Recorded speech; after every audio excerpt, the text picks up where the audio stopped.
Okay, good morning, everyone. Am I audible and visible enough to everyone? Yes, sir. Good Yes. morning, sir, from Pakistan. Good morning. Good morning, everyone. Guys, so one rule for this training is since this training I have kept fully interactive, that means you are not muted. Initially, while you join the Zoom, your mic will be on mute, but you have freedom to unmute your mic anytime to ask the question, right? So the rule should be there should not be disturbance. That means at any point of time, whenever you have any question, Okay. free to unmute your mic.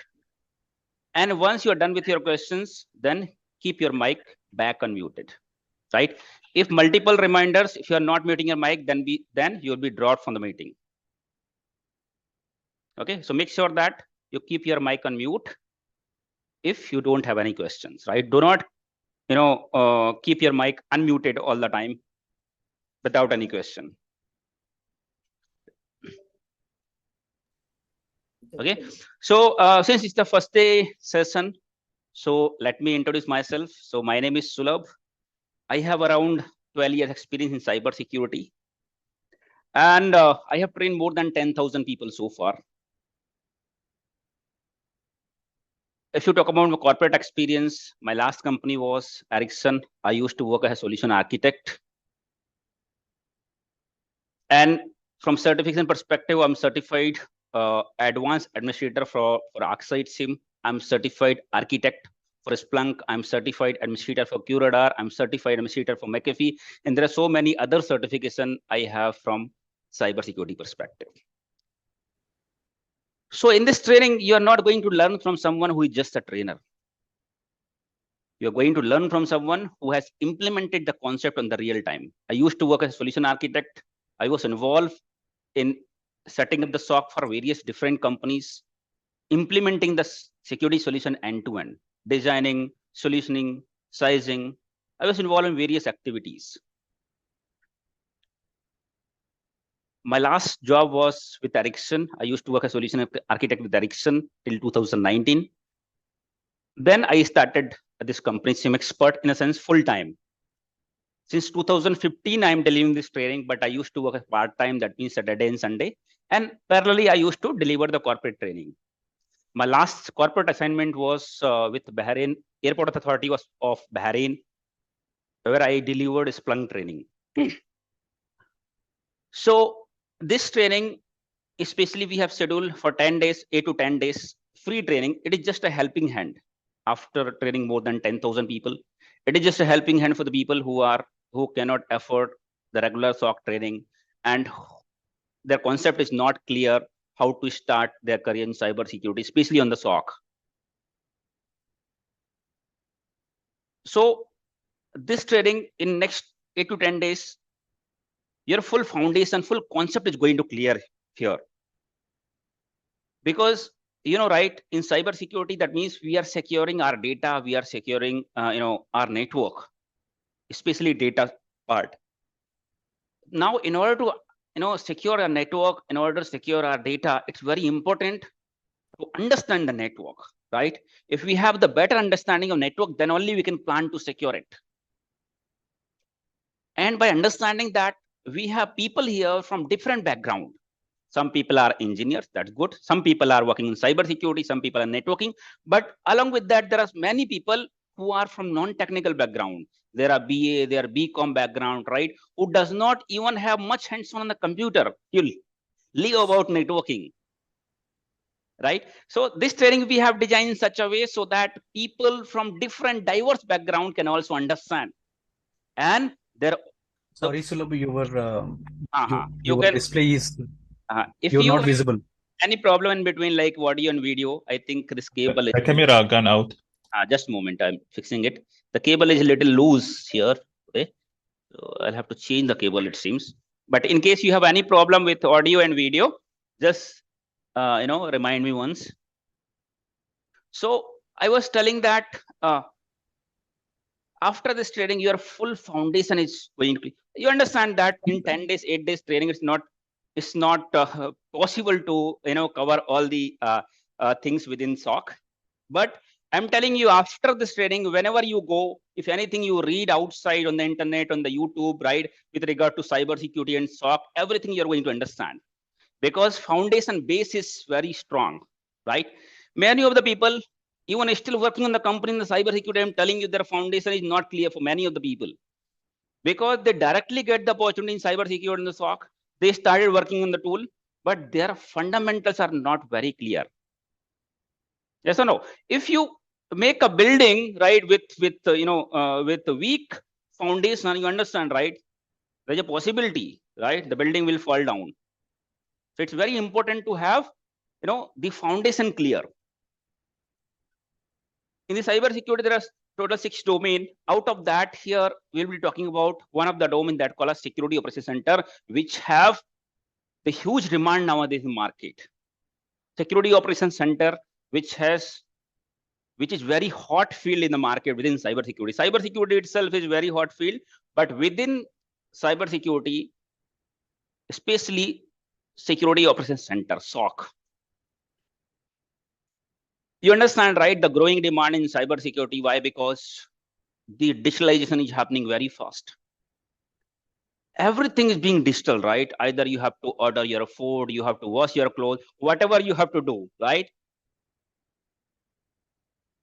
Everything is being digital. So these companies who are making their business digital online on the internet and storing your data on the server and the storage,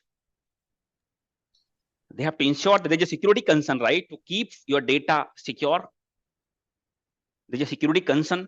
And also they have to ensure that as a governments are also making very strict policies, because this data does not belong to business. The data belongs to the public of the country. Yes or no? It's yours and mine data. It's normal public data, and government has to ensure that if you are collecting such information, such as their name, contact number, PAN card number, Aadhaar number, credit card, debit card information, that means PCI, and PCI means payment card industry data. PII means personal identification information. PCI means your debit card, credit card, your user ID, password of those financial information. PII means personal identification information, from which particular individual will be identified, such as Aadhaar card, PAN card. Such information should not go on the bad hands. Yes or no? Being a company, you collect such information. If such information goes on the bad hand, it's not about the loss of the company. Loss of the company can be recovered somehow, but it's a loss of the people in country, public in the country, and at the end, it's a loss of the whole nation, whole country. Yes or no? So government create the compliance policies. Government compliance means set of rules. If such companies, based on the type of industries and based on what kind of data they are collecting, government make the policy that we call as compliance. And government mentioned that if you're working on this kind of industry, if you are collecting such kind of data, you have to ensure that data should be secure, the information should be secure, and in order to secure the data, you should implement certain security tools. They will have a list of security tools. These compliance rules are very deep dive. If these all tools you have to deploy, and this is what configuration you have to do, right? Those deep dive information will be there on the compliance policies. And regularly, every year, government send their people, that means auditor, to go to those companies and check whether user data, public data is secure or not, whether a company has deployed those tools or not. They will verify with deep down information to ensure that public data is secure. So you understand, digitalization is happening very fast. Everything is online. Of course, there is a security concern. That means all the companies, all this type of industries has to deploy certain security tools to secure the data. Now, if these companies will deploy security tools, of course, they need people like us who can manage those security tools. Yes or no? And that is the reason there is an exponential demand, exponential growth in cybersecurity market nowadays. There is a gap. There is a huge gap between the demand and availability, because this is not something that is going on since a long time. When the 3G came, first time 3G came, since we have mobile, 3G mobile and fast internet. Now internet is reaching to each and every individuals. Everybody is transferring the payment through Google Pay, Phone Pay in India and UPI. Yes or no? Doing the net banking. Even uneducated people also having mobile and actually different thing your mobile. That's the reason many of the business now, majority of business, either hospitality, construction, pharmaceutical, right? Banking and IT and finance and banking, like these are common, but apart from these, construction, hospitality, right? Pharmaceutical, there are various, almost industries are now making their business online. That is the reason cybersecurity, demand of cybersecurity is not limited to IT, finance, banking and all, right? Being a cybersecurity engineer, you may end up working on a pharmaceutical company, construction companies, right? Hospitality, any hotels you might be working. Cybersecurity has the demand across all the industries and not only particular country, across the globe. So this technology that you're learning has the opportunity across the globe. If you are a particular country, may possible that next day you are working here, next day you might be on USA, UK or Canada or somewhere else. This technology has the global demand. Means if you become cybersecurity engineer, you're the hottest. You have got the hot field in the market. And this is very right time. 5G is implemented, many of the cities, many of the countries, 5G is also implemented. Again, the fastest internet till now. All the businesses are coming now again online, which all were not there online, right? That is the reason there is an exponential growth in cybersecurity field. This is the right time to enter into it. You can see, you can imagine if you have ever working, if you're working already in cybersecurity, some of the people, you might be aware of that. People working on some other field, they started their job in some other field, and you started your job in cybersecurity. You see your growth and see the growth of other people who started the job along with you in different industry. Of course, if demand is high, availability is less, then price will increase. You see the tomato price in India, 200, it reached 200, 300 kg. Why? Because of rain, right? The supply of the tomato has become less, right? That's the reason price has been hiked. Same thing happening in cybersecurity field nowadays. I'm talking about the India 3 months back. If you have seen, if you have watched the Prime Minister, our Prime Minister Modi's speech on cybersecurity, he mentioned that he raised the concern about cybersecurity, why it's very important to secure our information, secure our data now in this digital world. And he mentioned specifically that there is a demand, there is a need of 5 lakhs people in cybersecurity, but as of now, we have only 65,000.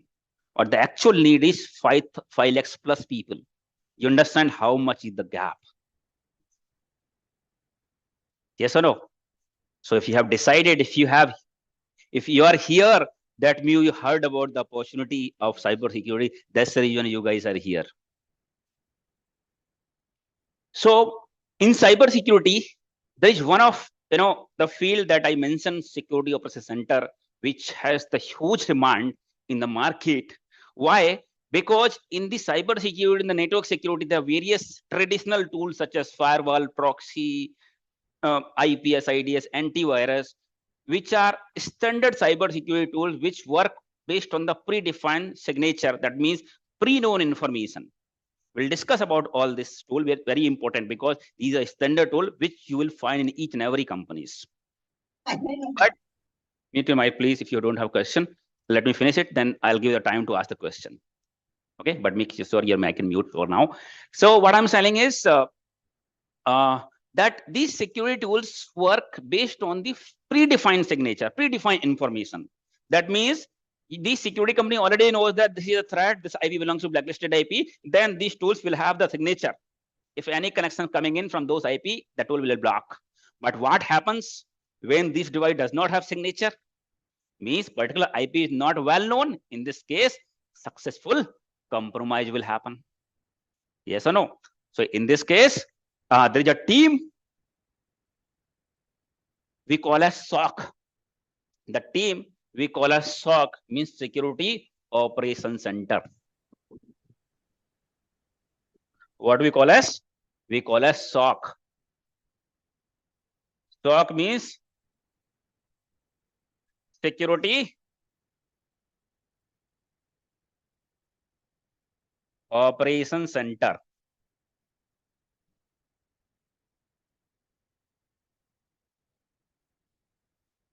Security Operations Center. You might have heard about this, I believe.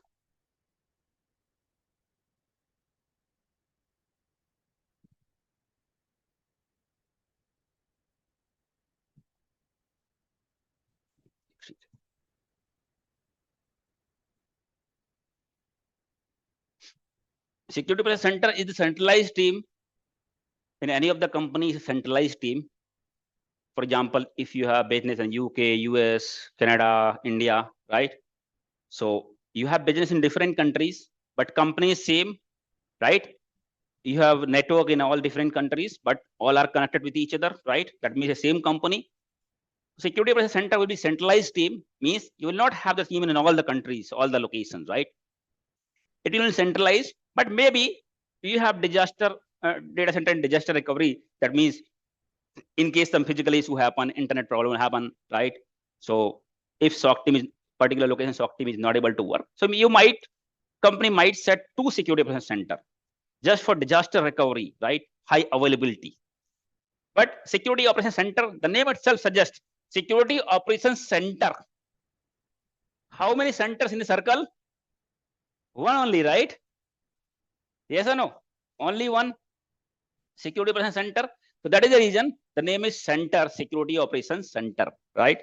So it's a centralized team which monitor the whole security posture of any organization.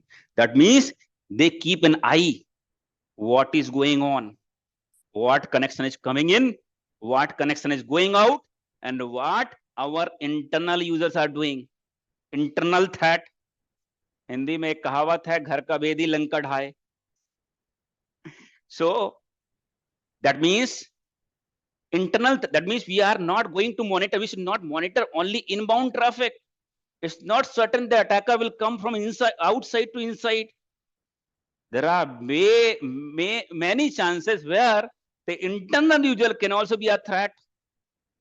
So apart from monitoring what is coming inside, going inside, we have to monitor what our employees are doing from security perspective, what data they are accessing, whether they're authorized or not, what data they are forwarding, and what connections are coming from inside to outside. Everything has to be monitored, and it is being monitored by the centralized team that is called Security Operations Center. Operations Center will keep an eye what is going on across the network. If anything suspicious found, they will dig down, they will deep down whether and check whether it is actually suspicious or legitimate. Yes or no? If they found suspicious, they will take further action to stop this activity, to block it. Get your mind? So that is the reason there is a requirement of this team, because traditional security devices may not be aware of that. If there is a zero-day attack, that means when these traditional devices does not have predefined signature, right? So we have the team, we monitor each and every communication which are happening. Security Operations Center has the 2 objectives. One is they have to ensure that, first of all, they have to monitor, right, each and every communication. And if in case any kind of compromise happens, they have to ensure that the impact of the compromise should be minimal. For example, somehow if one computer compromise, in this case they should come to know that this particular computer compromised, and it should, other computer, other systems should not be compromised. That means the impact of the compromise should be minimal. For example, some ransomware attack happen. It will generally happen through emails. User will end up receiving some phishing kind of email, and they will not be aware of there is a phishing email. They will think it's legitimate. They will end up opening those emails, and resulting their file will get locked, encrypted, right? So once the security operation center will come to know this system have been compromised, have been encrypted, they will find out the source of the compromise, from where, which ID the email has come, what is the subject line, what is the attachment. They will do the further dig down and check which all user have received those email. Because until unless you do not open the attachment, that malware will not get installed, which is we call as one of the form of ransomware, is one of the form of malware. It will not get installed. That means there won't be any compromise until unless you download and open that attachment. So before other user open that attachment, we have the chance here to deep down and check on the security tools which all user have received those emails.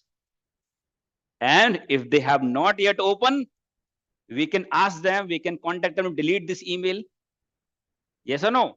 And if the user has already opened, we can ask them, we can ask the IT team to isolate those machines to stop the further infection. Because if somebody is inside, right, there's a possibility it will compromise other systems as well. If we come to know this activity on time, we can stop, we can isolate the infected system, right? So that's the responsibility of security center team to ensure that if the machine is compromised, the impact of the compromise should be minimal, and resulting the cost of remediation should be minimal.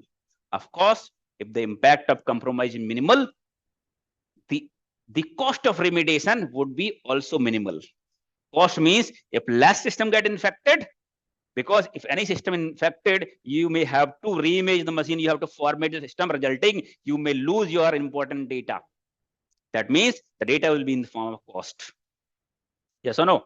So the cost, of course, if infection is minimal, the cost of remediation should be also minimal, right? That is the work of centralized team that is called Security Operations Center, right? Nowadays, before I'm seeing this demand since 2013-14. 2013-14, before that, we do not have like cyber security. The cyber security word, cyber security was very less. Mostly people used to call information security or network security.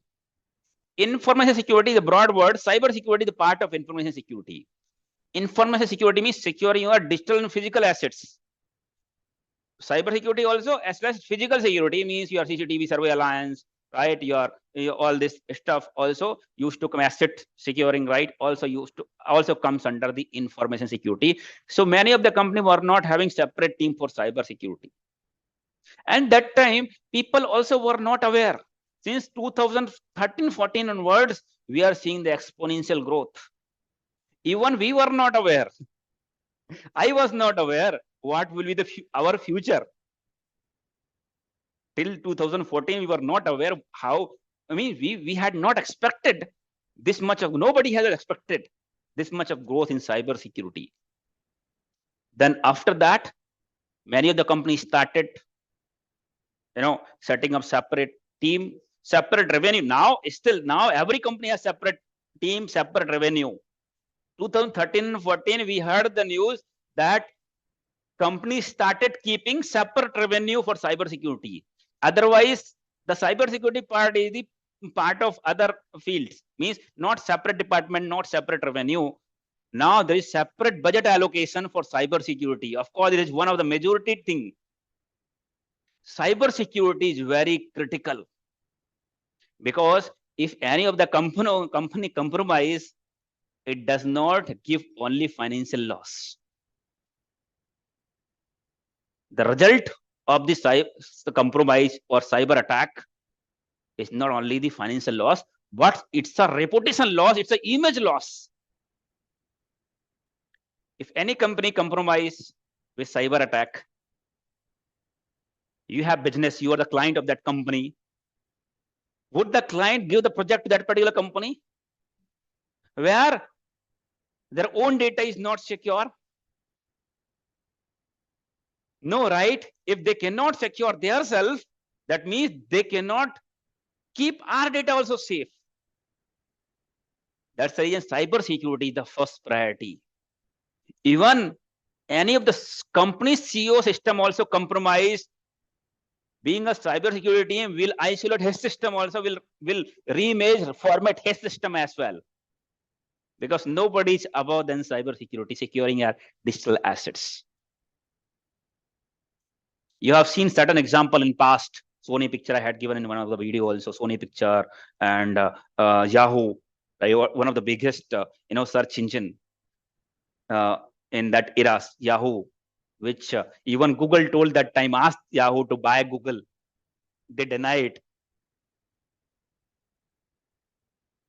Biggest cyber attack happened in Yahoo in 2014, where millions of users' data has been compromised. They did not reveal that time.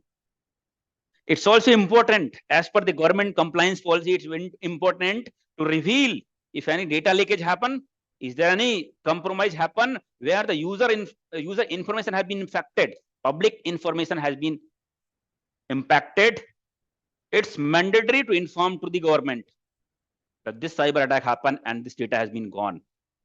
There is a big punishment if any company is not revealing such information. You may not reveal it to public, but you have to inform to the government as per the compliance policies. In Yahoo 2014, again, a cyber attack happened, and resulting you see where is the Yahoo now? Just being sold to Verizon for $6 billion. Yeah, Google is how many $1 billion company, right? Yahoo just sold $6 billion. Why? Because it has been completely gone, completely vanished when the cyber attack happened. Same thing happened with the Sony Picture, where attacker has compromised their executive data, salary information, as well as many of the Hollywood movies, which cost billions of rupees. Before they released, they put over the internet, they leaked on the internet, resulting huge business loss. I have seen myself that time. Sony Picture was hiring so many people. I used to call many calls daily. I used to get the call that time from Sony Picture, Sony company.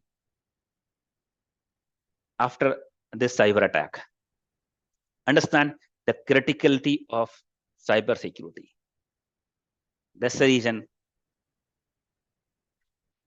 You will see now, this is the compliance requirement that now majority of the industry government has set this compliance policy that they should have dedicated security team that we call a security center, and they have certain security tools such as SIEM, SIEM, security information and event management, the tool, which is the major tool, main tool in the SOC, that we will call as SIEM,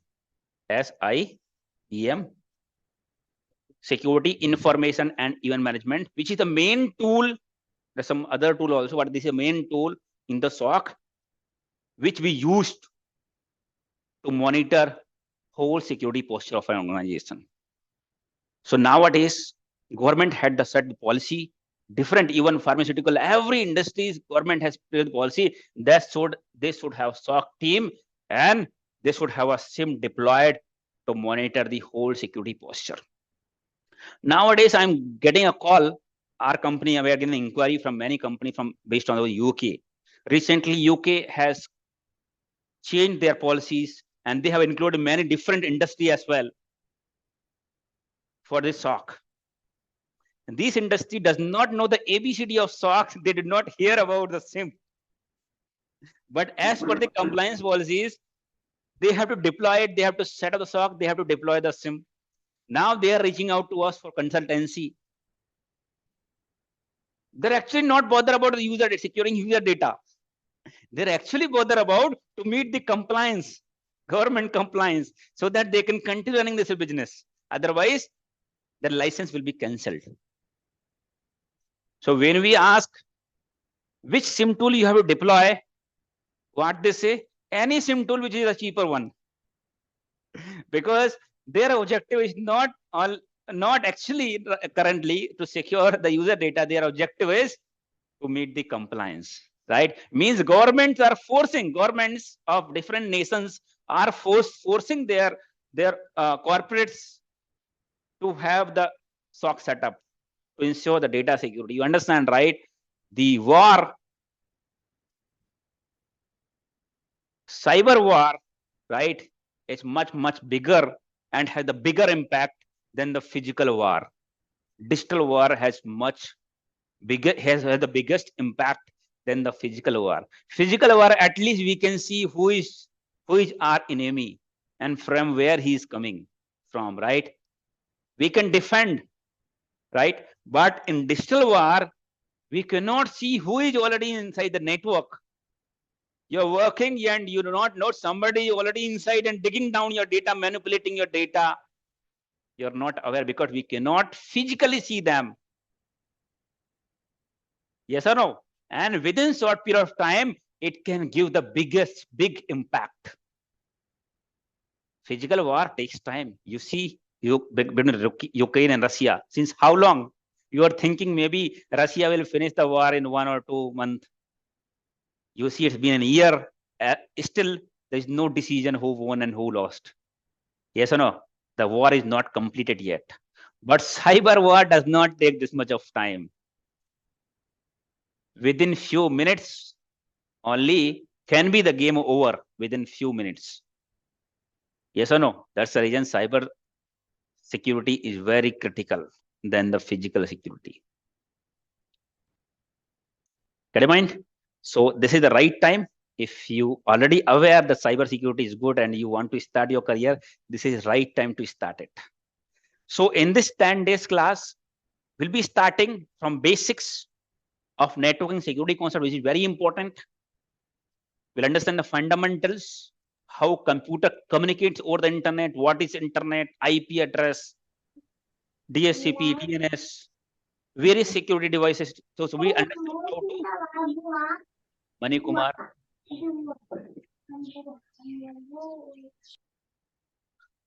We'll understand how to create the network, how to design the network, how computer communicates within the network and outside the network, that means within the internet. How communication happen between one device to another device, which are located in different countries. And how to design your corporate network within the company. Then we'll talk about if network is there, that means we have to secure it. Network means two devices can communicate within the company if we are designing the company network, but they are concerned of securing the network.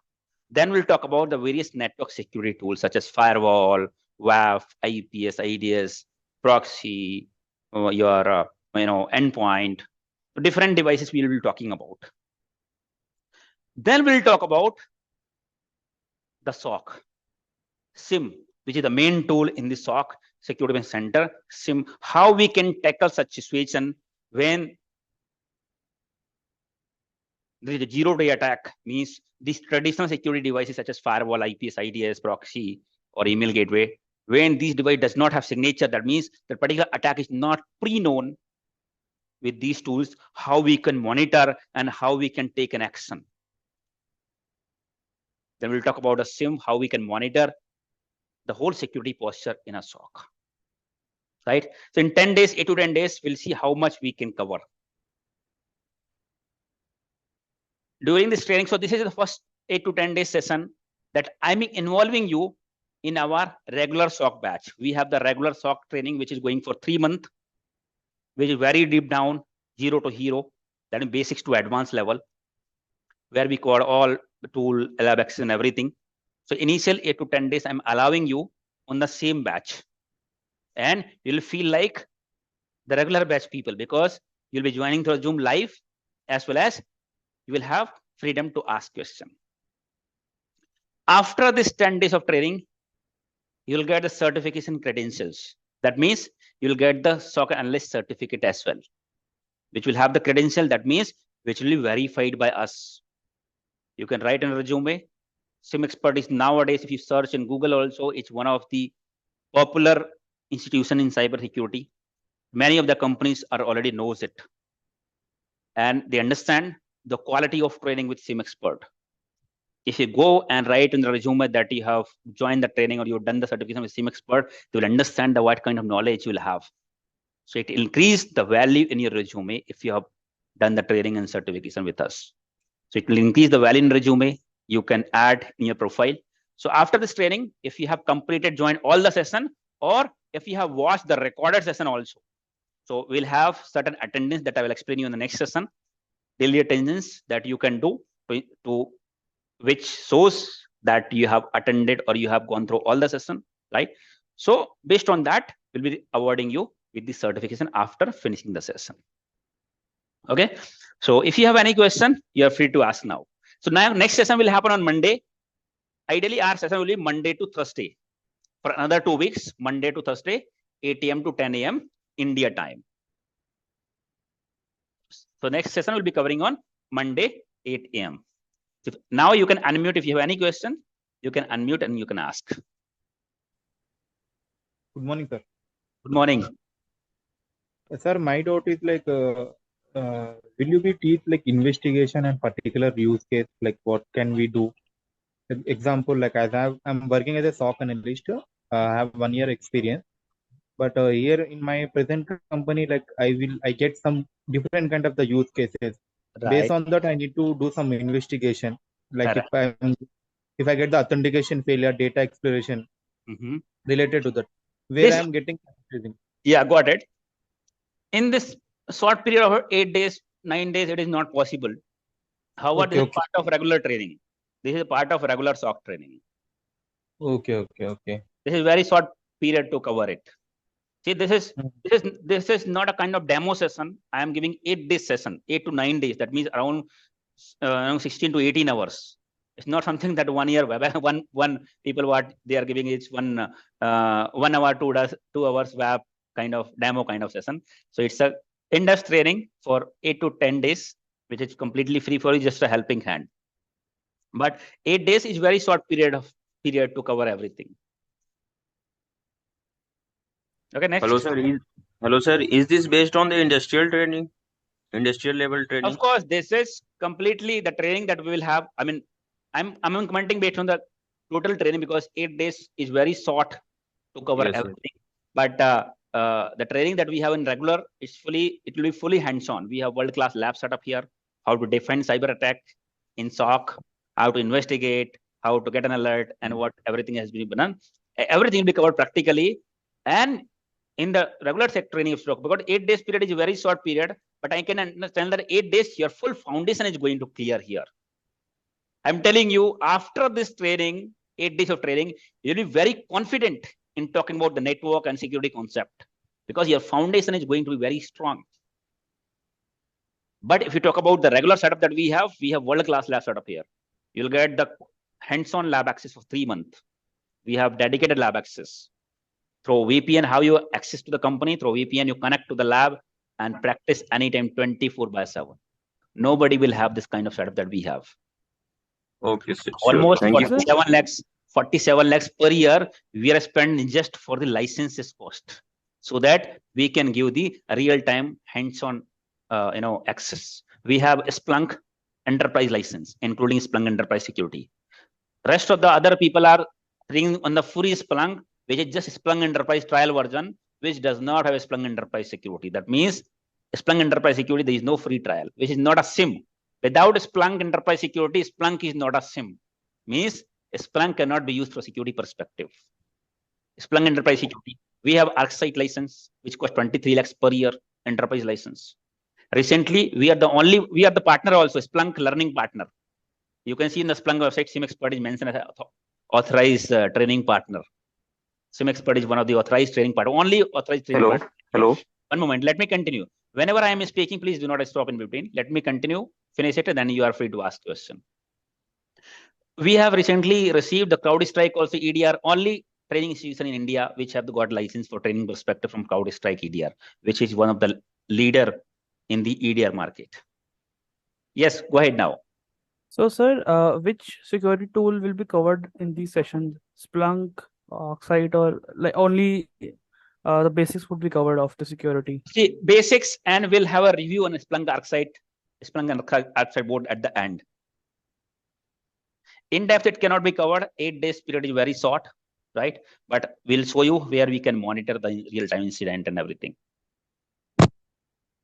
My Okay. question is that I am in the EV field, but I want to go into SOC. Why? How? There are possibility because the training that will have in-depth training. So means it's not a fresher level of training. We will have freshers also in the training, but it is not only the fresher level, it's very in-depth training.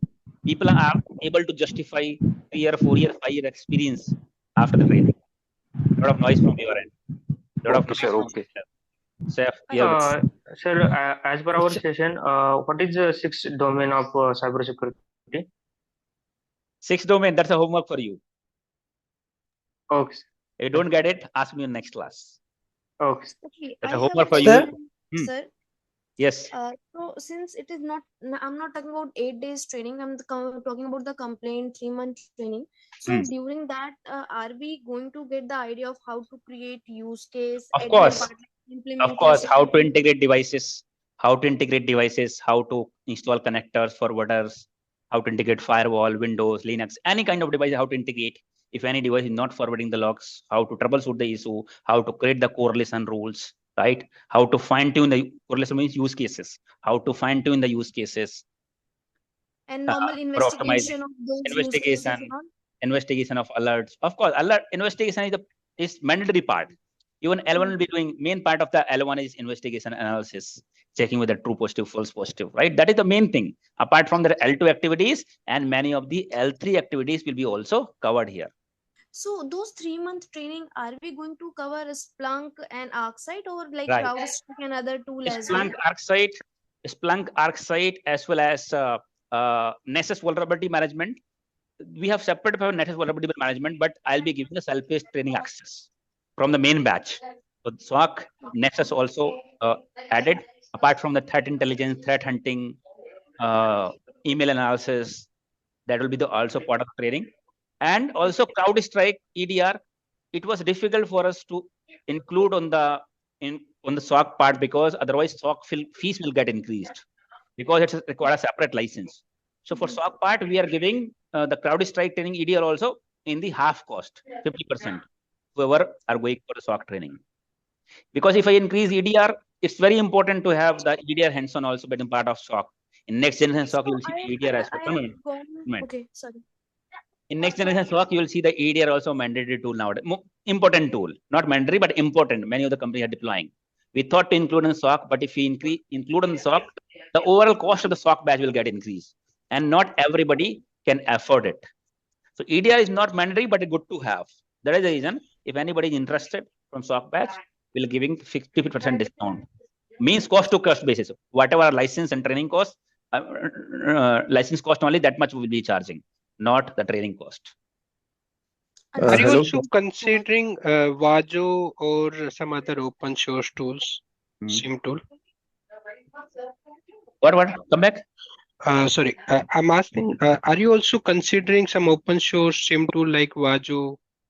See, open source means, this training is with regards to job, right? It's a job-oriented training.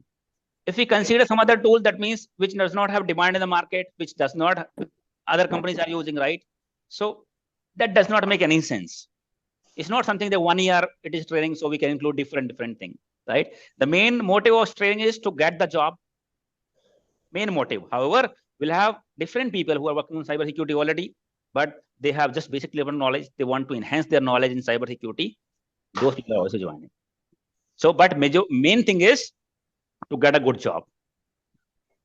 So within, do we also have some fast track courses for some experienced people? Fast track means, I mean, generally experience and freshers are very less compared to experience, less in the batch, but we have same batch for experience and fresher.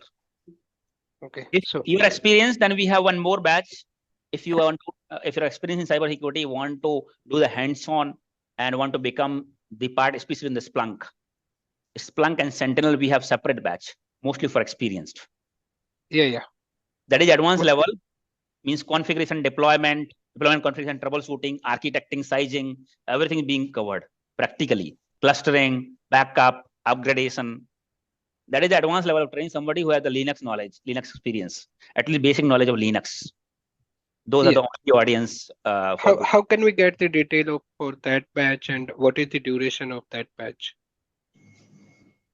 Okay, so if you continue this training at the end, I can inform you. Okay. So if I ask you to ping personally, or you have some other admin right in our training, but please do not ping personally now on free training, because there are so many people. We have 1,000 plus, around 1,400 people total in the group. So there are so many messages my team is getting. So it's very difficult to respond in the message. So if you want only training detail, like regular training detail, then only you can ping to her. There are 2 people added as admin. You can ping them, they can share the detail. But for free training inquiry, please, it's just a helping hand, right? We should not have problem ourselves also. Just helping hand, we are delivering this 8 to 10 days training, which is free with certification. But we would be in trouble if we start pinging us personally. What's the her name you mentioned? Dharmendra Yadav first.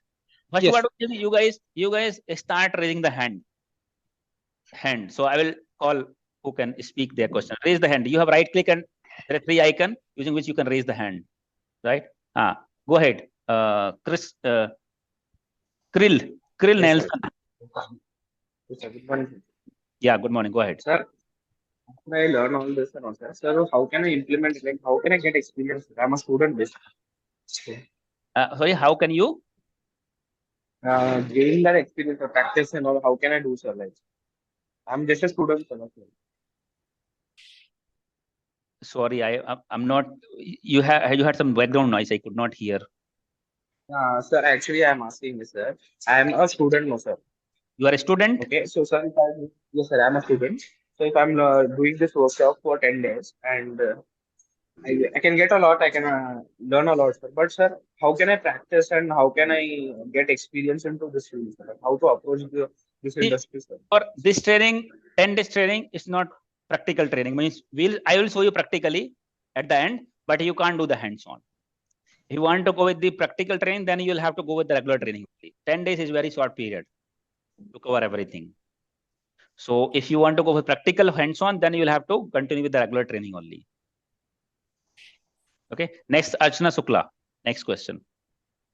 Yeah, so I have asked you, like, it's for 3 months. During the 3 month of duration, we have that same part of training that you told me, that implementation and everything. Apart from that, the particular I have seen on the site, there is a training on SIEM tool that you said it is for like experienced people. So that is different from the one which is covered in this 3 month duration. SOC training. This is SOC training. SOC training. In which SIEM perspective, 𝐓𝐫𝐚𝐢𝐧𝐢 and Splunk will be covered. 𝐓𝐫𝐚𝐢𝐧𝐢 both are like moderate level. Means implementation means deploying the core component will not be covered. Splunk deployment will be covered, but cluster architecture, Splunk in the real time, you will have cluster architecture. Means multiple indexer, multiple search head. We have to connect with each other. It's very complex. Which that we can particularly like go with the like we can mention in the CV part, like that we are particularly working on the same, that kind of moderate level. This is what I mean. You can justify 4 year, 5 years experience in the SOC training. Okay, understood. Thank you so much. 5 years. If you want to go more administration architect level, then Splunk we have advanced level training. Means where we'll cover administration, architecting, solutioning, sizing, but that is advanced, not recommended for initial level people like 2-3 years experience people. That is recommended for higher end, because in order to go to implementation and solution architecting, you should have very good knowledge in operations, very good catch up on operations. Without operations, you cannot go for the implementation solutioning, right? That is the higher level of job, higher level of technical job, core technical job. Deployment, solutioning is the core technical job. So after operations only you can go with advance. Okay, sure, sir. Thank you so much. The next is Chintu. Yeah, hi Sulabh. Yes. So my question is, where can I get the recordings if I miss the session? In case you miss the session, I'll upload the recording on YouTube link. So I'll share the link in the group every day after the training. So everybody can see the YouTube link. I mean, who are accessing the YouTube, or Right. else we So can only. I will share the link on the group so that you can access. Yeah. Okay. Thank you. Okay. Okay. Next. Vikram. Yes, sir. I am Vikram. Sir, actually, I am in this field. I am new or maybe I don't know about cyber security. Sir, there is a basic knowledge I searched about this cyber security. As I have searched, some persons said Linux is very important for this course. Sir, there's in our course Linux will be teach or not? Linux is not mandatory. Whoever has given the information is wrong. Whoever given this information to you, it's not completely correct. Linux is not mandatory. Linux is mandatory when you go to the administration level. Whenever you troubleshoot the issue configuration station, then Linux is required. Up to 3 years, 4 year people who are working in operations, Linux is not required. Okay, so enter into the cybersecurity. Linux is not mandatory. It's good to have, not required. Okay, sir. Another question. Completely correct. Sir, one of my friends said that if you are going to an operation working, if their tools will be removed after 1 year, 2 years, your knowledge will be useless. So you should be knowledge of fundamental knowledge. Then you should go for government job. Then you are not fit for the IT job. You cannot expect the technology you are learning, it will go for 10 years. IT means continuous learning. IT means you have to keep yourself up to date with the latest technology. Otherwise, you'll be gone out of the market. Then government job is most suitable for you. You do not upgrade and go for and get retired after 3 years. The audience for government job and IT jobs are different. IT job means continuous learning. Of course. Yes or no? If you are continuous learning, you will never be fired. If you're not learning, get saturated, doing the job and not learning new technology, you'll be out of the market when the recession comes. Okay, sir. I got it. Means learning. Your growth, your learning is directly proportional to your earning. If you learn, growth also, earning also very good. If you're not learning, earning will be less and you out of the market when the recession will come. So if you think that if anybody here, I'm not talking only about you, but I'm talking about anyone who think that one technology I will learn and I'll sit and work for 10 years, then this field is not for you. It's for the people who want good growth, but who are ready to put continuous effort in learning new technologies. Because in IT, it's evolving so much, right? Daily new technologies are coming in. Yes. So you have to keep learning. Do not forget. See, if you're a learner, you don't have to worry about which technology will come. New technology will come. I'll learn in the company itself, right? In the company itself, you'll get to know new technology will come, new tool will come. You learn. If you're working on old tool and not exploring new tools, you will be out of the market, right? Right. You explore new things. No need to worry. I'm talking about many people are coming. A government job is safe, and IT job is not safe. People are being fired. भैया fire वही लोग हो रहे हैं. People who are being fired means we are not keeping themselves up to date with the latest technology. People who are learning, they never have to worry. But that is a better job than government. You'll get retired financially in 45. Government will retire in 60 financially, and may not be financially retired in 60 also, because what they're earning in 60 you can earn on 40, 45, even less period if you actually learn a lot. 3-year people get here. I have seen people are getting 15 lakhs, 80 lakhs, 20 lakhs, or 3 year experienced people. How much you can get if in government, if you are not level 1 or means grade 1 or grade 2? It's still grade 1. How much grade 2 are you getting? 70,000, 80,000. This is 1 year, 2 years people are getting nowadays in IT. See, IIT is very hot nowadays, and for next 10 years I can see that. Whole day, because why? Because whole day, every average people are spending 4 to 5 hours in mobile. On an average, mobile means IT. They're accessing Facebook, they're accessing Insta. Yes or no? Yeah, IT. So that is the reason People used to say when in 2006, 7, 8, 9, big recession came in IT. People used to say IT is not good, IT is not good. They started taking the branch EC, mechanical, engineering, mechanical, electrical. Now, where are they? And now, where are you in IT? See the difference, right? One of the last week, one of my friend called me. He did the engineering he was my matchmate in the sense I have done from electronics and communication, and he has done from mechanical. He joined the mechanical job. He called me last week. He said that, Sulabh, I am very happy today. I said, what happened? He said, today I got promoted. Today I got promoted. I said, that's very great. It's a happiest moment for you. He said, yes, yeah. My salary is now 50,000 per month. Inside, I was literally laughing, not because of him, but because of his unawareness about the current trend in the market. Because in the mechanical field, he used to work in the plant, right? His surrounded people, right, all are of same category. His manager's salary was 70,000, 18 years experience, 18 years, 70,000, because he's living with the people who is getting this much of salary only. 60,000, 50,000, 40,000. He was happy. He was very happy. That means his other colleagues are getting less than him. And he was around 12 years, 13 years experience and package 50,000, 6 lakhs package. Because he was not aware what is going on in the IT market. People here who are 3 or 4 years getting 18 lakhs, 20 lakhs. People who are equal experience like 12 years, they are getting 40, 50 lakhs package nowadays. 40 to 50 lakhs package. He was very happy because that is the thing. Because if you're working on such, people say the mechanical, electrical used to say evergreen branch, electronics, evergreen branch. Now, where are those? I am also from electronics. I know that where is this branch.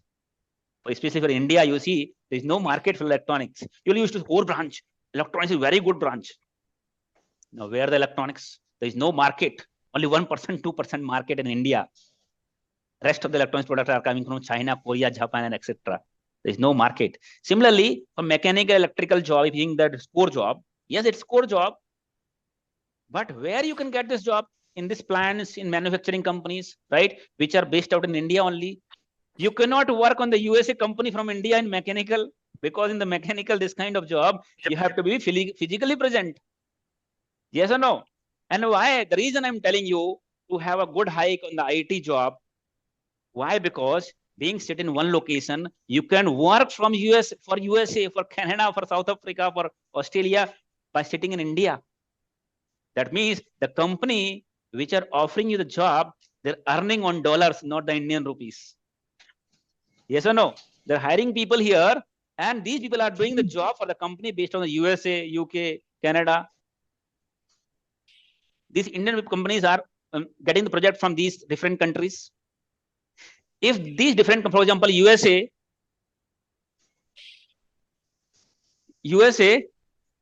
if USA, there is a, cost of particular project, for example, 100 rupees, then Indian companies are ready to work, can offer then for 50 rupees. They can work for 50 rupees for this particular task. Get your mind? So now 50 rupees, the same work for India, other people can do for 20 rupees. Now 50 rupees they are getting, they can offer you 20 or 30 rupees to you. That is the reason there is a high growth in IT market. Okay, next we have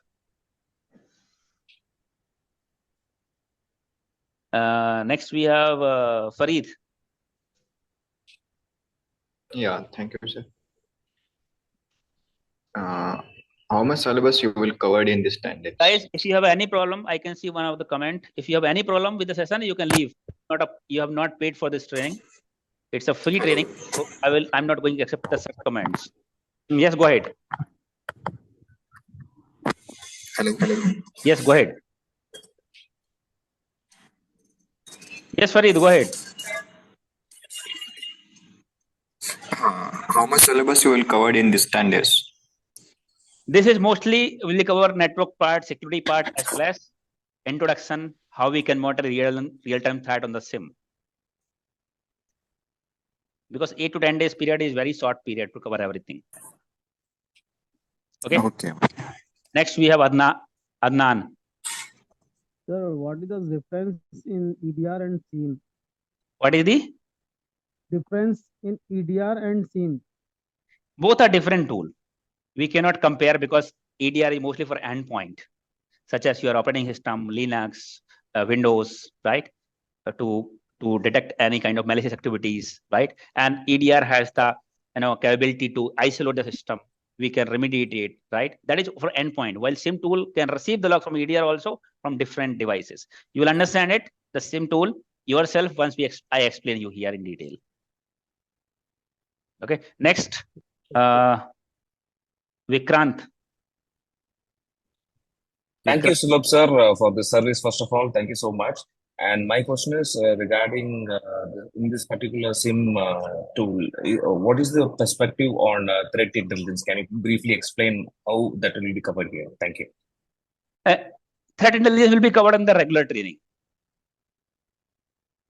Means how we can get the data from different community, different cyber security research companies, how we can utilize that data on the SIEM.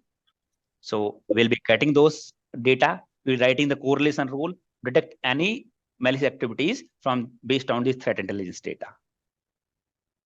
That is higher end, means once we cover SIEM, we'll start writing the use cases, then only this will be the part of that. Okay, next. Value. Sulabh, good morning. Good morning. Sulabh, just want to check with you. See, we are working professionals. Morning we have to, Bangalore traffic, how it will be. Morning we have to start to office by 7:30. Okay. And we'll be coming back somewhere 7:45 in the evening. Okay. Even though if you leave 5:30 on the outer ring road, you know very well. You have been in Bangalore. Correct. So the situation is like every day we will be not able to attend the session. Okay. In week's time, maybe 1 or 2 days is possible. Okay. Otherwise, now it is mandatory for us to go to office and we have to be at office. Correct. My question is it possible that everyday recording session will be shared with the... Every day for this 8 days, 9 days session, every day I will share the link. I'm not talking about the 9 days. Imagine that we are already there on your regular batch. So you completely you first discuss about this, then after that we'll discuss separately. All right. Okay. Thank you. Have a good day. I'm not here to promote my regular training. I'm here for free hand. So that is the reason I'm not talking about that.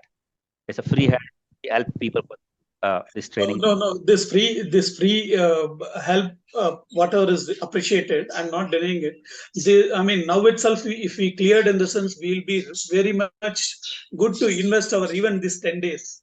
Okay, it will be very good to invest some time on this. That's what my intention. Definitely invest. It will be very. You invest time. You will not regret investing the time on this. Definitely, I'm telling you. All right. Then I'll give the opportunity. You can, if you want to continue, then you can continue the same batch. I will give some, some way so that you can continue. Even if. Okay. All right. Because if we don't have a, I understand. See, there are various people who have. Some people have rotational shift. Some people have different work on that particular time. So we have some solution. Hello? Yeah. Okay. That's not for everyone, but some exceptional cases. Or some exceptional case like yours. Okay. Next is Pavel. Pavel,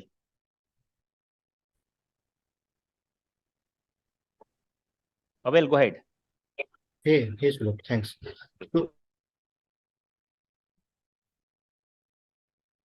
Your voice is not coming. Hello? Hello? Am I audible? For that, I'm also studying. Your voice was breaking in between. Your voice was breaking. Can you come again? I think problem was from my end, it seems. Can you come in what you said, Pavel?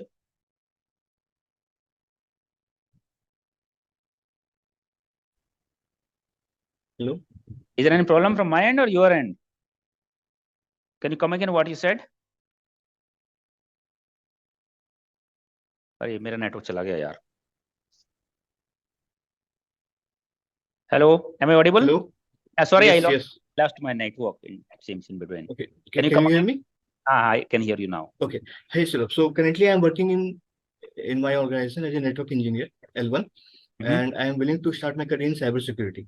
I Okay. am also studying offensive security and penetration testing. Okay. So, how I can take this SOC training can be advantage to me in offensive security. See, I believe that since you are already taking offensive security, that is good to hear that. But from demand perspective, you see, right, offensive security will have the less demand compared to SOC. SOC means defensive security. We have to defend the cyber attack, right? Market, because everybody works for the money at the end, right? If you see the trend, the demand in the market for SOC will be higher than your penetration testing and all. Why? Because this offensive security penetration testing is performed by third-party vendors. Not every companies are hiring for this penetration testers. Because if I hire penetration tester for my own company, means my own people will penetrate my company network. They know in enough to write already. No sense of penetrating and doing the penetration testing by my own company. Generally, penetration testing is done by third-party vendor, third-party companies, service provider. So you will see the market demand for service provider companies only, which is very less. While SOC, you will have demand across all the industries, all the companies. That is the reason offensive security work is very challenging, very good compared to SOC. You have to use your logic, you have to use different concept. But the demand will be less. That means at the end, if demand is less, you'll end up being paid less. That is the thing. Otherwise, the job is very challenging. It's very good. Okay. So yeah, we are all working for. Okay. Okay, so thanks. Okay, thanks. Next, Mohan. Go ahead. Mohan Pujari. Yes, good morning. Morning. So I just wanted to ask that currently I'm working as an analyst. So can I switch my domain to cyber? Is that possible? Which analyst? Reporting analyst. Your designation is in the offer letter? Yeah, reporting analyst. Okay. You can mention the SOC reporting you worked. Okay. You write cyber security because this is completely hands-on training. You can easily justify 3 to 4 years, 5 years experience after if you join the full training. This is zero to hero training. So you can easily do that. There's so many people who are switching their profile.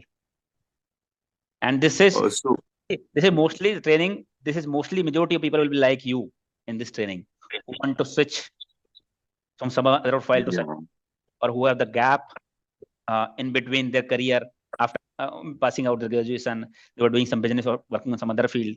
They can justify the experience and get good job in cybersecurity. So the people like us, the company will accept us, like they do accept our job. I cannot discuss it over the public forum because this video is going to be uploaded. Okay. But there are options where people who has gap also in our work, they can justify their experience. There are ways to your career directly as an experienced. There are ways. Okay. Thank you. Thank you, Mohan. Next, Jisith.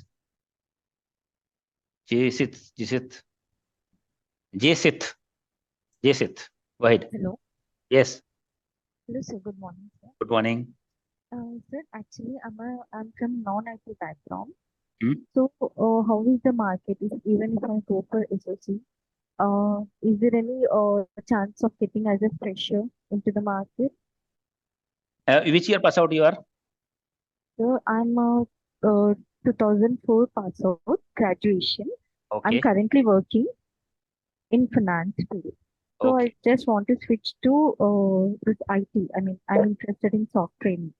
So how is the possibility as a fresher in the market? And will you guide? Now you will have to think, because since 2000 you're working in financial domain, right? That means your package might be higher now. No, sir. Actually, it's not that much. Okay. Because in between I have taken gaps because of preparing for a professional course. Okay. So my overall experience is around 9 years. Okay. See, you are 2004 pass out. So there are chances. I cannot give the 100%, but there are chances, but not completely fresher. Not completely freshers. You have to go with some experience. you can discuss. You attend this 9 days training first, right? Then you can discuss with my team or with me later period how we can do that. Sure. Thank you. Okay, first of all, there are ways. If you want to take a chance, you can take it. There are ways, but not as a completely fresher, because completely fresher after this many of gaps, nobody is going to consider. Okay, sir. You know, yeah. Next we have Sarusan. Sarusan,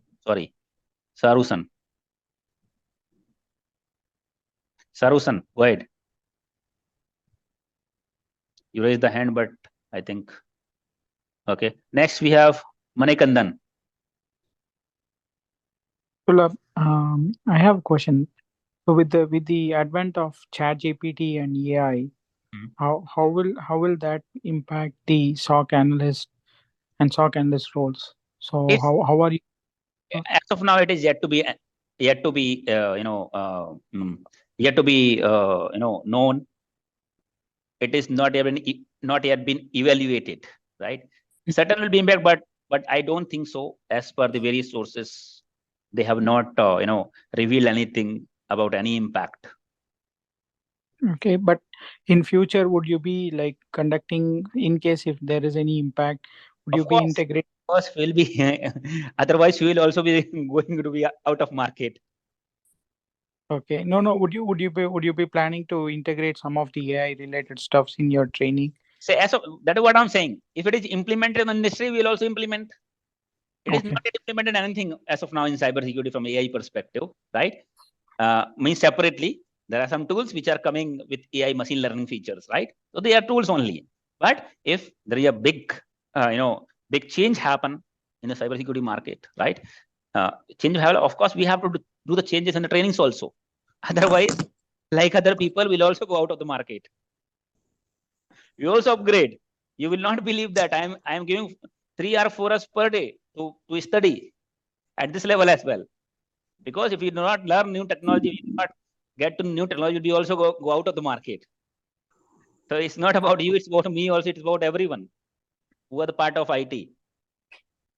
So what would be our end goal after this 9 days of training? Would we be able to apply for like initial level roles in SOC analyst positions? See, you will not be able to apply for knowledge perspective. People can apply as a fresher, but as an experience, you cannot apply. You have to study. Either you continue regular training, or you go through some other resources over the internet, Udemy, or you have to read some documents to explore yourself. Get in mind, the concept will be clear. After that, if you go through anything, any video, any training, you will understand everything because your foundation will be very strong. You'll have good understanding of the concept. Now, if you have not at all any knowledge, you don't know which path you have to follow. But after this training, your target will be clear, your vision will be clear. And you will understand what are the obstacles coming in, what all things you have to go, right? You'll understand and you will be able to learn yourself as well. Thanks. Sir. Next, Iqbal.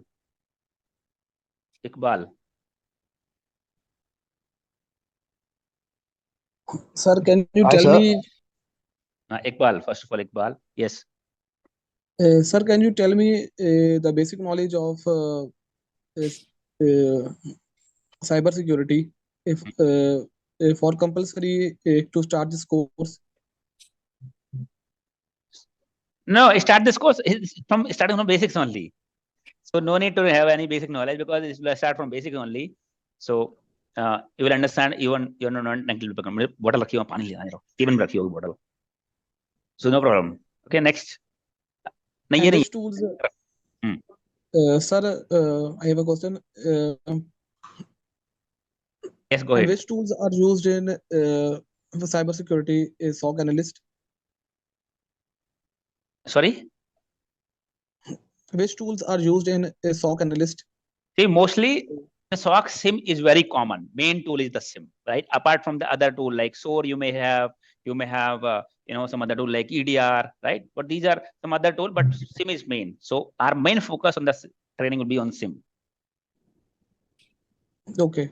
Okay. Next is Arij. Yes, sir. Hello, sir. Yes, go ahead. Sir जैसा कि आपने बताया कि आप India में भी training देते हैं और कोई मिडिल ईस्टर्न कंट्रीज में भी ट्रेनिंग देते हैं, राइट। तो आपको एक आइडिया होगा सिक्योरिटी अवेयरनेस ट्रेनिंग के मार्केट का। तो सिक्योरिटी अवेयरनेस ट्रेनिंग का मार्केट कैसा है इंडिया में? So you want to deliver?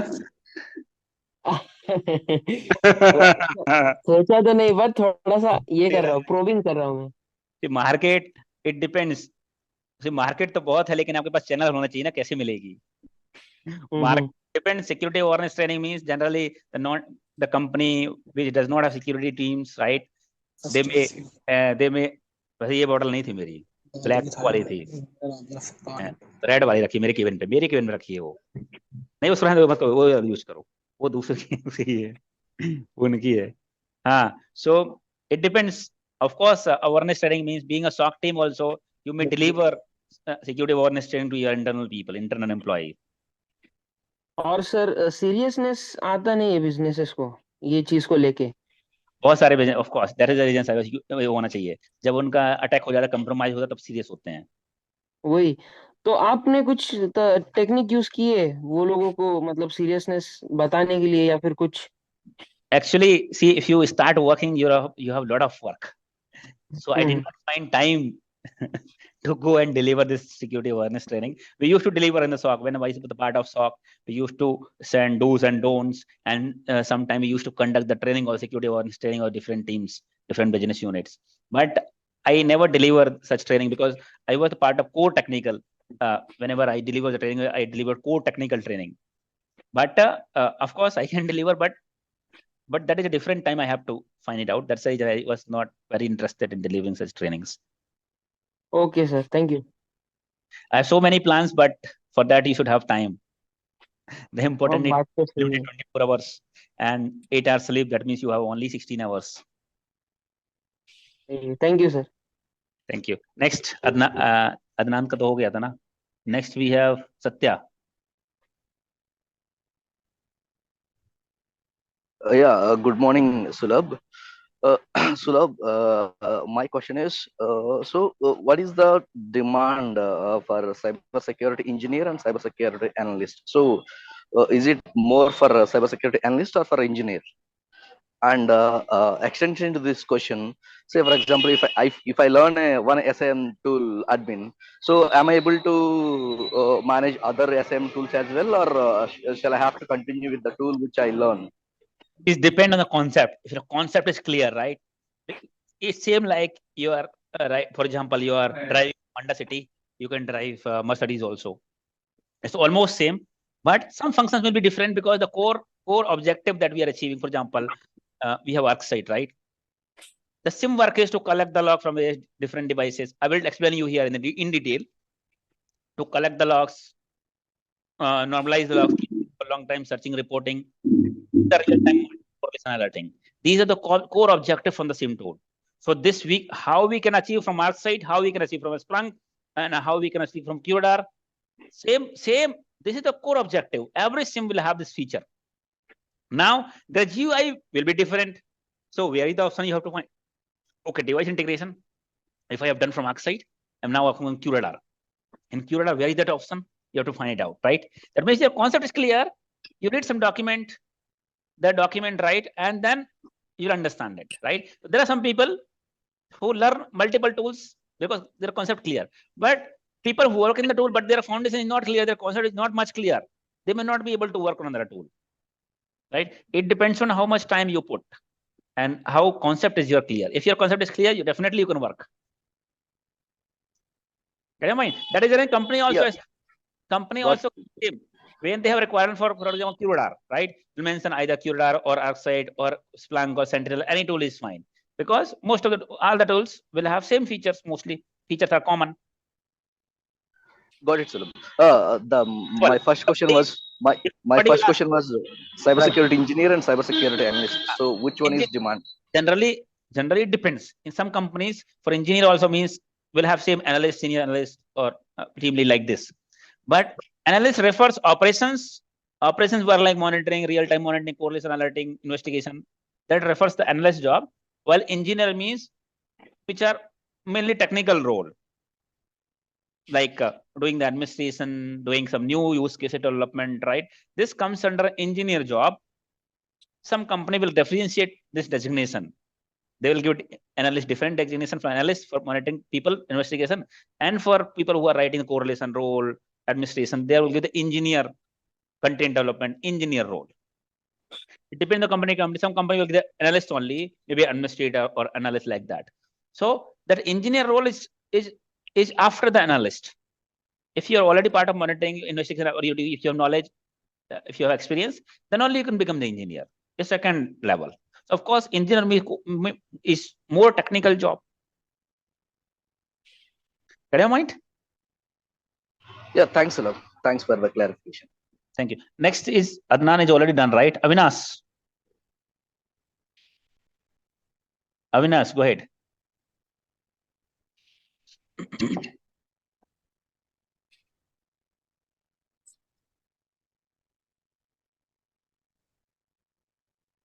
Next, Adnan. Sir, can you tell me any website to understand QRadar component and concepts easily? Sorry? Can you tell me any website to understand QRadar components easily? We have separate training for QRadar here, but if you want to understand this concept, there's a free training also available. The document, very good document in the IBM website. From there, you can understand. Okay, sir. Thank you. Next, Avinash. Sir, I have a question. 1 minute, line by line. Who has raised the hand first? Avinash. Avinash is not listening, then Arun. Hello sir, जय श्री राम। जय Shri Ram. Sir अभी मैंने 12th पास किया है, तो उसके हिसाब से अभी जूनियर पेन टेस्टर का जॉब कर रहा हूँ, तो एसओसी कर सकता हूँ? नहीं, वही करो। अभी दिल्ली बहुत दूर है तुम्हारे लिए, दिल्ली बहुत दूर है। अभी वो SOC work is not a part time, it's a full time job, and you can do it after graduation only. This bug bounty and all, you can do it for now. Okay, तो मतलब 12th पास करके SOC का job नहीं मिल सकता है? At least graduation. अभी आप it's good that you are aware and you started preparing from 12th class only. It's good.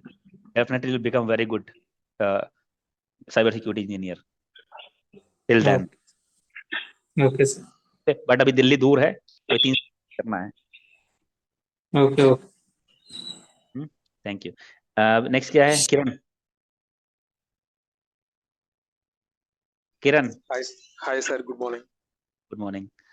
Sir, I have a graduation in electronics. Okay.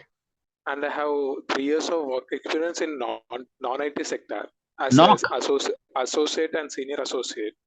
What is your work? What is your work? As a content moderator. Content moderator. Please, moderating. Just reviewing the domains and different types of content that is provided by the client. Is that experience is applicable for this SOC? What designation is written? Associate in one of the company as associate, and the other company is senior associate. Only associate. Yeah. And then there's a way you can do that. Let's join this training first. We'll tell you, but not on the live class. There are ways you can do that. Thank you so much. Okay, next Kiran done, right? Avinash, you're raising the hand, you're not asking question. I will lower your hand. Vamsi. Hi sir. Yes. Great. Good morning. I'm Sai. I'm present running on Python developer. Okay. How to domain? I want to change my domain in SOC. Okay. How it help to change Python developer? Is this okay? Which company are you working for? Provintech. Okay. Okay. How long? I'm fresher. Complete fresher. Yeah. Fresher, then join this training. We'll give the fresher. We'll give the 8 to 10 minute industry certificate also for after this training. So for freshers, Internship means we are going with the regular training, so we can give the certificate also internship from SIEM expert. It will help them to to gain the job, get good job, because you'll be considered like an experienced. Okay, Thank you. next we have Srusan. Srusan is done. Srusan. Hi sir, I'm Sharwasan Shankar here. Sorry. Like, okay, it's fine, sir. Like, a very good morning, and I have a question. Like, I'm basically from physical security guy. I do risk management. Yeah, physical security. I do risk management, risk assessment. Physical security. Okay. Yeah, I'm actually in physical security. So, how can I jump from physical security to cyber security? Like, is this course helps or? What's your designation? Right now, I'm assistant manager in Adani Hotel. Huh? I'm taking assistant security manager over here, Adani Data Center. Data center security manager, assistant security manager, right? Yes, exactly. I have 7 years of experience in physical security. Okay. So you can justify your cybersecurity experience in same designation. Okay. You cannot play as a fresher, but you have to, go with experience only. So you can justify your cybersecurity experience. Okay. There are ways. These kind of questions you can ask after the training personally later on, because you understand, right? It's a public forum, so such. No, I got it. Next, we have Greasy. Please go ahead. Yes, sir. So, are there any job guarantee courses that SIEM expert provides? मेरी खुद की guarantee नहीं. See, nobody can take anybody guarantee. If anybody taking the guarantee, that means you are sending people from back end. They will charging 2 lakh, 3 lakh rupees. They'll give some fake interviews, and they can give the guarantee. Nobody can give the guarantee to anyone, right? How you prepare? I can guarantee my training quality. I cannot take the guarantee of yours. But if you go through training properly, if you take the training properly, you're able to explain to the interviewer, you'll definitely get the job. But no guarantee. And one more thing is that currently I'm in my last year of my college, and I have done some internships in penetration testing, and currently I'm doing an internship which is more focused towards DevSecOps and cloud security. Okay. But my core area of interest has always been security operations center and cyber defense. So how should I transfer? And this experience that I have of internships, the 2 internships that I have, particularly in application security, penetration testing, and DevSecOps, can it help me to transform in a SOC role? Like, is it relevant from an interviewer's point of view? If you're a fresher, see, it depends on you. Since you're a fresher, if you have knowledge, based on that also you can apply, right? But if your core focus, so the opportunity may be less because you don't have a specialty on SOC, right? So it depends if you want. If you're financially good, you can join the regular training for SOC that we have for 3 months, right? Where in-depth things will be covered. You'll be able to justify that you're working like internship you have done, but you are on a real-time project in the SOC. This is what we have done, right? So you'll get more, more benefit, more weightage in your resume when you have SOC knowledge, SOC experience. Definitely. So, like, what I was trying to ask was, like, from an interviewer's point of view, do they value that a candidate has a diverse or holistic approach towards cybersecurity, or they want someone who is more focused toward one thing? Because internship opportunities are very less already. It depends on company to company, right? If, for example, they're starting to work on SOC only, they want people who can start the work from day one without giving any training, right? They may focus on one more. Of course, if I have 2 people, right? One people has a especially SOC knowledge experience. One people have the overall knowledge, but doesn't especially in SOC. So first value I'll give to someone who has already the knowledge which we are looking for, right? So I'm not saying that you may not get it, but the value will be more for the people, of course, which have the specific knowledge. Can I mind? Yes. Next is Yes. Hey Sulabh, this is Yash.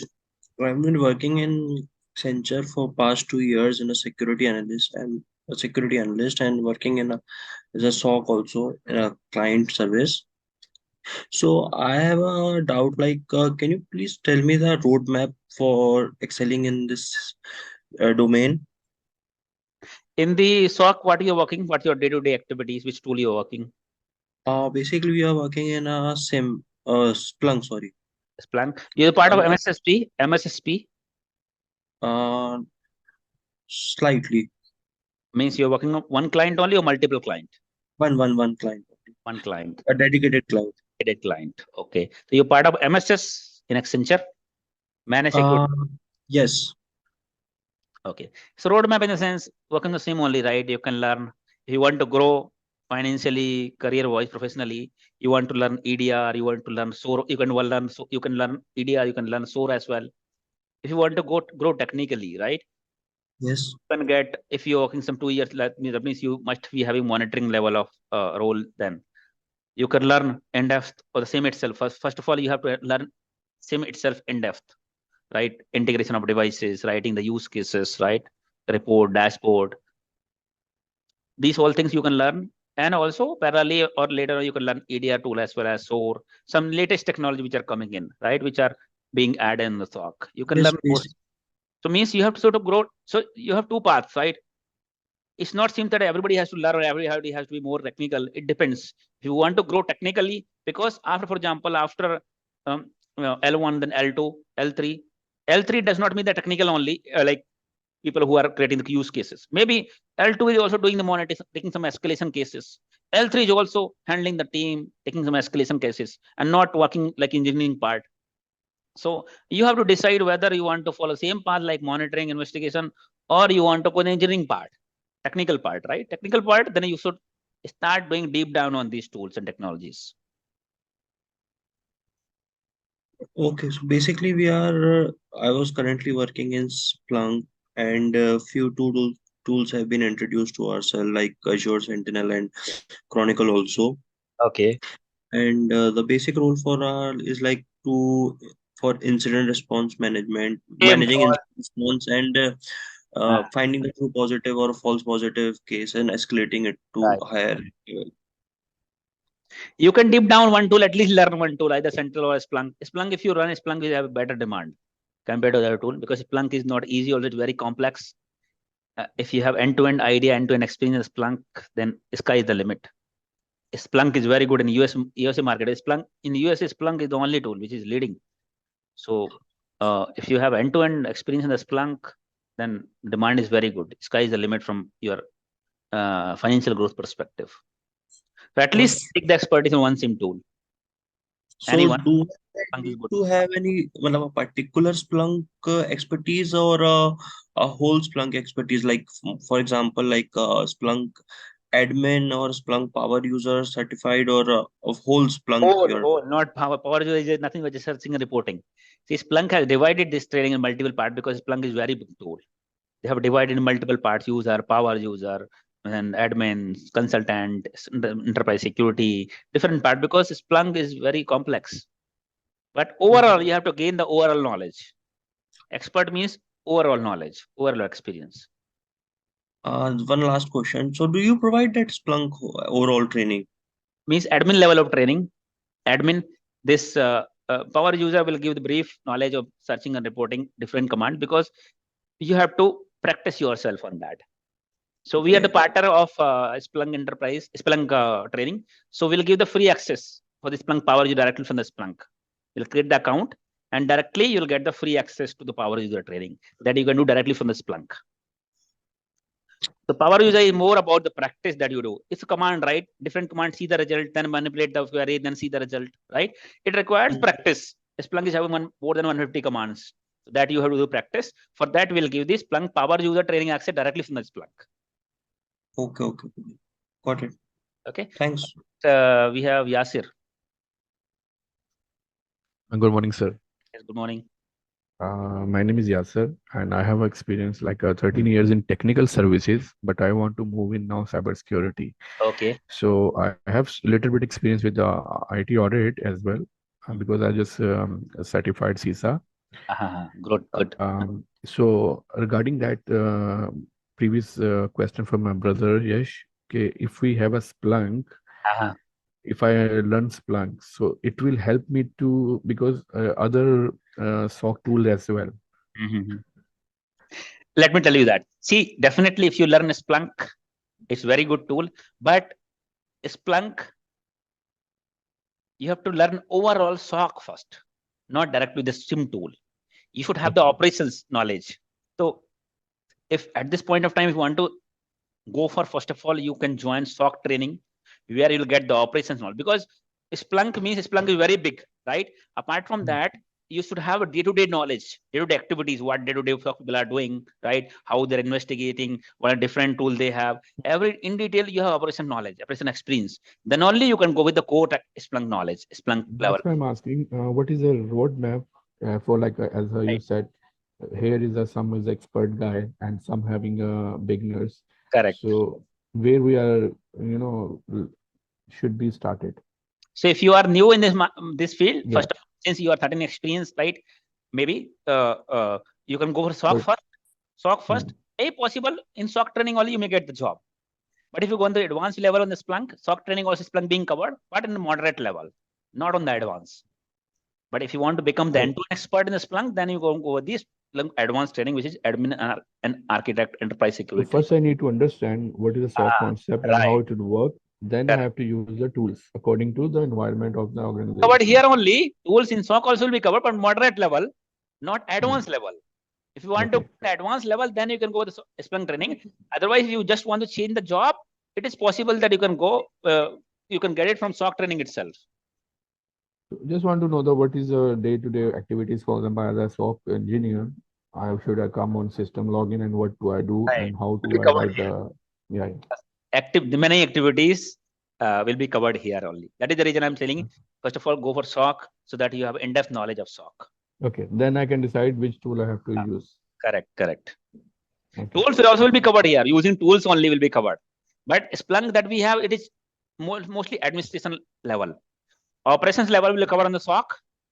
Administration level will cover on the dedicated. Yeah, I got your point. But I'm saying some organization not affordable Splunk. They are using open source any. So here, if SOC have a concept. SOC, you will have full concept clear. So you can go any SIEM tool. You can either Splunk, 𝐬𝐧𝐥𝐢𝐧𝐿, or any SIEM tool you work, because all the SIEM tool will have the same objective. After this, we are capable to do all this hands-on. Right. And write the report and everything, right? Right. In the regular training. Yeah. Okay. And next, Satya. Yeah, hi, Sulabh. Sulabh, if I join your regular training, so am I taught for creating use cases and developing of use cases and correlation rules? Right. We'll take the example of around 7 to 8 correlation rule here. In our SIEM tool, we have more than 100 correlation rule. 7 to 8 will take practically different situation and will create the use cases here. Means your whole concept is going to clear here, right? So if your concept is clear, you should be able to look at any logs, any log source. You check the logs, which all filter what capturing what data and what condition you have to write. The main is the concept, because you will have different devices, maybe 50 different type of devices. It's not something that I should know each and every device correlation rule. Mainly the concept. If the concept is clear, you can analyze the logs yourself and you can automate the threat detection in the form of correlation rule.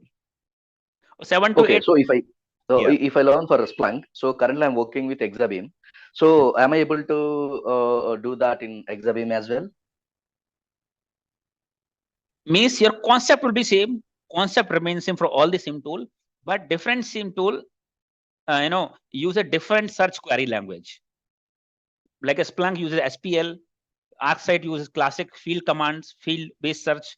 Your Sentinel uses KQL language, means coastal query language.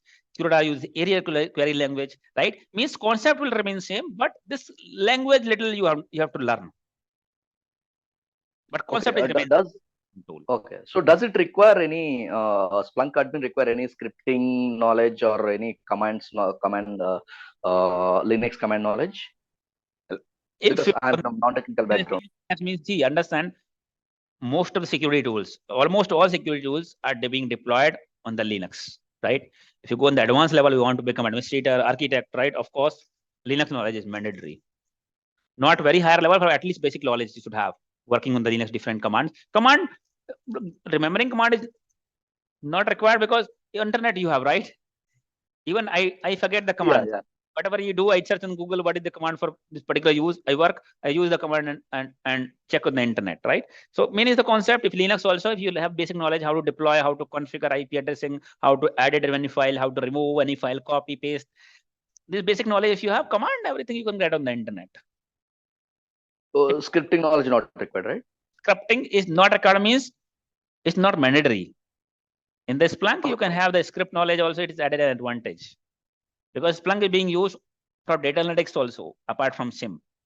In data analytics, since you collect the data from multiple different sources, apart from security tools, sometimes you automate some activities using the scripts, but not mandatory. Not mandatory. Okay. So is it required for SOC analyst or SOC engineer? Not required for engineer, higher level. For higher level, implementation team, administration, right? Even script is not required for administration, especially from SIEM perspective. It's not required.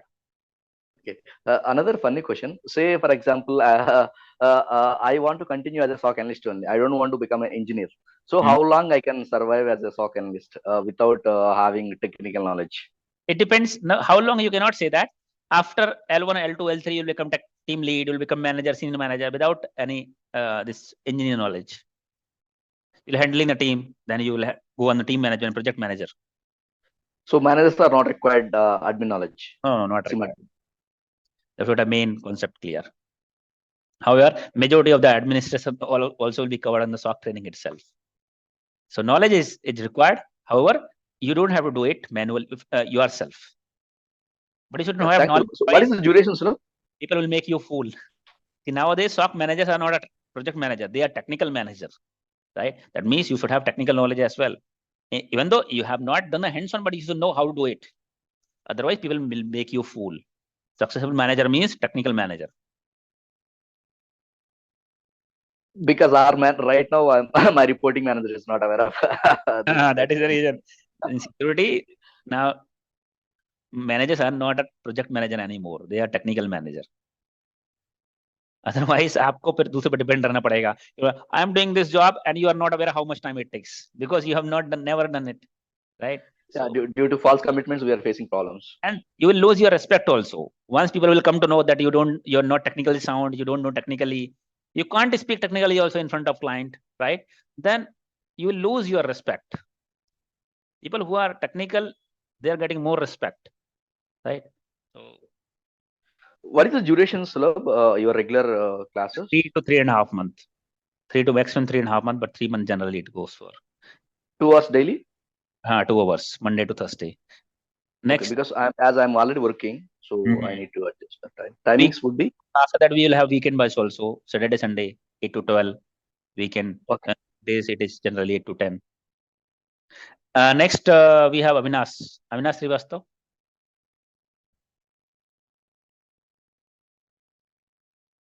Vijay. Vijay. Hello. Yes, Vijay. Hi, sir. Good morning, sir. Morning. Actually, I did a diploma and I am working from. Yes, go ahead. I'm working experience having 8 years in a service engineer. I have to come to security system. What I have to do? It's graduation should be mandatory or what? Acha, your diploma, right? I have various Yes, previously, I mean, 3-4 years back when first person contacted me about the diploma he has done, I was not very sure. But later on, I have seen so many people. That person also joined after that. He got a job also. Okay. After that, so many people who are diploma holders. Because in cybersecurity, if you are fresher, then they will ask you, you should be graduated, you should be engineer, right? If you are experienced, you have 2-3 year experience, any experience, then your degree diploma does not matter. Which branch? BA people also. Previous batch, I have one BA guy. Now he got out. He got out from 3 companies. He's working on Tata Communication now. He was BA. He was the first person from BA that time. I was very sure. I asked him, take the risk on your own. I'm also not very sure. He said, I don't have any other option. And finally, he joined and got 3 offers. So it proves that, especially in cyber security, your experience matter, not your degree diploma. If you're experienced. Okay. Okay. Yeah, Next. thank you. Now only 3%. Okay. Ritesh, go ahead. It's already 10 o'clock. Good morning, sir. Morning. Actually, I am working in a ISP company. At least 14 to 13 years. ISP? Yes, ISP, Internet Service Provider. But I have a question. Am I able for this field or not? Sorry, come back. You are? Actually, मेरा question ये है कि मैं इस field के लिए जा सकता हूँ या ना? 13 year experience. I have trained more than 200 people in last couple of years. Because my designation is here in ISP company, working in a DAN network. Technical head. Acha, technical head. Okay. And it depends on how much package you have. See, if you are technical head, your package is more than 20 lakhs, right? Then after this training, you'll have to do certification also. Okay. The people are right who are justifying 2 year, 3 year experience, 4 year experience. Certificates are not mandatory for them, but you're justifying more than experience. You have 12 year, 13 year experience. Then along with the training, means along with the experience that you can justify, you should have certain certification as well to showcase that you're working. Because my background is I'm graduation in a BCom. That does not matter, as I mentioned. You graduate 13 years experience people who will see their graduation. I know, sir, but I have just my mind is one question because I am asking. I mean, I am just telling because I have experience. I am seeing this kind of people like you. You are not seeing. I'm not saying that you are asking wrong question. Right. Replying that for these for experienced people, it really does not matter whether you're BCom, BBA, or you are technically graduated. It is matter. Able to justify your knowledge. See, I'm an interviewer. If I'm asking certain questions, justify your knowledge, I don't mind. I don't have to understand what graduation you have done. If you are not able to justify knowledge, even you are BCom, BB, or even if you're an engineer, I can't help. Because I'm totally fresher for this field. Companies are very practical. Companies are very practical nowadays. They consider your knowledge, your experience, not the degree. If you have very good degree, if you have MS from Canada, USA, UK, but if you don't have knowledge, if you're not able to justify your knowledge, does not make any sense. But if you have done BCom, BBA, whatever you have done, but you have experience, you're able to justify, you're able to work. That is what I want to do, right? Yeah, right. One more question, sir. It's a coding and non-coding is mandatory for my experience side. Coding is not required. You are not going for software development. Yeah, right, sir. Coding is not required. Okay, sir. It's good to have Python knowledge if anybody has for some kind of automations, but not mandatory. Okay. Thank you, sir. Okay, thank you. Next, क्या नाम है यार? Tracy God. क्या नाम है? कैसा नाम है यार ये? Tracy God. Yeah. Your name is? Sulab. Your name is? Praise God. Okay. You are not from India. Go ahead. No, I'm not from India. I'm watching from Nigeria. Good morning. It's actually 5:34 a.m. in Nigeria. Oh, right now 5:34. Okay, that means yes. By 3:34. 3:30 you join. It was 3:30. Yes. Means you are following UK time, is it? UK also, I think. Yes. Same time. 3:30. Yes, we have same time with UK.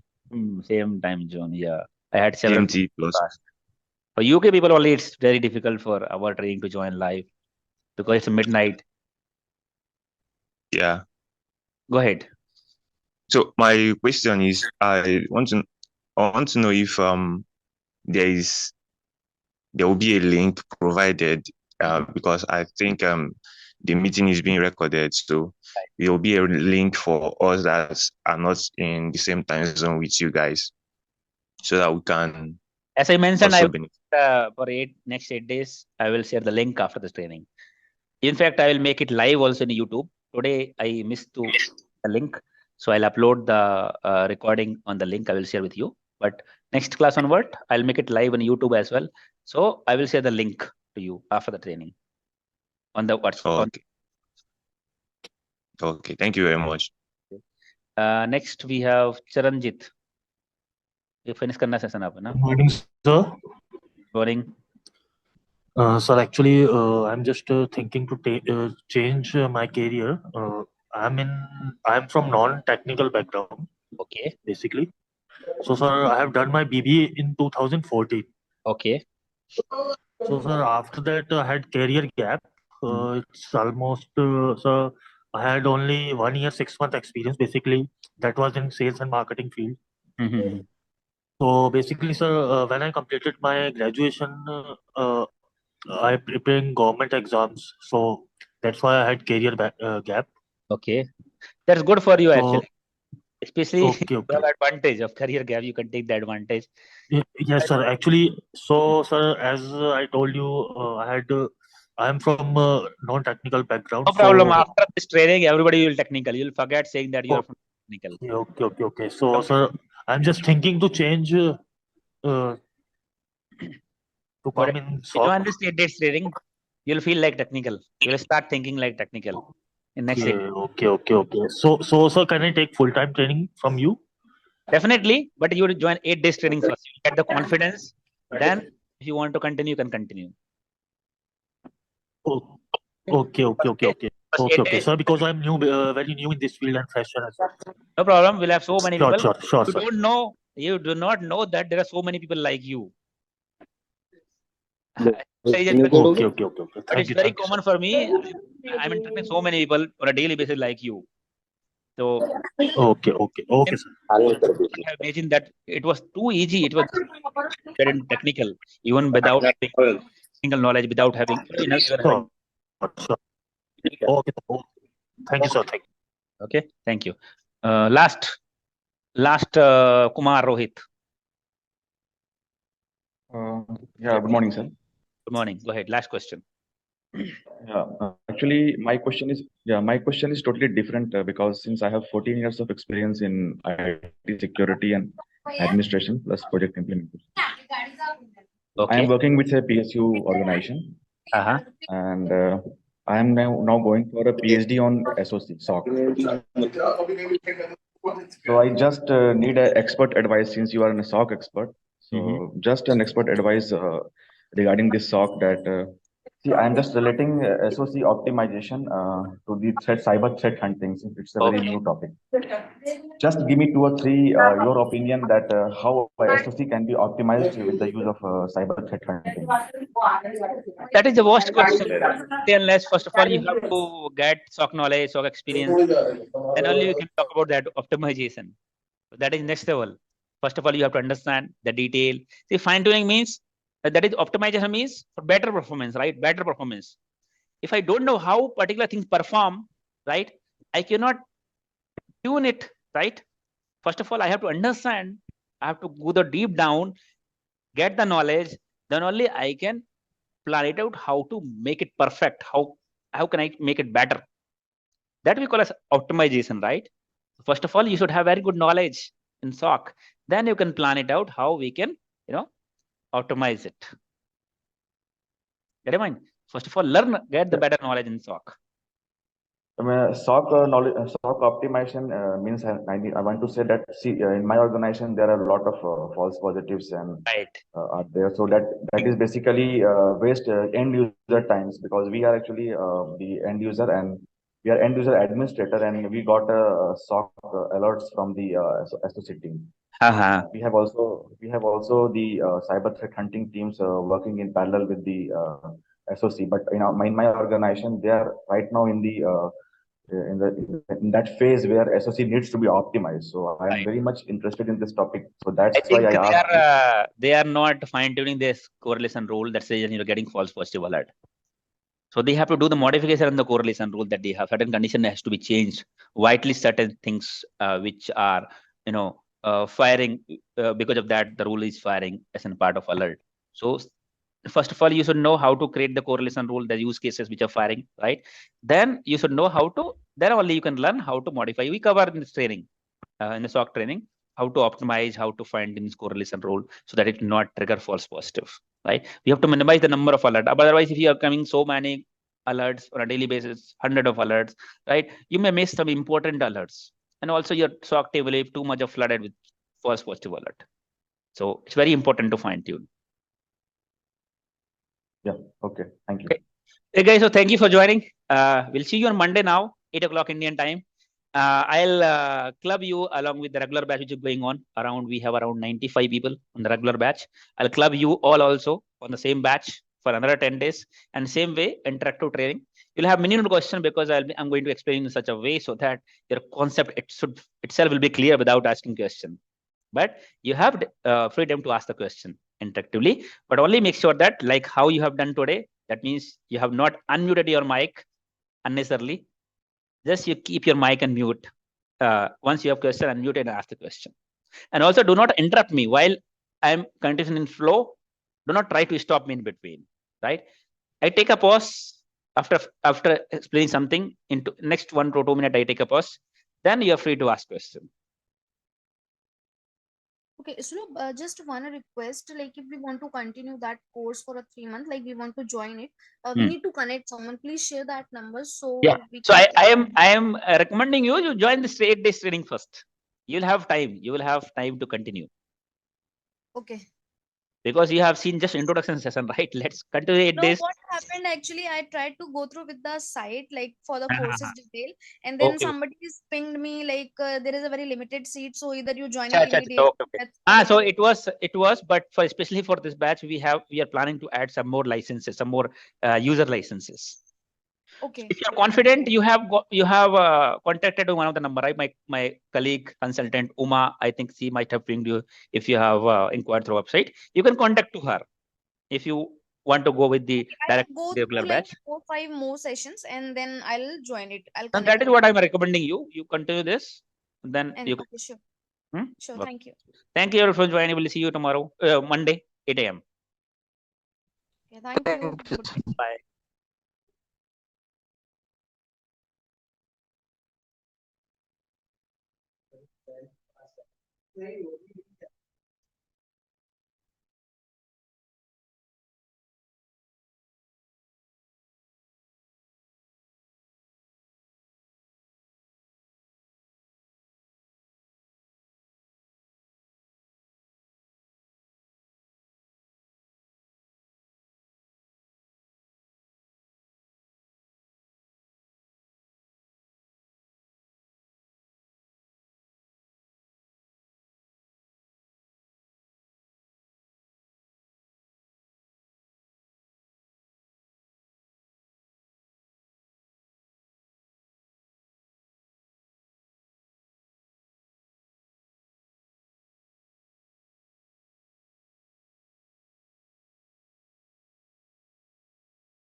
Okay, good morning, everyone.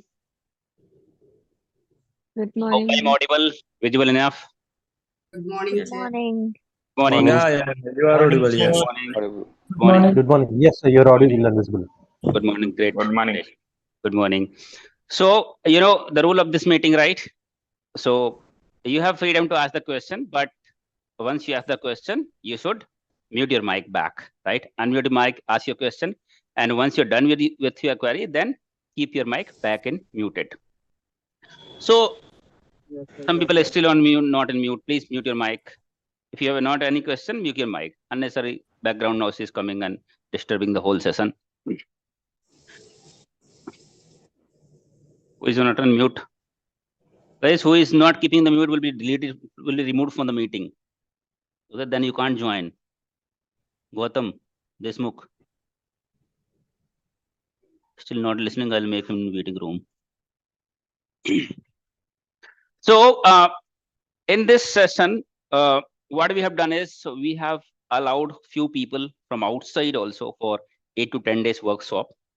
This is the regular batch for 3 months, but initial 10 days we have allowed people, other people also from outside who are not even the part of this regular training. So all will be joining together. So you know, right, we have people from diverse background here, from different background, as we understood last class. So we'll be starting this class from basics networking security concept. Then we'll move toward the SOC and SIEM, right? How we can monitor the real-time security posture of any organization across the whole organization network security posture using SIEM tool, right? How to investigate all things from analysis and administration perspective we are going to cover here. Even in the free class also, I'll be showing you how we can, after this covering the basic networking security class, how we can monitor how the SIEM looks like, how we can monitor real-time attack, real-time. Sir, we lost you. In the SOC. Okay, just give me a moment. In the SOC, that also we are going to cover here. So people who are already in the networking and security background, it might be revision for them. But these sessions are very important for the people who are new in this technology, right? It is going to be very helpful because without here, we are going to secure the network, right? We are going to talk about data security, network security. So you cannot imagine the security without understanding the network, right? It's very important to have the basic knowledge at least of networking. So prior to that, a few years back when I used to take this SOC training, I used to ask people who are from different background, I used to ask them first go and join CCNA class, grab some knowledge of networking, then join this class. It was a burden from extra burden for them, time taking procedure and extra burden in terms of finance for them, right? They have to join, they have to pay for CCNA. Again, they have to join this class. And again, the full CCNA knowledge is not required because being a cyber security analyst or engineer, you're not going to work on the networking device like router and switches, right? You're going to work on the security tools. Yes, like SIEM or other security tools, right? So in the CCNA, which is very deep down the networking, right? That is not at all required from cyber security analyst perspective. We should have just basic knowledge of networking. So then I realized the same thing, and we started covering in our SOC batch itself, so that they don't have to go anywhere else to understand networking and security concept, right?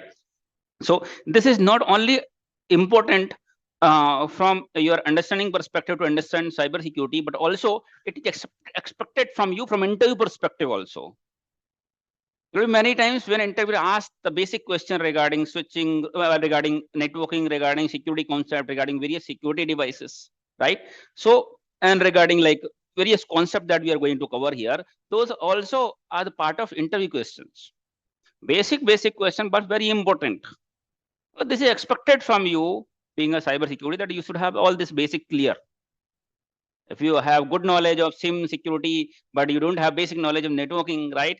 That means you are not fit for the job. Your foundation is not clear. So even people who join this free training, their foundation is going to be very strong. After this, if you go through some document also, in case you are not continuing the regular training, but if you go through the document also, you are going to understand the things. You will grasp the concept very easily. Okay, so we'll be starting this session from basics, right? So my first question from you, you have a computer. You have got a computer, right? Now, you have to access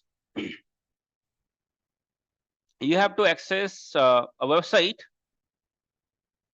For example, flipkart.com.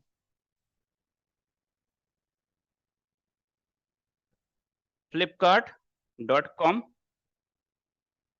which is hosted on USA.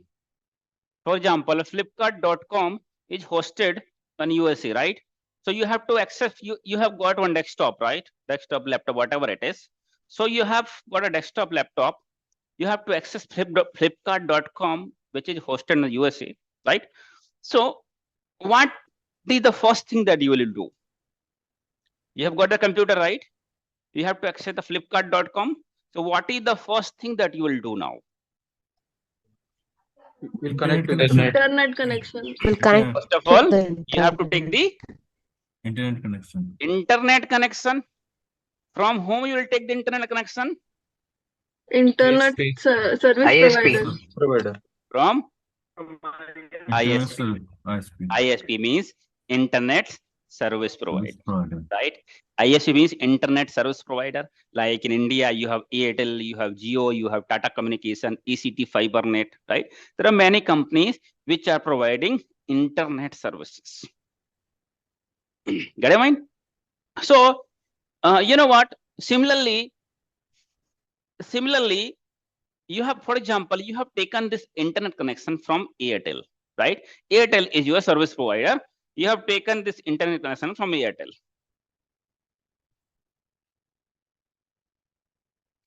Initially, our classes will be a little slow, right? Gradually, we'll make it faster, right?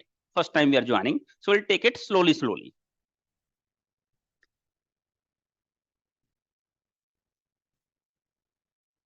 Airtel, you have taken the internet connection, right? So Airtel has not given the internet connection to you only. There are lots of user who has taken the internet connection, right? So no, from Airtel. Not only you, but there are lots of people, lots of subscribers who has taken the internet connection from Airtel, right? So all computers are connected to the Airtel, yes or no? So these computers are the part of Airtel network, right? Network means if two or more computers are connected to each other so that they can communicate with each other. If two or more computers which are connected to each other in order to communicate to each other, we call as network.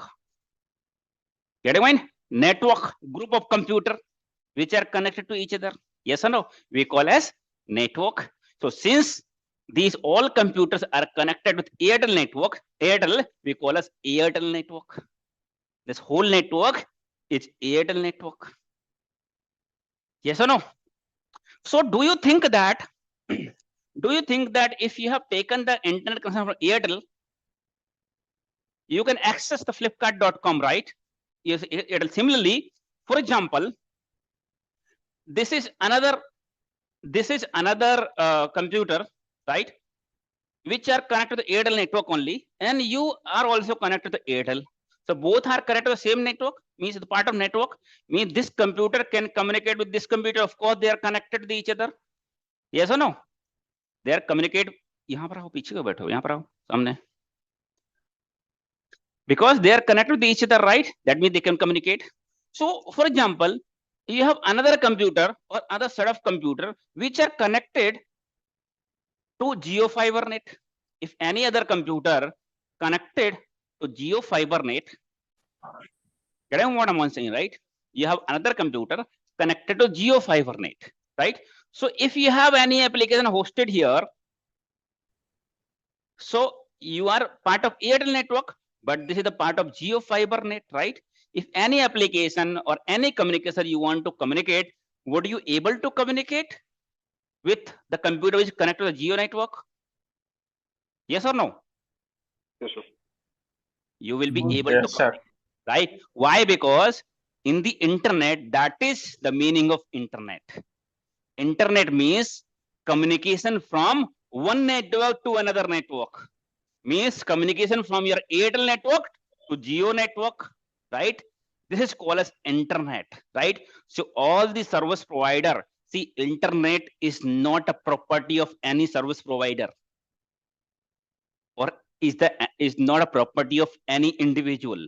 It's a property. It's property of everyone. That's the reason internet we also call as public network. Yes or no? Internet we also call as public network because it's a property of everyone. It's a public property. Yes or no? So one service provider, all service provider in the internet are connected to each other to allow the communication, right? In India, you have Airtel, Jio, ACT, all the networks, all the service provider networks are connected with each other to allow the communication, right? That is what we call as internet. That means communication from one network to other network we call as internet. Yes or no? Inter, you understand inter meaning intercity, from one intercity buses, intercity train from one city to another city we call as intercity. One state to another state we call as interstate. One national to another national we call as international, right? But here we are not talking about city or state. We are talking about the network. So that's the reason the word is internet. Get it mind? The word is internet. That means all the service provider within the country are connected with each other using internet. So what happens? Every service provider, for example, you have Airtel, right? Airtel have, for example, 3 to 4 lakhs of computer, 3 to 4 lakhs of subscriber, right? Which are connected to the Airtel network. Yes or no? So what happens is every service provider, they will have the gateway. So similarly, you have from gate, right? From one city to another city, there's a gate. Gate means border. Through that, you can go from one city to another city. Similarly, to connect other network, Airtel will have the gateway that is called as domestic gateway. Because domestic network within the country network connected, that is called a domestic gateway. Similarly, Jio will have the gateway, Jio domestic gateway. Using this gateway, one service provider is connected to other service provider. Similarly, within the country, all service providers are connected with each other. You can't imagine the functionality of internet if any service provider is not connected to other service provider. Will you call this as an internet? No, right? Okay, Airtel is competitor of Jio. So if they have some discrepancy, can they deny, okay, Airtel, we have some discrepancy, he is my enemy, so I will not connect? Is it possible? No, right? Because if you are not connected to all the service provider, that means you are not internet. You will not see anything. Means if you are taking the internet from Airtel, from Jio, from ACT, if you have to access the flipkart.com, it is irrespective from which internet service provider you have taken the internet connection.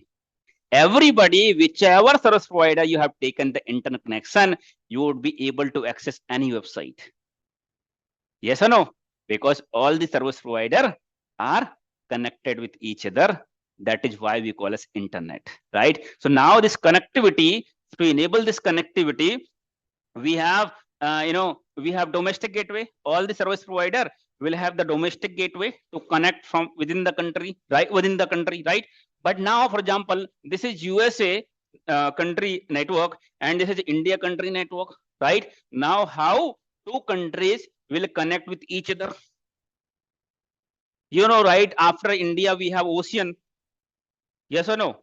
So what happens is here we'll have the which gateway? International gateway. International gateway. Using international gateway, two countries will be connected with each other using the international gateway. Get it mind? That means one country network will be connected with other country network using the international gateway. Means how the connectivity will happen. So what do you think that this connectivity from India to other locations, for example, USA, how the communication will happen? Through wireless Wi-Fi or any some other medium? What do you think? Satellite. Is it through Wi-Fi? That you have towers. No, sir. Wired. Wired. Wired, sir. Wired Wired. communication. Why we are not using Wi-Fi? Tower की जगह Wi-Fi is more बन गया यहाँ पे. Because of range, sir. The range is very low. Wi-Fi only connect 100 meters. But it's not like that 100 meter. You have tower, right? You have mobile tower. Sometime mobile tower is 10 kilometer away and still you get the signal, right? But what is the reason? If you can use wireless in your mobile, we can use wireless here also, right? From one country to another country. Bandwidth. Bandwidth issue. Bandwidth issue. Wi-Fi is Right. slower than wired. Because there are many obstacles on the air, right? If you spread the signal, there are various obstacles and signal quality will get degraded. Means what is being transmitted, same cannot be received. Even 99-98% also cannot be received. If you see yourself, when you are closer to your Wi-Fi router, you are getting good signal. When you go away, little away, how away you go from Wi-Fi router, your quality of the signal will get degraded, you will get less speed, right? The functionality of wireless to give you some kind of comfort. Get in mind? So that while moving also, you can stay connected. Yes or no? But you cannot get the similar. Mute your mic, please. Abhishek. Oja. You cannot get the same strength of the signal what is being transmitted from here. Get in mind? That is the reason. Abhishek, Sir, I have one question. You mute your mic again after asking the question because you keep your mic unmuted. Okay. Yes. Yes, go ahead. Sir, I have this one question. As you said, there is one gateway. So when there is a communication between two international, so is there also one gateway in that? Just like in Wi-Fi, we have one gateway where we communicate with the public network. Okay. Correct. But when there are two international networks that are communicating with each other, right. So is there any common gateway for the one network, international Of course, network? see what happens is, see, this is your home, right? Yes. In home, you have gate, right? Yes, Gate, you can go to market also, your village also, somewhere else also, right? But Okay, different roads. Similarly, yes. once you have the gate here, then USA, UK, Canada, South Africa, like this, right? Here it is gateway, nothing but a gateway router. It's a high capacity router. Then there will be cables, as I mentioned. The communication from one country means far communication will not happen through cable, right? Cable, sorry, not happen through wireless. Wireless is just for end users, for your comfort. Final communication, like for you, is happening through wireless. Otherwise, communication from one tower to another tower is also happening through cables. Nowadays, faster high bandwidth cables that we call as which cable? Optical fiber cable. Fiber optical cables, right? Somebody is not muted here. So, sir, new IP address is provided, na? I will tell you. Okay. I have not discussed about IP address. There are many people are not aware. I will tell you here. Excuse me, sir. Yes. Sir, so router is a gateway, you are saying. I will right? tell you. I will tell you what is router on the later period. But you can say it is the gate of your home. Get it? What is this device network? I will tell you what is router. Okay. No, gate. Okay. I want to know about gateway. That gateway is like a router. Right. It's a router. Router means your gate you have. Similarly, in the network, you will have gateway means router, which distribute your communication from one network to another network, right? Multiple places, multiple cables can be connected to the same router. Some communication from this country, this country, right? Similarly, in company also will have a router gate on the gateway, which route your communication from one network to another network, from your company network to internet, right? I will tell you what is router in detail. So you understand, right?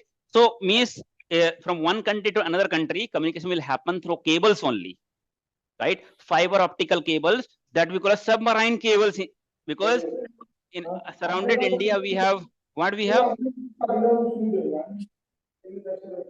I'm putting you in waiting room, guys. I'll move you in waiting room if you do not, if your noise is coming from your end. Okay. So what I'm saying is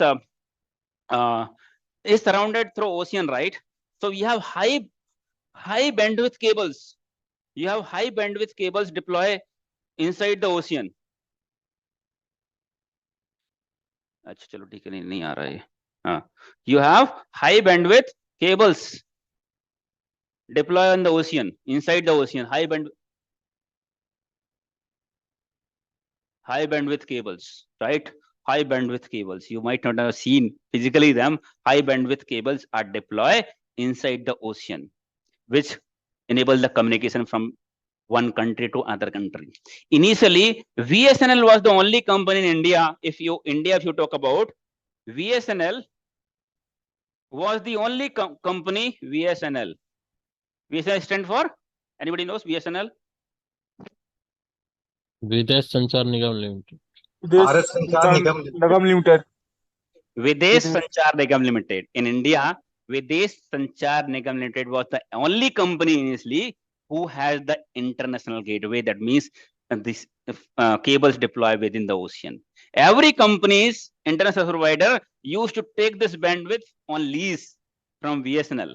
Later on, BSNL was acquired by Tata Communication, right? Then Reliance Communication also deployed their fiber optical cables. Now Jio also having their own fiber optical cables, right? Means they are also having this international gateway. All other service providers are taking this bandwidth on lease.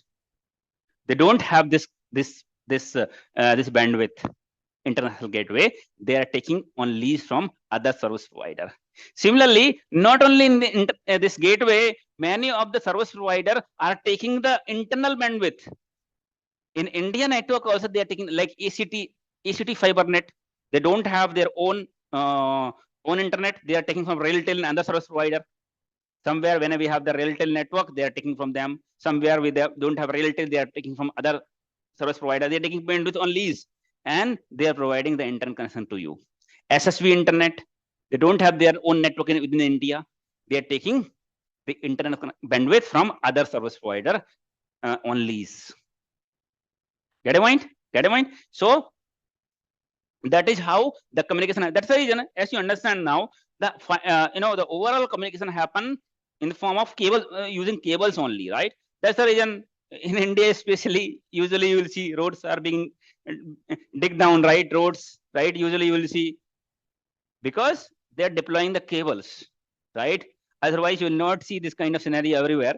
But the communication actually happen through cables only. Just for your comfort, we have the Wi-Fi mobile. We are still connected all the time. Your Wi-Fi means your towers, right? Similarly, at your home also, office also, you have Wi-Fi router, right?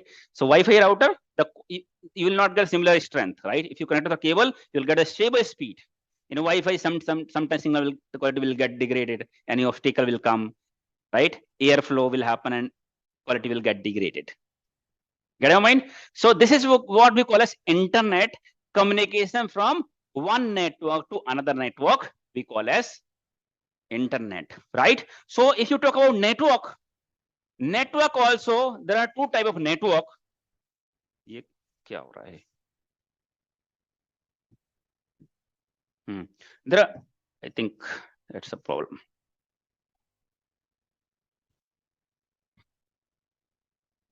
There are two types of network, three types of network. For example, you have your home or your company, right? Home, your company, within the home or I think I have to reboot this. Maybe some updates are going on.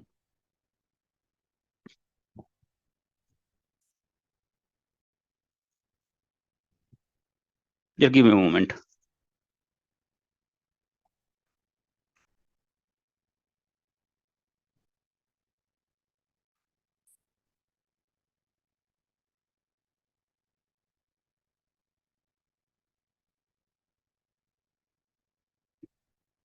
In your home or office, right? In your home or office, when multiple group of computers are connected with each other, and your local office, local home, your home, right? That network we call as which network? LAN, right? LAN. Local area network. Within the country, within your home, within your lab environment, right? Whatever you have created at home, right? If all the computers are connected with each other, that we call a network, right?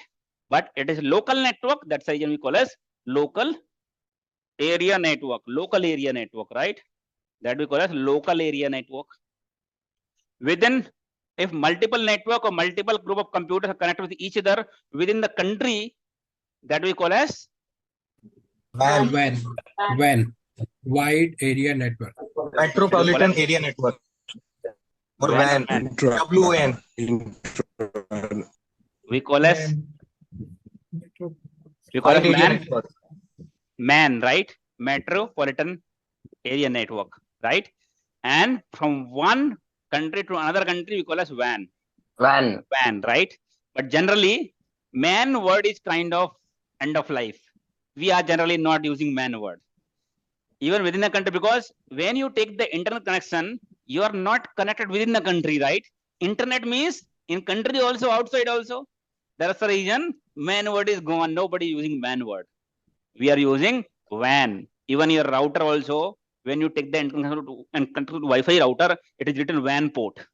WAN port means internet port, on which port you will connect to the internet cable.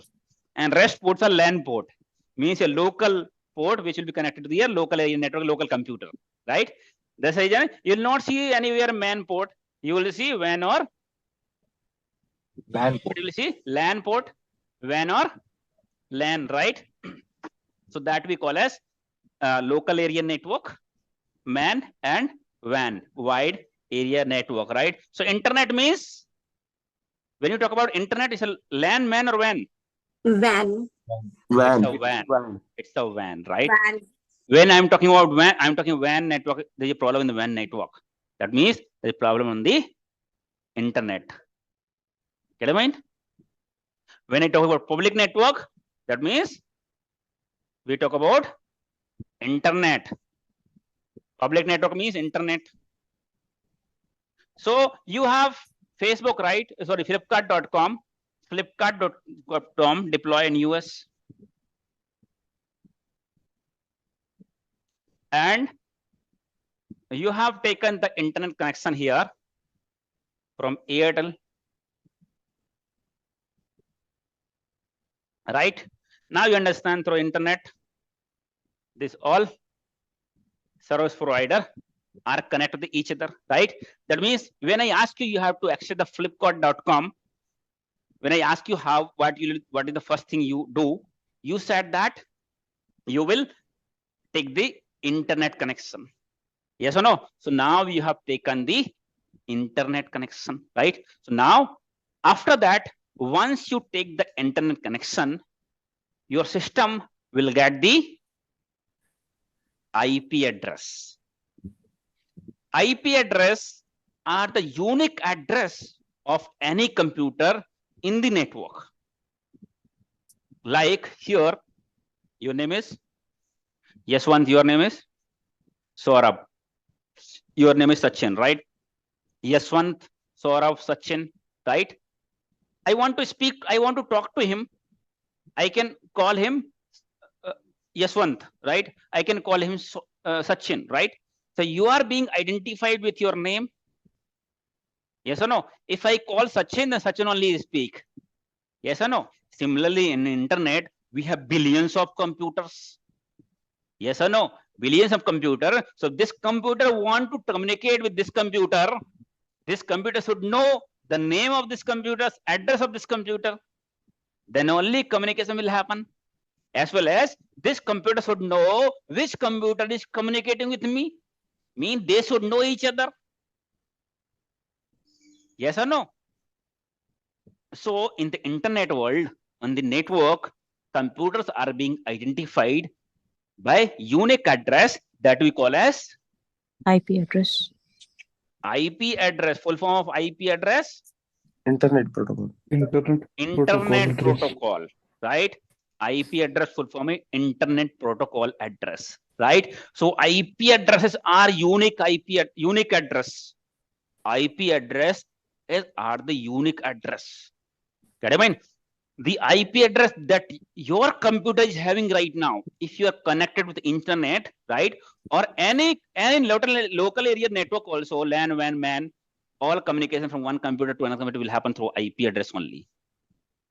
Yes or no? So the IP address that your computer is having right now, no other computer across the world are having the same IP address. That means IP addresses are the unique address. For example, this Flipkart server is having IP address 199.0.2.100.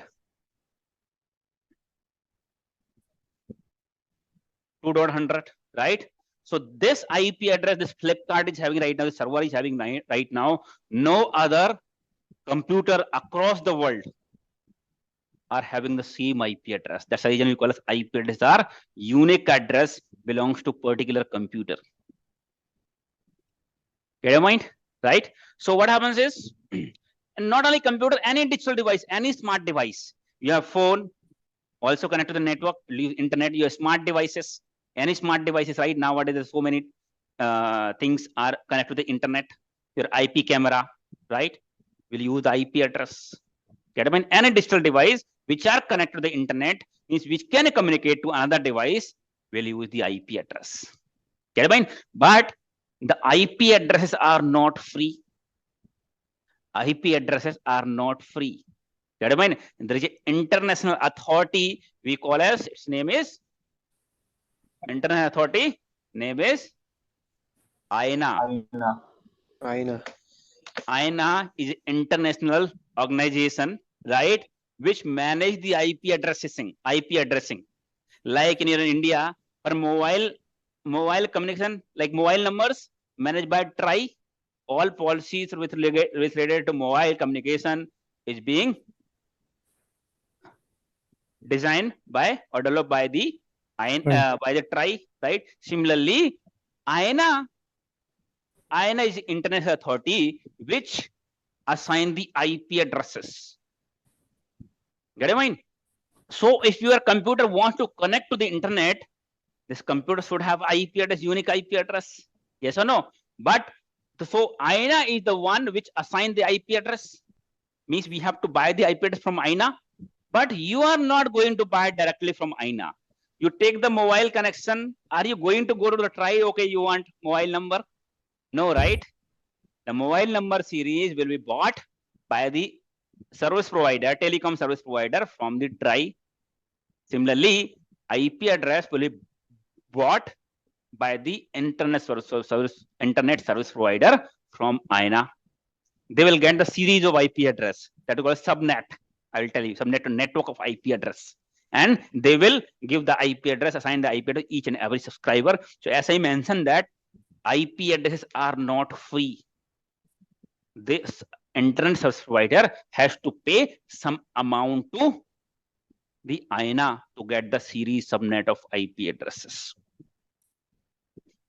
Get in mind? Now you have billions of billions of computers, day by day, smart devices, all are being connected to the internet. Yes or no?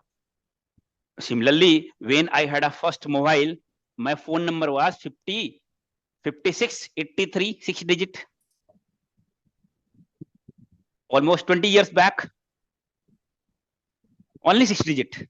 Now in India, phone numbers are of 10 digit. I think everywhere now 10 digit. I believe so. 10 digit. Why 10 digit? Why they have increased the number from 6 to 10 digit? Because users are increasing day by day. So permutation and combination within the 6 digit will be less. Yes or no? That's the reason they increased to 10 digit. So made one mobile number was 50, 56, 83. They have added 9300 in initial to make it 10 digit.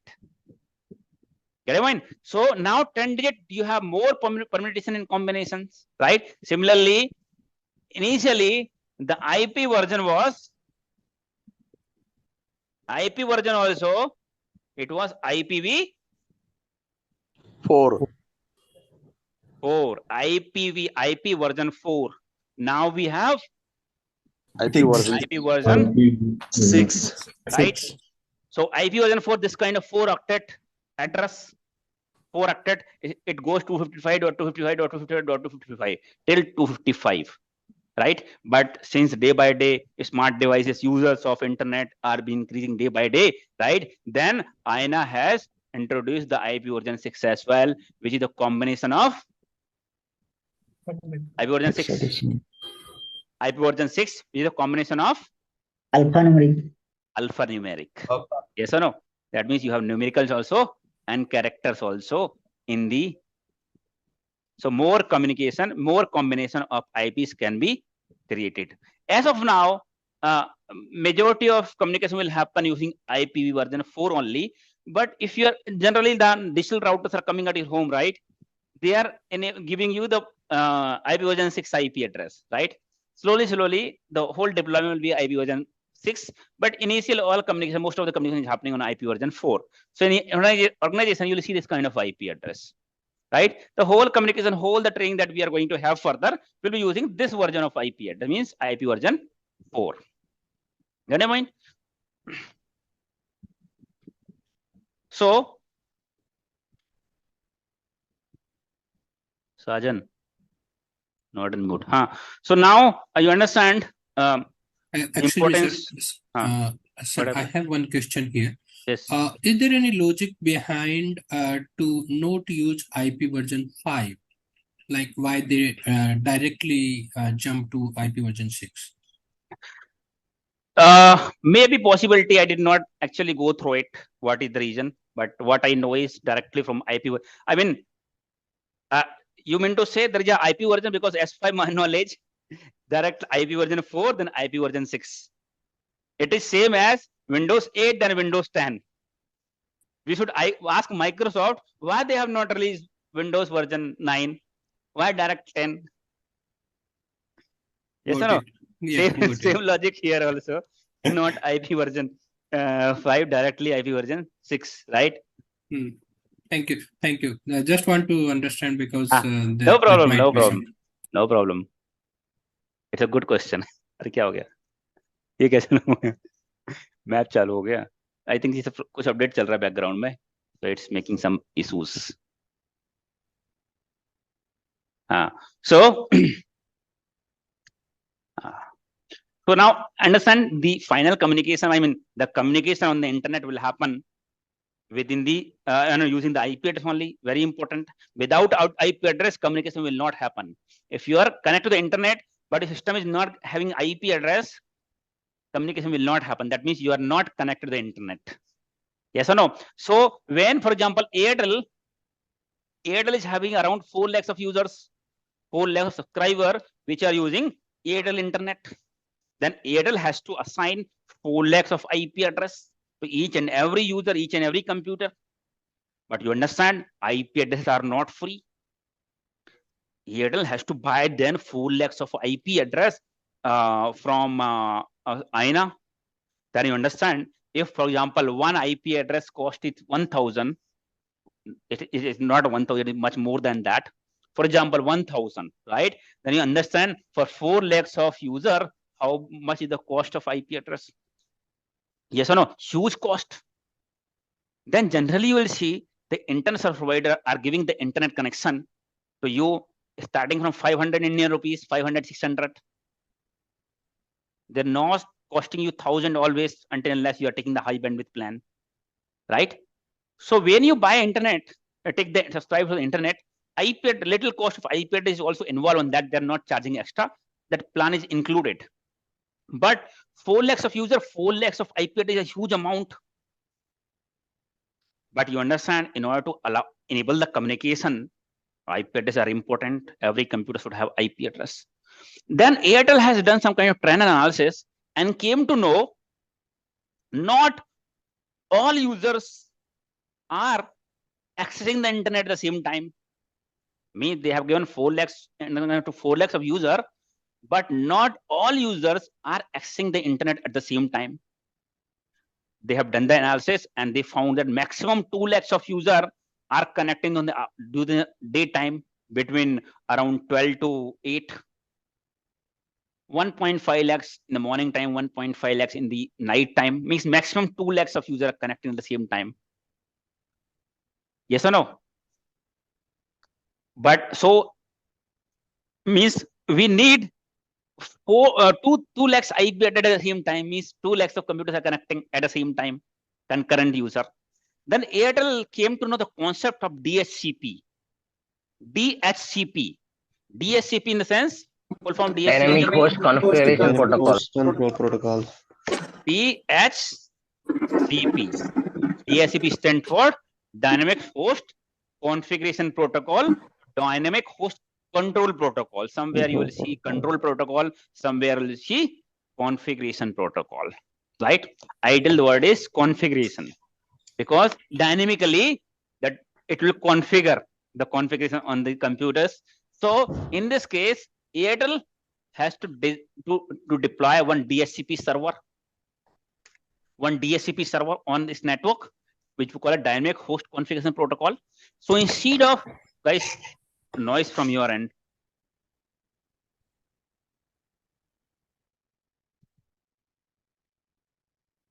Instead of buying 4 lakhs of IP, now Airtel has bought just 2.5 lakhs of IP, even though 2 lakhs of users are connected at the same time, but to make some room in case sometime will happen, more user will connect, right? In that case, IP address will not be available. So instead of that, they have bought around 2.5 lakhs of IP address, right? Now, Airtel will configure one server called a DHCP server, right? So in this case, what happens is, in this case, Airtel may buy around 2.5 lakhs of IP address. So the computer which connecting to the internet, they will get the IP address. And once you disconnect the network internet, the IP will go back to the DHCP pool and will be available to reutilized. For example, once you connect to the internet, if Airtel had DHCP server, it will keep all 2.5 lakhs of DHCP server. Get what I'm saying? Understand what I'm saying? Once you connect to the internet, your request will go to the DHCP, auto request will go to the DHCP server. Automatically, this server will assign one IP address to this computer. Get a mind? Till the time you are connected to the internet, you will have this same IP address. Once you disconnect from the internet, the IP address will be released. The IP address will be released from your computer and go back to the DHCP pool and will be available now for other computer to sign. So once other computer connect to the network, any random IP available here will be assigned to this computer. Maybe same IP which we have released just now may be available here and can be reassigned to the other computer. Yes or no? So we are reutilizing the IP using DHCP. So this kind of IP we call it dynamic IP. So there are 2 types of IP addresses. What are those type of IP addresses? Static and dynamic. Static IP address. Dynamic IP. Static IP and so this type of IP, that example that I have given, is it static or dynamic? Dynamic. This IP address for DHCP which has been assigned to this computer, is this static IP or dynamic?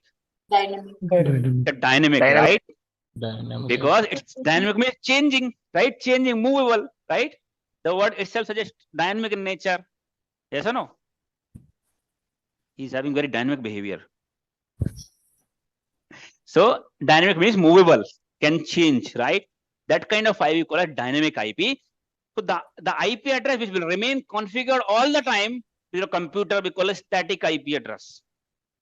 The IP address will get changed through DHCP we call as dynamic IP address. So when you take internet connection, normal internet connection, broadband connection from ISP, you get the IP address. That IP address is dynamic.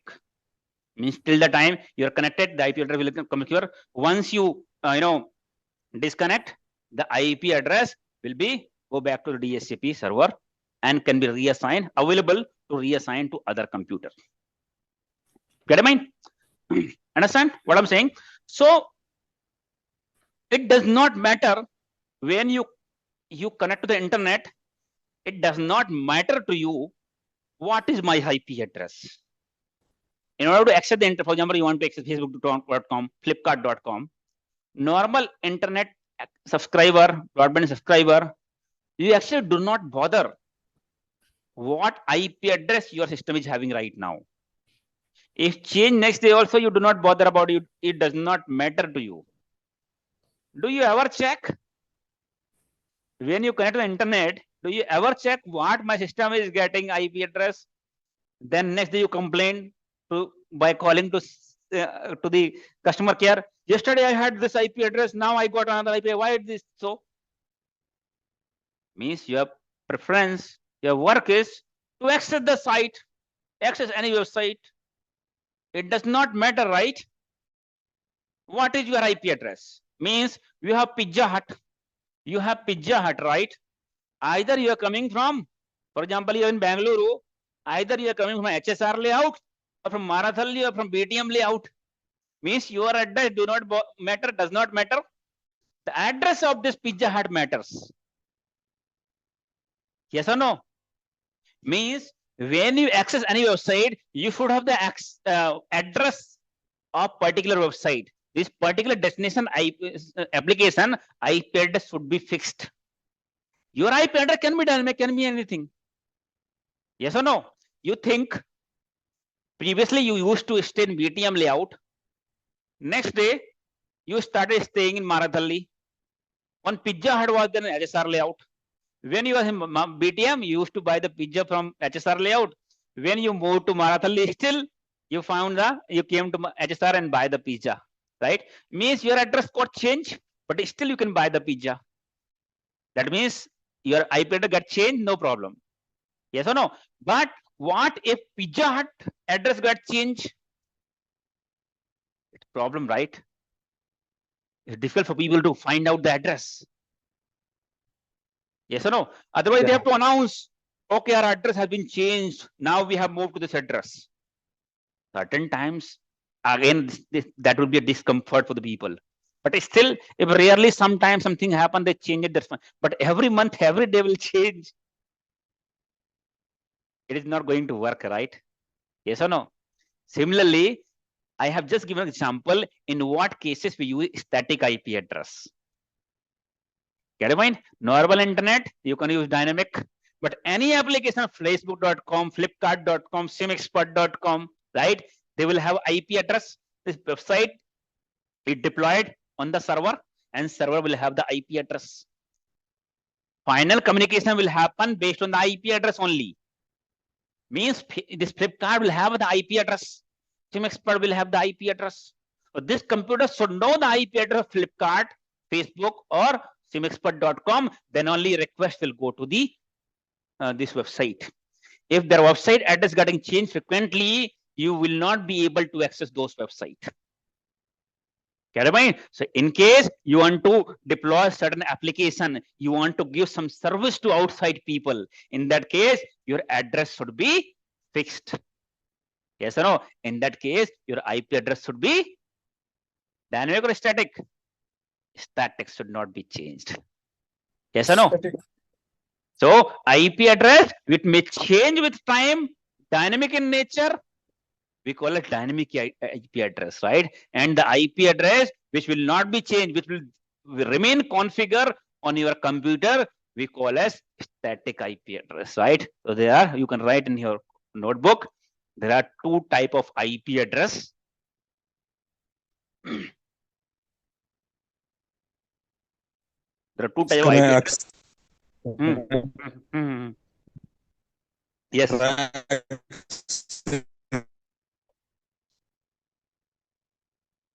Your internet connection is not good. It's not audible. Internet voice is not audible. Example. Your voice is not audible. Better? Your voice is not audible. Is it now better?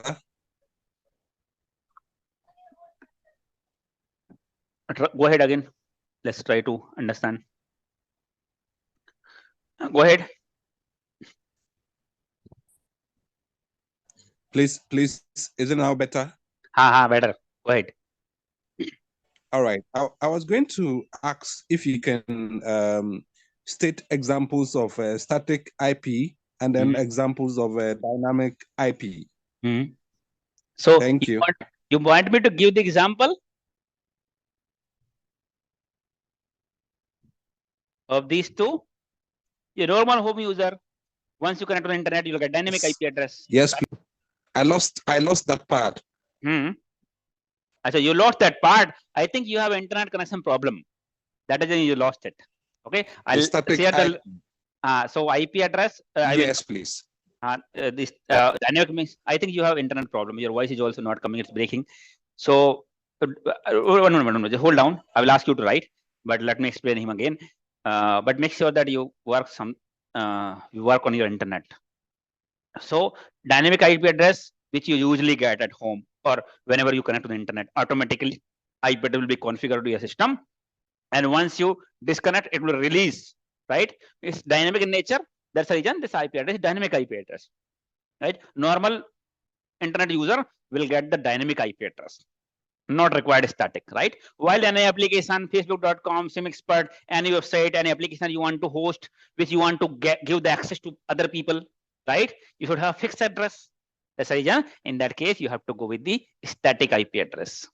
Like in our lab also, we have VPN. It's not a computer, but we have VPN firewall, right? So everybody will connect from their home to our network through VPN. Means my VPN device should have a fixed address. Then only you'll be able to connect to my network for lab, right? So we also got the static IP address here. If IP address gets changed, every time I have to call you. Okay, this time IP address is this one. This time IP address is this one. Yes or no? In that case, I have to communicate all the time. Whenever IP address gets changed, it's a problem. Yes or no? That's the reason. In that case, we had to go with the static IP address, right? The static IP address are not free. If you are going to with the static IP address, you have to pay to service provider. Either you can buy the IP address permanently on your name, permanent, or normal user generally for like us, right? We buy it, we subscribe it monthly. Normal usage for example in lab, right? I will not pay thousands of rupees, lakhs of rupees to buy the IP address permanently, right? So because sometime internet also getting changed. Previously in my other office, I have Jio FiberNet. Now we have Airtel. Prior to that, we have ACT, right? So in that case, I have subscribed the IP monthly basis. So I am paying around 350 rupees, 350 Indian rupees per month for a static IP address, right? So extra is over and above your internet subscription, because by default in your broadband internet, you'll have dynamic IP address. If you want to go with the static fixed IP address, you have to subscribe monthly or you have to buy permanently. Get a mind? Sir. Yes. Can we will buy static IP? One by one. First. Hello, sir. This side home. Yeah, go ahead. Yes, sir, can we buy a static IP? Of course, you can buy. Similarly, I bought. You can buy. You can buy. You can buy, or you can subscribe also. If you have temporary, means monthly basis, yearly basis, you can subscribe from ISP directly. You can buy. You subscribe. Like I have bought. I will subscribe monthly basis, 350 rupees per month. I have to pay extra on my bill to get the static IP address. So static IP address. Hello. Yes, go ahead. Sir, that dynamic IP address is chargeable by that ISP or not? See, when you plan, for example, 599 plan you have, right? For dynamic IP address, little cost is already involved in your plan, already included in your plan. You don't have to pay separately for IP cost in your normal internet connection, right? But if you're paying with the static IP address, then over and above your plan, you have to pay the charges for a static IP address. Okay, sir. And sir, if any, just like that, Airtel is the ISP provider. So the DHCP server in total India is only one, or it is based on circle wise? It can be multiple. It can be multiple server they may have. They will not even one server. They will have multiple server. Maybe location wise. Airtel they have connection in Bangalore or Mumbai. They may have local DHCP server. Okay. Sir. So I have doubt on DHCP. Suppose like in home network, like we usually connect to the Wi-Fi and we will not off the laptop and all for many days. So in that case, it's like many people do the same thing. Then how DHCP will work in this case? I will tell you. There is some concept called as netting. I will tell you while we understand designing a network. I'll talk about how multiple computer can communicate using same IP address.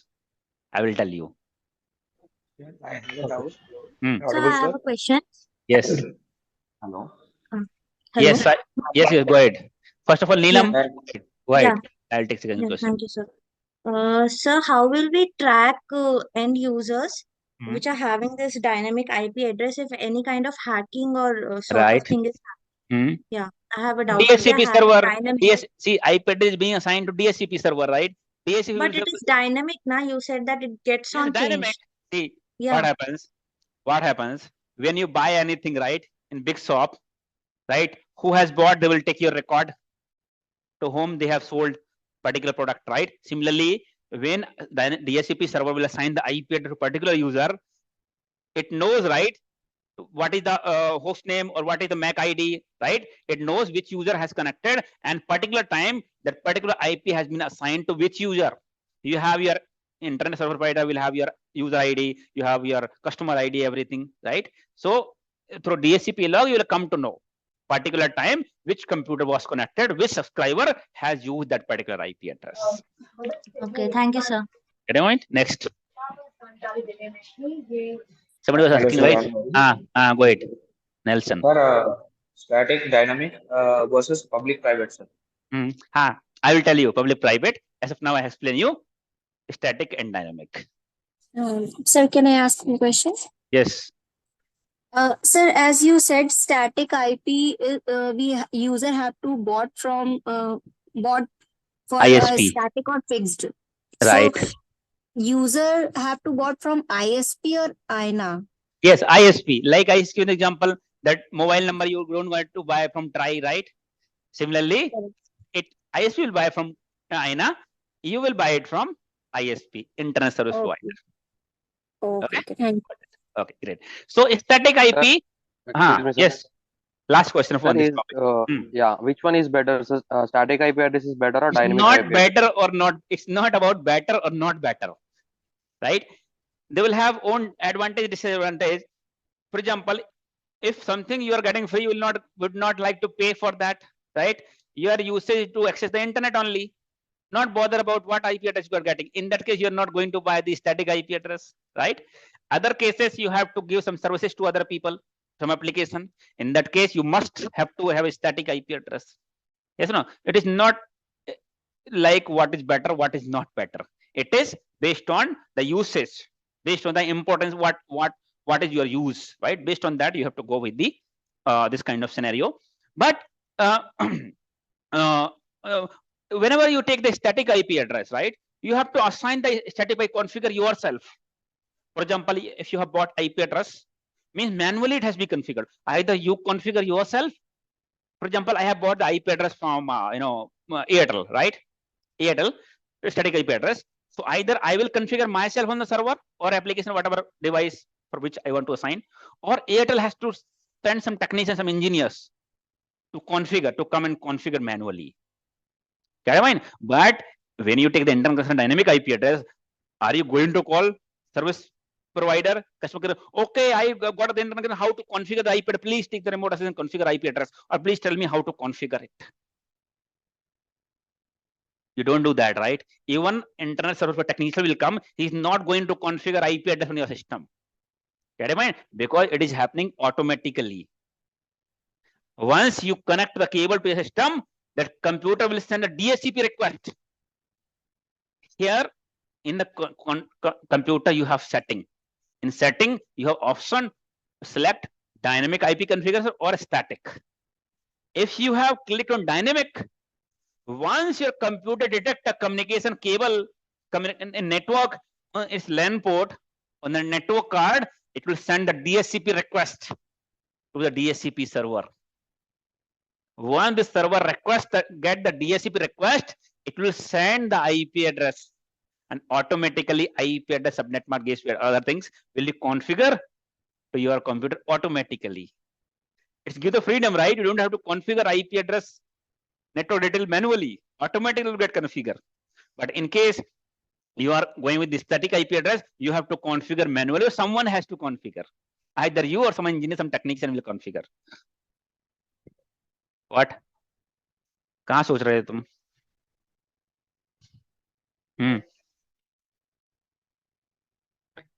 What line? Can the static IP and dynamic IP can be the same One in two moment, different countries? one moment, just a minute. हाँ, मैं circle तो बार-बार बना रहा हूँ, बार-बार बना रहा हूँ circle.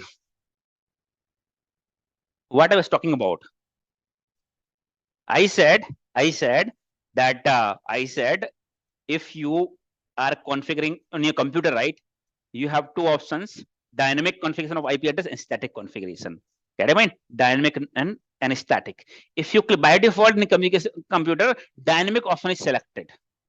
DSCP option is selected. DSCP. If your DSCP is selected, once your computer detect a cable or detect communication on your LAN port, right, it will send a DSCP request to DSCP server to get the IP address network detail, and automatically DSCP server will configure the IP detail on your computer. You don't have to configure manually. If you got IP address, static IP you have to configure. Then on the setting, you have to select static option. Then you have to configure IP address manually, right? Dynamic. What? By default, it is dynamic only. You don't have to do any settings. By default, every computer by default have setting DSCP, dynamic selected, right? Because laptop, desktop, who configure static IP address, right? But if you have to configure static IP address, you have to go option, go on the static and configure static IP. So this is the homework for today. This is the homework you explore. Either you watch the YouTube video or something, how to configure static IP address on the system. You should know how to configure.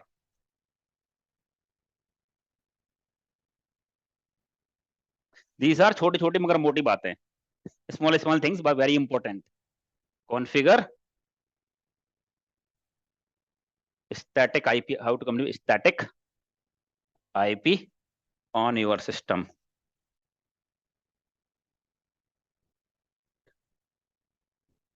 On your system. How to configure static IP on your system.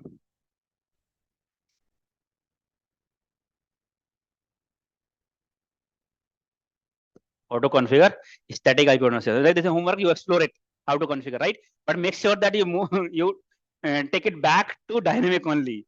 Otherwise, if you keep it static, then you will not be able to connect. Get it, mind?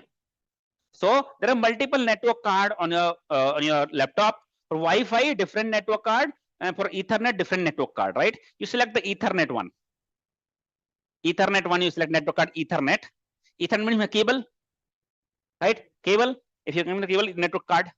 Wi-Fi, there is a separate network card, right? So select Ethernet, then select properties and everything, and go and change the IP address. See the option, right? But make it back to dynamic. Otherwise, next time you connect to the cable, internet connection will not work. Yes or no? Hello, sir. Yes. If we hello. Yes, go ahead. Sir, if we taken that internet connection, that broadband, that router, ISP provided one router, that router have that static IP or dynamic IP? Dynamic, again dynamic. ISP will never give you by default static IP. It is dynamic only, getting change every time. And there is a time period also. There is a time period every 1 day or 2 days automatically, whether you use or not, IP address will get refresh time. Even you are using, not using, 1 day, 2 days refresh time, automatically IP address will get refresh. You will get change. Get it, mind? So, what I was telling is, so you understand, for for dynamic, you don't have to configure IP address. Automatically through DSP will get configured. For static IP, you have to configure, right? Prior to that, I was talking about static and dynamic. What is static? What is dynamic? So you have written there are two type of IP address.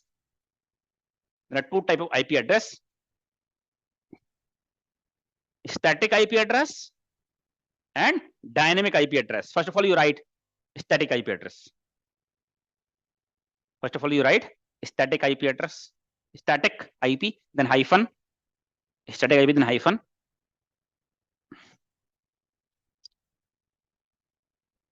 So static IP address is the IP address. Static IP address is the IP address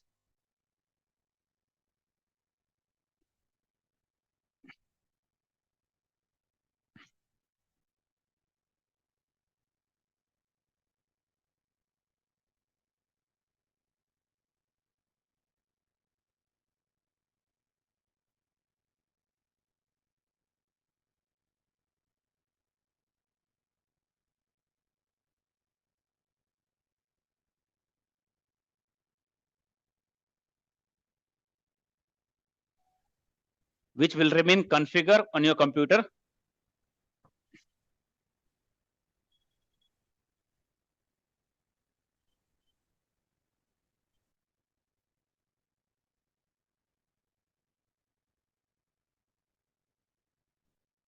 And can be used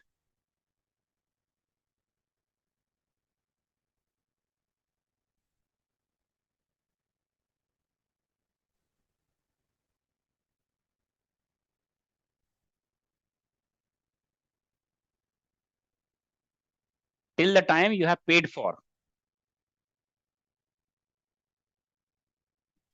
Till the time you have paid for, right? In what period you have paid, right? Either permanent or monthly basis you are paying.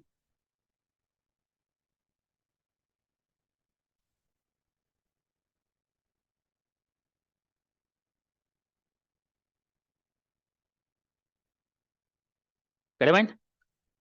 While dynamic IP address, dynamic IP address, dynamic IP address,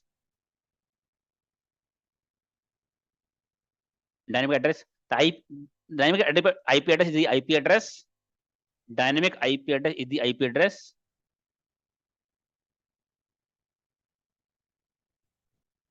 which is dynamic in nature. Which is dynamic in nature.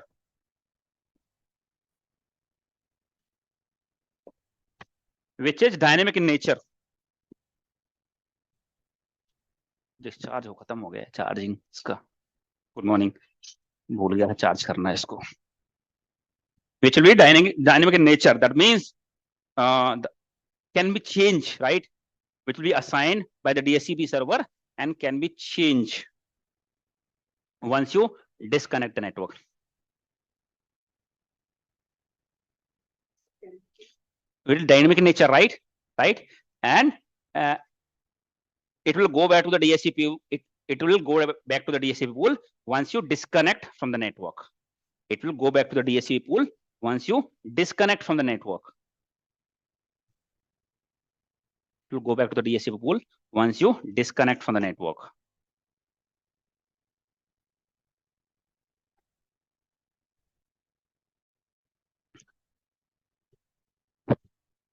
It will go to the DHCP pool once you disconnect from the network. Okay.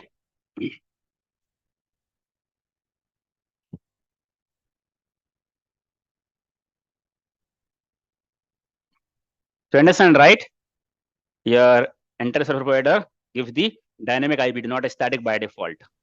Sir, it is applicable for IPv6 also? For any static and dynamic, both IPv6 or IPv4, whatever it is. It can be dynamic, it can be static. IP is just a version, but static and dynamic can be with any kind of IP address. Okay. Sir, if someone configures any like Google or Flipkart static IP on their own computer, then and so like how it should be tracked. Then all requests will route to their side or something. Can you come back? Can you come back, please, again? No, suppose if I copy some known static IP address to my system, right? And what will happen? It is not going to work because you have to authenticate. PPOE and there are multiple authentication methods. For example, I have got the static IP address, right? Then whenever I configure, right, on the firewall, I have to configure username password, right? Or I cannot, or either username password for PPOE or normal IP address, it has to map by ISP to your customer ID. I cannot use anybody else IP address in my computer. It has to be authentication will happen with ISP. Okay. ISP will map to my port. ISP will map the IP address to my system port. My network port. So then only we will be able to use and configure that particular IP. Okay, got it? Yes. If you think that, okay, this is the dynamic address we are getting now, let me configure dynamic IP address as a public IP address in my system, as a static IP address, right? You cannot do that.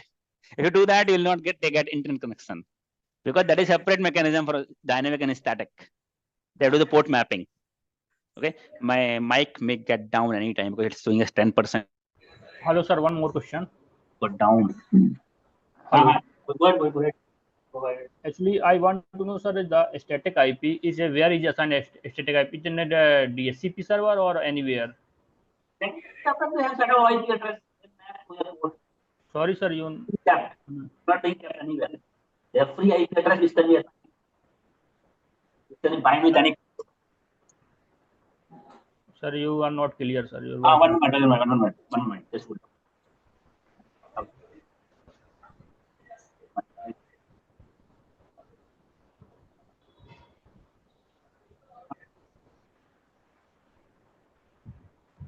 My mic got discharged actually. I missed to charge it. Yesterday I had a long session.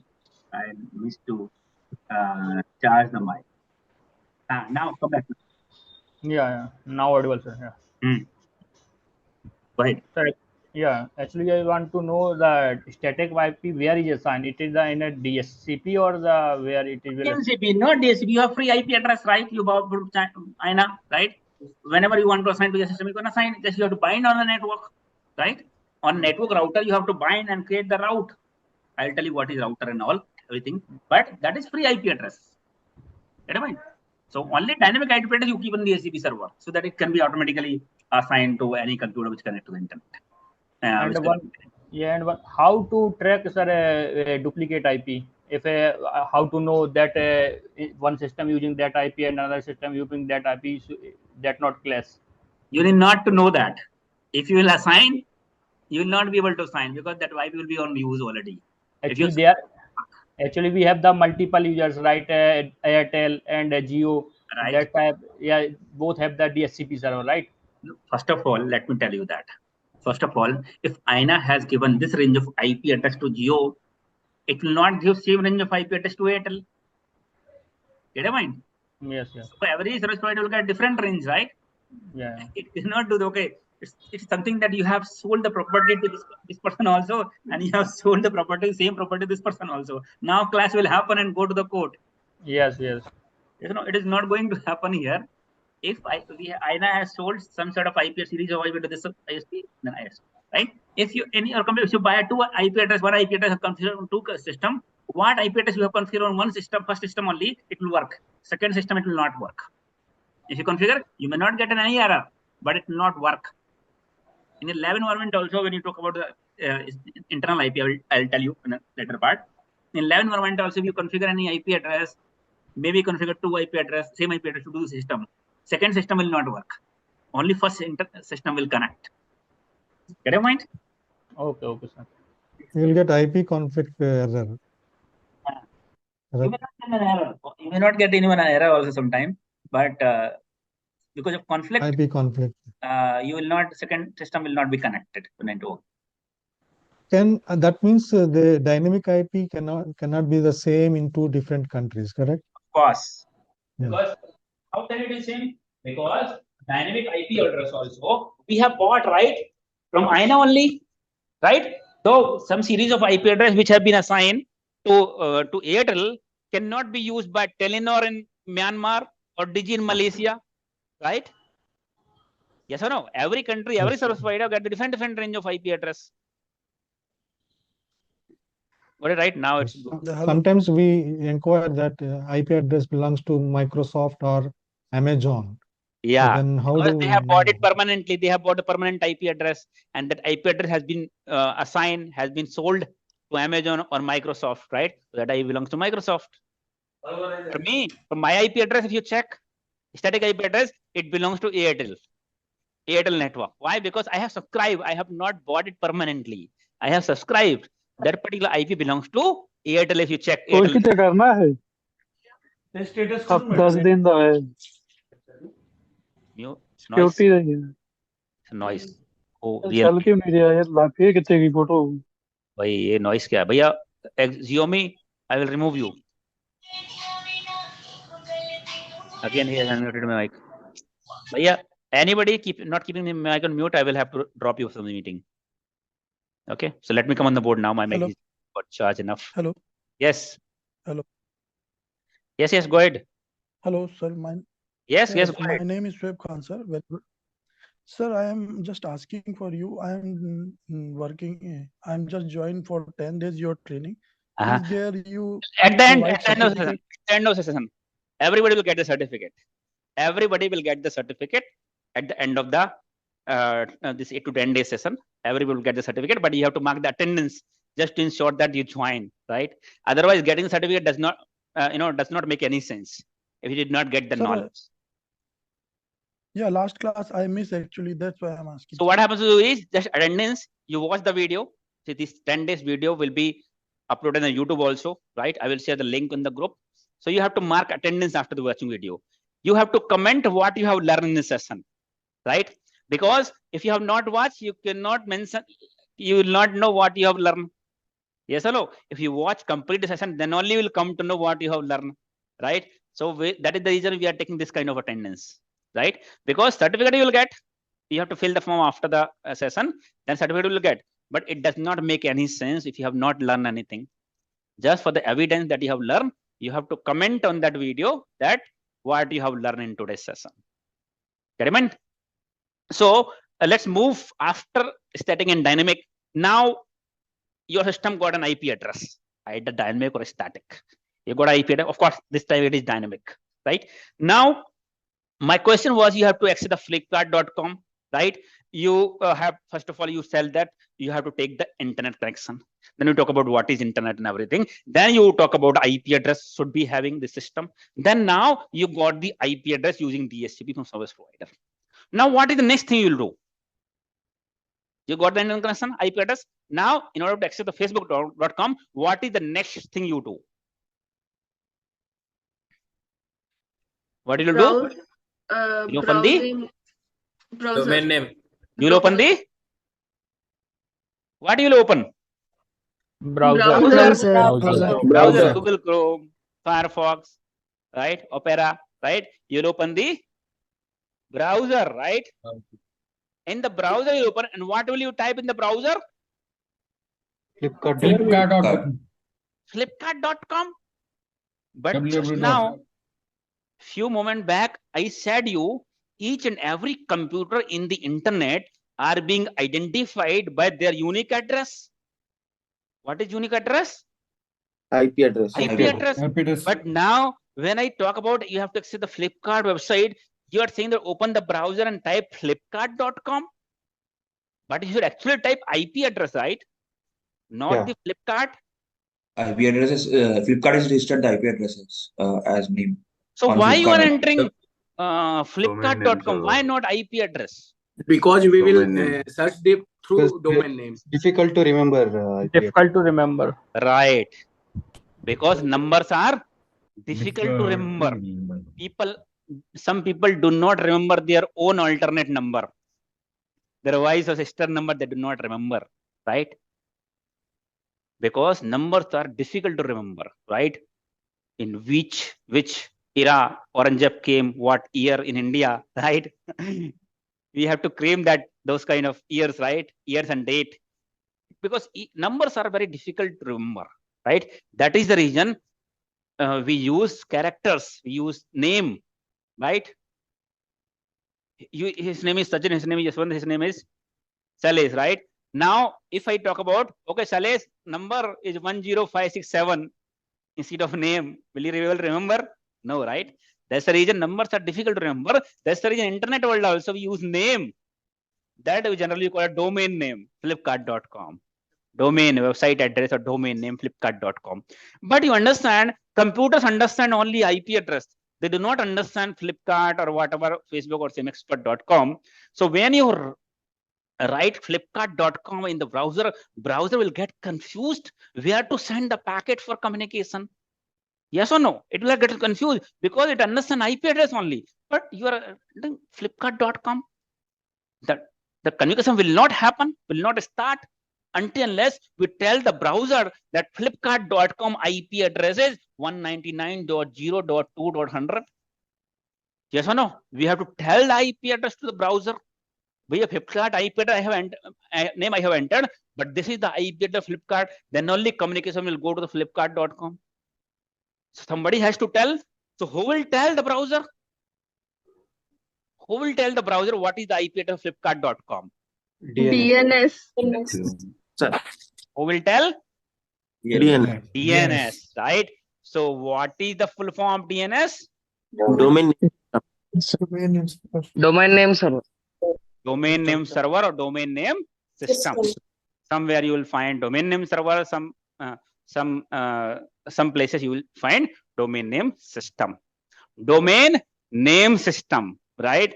Domain name system, that means your DNS server will have the mapping of domain name with IP address and vice versa, right? That means Flipkart.com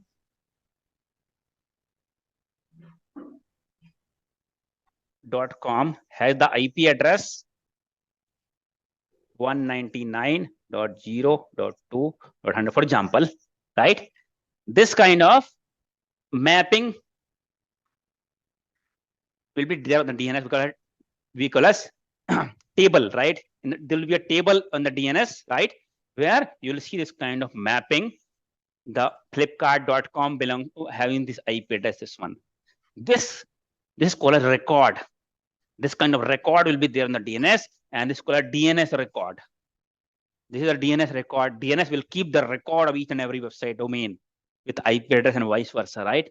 This kind of record in the DNS we call as DNS record, right? But DNS do not only this kind of record, there are multiple records in the DNS. This is one of the popular record which is very important. Apart from that, you have CNAME, you have SMTP, right? You have MX record, SUA record, right? Multiple record in the DNS, right? So this record is called as a record. This record is called as a record, right? This is important from internet access perspective. Getting what I'm saying? Hello? Getting my point? So this is called as a record. So whenever you access the Flipkart.com, your request will go to the DNS server, and it will ask, what do you have the IP address of Flipkart.com? Then DNS server will look on the record. If it is fine, then yes, I have. Then it will give the IP address to the browser. Yes or no? So DNS, this kind of record is called as a record. There are multiple uses of DNS. Multiple record, MX record, SPF record, SUA record, CNAME record, right? This is the homework for you. Another homework for today. You write down. These are important questions, basic questions, but very important. Everybody should know. You don't know, whenever interviewer asks this question.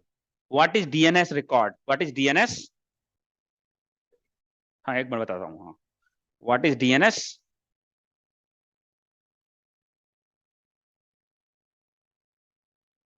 What is DNS? And Domain its name uses. services. What is DNS and its uses? Its uses. What is DNS and its uses? And what are the different DNS records? What are the you go through lightly, okay? What are the different DNS records? What is the use of those records?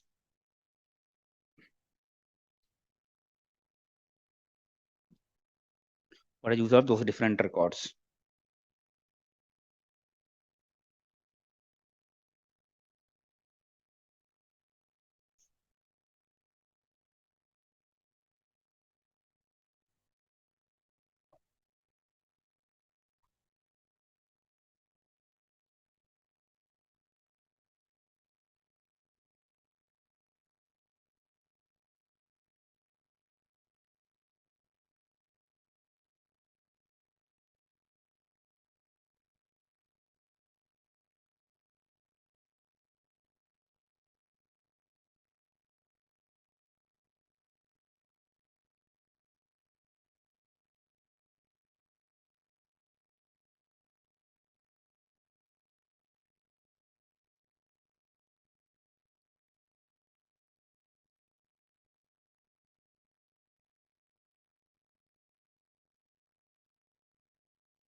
I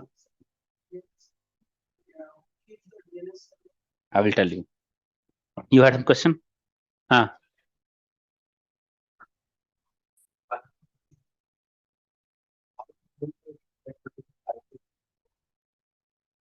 So I'm telling you. First of all, you understand, right?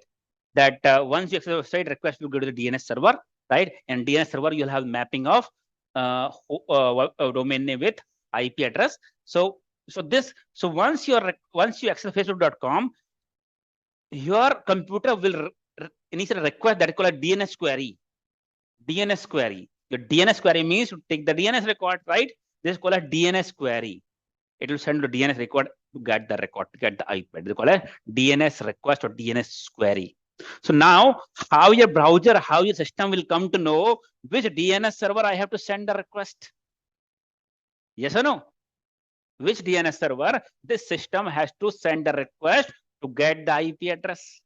Yes or no? So you know what happens whenever you configure, you select dynamic, right? For example, you have to take the internal connection, right? So by default, IP address will be configured automatically. Along with that, DNS address of ISP DNS server will be also configured automatically on your system. ISP will have their own DNS server. Get it? Their DNS server, for example, this DNS server IP is 197.0.2.100. This IP address under DNS also will be configured on your system. Means for DNS query, which DNS server you have to look at. Get your mind?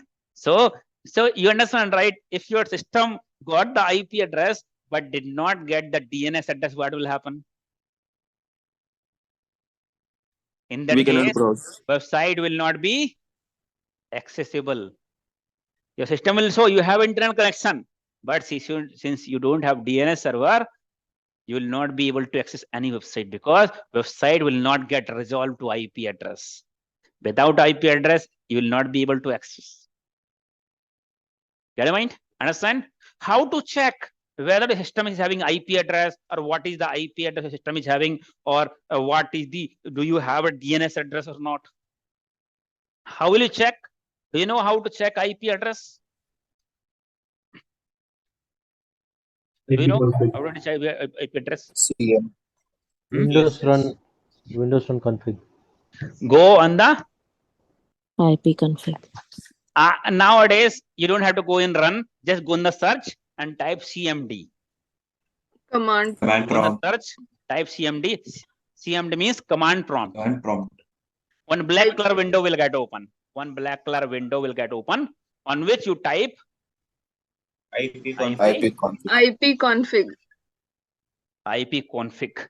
If you type IP config, you will get your IP address, what is being configured on your system, as well as you will get the gateway, means your router IP address or the service provider IP address, it is public IP address. If it is local, I will tell you what is local. Then router IP address, you will get it here. Gateway IP address, subnet mask, means which range of IP it belongs to. So this all information means IP address. If you want to change, you want to check, you can type the command IP. It's the homework for you. You have to check it out, okay? Because these are basic, very basic things. It's a very basic thing. If you become the expert in cyber security but does not know the basic, right? It's a problem. Get in mind. One of the manager called me last time. I think I told you, right? He said like Sulabh, he had hired multiple people from SIEM XPERT. He said one of the person he was talking about. He said he's very good in cyber security concepts, SIEM and SOC, but he does not know the basics of computer. Like task manager, this command prompt, he does not know the basic of computer, right? That I cannot teach you, that you have to learn yourself. Security, I can teach you here, I can train you here, but these basics of computer, you have to learn yourself. Get your mind? So go on the CMD, type IP config, where you can see the IP detail. But in this case, you will not say a DNS, right? If you check more detail, then you have to type IP config / all. IP config / all.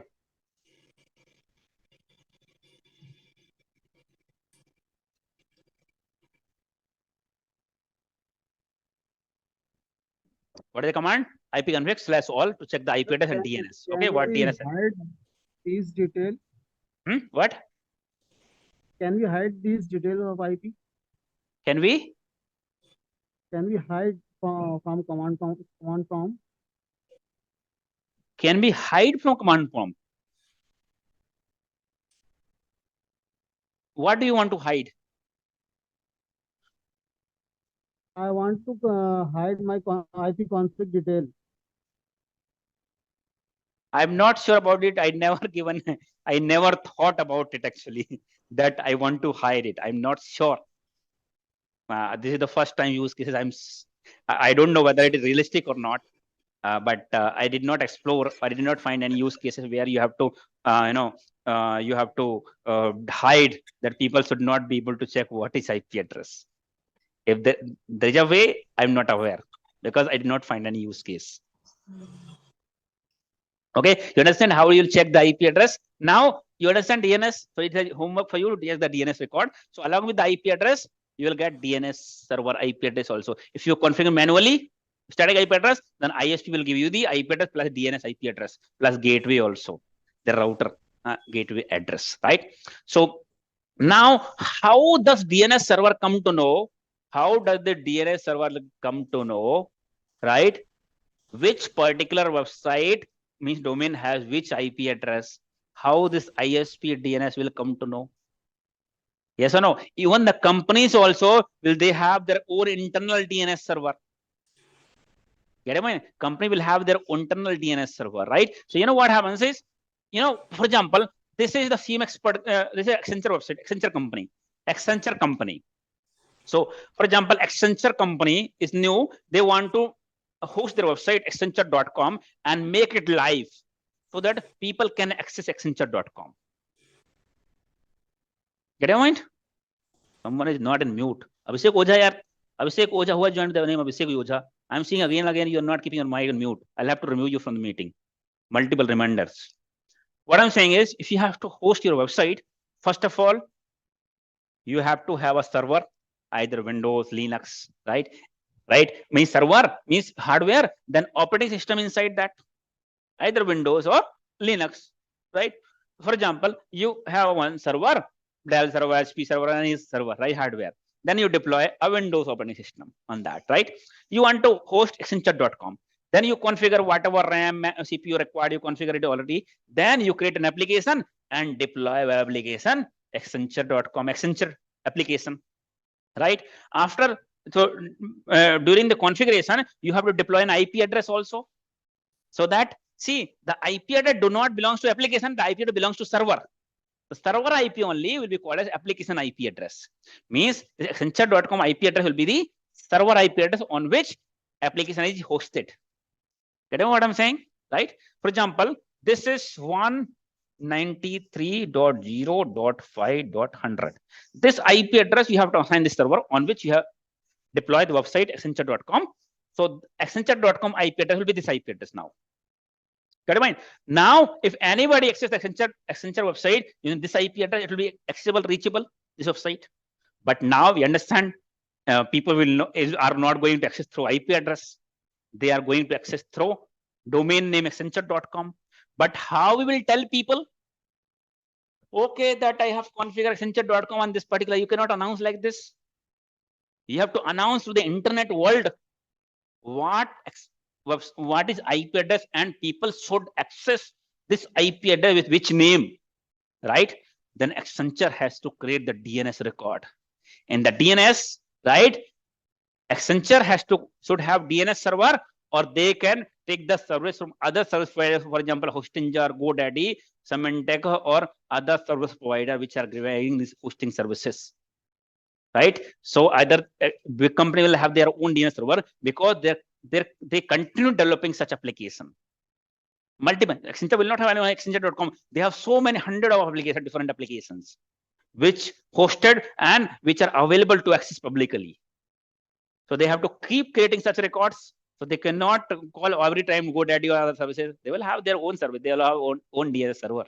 Got it? Mind? So in this DNS server, they have to create a record saying that this IP address 193.0.5.100 belongs to Accenture.com. This record means they have to point out this IP address to Accenture.com. Get it? Mind? Now they have created a record. You know, as soon as I create this record in my DNS here, within the fraction of second, for example, this website is hosted in USA.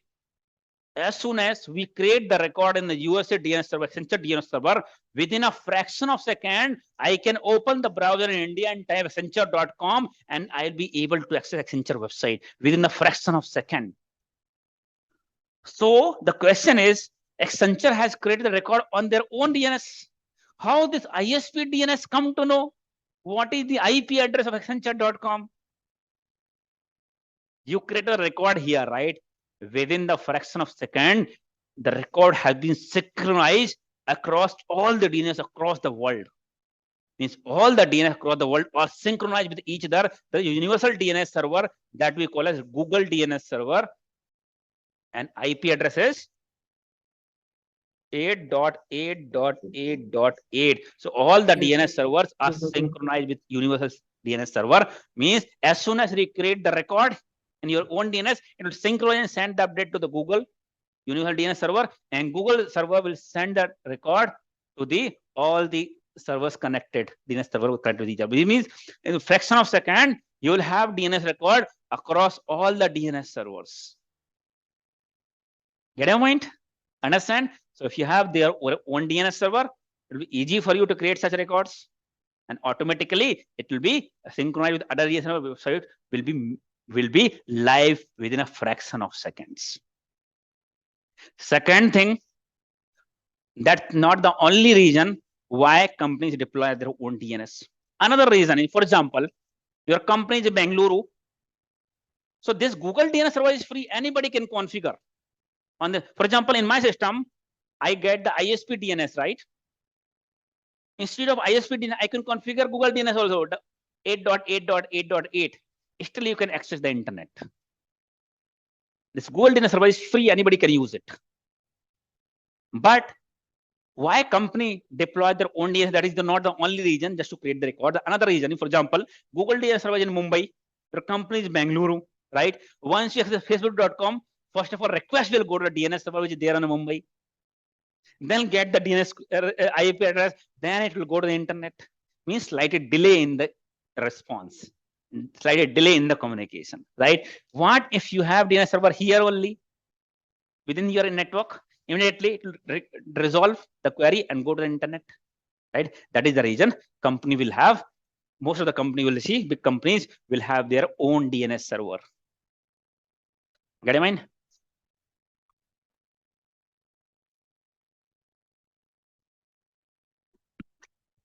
Now what will happen? Now you have to access the Facebook, Flipkart.com, right? Down ही होगा लगता है. One moment. You have to access the Flipkart.com, right? Which is hosted on the USA. Yes or no? Now you open the browser. You got internet connection. You got the IP address. You open the browser now. You have DNS server. Request will get browser will get the IP address. Go to ISP and go to Flipkart.com. Now you are able to access the Flipkart.com. That is how the communication happens. This is the picture behind when you access when you have the computer. Once you access any website, how this communication happen end to end. Right now, this is how communication. Now, SIEM XPERT has been grown up. Right now, we have to set up one more office, big office. So we have around 4 lakhs of users. 4 lakhs again. We have 4 lakhs of users. Right? We want to set up one dedicated facility, dedicated office. We will have one office. Right? So around SIEM XPERT is an IT company. Of course, all 4 lakhs of users required, internet connection. It's an IT company, right? So we have around 4.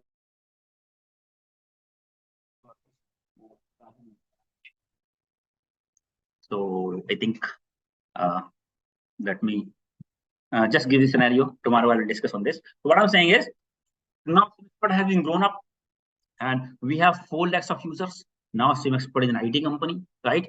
So we have 2 objectives in setting up this, physical facility of his, right? So we have 2 objectives. One is all 4 lakhs of users, means their system should be able to communicate with each other internally within the network. All 4 lakhs of user system should be able to communicate, means any internal application if you have hosted, right, or any Skype Teams or any application, any file I want to send to other computer, other user, I should be able to communicate. That means all 4 lakhs of computer should have connectivity so that they can connect with each other, they can communicate with each other, as well as all 4 lakhs users should be able to access the internet. Means internal communication as well as internet communication. Means all 4 lakhs of users should have internet access. Now you understand 4 lakhs of computer, 4 lakhs of user required internet access, and you understand each and every computer should have IP address, unique IP address. That means in order to access internet and in order to communicate with each other internally, 4 lakhs of IP address are required, and you understand IP address are not free. For ISP like Airtel, Jio, ACT, that is their business. Means from IP address internet connection only they are earning money. But our business is not to give the internet connection to other people. We have to set up for our own company, but there is a huge cost for 4 lakhs of IP address. Then similarly, trend analysis we also have done, and we also came to know not all 4 lakh computer users are coming to the office at the same time. Some users come in morning, afternoon, evening. Maximum afternoon 2 lakhs. And again, to make some room, 2.5 lakhs of IP address we require. Huge cost for 2 lakhs of IP address, right? Then INA came back to us and said that for your internal communication, you need not to buy the IP address. There are 3 range of IP address which INA has reserved for internal communication. What are the 3 range of IP? Anybody knows? What is the Say class B, class C. address? That is private IP Class address. A, class B. Class A, Class B, Class C. Nine. Half knowledge. I'm talking about what are the range of IP address, private IP address or internal IP. What is the range of private or internal IP address? 10.0.0.0 172. 172.16.0.0 192.198.0.0 127 is local. 0.0.0 to 255.255.255.254. If you know, can you type on chat? Can you type it on chat? What is the range of IP address? Private IP address. Actually, my mic got down. That's the reason I'm not coming in the board now. I will charge it today because 3 days it is not. It goes for 4-5 days. Under 50,000, sir. Huh? Can you, anybody who knows, can you type in the chat? What is the range of IP address? If you know it, private IP address.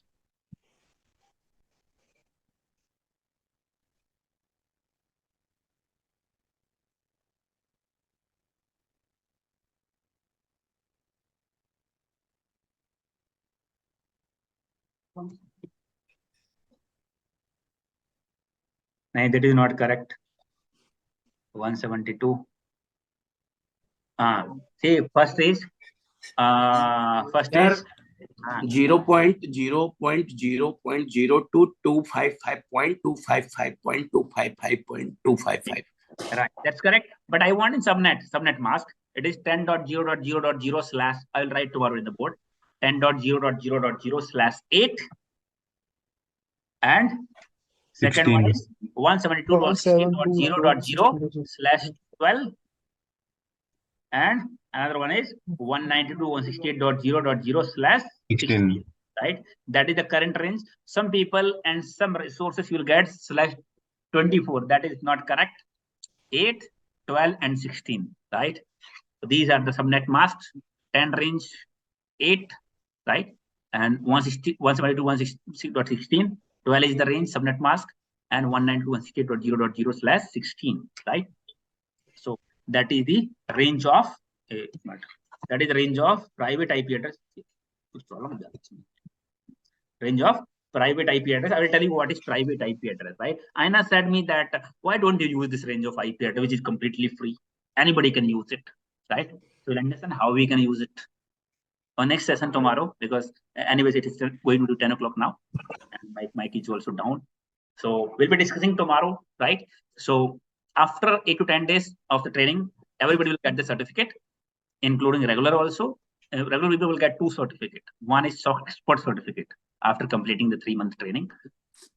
Sir, for your attendance, just to track that you have joined live or you watch the video, you have to comment on the video what you have learned in every day session, right? So that we can mark your attendance. Sir. Yes.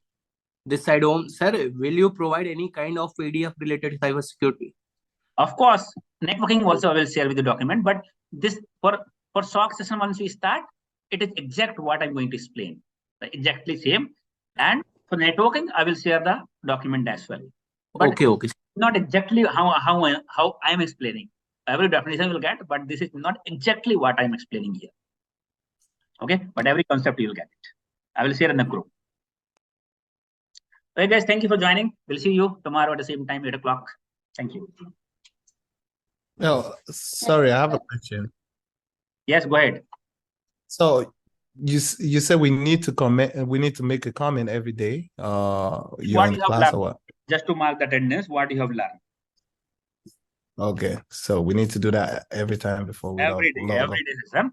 And last day, I will send you a form with your name on YouTube as well, so that we can verify whether you have learned it or not. Then only you'll be getting the certificate.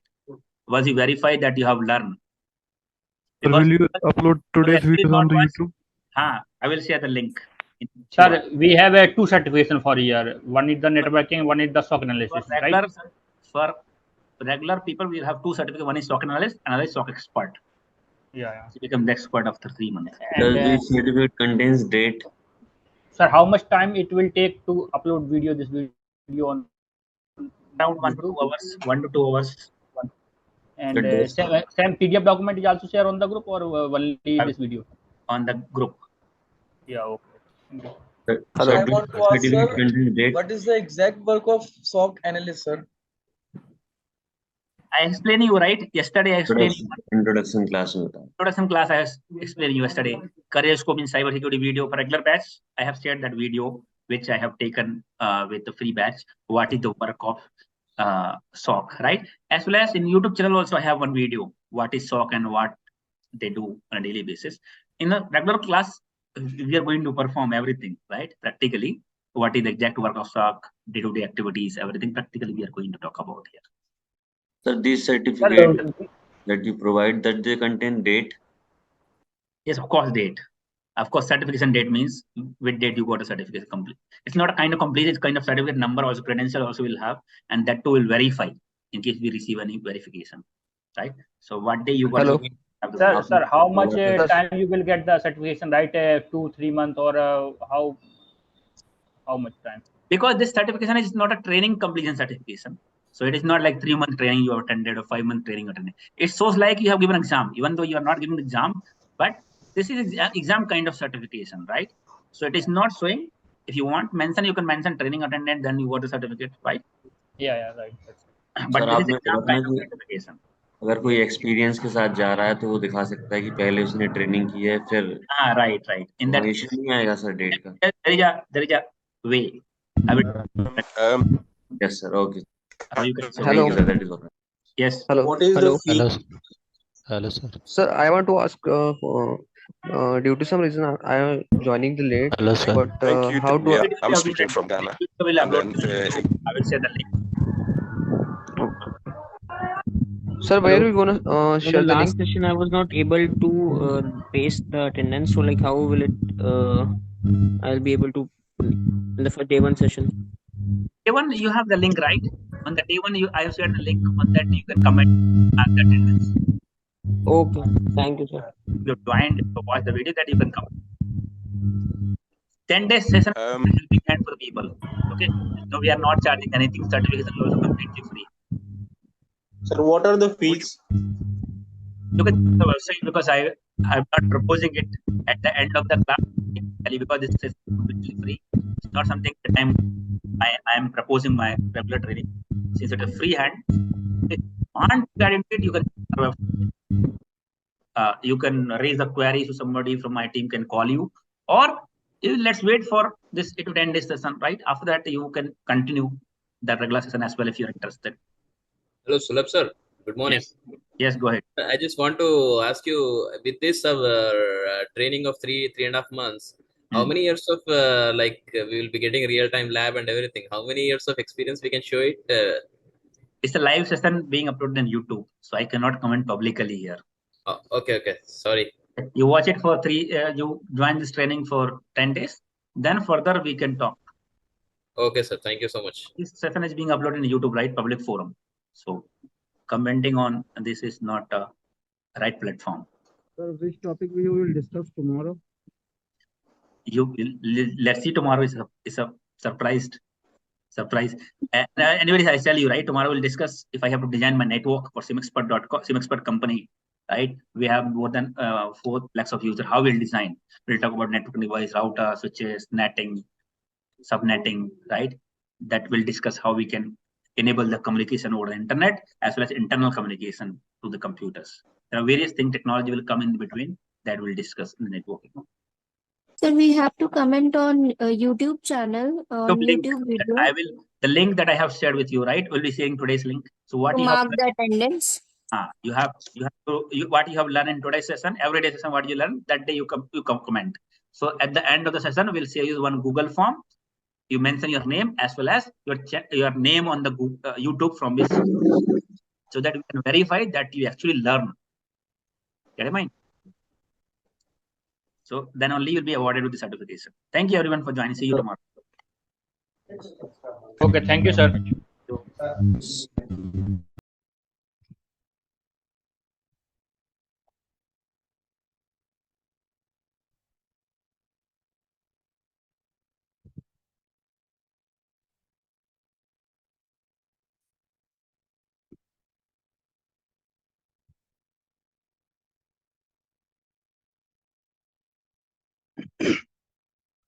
Okay, good morning, everyone.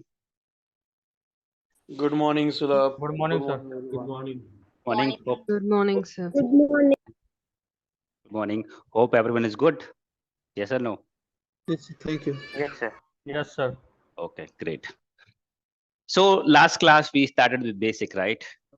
We had a computer, you wanted to access the Flipkart.com, and we understood what will happen in the background.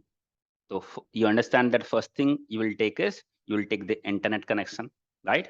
You understand about internet, what is internet communication from one network to another network, right? That we call as internet working, right? Full form of internet is internetworking, right?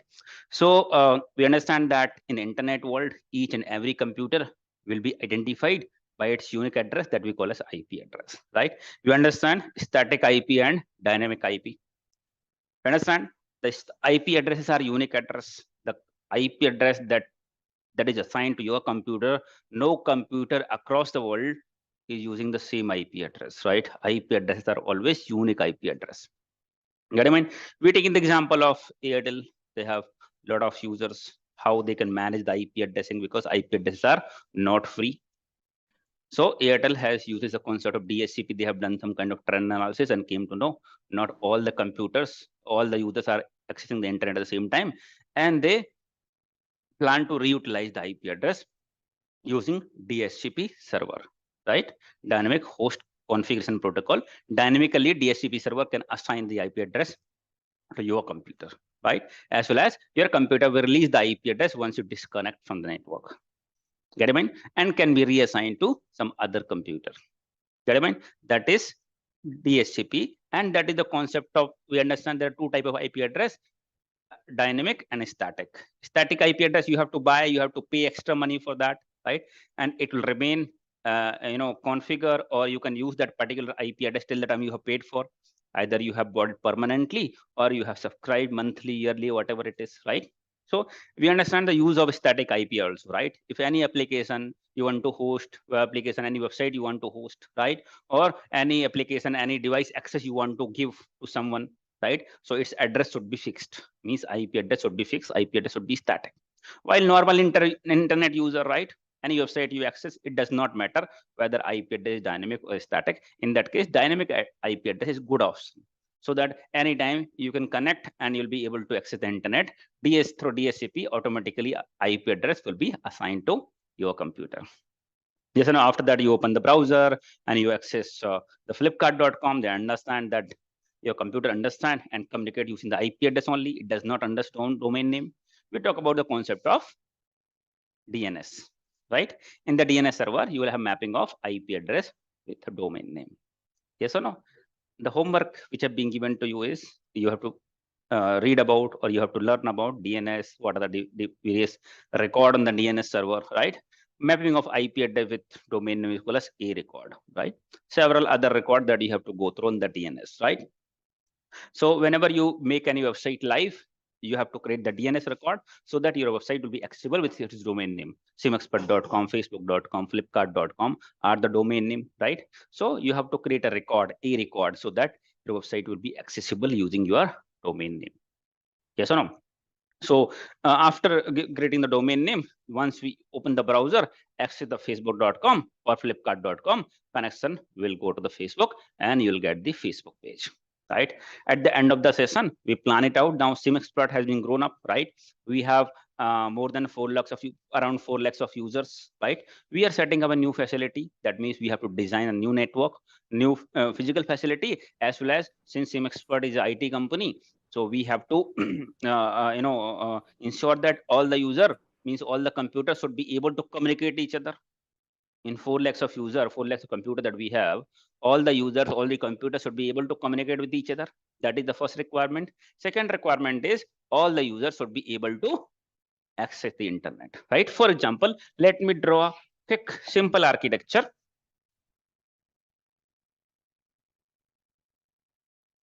I will tell you what these tools are, what I have,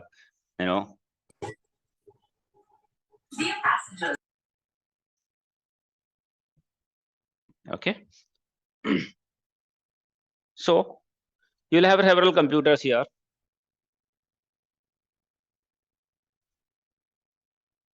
So I'm designing this architecture of my company, right, where I have more than 4 lakhs of user, right? So this user, I have, as I discussed, two objective. One is this all computers should be able to communicate each other.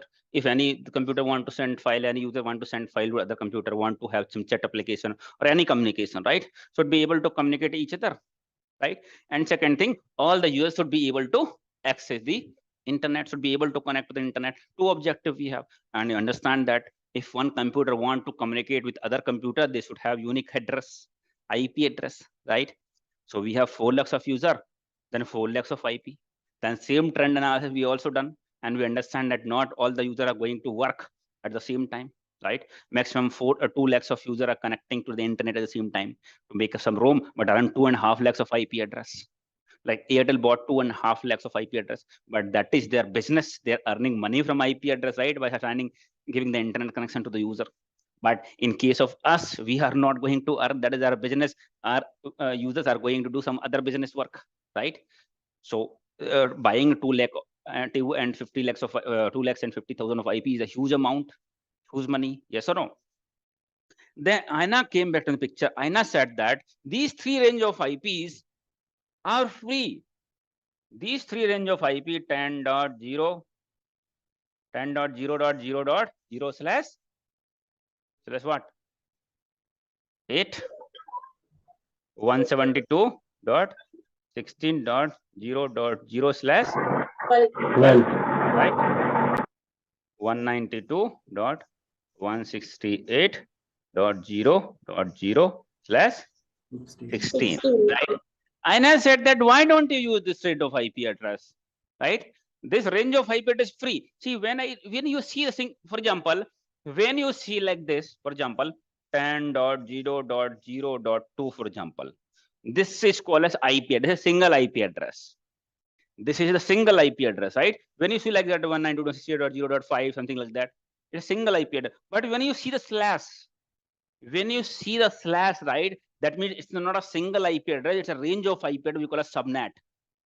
Either you call a network or subnet, right? It's a subnet. That means there are many permutation and combination can be created. This can go up to 255.255.255.255, like that. Get I mean? So this range 10.1, 10 is will start only 10. This can go up to 255, 255, 255.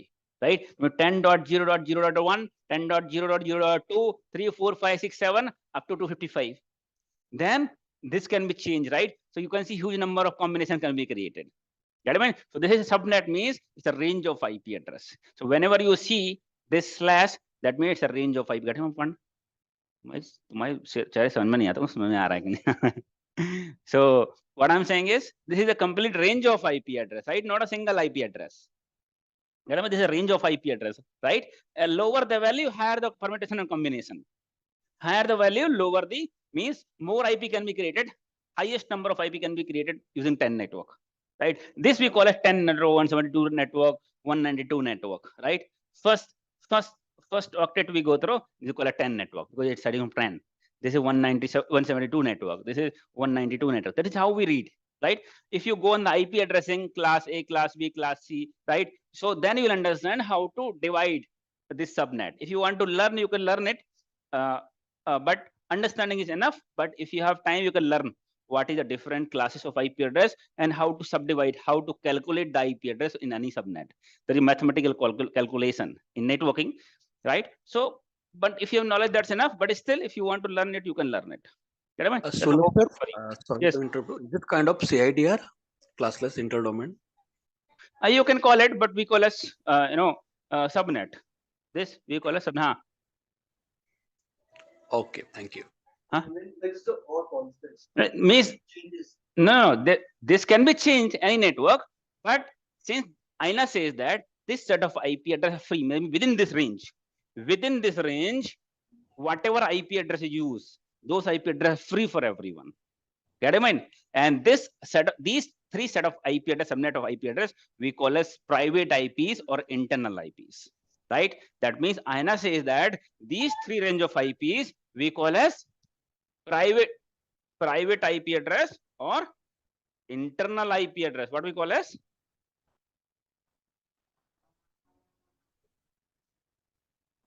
Sir, is it possible? Internal IP range, right? Sometimes interview asks what is the range of private IPs, what is the range of internal IPs, right? So these three range of IPs we call as private IP or internal IP. The name itself suggests private or internal, right?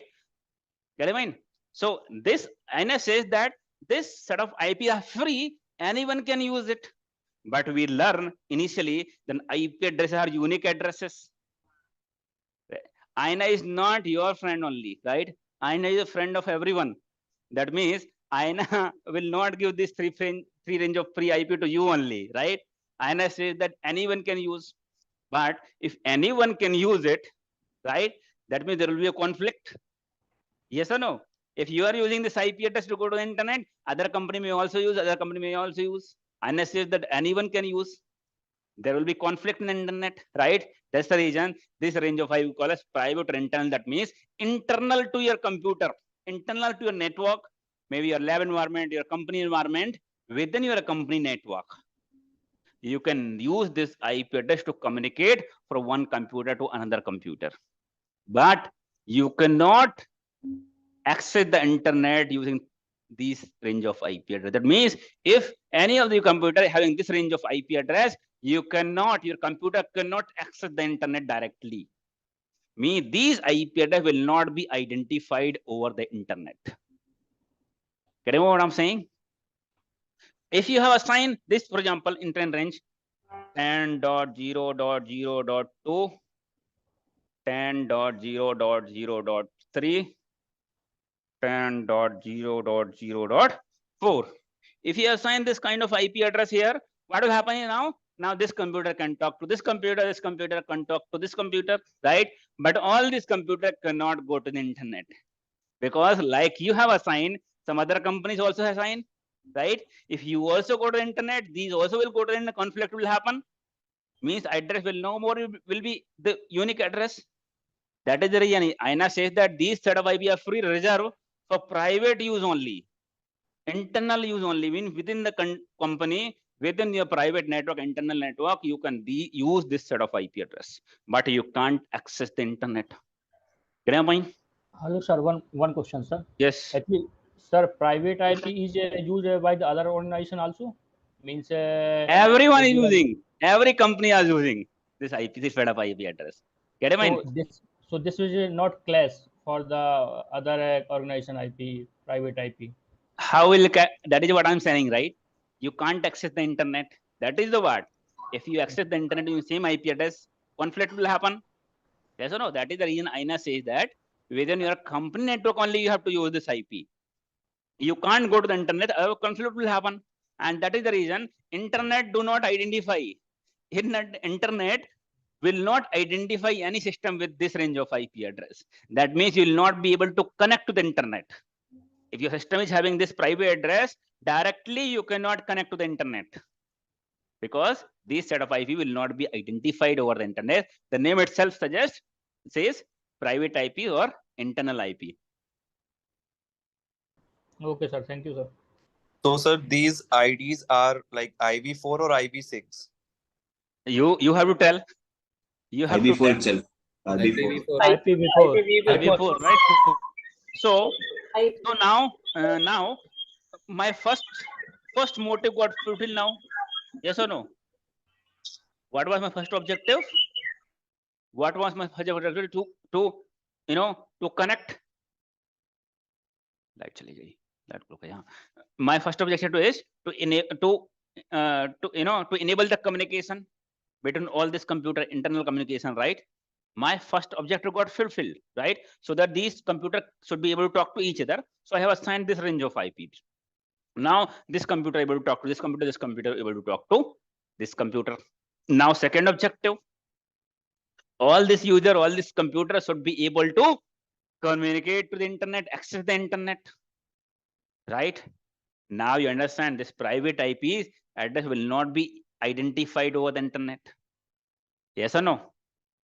Then what we need, other than this range of a public IP address, and public IP address is not free. Again, we are standing there only, that place only. INA told this IP address is free. We have assigned, but internal communication can be possible, but we cannot access the internet, right? Then we came to one more concept that is called as netting, right? NAT, that is called as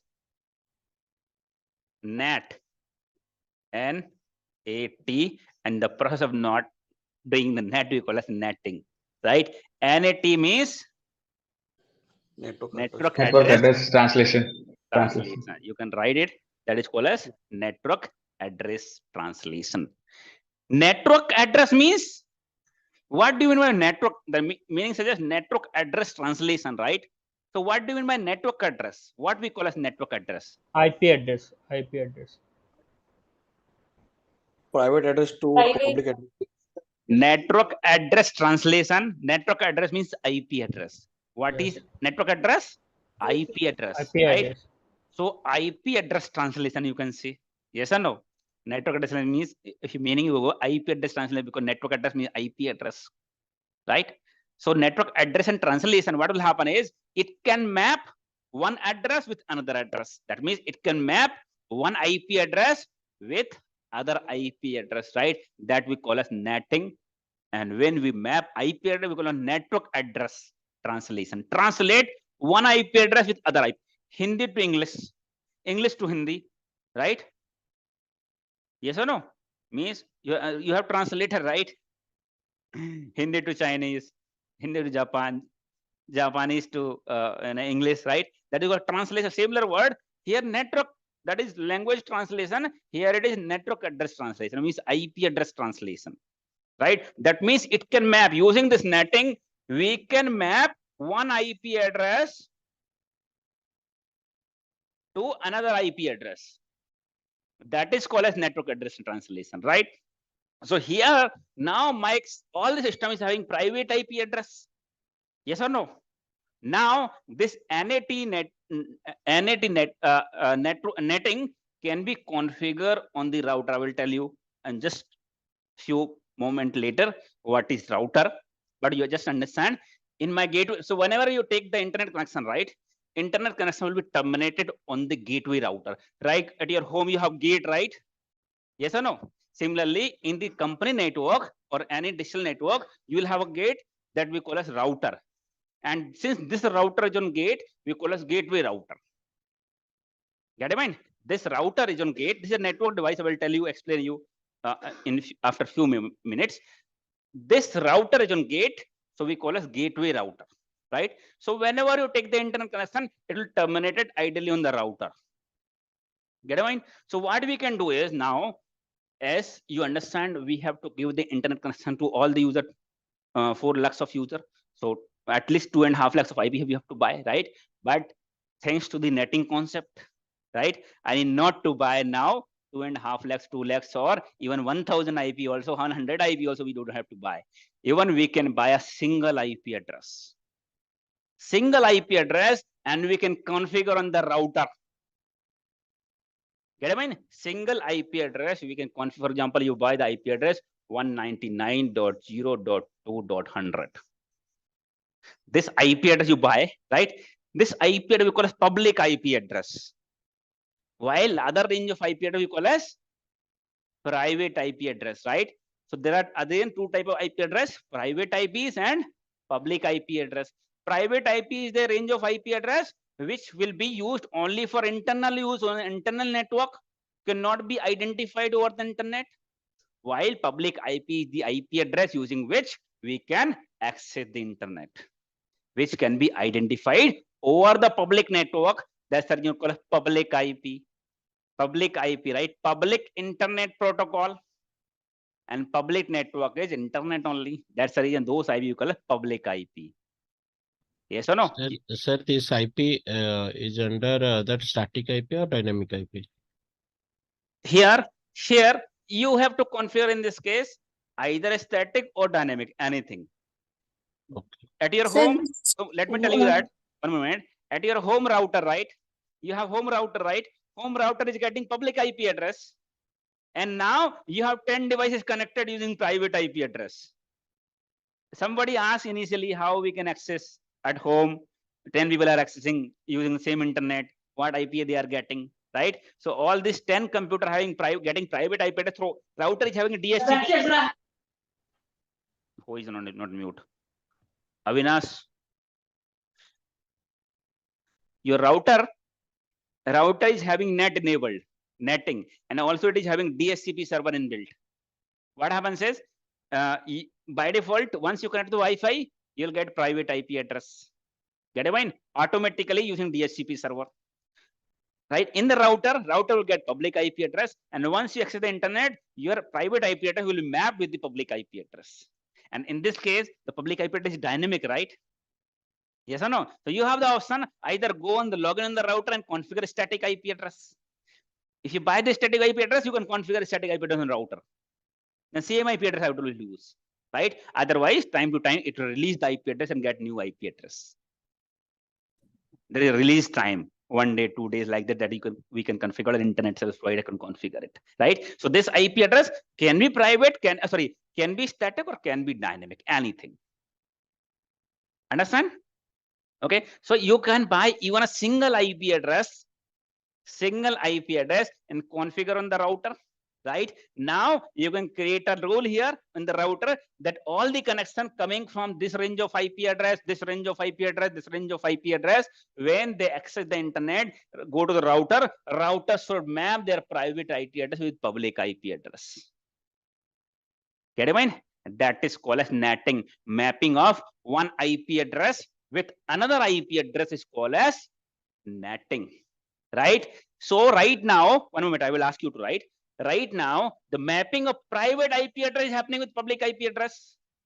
It can be vice versa also, public to private, as well as it can be private to private, or it can be public to public as well. netting is not private to public only. Get it mind? Netting means network address translation, one IP mapping of one IP address to the another IP address, translating one IP address with another IP address. That is called as netting, not private to public always. It can be public to private, it can be private to private, or it can be public to public. Get it mind? So now here, I will ask you to write, just hold down.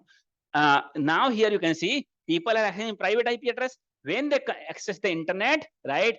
Here the mapping is happening. The private IP will map to the public IP. And when you access the internet, for example, facebook.com, once connection go to facebook.com, facebook.com will not see this IP address, but facebook.com will see this IP address. If 10 computers are accessing Facebook at the same time, Facebook will see there are 10 different connections from same IP address, right? There is a unique session ID that it has to maintain to understand that sessions are different, not same user, not same person is accessing Facebook, right? There are 10 different person because there are 10 different sessions. Get it? Unique session ID generate when you access. Get it? So, but source IP will be same for all the user who are accessing facebook.com. Understand? Because this IP address will go to the internet, not private IP addresses. Sir, one more. Yes. Yes. Sir, session ID is the IP address or which one? Session ID. Session ID means unique session ID. For example, when you access internet, right? One on the header, I'll tell you what is header, right? Along with the data that you are accessing, right? What transferring? Along with that, there is a unique session ID, means a number. Some unique number will generate. Get it, mind? Which will be different for each every connection, through which we can identify it's a separate session. Get it, mind? Here in the router, we can see which person is accessing. Different IP you can see in internal IP, but in the Facebook we'll have same IP only on all the connections. Get it, mind? That is called as netting. So first you write there are again two type of IP address: private IP address and public IP address. So private IP. Can I ask a question? Just write down first, then you ask. Just write down first. Okay. Private IP address. Private IP address are the range of IP address. Private IP addresses are the range of IP addresses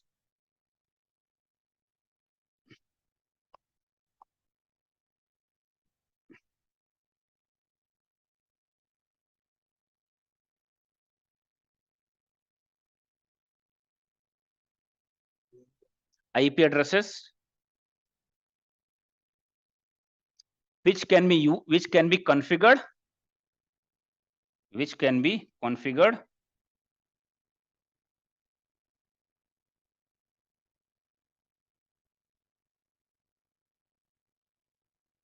to the computers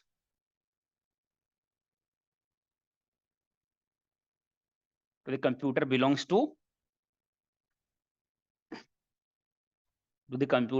to internal or private network, internal/private network.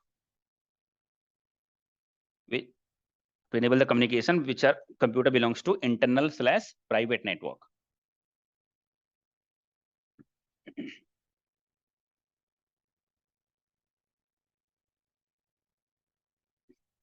Get it? Internal/private network, right? Below are the series of IP addresses, internal IP address. You write below are the subnets of private IP addresses.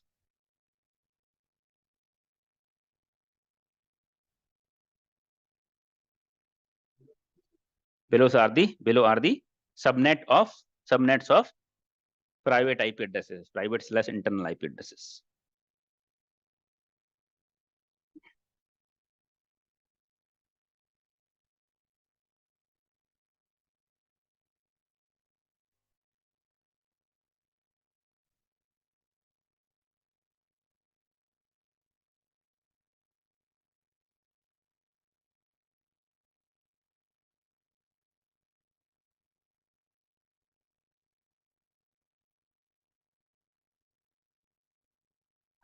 10.0.0.0/8. 10.0.0.0/8. I'm not at all in front of my screen. I'm sitting in front of my computer. So 10.0.0.0/8, right? And the series is 10.0.0. Sorry, not sorry, not 10. 172. 172.16. 172.16.0.0/12.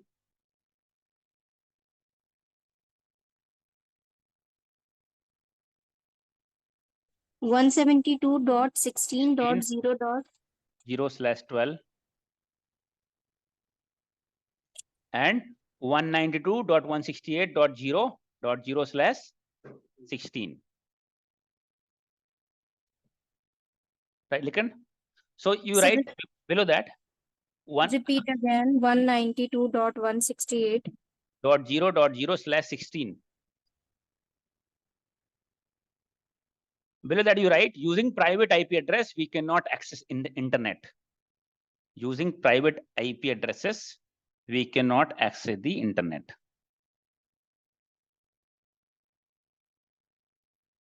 Using private IP addresses, we cannot access the internet. Okay.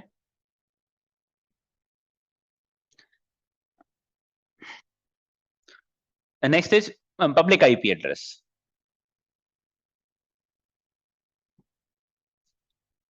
Public IP addresses are the range of IP addresses. Public IP addresses are the range of IP addresses using which we can access the internet.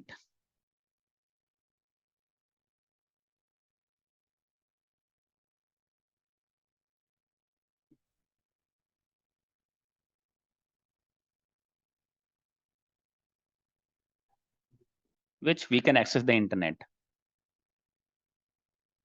Next paragraph you write, all other range of IP addresses except private IPs range we call as public IP address. All other IP addresses, except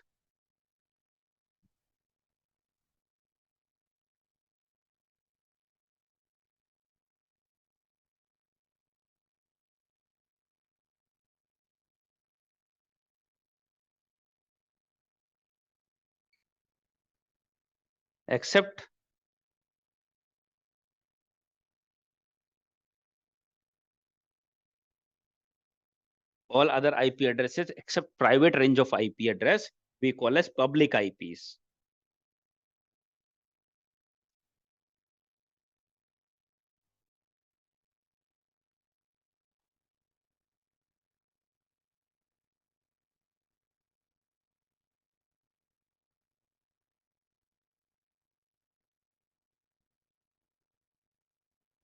Got it? Sir, repeat once. All other IP addresses except range of private IP addresses we call as public IPs, right? Means apart from these three range of private IPs, right? All other IP address, whatever you see, right? That you call as public IP, right? So if you ask you, 1 moment, 10.0.0.5. This is public IP or private IP address? Private. 169.0.2.20. Is it public or private? Public.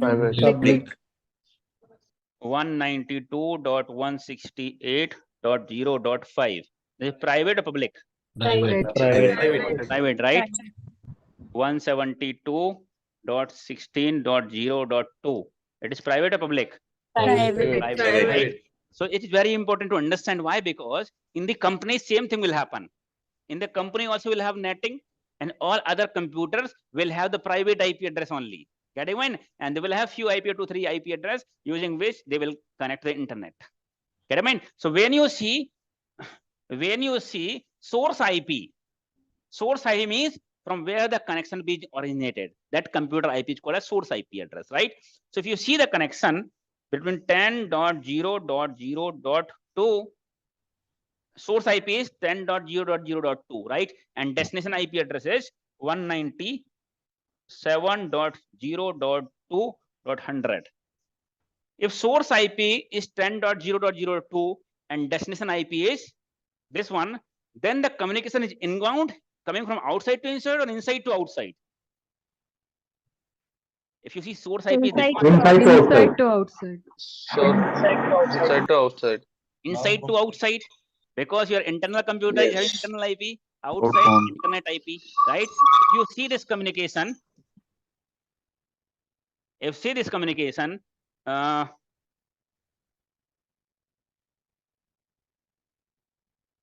what is this? Source IP is this one, destination is this one. What do you mean by this?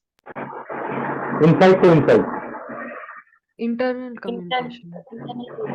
This communication is Internal. right? Because both are internal IP, means maybe one computer is having 10 dot range of IP and another computer is having ये noise किसकी इतनी ज़्यादा mic खराब है आपका? Your mic is not proper.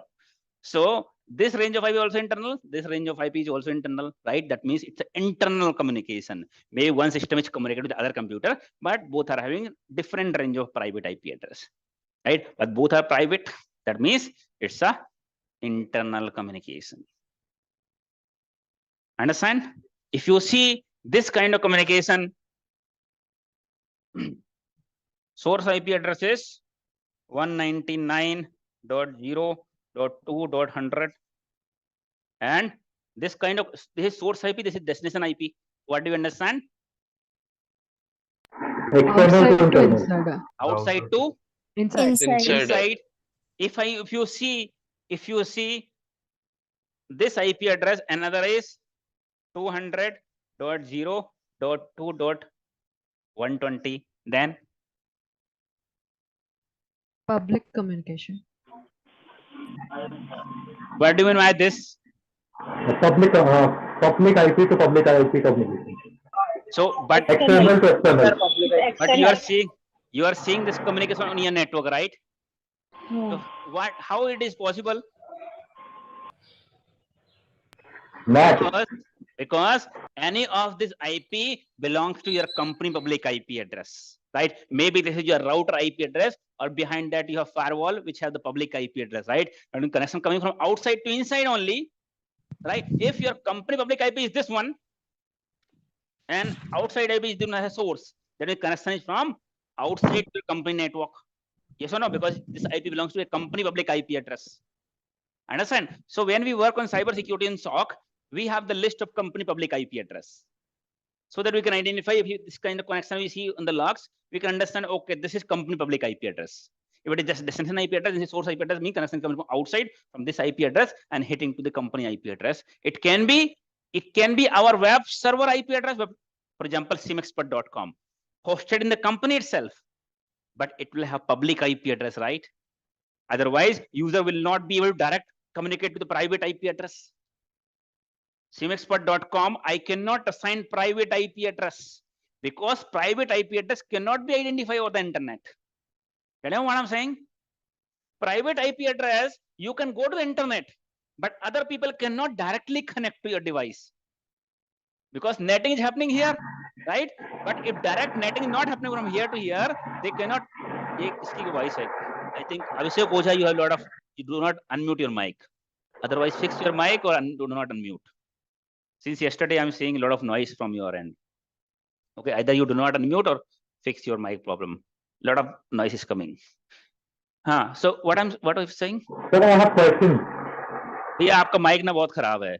So first fix your mic, because if I answering your question, if you unmute, I am not able to hear anyone voice. So you fix your mic first. What I was telling? क्या बोल रहा था मैं? Company's ID. Company's IP. I was telling that when you work on a company, right, you will have list of company's public IP address. I was telling that it cannot happen directly because this private IP cannot be identified for the internet. If your system is having private IP, if somebody wants to connect to your system, he cannot connect. Because only your system does not have this private IP. There are so many people are using same IP address, cannot be identified. Means this system cannot directly connect to the system unless netting has been applied. That outside connection should be netted to this IP address. This system definitely we can connect outside because netting is applied. Get mine? Understand what I'm saying? So if I have some website hosted, SIEMexpert.com, if SIEMexpert.com will assign the server private IP address, will the people able to access SIEMexpert.com? No, right? No. In that case, see, for normal internet access, I have bought one IP address, people can access the internet. But you have multiple such applications, SIEMexpert.com, many such applications which I want to give the access to the outside people. So I have to assign private IP or public IP in that case to those applications. Public only, right? Public IP. Only, then only you will be, people will be able to access your application, your website, your web application. Yes or no? So in that case, normal internet user have this IP address configured on router. Apart from that, application, web application also should have the public IP address, right? So you see the communication from outside and inside this IP address. This IP address may belongs to your router, or it may belongs to your firewall, or it may belongs to any of the web application. Yes or no? So if you work on the cybersecurity SOC, you will have the list of your company public IP addresses. 100, 200, maybe different. Big company have several different applications, so they may have list of IP addresses. Or sometimes you may have range of IP addresses, public IP address your company has bought for several applications, right? And you may have list of applications also, which are public hosting applications, public accessible applications, and what IP has been assigned. So that it's not happen sometime, because sometime vice versa happen. Sometime working on the SOC team, and you see some kind of suspicious activity happening in this particular IP addresses, right? So and this belongs to your IP address, right? So you may have to block this IP address, right? If you do the vice versa, by mistakenly block this IP address, your application will be blocked, right? Same thing happened with me earlier when I started working. We had the access to the firewall. I'll tell you what is firewall. So if we see any kind of suspicious activity, we have to block the IP address to firewall on the firewall so that connection can stop. Firewall is kind of security guard. I'm just going to explain you in. I was working on one of the case. I was so much occupied in different activities. I see.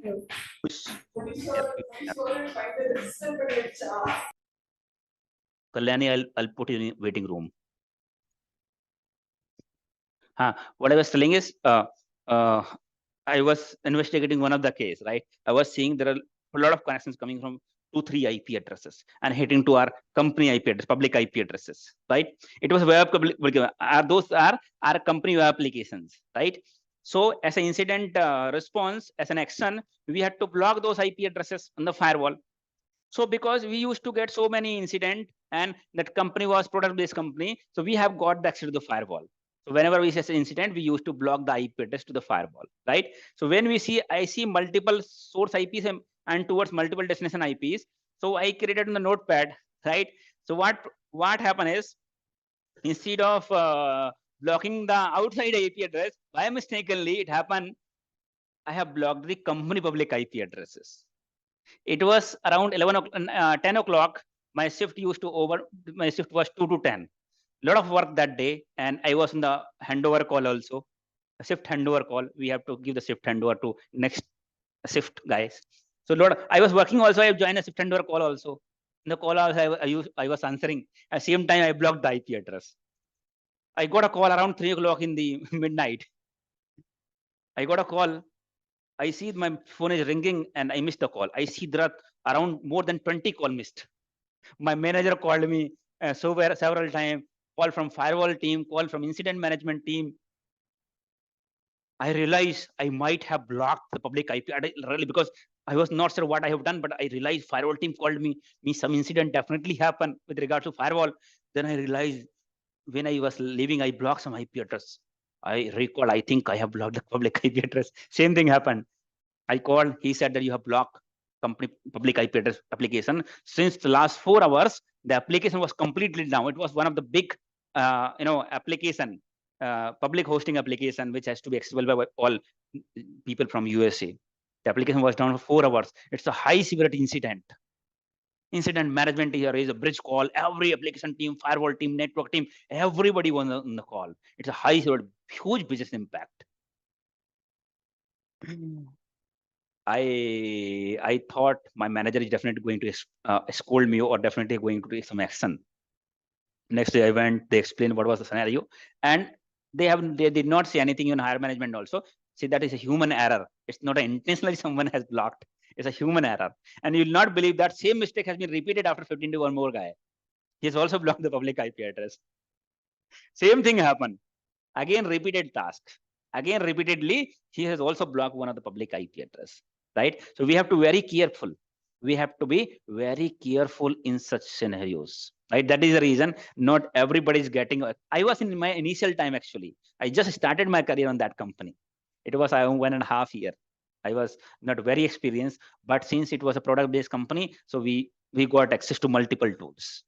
Right? So it's very important. So this gives the scenario when you're doing some analysis, you will come to know how the communication is happening from inside to outside, outside to inside, inside to inside, private to public, public to public. Right? Whenever you see public to public, that means connection is from outside or inside to outside, but heading towards your public IP address, maybe a web application IP address. Get your mind? So netting is nothing but the mapping of, you can write it. What is NAT? NAT. NAT stands for? Sir, I have one question. Yes. Network address. Yes. Yes. Am I audible? Yes, go ahead. Network हाँ, address sir ये जो अभी आपने बताया कि जो company के public IP address पे ये इशू हुआ था, तो सर मेरा ये था कि क्या हम इसको सोर्स आईपी में रख सकते हैं सिम के? Sorry. Hello. What we can do? Sir, can we put it into the source IP, company public IP address, so that we know that it is a source, or we have to put it in the destination IP? We have to put it nahi. We are not putting it. We see the communication. Okay. It is not something that we are putting. If the communication from outside to inside, right, or public IP belongs to outside IP address and destination IP belongs to our public IP address, that means connection is inbound, outside to inside. If source IP belongs to our public IP address and destination IP belongs to other outside public IP, that means outbound communication, right? That's something that you. So sir, here the company address is comes under source, na? Source IP. It's not something. If you see the communication being originated from inside to company and somebody accessing something outside, then source will be company IP address and outside will be the outside application IP address. When you see the connection, somebody is communicating to your company, then source IP belongs to outside address and destination IP belongs to your company IP address. Get your mind? भैया अभिषेक mic ठीक करो अपना, ठीक है? अब next question आप तभी पूछना जब माइक ठीक करोगे, because lot of noise. Sir, अभी problem. You are having problem, Abhishek. Okay, sorry sir. Lot of is coming. Yes, next. So now the same expert website which has, so that was a static IP address, right? What? SIEM expert website, for example, particular website has a static address, right? Right. So what we use that would be the public, like the general public. Your voice is also not clear. You're asking SIEM expert having SIEM static. Of course, it should be static IP address. So what is the next question?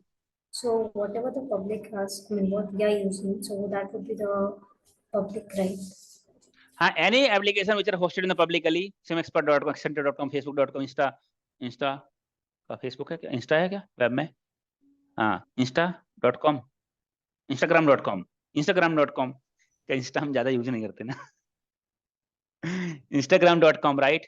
LinkedIn.com. All the website should have the public IP address. Otherwise, how people will reach?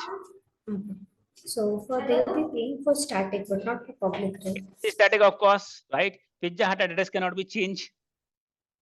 Yes or no? The website address got to change. They have to change the DNS record every time. This particular Facebook.com has been mapped with this particular IP address. Next time IP address change, Facebook.com has been mapped with this particular IP address. Every time they have to change the DNS record, right? So the IP address would not be changed. Sometimes they can change, but again, they have to change in the DNS also mapping with domain name with IP address mapping. They have to change.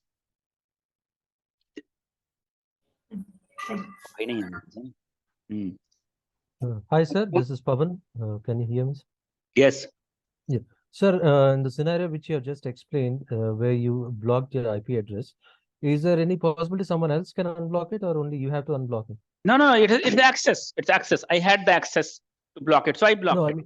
Anybody can unblock it. Then why did those many people have called you? That's my Because question. they were not aware what happened. Oh. Because they were not aware. After that, they identify and they came to know. Means when I called them back, then the issue was resolved that time.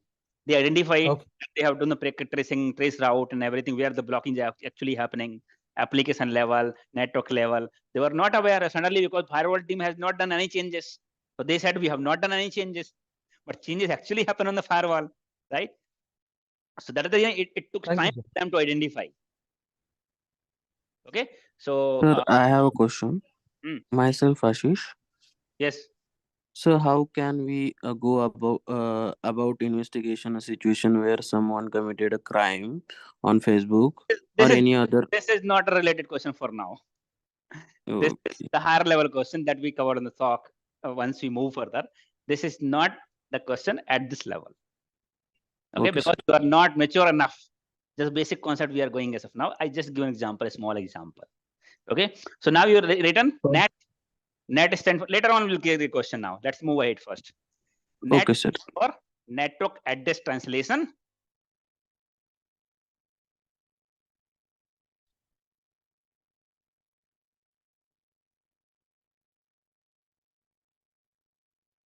Sir, I have a question regarding net. 1 minute. Let's just write the definition first. Network NAT stand for network address translation. It is the process of mapping of one IP address with another IP address. Mapping of one IP address with another IP address.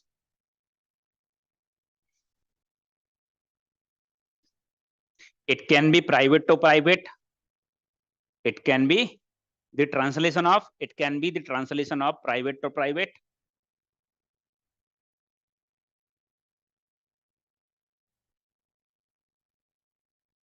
Private to public.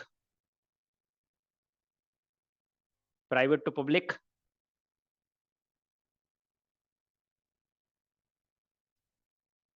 Public to private. Public to private.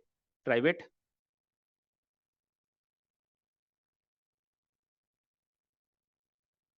Or public to public. Or public to public. Got it? Last question.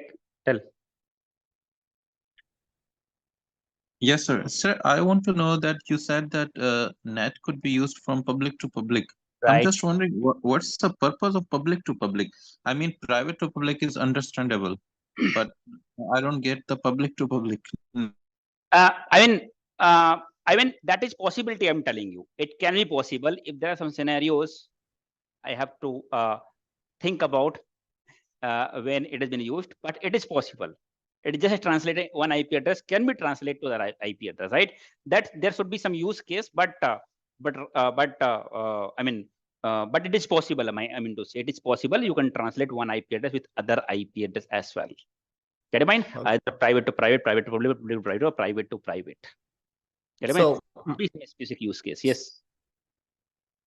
Sorry, yeah, my question is because I mean, you said private to private. In what situation would you be connected to private? Because I understand if you're going on private IP address, you might not be able to connect to the internet. So how would you be able to do that? Correct. So there are some use cases. That you do even private to private as well. Even private to private as well, right? When there are communication with a different subnet, right? I have seen personally. So, but I am not able to recall the specific use cases for that. But my intention was to explain you that it is possible. private to private, private to public, public to private, public to public. It is possible because network address translator is just mapping of. It can be private to private, it can be public to public as well. Get my point? So now you understand, right? Now you got the IP address. Now you got now all the systems are able to connect to the internet. Yes or no? That means my objective got fulfilled. What was my objective? To enable internal communication between all the systems as well as to enable the internet for all the users, right? Now let's understand, we have 4 lakhs of user, right? Now how this 4 lakhs of user means computer will connect to each other? How this 4 lakhs of users are going to connect with each other? Computers are going to connect with each other, right? So you can see we have connected here like this kind of scenario you will see.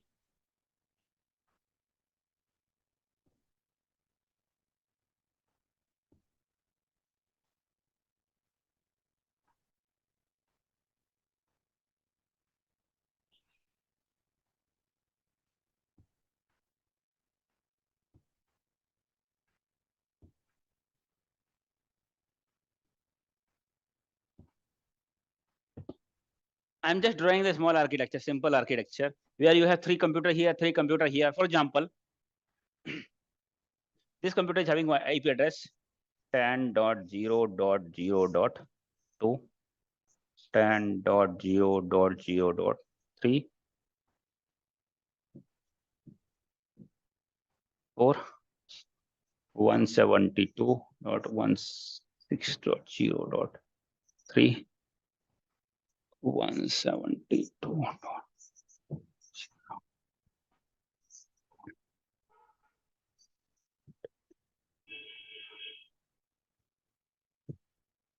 Right, you can see this architecture where you can see 3 computers, right? You can see some kind of device, this one, and this is another device. So what do you think? What is this device? What call as? Switch. Router. In the company, you have lakhs of computer, thousand lakhs of computer, right? How these multiple computer connect with each other? The system communication, right? Then they will be connected through cable, right? Then only they will be able to cable or through wireless, right? But wireless is nothing but they are just eliminating cable, but it does the same work, right? So I'm representing all with the cables only, right? So what happens is they should be able to connect with each other, then only communication will happen. Yes or no? So you can see how, so there are 2 devices. There are 2 devices in your network, right? Which enables you which enables the communication from one device to multiple device, right? These 2 network device we call as switch and router. There are 2 networking devices we call as, one is switch and other is router. Switch and router, right? अच्छा ठंडी लगने क्या?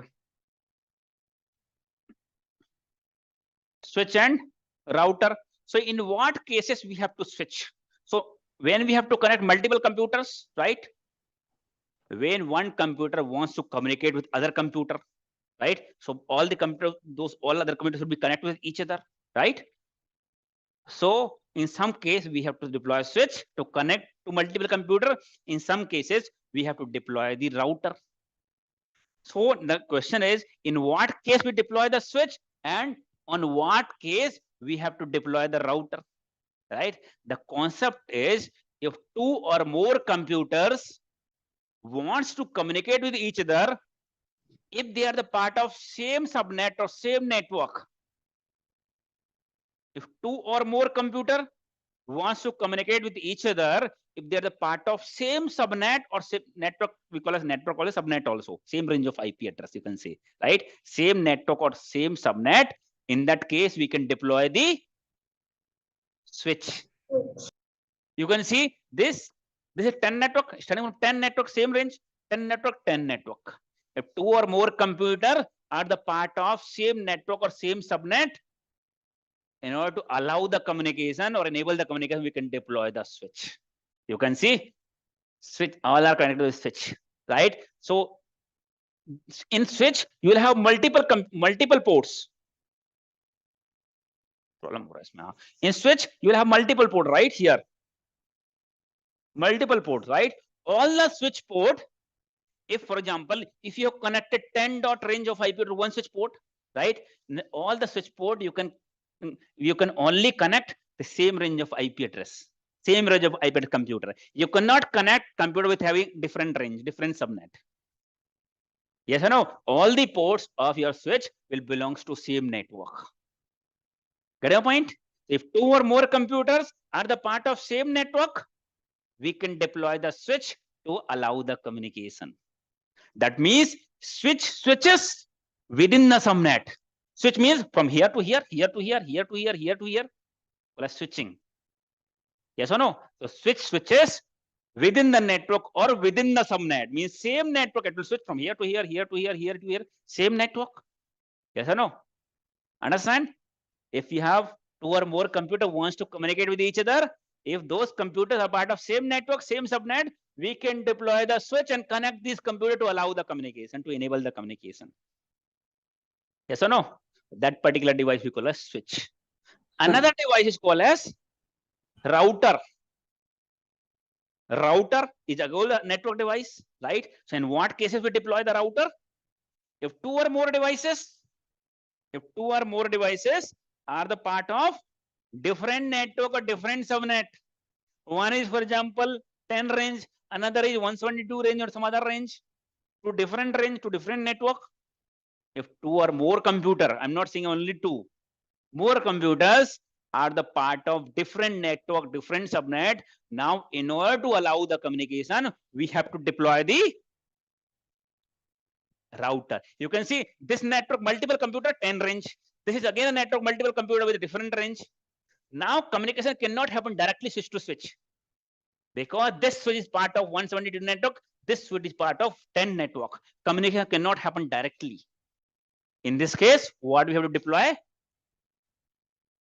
A router. A router routes between the network, between one network to another network.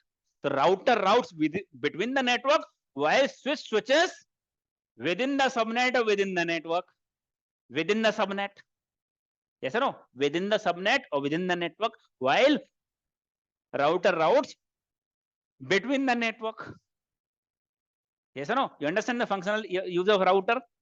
If anybody asks, you understand, right? If same range of IP, same subnet means switch. If different subnet, different network means router. Router route between two network. When there are two networks, we want to allow the communication, you have to deploy the router. So you understand, right?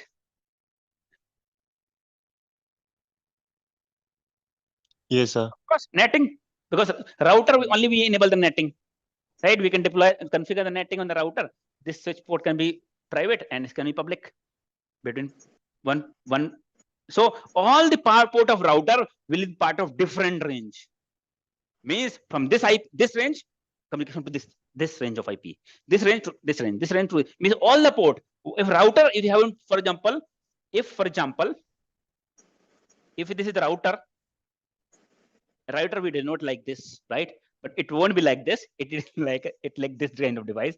Switch and router physical device will look like this only. But how we denote this with symbol icon, we denote like this, right? So if you have multiple port in the router, 1, 2, 3. तो बड़ा ऐसे denote कर लेते हैं. If you have a router, 1 port, 2 port, 3 port.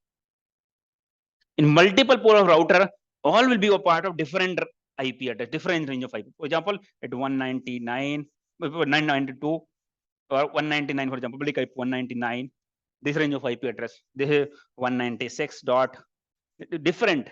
Means all the router port will be different. You cannot, for example, if you have one computer, 10.0.0.2, you cannot connect 10.0.0.3 because this is same range, right? Two router port cannot part of the same network. cannot be. Communication will not at all happen. Yes or no? A router should only be the port of the router should be part of different port, different network. Understand? Clear? Any confusion? Anybody? Sir, will switch will assign the IP address automatically, or so manually we need to assign the IPs? Switch is not going to assign the IP address, right? You are going to assign the IP address to your computer. If you think that, okay, this computer is having this IP address, this computer is having this IP address, this computer is having this IP address, you think all are part of same IP address, then deploy the switch. Okay. Get a mind? If you have, okay, this network is having this IP address, this network is having this IP address, you deploy the router. Okay. So manually we need to give the IP to the systems, right? Either manually, or you may have in DHCP server. Through that same range of IP will be assigned. Okay. Yes or no? Okay. Understand? Sir, and one more thing, we have a broadband connection and also connected the router. So we connected to 3 systems. Right. So we get a private IP for those. Correct. We connected to the Wi-Fi. So the Wi-Fi router will provide the will give the will assign the private IPs to the systems, right, which are connected. Just now, just few minutes back, I have given an example. In home router, you have router means netting also enable as well as DHCP server also. Once you connect to the Wi-Fi, automatically IP has been assigned to your computer, private IP address, right? As well as netting, private to public. Your router will have a public IP address to go to the internet. Get it mind? But your system will be private to public. The system, 10 systems are connecting with the same Wi-Fi, same internet. Right? All system will go with the same public IP address. You go to the company, connect to the company network, right? You check with your system, Google it, what is my IP? What is my IP? See, when you do the IP config, see, there are 2 different IP. When you are part of company network, right now I'm connected to Wi-Fi, right? If I go and type IP config, my system will get the private IP address. Means what is the IP address my system? Get a mind? Okay. I can check what is the IP of my system. Of course, my system is having private IP address, part of internal network. But once I search in Google, what is my IP? When I search what is my IP, connection go toward this website, and that website understand your public IP address, you'll get your public IP address, not private. Okay. Get a mind? Understand? So your router IP address, which public IP address will go. Yes. Sir, switch having only the connecting port, right? What? The switch having only connected port, not the assigned the IP. Yes. If you want to map particular switch port, we can map also. If you want to bind, okay, this particular system should be bind this particular IP system only will be connected. We can bind also on the switch port. If you're not binding any connection, any system can connect on the port number. For example, right now this system, this IP address, next time other IP address, right? But in switch or router, we can bind a specific IP address. We can define a switch port or router port. Okay. Thank you, sir. For example, see, चलो मैं दिखा देता हूँ आपको. Just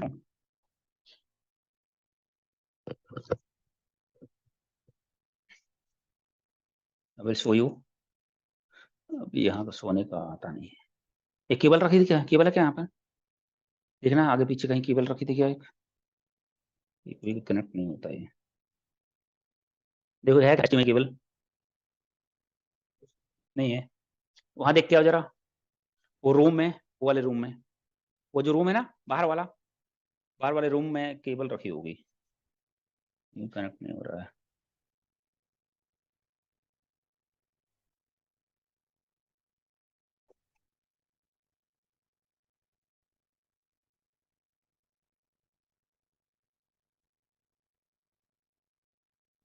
कभी कभी connect हो जाता है, कभी कभी कनेक्ट नहीं होता.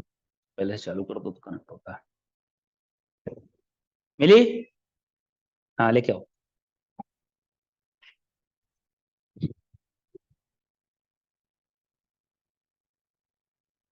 कोई वाईफाई कनेक्ट नहीं होता इसको.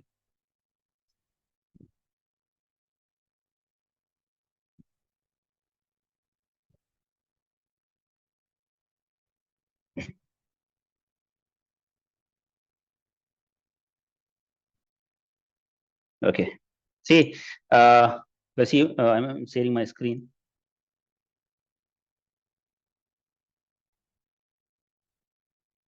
You can see my screen, right? Yes, Sulabh. Okay. So you Yes, can, sir. I can type here CMD, and I type IP config. Okay.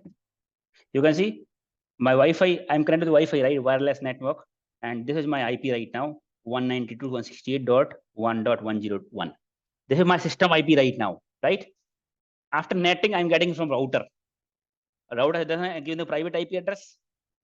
Yes or no? Now, what is my public IP address? I can go internet and search and type what is my IP. This is our IP address. Get it, mind? This is our IP address right now. This is static IP address. This is static IP address. What? क्या हो गया? अभी तो जा रहे थे भाग के. जा. बच्चा रोने लगा. हाँ, चलो ठीक है. This is our public IP address. Public IP.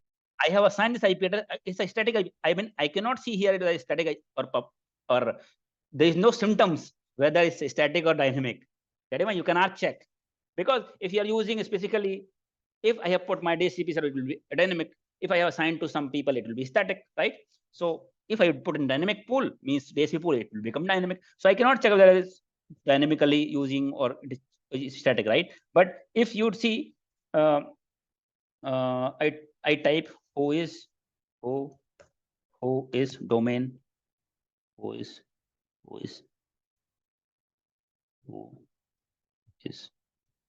domain tools, who is domaintools.com, right? Where we can check the IP detail that I belongs to whom. If I would have bought this IP permanently, it would have been seen that okay, this IP belongs to SIEM XPERT, right? But let's see to whom this IP belongs to.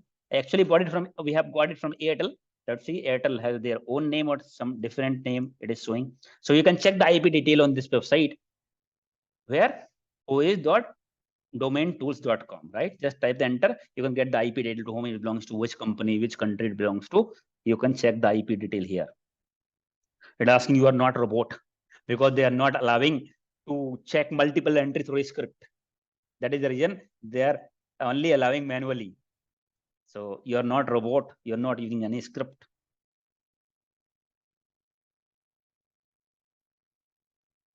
You can see it here. This you can see India can lively Bharti Airtel services, right? I bought this IP. I got this IP from Airtel, right? You can see it belongs to Airtel. You can see Airtel broadband, right? So this IP belongs to Airtel. You can see their email ID also. Any specific we can see. We can report to them. Their address you can see, right? Their contact email ID, phone number also you may see sometime. You can see if you want to, report anything, you can see their email number, phone, everything information, right? If you want to see some information, you can access using ois.domaintools.com. You should remember this. I'll tell you in the later part once we cover the SIM part, right? There are many websites where we check the reputation, whether it's blacklisted or not, which country it belongs to. These are very important tools, right? Now, this IP address is my static IP address, right? So I have assigned this IP address to my firewall, same IP address. VPN, we have VPN service enabled on the firewall, so that you can connect to my network, right? So you can see it here. We have firewall, access on this particular. You can see this is our firewall, same IP address. This IP address is our firewall IP address. The public IP address I have configured on the firewall, right? Through firewall, I have another router. Gateway I have terminated through. I will tell you what is firewall. You don't know so now what is firewall, so I'll tell you. But this is our firewall. After firewall, I have terminated through router. So router, I am getting this IP now. This IP is statically configured on my firewall. Means connection terminated on my firewall directly. And this IP has been configured. So now in this case, you know what happens? The netting is private to private. Somebody was asking when private to private netting is required, right? Now netting is private to private. What happens is, let me tell you. अभी तो दिखा दिया ना आपको, है ना? So let me. Somebody was asking when netting is private to private, right? So let me tell you.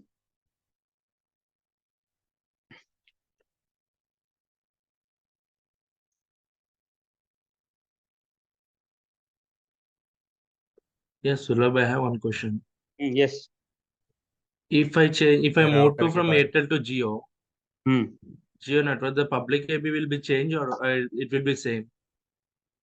See, if you are I belongs to your company, right?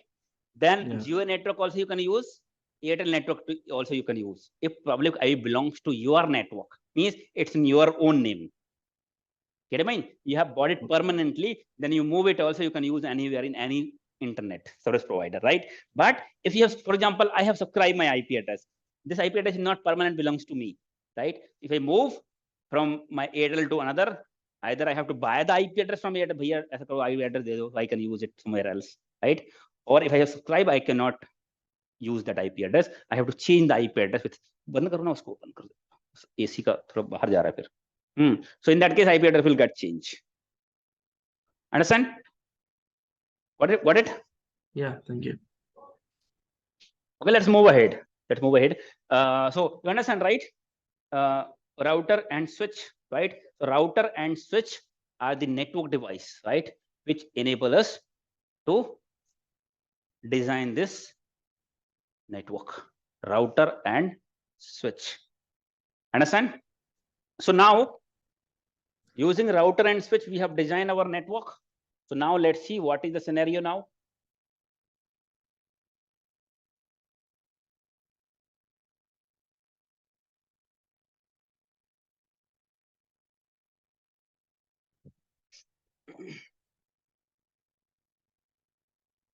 For example, you have this network.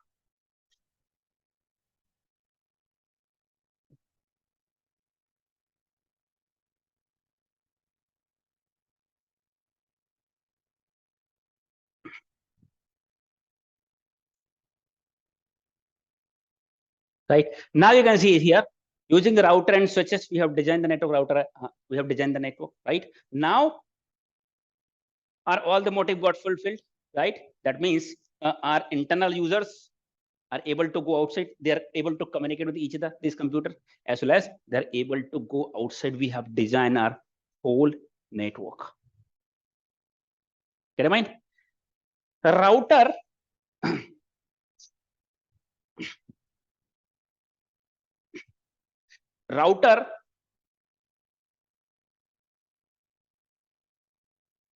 क्या बोल रहा था मैं? हाँ, switch and router. See, if you heard about layer, OSI layer, which layer our router belongs to, which layer switch belongs to. You write on the router. Sir, router लिखा है आपने? नहीं लिखा, लिखवाया था मैं आपको? नहीं लिखवाया था. You write first. There are two network devices. There are two type of network devices. There are two type of network devices. There are two type of network devices.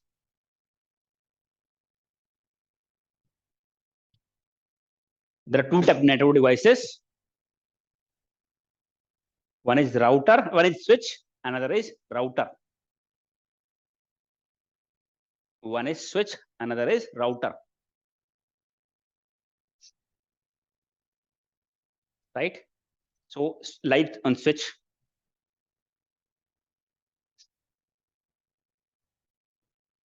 If there are two or more, if there are two or more computers, if there are two or more computers,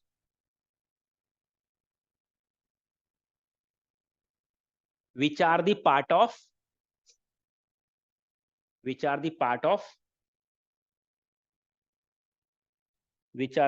same subnet / network, which are the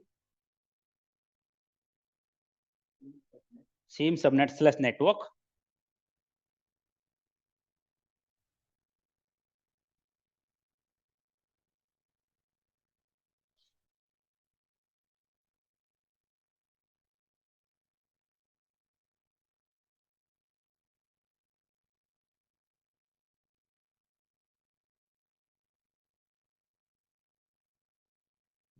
if two or more computer, which is the part of same network / subnet, right, wants to communicate with each other,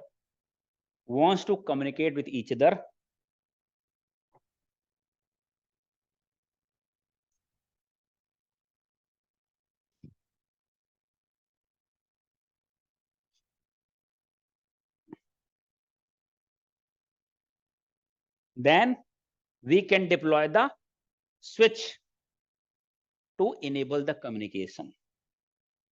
Then we can deploy the switch to enable the communication.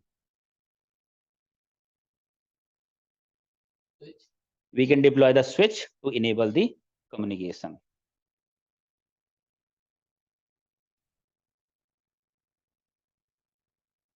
We can deploy the switch to enable. Understand, right? Switch, right? In next paragraph, you write switch switches within the network. Switch switches within the network.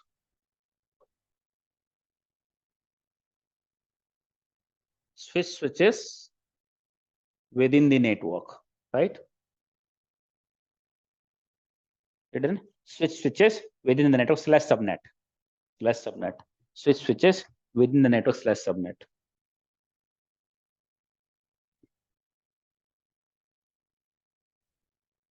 Next line you write switch is the layer 2 device as per the OSI model. Switch is the layer 2 device.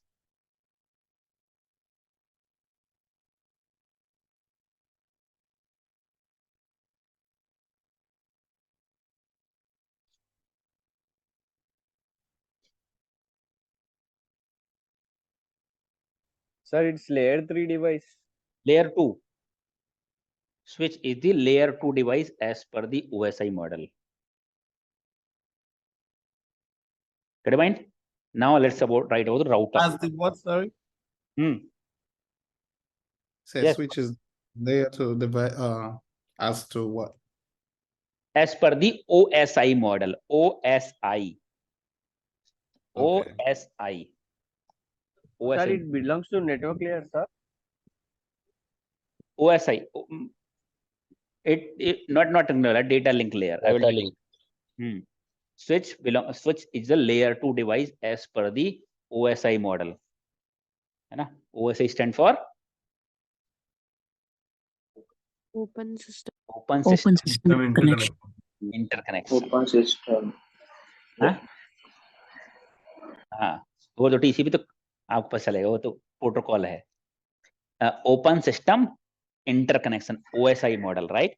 So switch is layer 2 device as per the OSI model, right? Now let's write about router.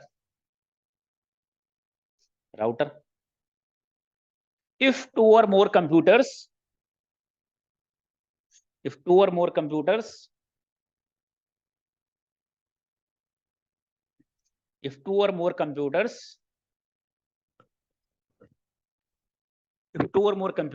belongs to different network / subnet,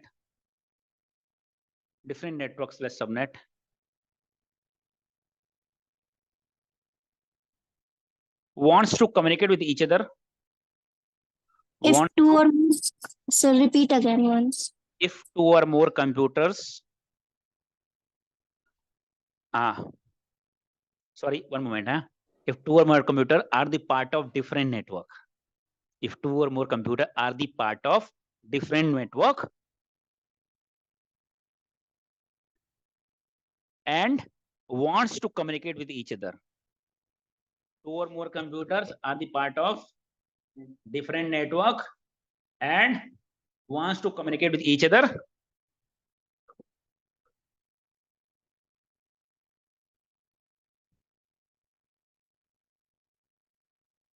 Then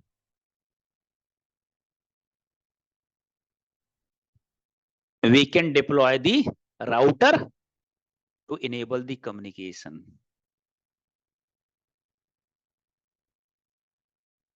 Then we can deploy the router to enable the communication. Somebody asking in the chat which device will collect the logs.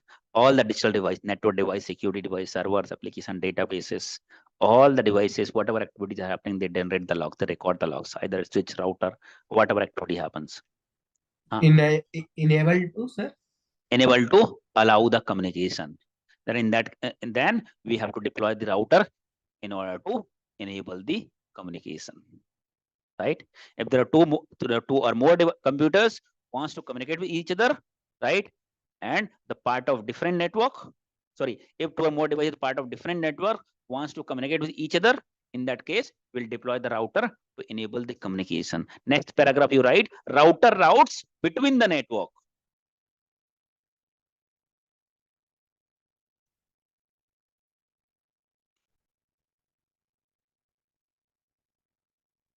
Router routes between the network, right?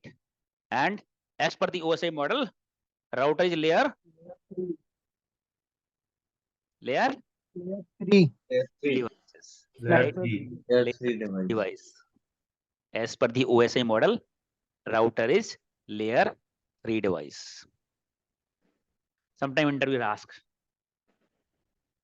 a router is layer 3 device. As per the OSI model, a router is layer 3 device, right? So any device which does, see, switch, before switch, right? Before router and switch, we have some other device local as hub, bridge, right? Those are end of life. That's why we are not discussing here. You'll not see ever hub and switch, hub and bridge, right? Before in switch, we used to use hub. Hub has been replaced because hub is the dumb device, while switch is a very intelligent device. You know what hub used to do? If, for example, if multiple devices are connected to the hub, right? Connect to the hub, for example, this person wants to communicate. I am the exchange kind of. Switch is kind of exchange, right? Switching the traffic from one to another, right? Kind of exchange, right? So in that case, when you used to use hub, when your name is Harshit, right? And your name is Shivam, right? See how switch is working. Switch is intermediate, right? When Harshit wants to talk to Shivam, right? Harshit will come, I will listen. Switch will listen from Harshit silently. And he will go and he will tell on his ears, okay, son, this Harshit wants to talk to you. Means he will not tell other people. There are 100 people here. Switch will not tell to all 100 people. See, the communication has to be done between the Harshit and Shivam, right? Then the communication start from Harshit and should be only tell to the Shivam, not to other people. For other people, it is spam kind of thing, right? Not related. It's a noise for them.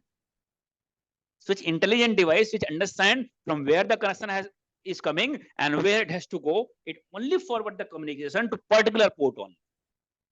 Yes or no? It's an intelligent, but hub was dumb device. It does not have its own mind. So what hub used to do is when Shivam, Harshit will communicate, okay, I want to talk to Shivam, then hub will announce, Bhaiya, who is Shivam? Who is Shivam like this? That means he will tell, he will spread the noise across all the network.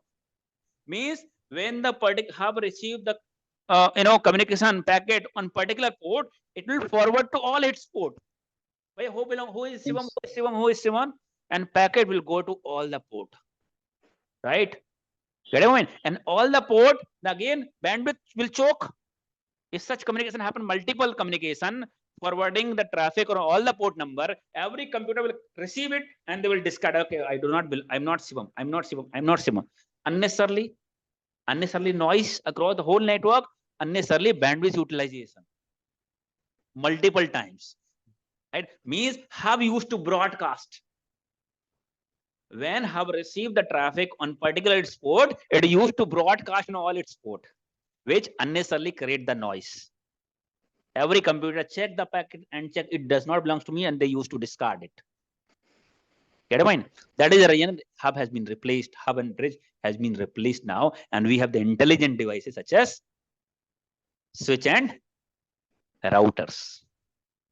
Get a point? The OSI model, you have written at the end that switch is layer 2 device, while router is layer 3 device, right? As per the OSI model. So what is this OSI model?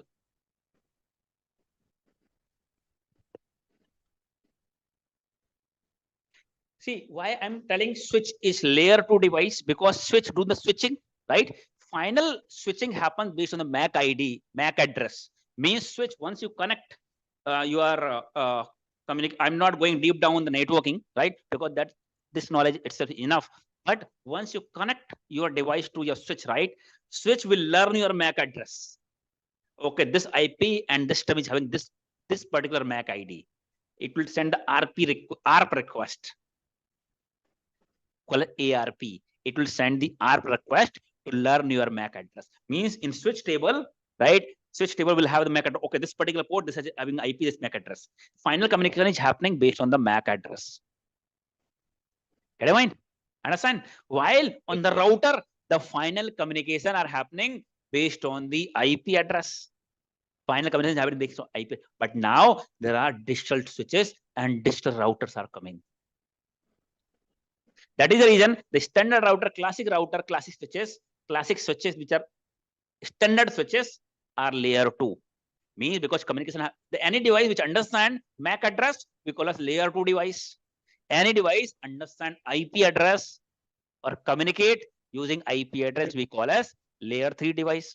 But nowadays there are some digital switches are coming, which can do the switching also as well as routing also. Right? Means routing and switching both can be done by the single device. That we call it digital switches. Right? Your Geo fiber cable, you see Geo fiber switch is coming. Initially, when you used to put the internet connection a few years back, internet service provider used to give two devices. One is router, another is switch, using which you connect to the cable to your system. They required router also from one network to another network, right? And they required switch also to provide your internal communication. Yes or no? So the different device, layer 2 and layer 3, but nowadays the digital device, Geo fiber optical cable, you have one device only. Airtel also work. Every service provider giving one device only, because those are layer 3 switches. Means we'll do the switching also and we'll do the routing also. Same device. They call layer 3 switch. Similarly, router also are layer 4 nowadays. Layer 3 plus layer 4. That means they can understand IP address also, and they can understand port also and protocol also. I will tell you TCP, UDP ports, right? So they understand. So any device which understand port number, protocols, right, comes under the transport layer. That means layer number 4. You just remember it. I will draw the architecture here. Then you will briefly understand. So understand, right? So digital. So anybody ask you, router belongs to which layer? The router belongs to, you will tell layer number 3. But layer 3. Right. Standard router belongs to layer 3. But you can use this word but. Yes, sir. Is digital routers are coming. So digital router may work on the layer 3 as well as on the layer 4. Similarly, switch belongs to layer 2, but digital switches are working on layer 2 or layer 3, which generally we call a layer 3 switch. When I take a layer switch, when I call as layer 3 switch, that means it is layer 2 and layer 3 both. When I call a layer 4 router, that means it's a layer 3 and layer 4. The layer 3 switch will understand IP address as well as the MAC address. Right. So what is OSI model and what is the use of it? Why we are selling OSI model? Is the OSI model is somewhere has been capped in maybe screen not visual, screen not visual. There a big model where you can see, okay, this big is OSI model. Okay, we'll go and see the OSI model. OSI model is just a concept. It's on paper only. It's not that you can, okay, I will buy the OSI model. It's not physically present anywhere, right? It is just a concept. It's on paper only. Understand? Is there anybody who has gone through the OSI model has ever thought that somebody or who have just heard about OSI model name, who ever thought that somewhere we have OSI model? Right? The word suggests OSI model, and some people might have assumed that OSI model which have been kept somewhere. Abhijit, neutral mic. Okay, so OSI model, what is the use of anybody? Any logic, any idea? What is the use of OSI model? Data flow के लिए packet flow. For How the transmission of communication How the communication happens. between How the networks. data from That is standard among all the hello. Right. For Yeah. the communication of different That is machines. standard among all the companies or various networking. Okay, great. Some people have some idea. It shows how the network works. So OSI Communication happens. OSI model has been divided in total 7 layers, right? It's a reference model which defines how the communication happen from source to destination. For example, you access the website, you open the browser, right? Browser comes under application layer.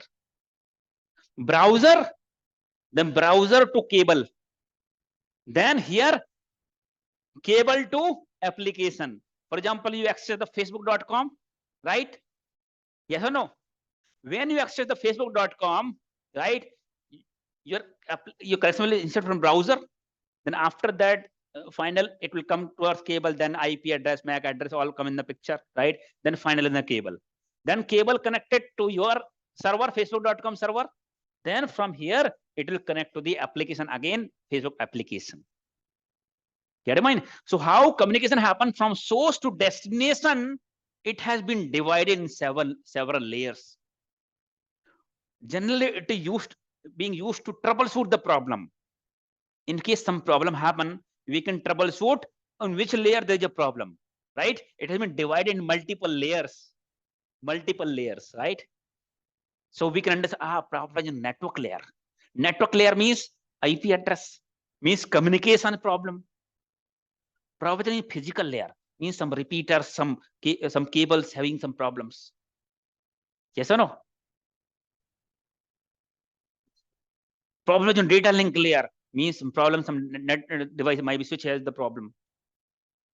Get mind? So to subdivide, to identify the specific issues, we use OSI model, right? It's a reference model. Just it's there in mind, it's there in the concept in the paper, right? So it has been divided how the communication happens from source to destination. When your browser to application, application to application, or source to destination, it has been divided in terms of how many layers? 7 layers, right? I'm not going very deep dive. If you want to learn, you can learn it from Google, YouTube. But if interviewer asks you what is OSI model, you should be able to explain, right? That's perspective I'm covering here, but this would be homework for you if you understand in detail. Okay, so let me draw it here. So how many total layers? 7, right? So let's write what are those 7 layers?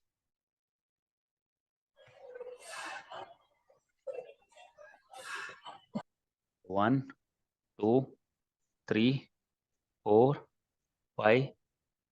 What is the first one layer? 2, 3, 5, 6, 7. Right. So what is the first layer? What we call as first layer? Physical layer. Layer. Physical layer. Application layer. Physical layer. Physical layer is layer 1. I have written right layer 1 means physical. And second layer? Data link layer. Data link layer. Data link third? Network layer. Network. Fourth? Transport layer. Transport layer. Then session. Transport. Then? Section layer. Presentation. Layer. Then application layer. And application layers. And application layer. Final. And then? Application layer. Application layer. Application. Right. See, you can see it here. First layer is physical layer, right? But generally communication happen like this. Application to physical and physical to application. Like this and then this. For example, you open the browser, right? Browser falls under the application layer. Get even? Application, then presentation. In application, you'll open your browser, right? Then presentation layer means if you want to send some data, for example, SSL, right? Encryption, HTTPS, SSL, encrypt the data, right? encryption decryption happens under the presentation layer. Then session will get established, which falls under the session layer. Then it has to transport the data using protocol TCP UDP, right? Then I will tell you what is TCP UDP, but it falls under the transport layer, right? Which protocol we have to use to send the data TCP UDP. I will tell you. The network, what is the IP address, where it has to be forward, network layer, data link layer, right? Then it will go through the switches and data link. Then finally physical layer, through cables it will go. Repeaters, cable, whatever coming in, right? Then the same thing will be opposite on the application layer. Connection will go through physical layer, through cables, then same it will go towards application. For example, Facebook application, right? So OSI model is the reference model which defines how the communication happen from source to destination in the form of 7 layers, and these are the 7 layers, right? Let's write what is OSI model. OSI Data transfer. OSI stand for Open System Interconnection. Open System Interconnection.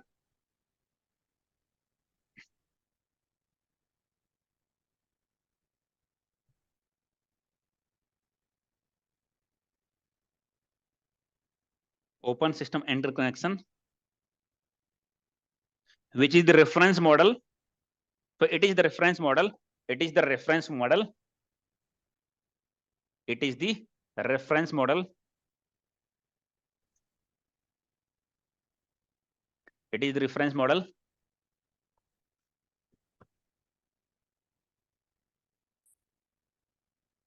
It is the reference model.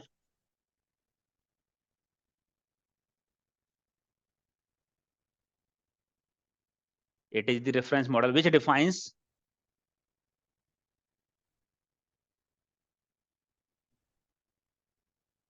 how the communication happens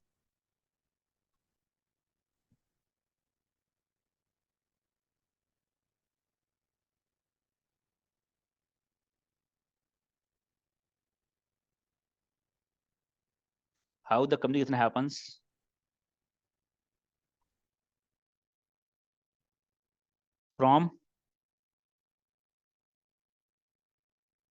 source to destination, from source to destination.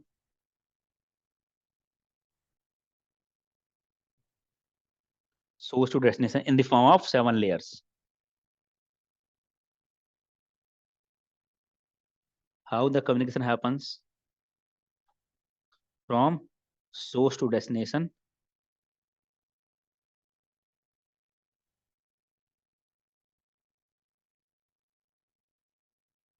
in the form of 7 layers, right? Just after comma you write OSI model help us to identify and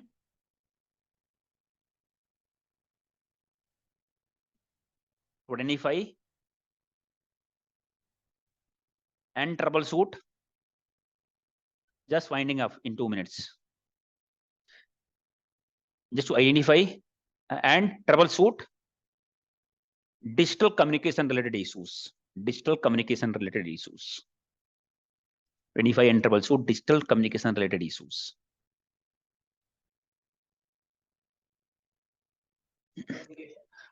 Digital communication related issues, right? Then after that you write 7 layers. Okay, so homework for you for today. Another homework is you have to go through in detail what is OSI model, and also since time is over already, which device belongs to which layer, right?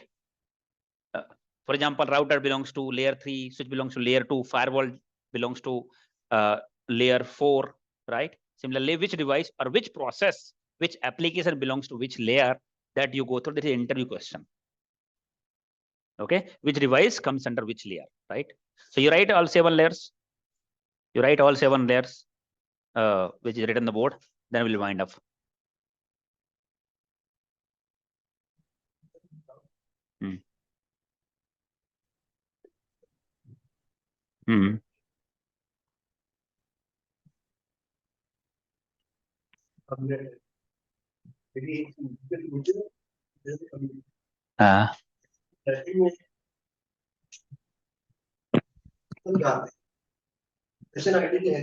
हाँ correct, वो वापस communication हो जाता है, जाना और आना एक ही सेशन आईडी रहेगा।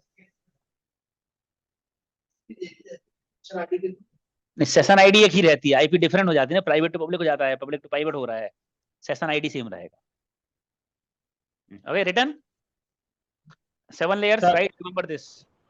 Sir, one question, sir. Yes. Sir, how to know the problem is the data link layer or physical layer or the network layer? So it will be analyzed by the belongs to IP address communication belongs to problem. A problem is in application, we call as application related problem. Problem is in port is blocking on the firewall. Protocol is not allowed. Port is not allowed. We call as problem in a firewall. No, so where it is so, in the SOC SIEM tool or the No, you have to check on login. You have to check. There are troubleshooting issues, right? Do the ping command. If IP is not pinging, communication IP related problem is network related problem. Get me? If it is pinging but still communication is not happening, maybe firewall is blocking the port. Firewall falls under layer 4. That means the network transport related problem, right? Port and protocol is not allowed in the firewall, right? We'll talk about the firewall tomorrow. So that is transport related problem. Everything is fine, but application is down. Application layer problem. Yes or no? Okay. So guys, we'll wind up for the day. We'll connect tomorrow at the same time. Don't forget to mark your attendance. Okay. So just you have to like and comment on YouTube to mark your attendance, what you have learned in today's session. Okay. Thank you. Thank you, sir. Thank you. Bye-bye. Thank you, sir. Thank you. Bye. Thank you so much, sir. Thank you, sir. See you, everybody.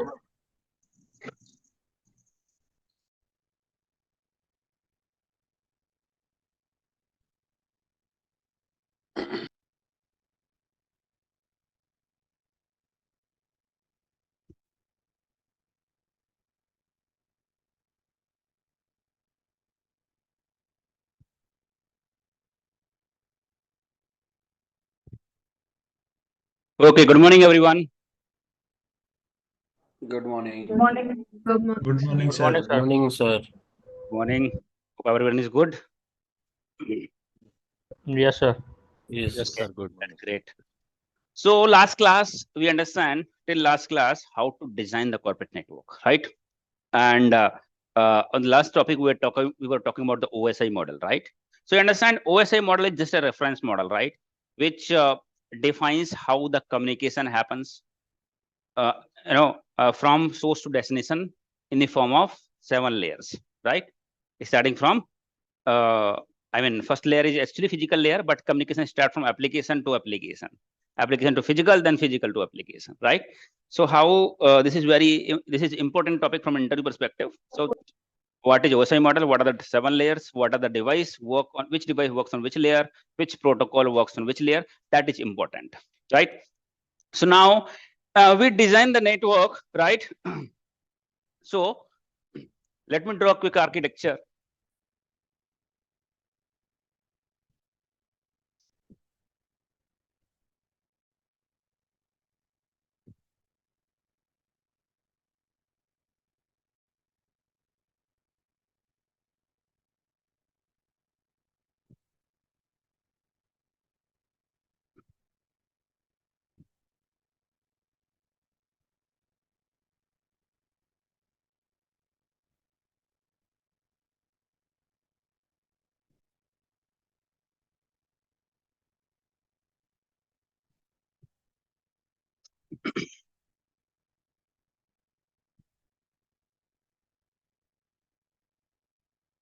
For example, this particular destination has the public IP 197.0.2.100.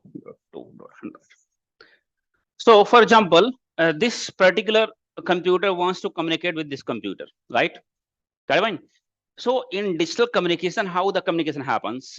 In the digital communication happens in the form of packets.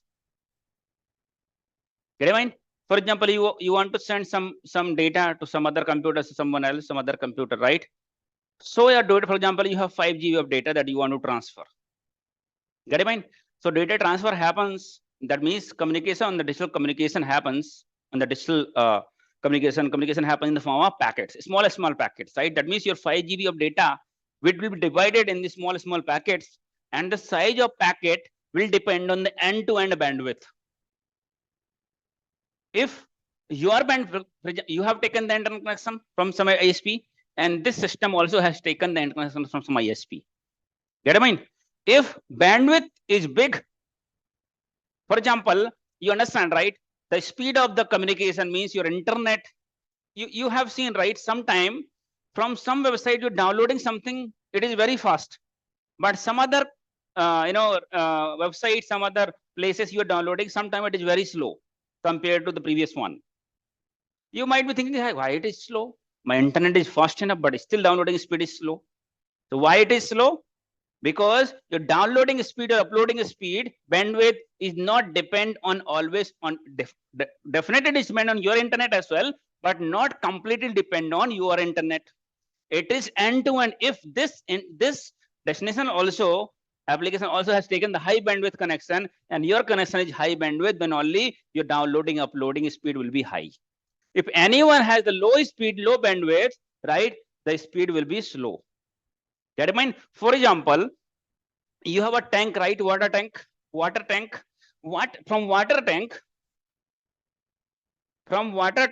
right, to your home. Here you have big pipe, right? High bandwidth. You have broad pipe, but till outside your home. Now from your home it is, very thin pipe, right? So how much water you'll receive? This much only, right?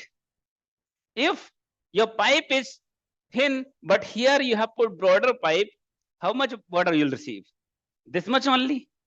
Yes or no? So it depends on both hand bandwidth. The packet size, particular packet size will depend on the end-to-end bandwidth, right? Whichever one is smaller, thin bandwidth, right? Get in mind? That much of a speed will receive, right? So size of packet is depend on the end-to-end bandwidth. Higher the bandwidth, bigger the size of the packet. Get in mind? So communication happens. You have seen, if you are 90s people, so you have seen whenever we used to use Windows XP or Vista, that time whenever we do the copy paste, or we are transferring something from one computer to another computer, one folder to another folder, right?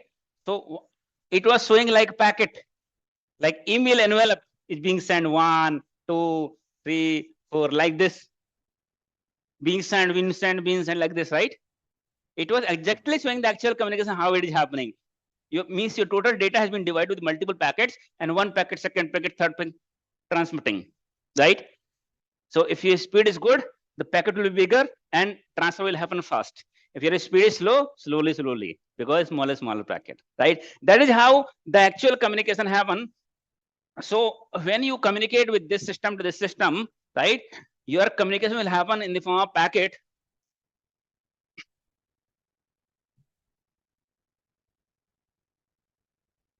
In the form of packets, yes or no?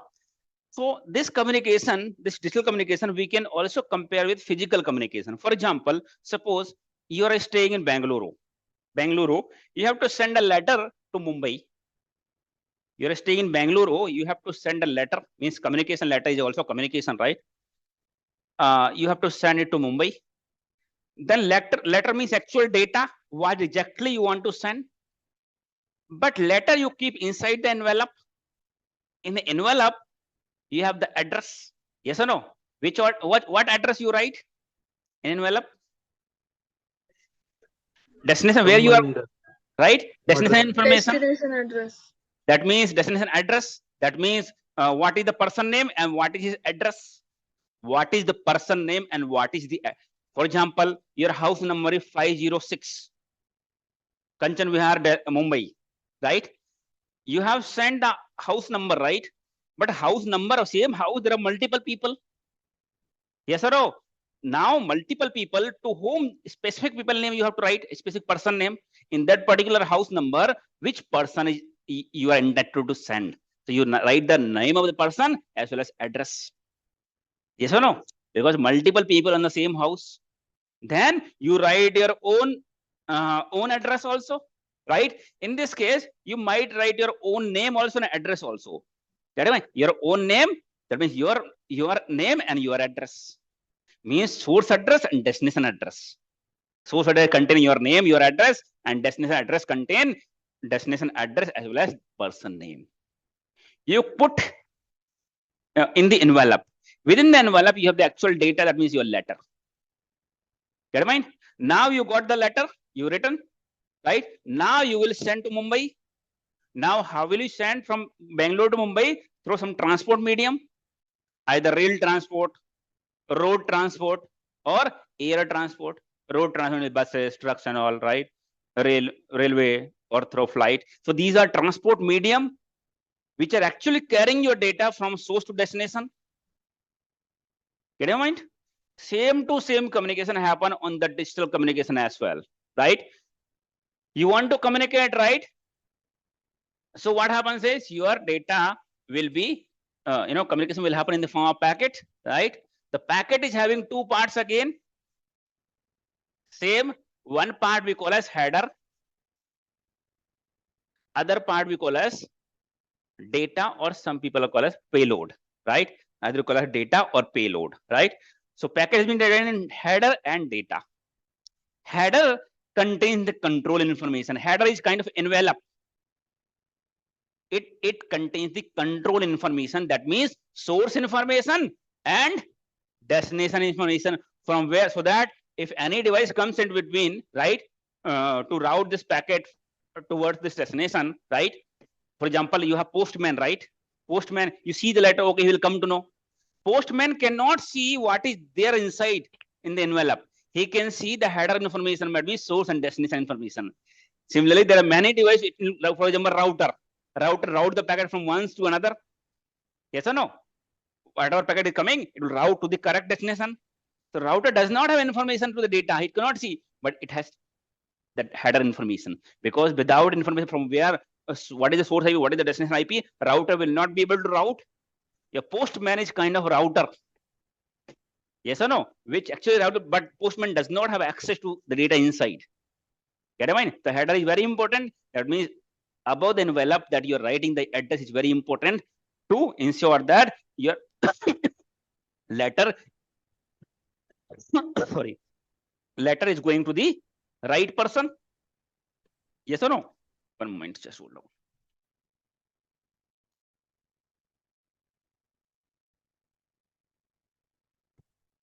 So what will happen? Your header and digital communication, header will contain the source information as well as destination information, from where the packet has came and where the packet has to go, source and destination. So source information will be like source IP and source port. Means in your home, from your house number, who has sent this letter, right? Source means source IP address and source port.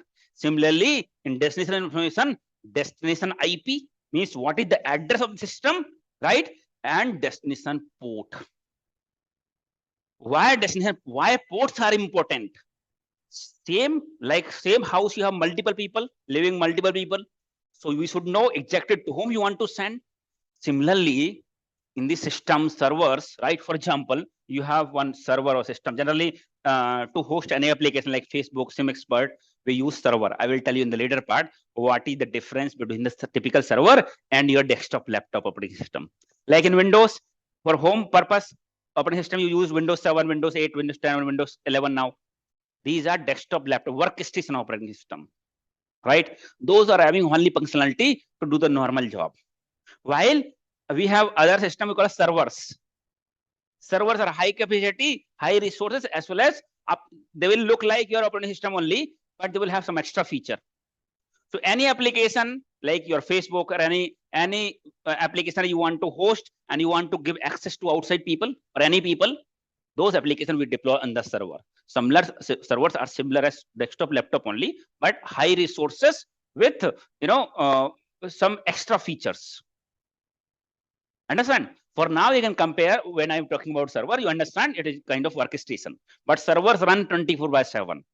Yes or no? Facebook getting down anytime? No, right? SIEM XPERT getting down? No, because this is hosted on the server which run 24/7. So laptop desktop does not have capacity or has been designed in such a way that you shut down those in few hours, 9 hours, 10 hours, or one day, right? You're not running your laptop 24/7. That means that is the difference based on the usage. I will explain in the later part in detail the difference so that you will have better idea. So, for example, this is the server, means the computer. This is a server where you host an application, means you deploy one application. So this particular server, for example, this is also a server. This particular server may have multiple applications, such application. They have one server, you may have deployed multiple applications. Getting on what I'm saying? So now this server is having multiple applications. So this particular system want to communicate with this system, but with this particular application. Get your mind? With this particular application only, but inside this server there are multiple applications. If this system will send the packet only with IP address, only to IP address, system will get confused. Which application I have to communicate? Because there are multiple applications. Yes or no? Get your mind? There are multiple applications. So we have to define here. Before I initiate the communication, I have to define in this particular IP, this particular system, which application I want to communicate with. Understand what point? And that we can define in terms of port number. Get in mind? Every system will have 65,000. How many port? Anybody knows? 65,000? 535. 535. 535. 65,535. That means every system has the capability, if you have enough resources, right? 65,535 different type of people can stay in a home, right? Similarly, 65,000 application you can deploy on your system if you have resources. It is ideally not possible, but different application can be deployed. Get in mind? So any application that you deploy here, you install, you have to assign the specific port. Get in mind? Specific port. Out of 65,000 port number, right? Any port number, any application that you deploy here, its particular address will be IP address of particular application. Then its own identity is by its port number. So when I deploy any application on the server, IP address will be server IP address. See, this application also server IP address. This application also same IP address. For all applications, IP address is same. But they will be identified individually based on the port number. Get in mind? So if I'm deploying any application here, I have to define the port number as well. Then only any communication from outside will happen toward that particular application. Port numbers are very important. Yes or no? So whenever packet will initiate, right? So we have to define, it will header will contain source address, destination address means source IP, destination ID, IP, source port, and destination port. So source port can be anything, random port number. When the communication will start, right? Source port will be any random port number more than 1024. Always you will see more than 1024, any random port will happen. This time you're communicating maybe 1025. Next time you're communicating 1056 or 5067, anything random port number. That's the reason source port does not matter. That means you have to go to the cognizant company. You should know cognizant company address, as well as to whom you want to know. You should know the person name, or you should know the door. For example, company cognizant, and which department you have to go. IT department, finance department is the port. But from home, you left from which door? You have multiple door, right? So this door you left, this door you left, this door does not matter. Get in mind? That is the reason source IP will be your system IP address, and source port will be random port every time. Whenever you communicate, it can be anything more than 1024. But when you are communicating, you should know what is the IP address you want to communicate and what is the destination port number, which application you want to communicate. Understand? Get your mind? So that means your header will contain source information and destination information, source IP, source port, destination IP and destination port, etc. Along with that, some other information such as session ID and some other extra information. Get in mind? So now, how will I come to know, for example, when you access the facebook.com, right? So how you are not defining, right? IP address you are defining. When you type facebook.com, through DNS it will come IP address. But how did it come to know about the port number? Because of course, any communication will happen on a specific port number. Yes or no? And you understand, whenever you deploy any application on the server, you have to define port number as well. It's mandatory. Otherwise, your application will not be able to communicate. IP address will be server IP address and port number you have defined. So what do you think that when Facebook has deployed the facebook.com website in a server, what port number it has assigned on the Facebook so that people can access facebook.com? 443. 443. HTTPS 443. 443. You know what happens? Out of 65,000 port number, 65,535, right? Out of these port number, any port number which is free, right? For example, in my server, one application I have deployed on port number, for example, 35. Port number 35. Can I deploy another application by using same port? No, right? That because port is already blocked. Port is nothing but kind of, you can see the input pipe kind of thing. Pipe you can see, right? So this pipe input is already used. This port number is already used, right? Means 35 port number I have already stick with this particular port. If I want to deploy another application, I can't use this 35 port number because it is already blocked for this particular application. Get in mind? So I can deploy any application on any of the free port number within 65,535. Any free port number I can use.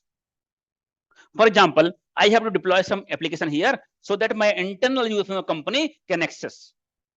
For example, one ticketing tool application, right? From where you can raise the ticket service request, right? I can host in any port number which is free on this particular server out of 65,000. So what happens is, in this case, what happens is, whenever I access that application, I have to enter specifically IP address as well as port number. Then this server owner will inform to us, okay, that this is the IP address and this particular port number you have to enter. Get in mind? Because you have deployed this application on particular port number. But now, you know, whenever you access the facebook.com, you do not enter the port number, you just enter https://facebook.com. Yes or no? Do we define port number? No, right? INA says that within the organization, you can use any port number to communication, right? But INA has reserved some of the port number for specific services so that people even do not have to define. You don't have to tell, Facebook don't have to tell on which port number we have deployed Facebook. Otherwise, you have to tell, okay, facebook.com, bhai, what is the port number for Facebook? What is the port number for SIEM expert? Everybody will have to ask, right? Because nobody is aware. If everybody start keeping different port number for different services, everybody will get confused. Yes or no?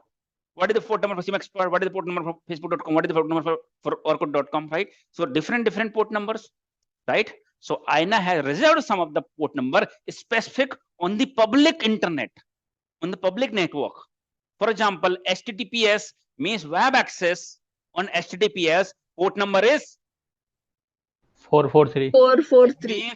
If you want to deploy a website, web application, and if you want to give the access to the outside people, you have to deploy a website on port number 443 or port number 80 on HTTP.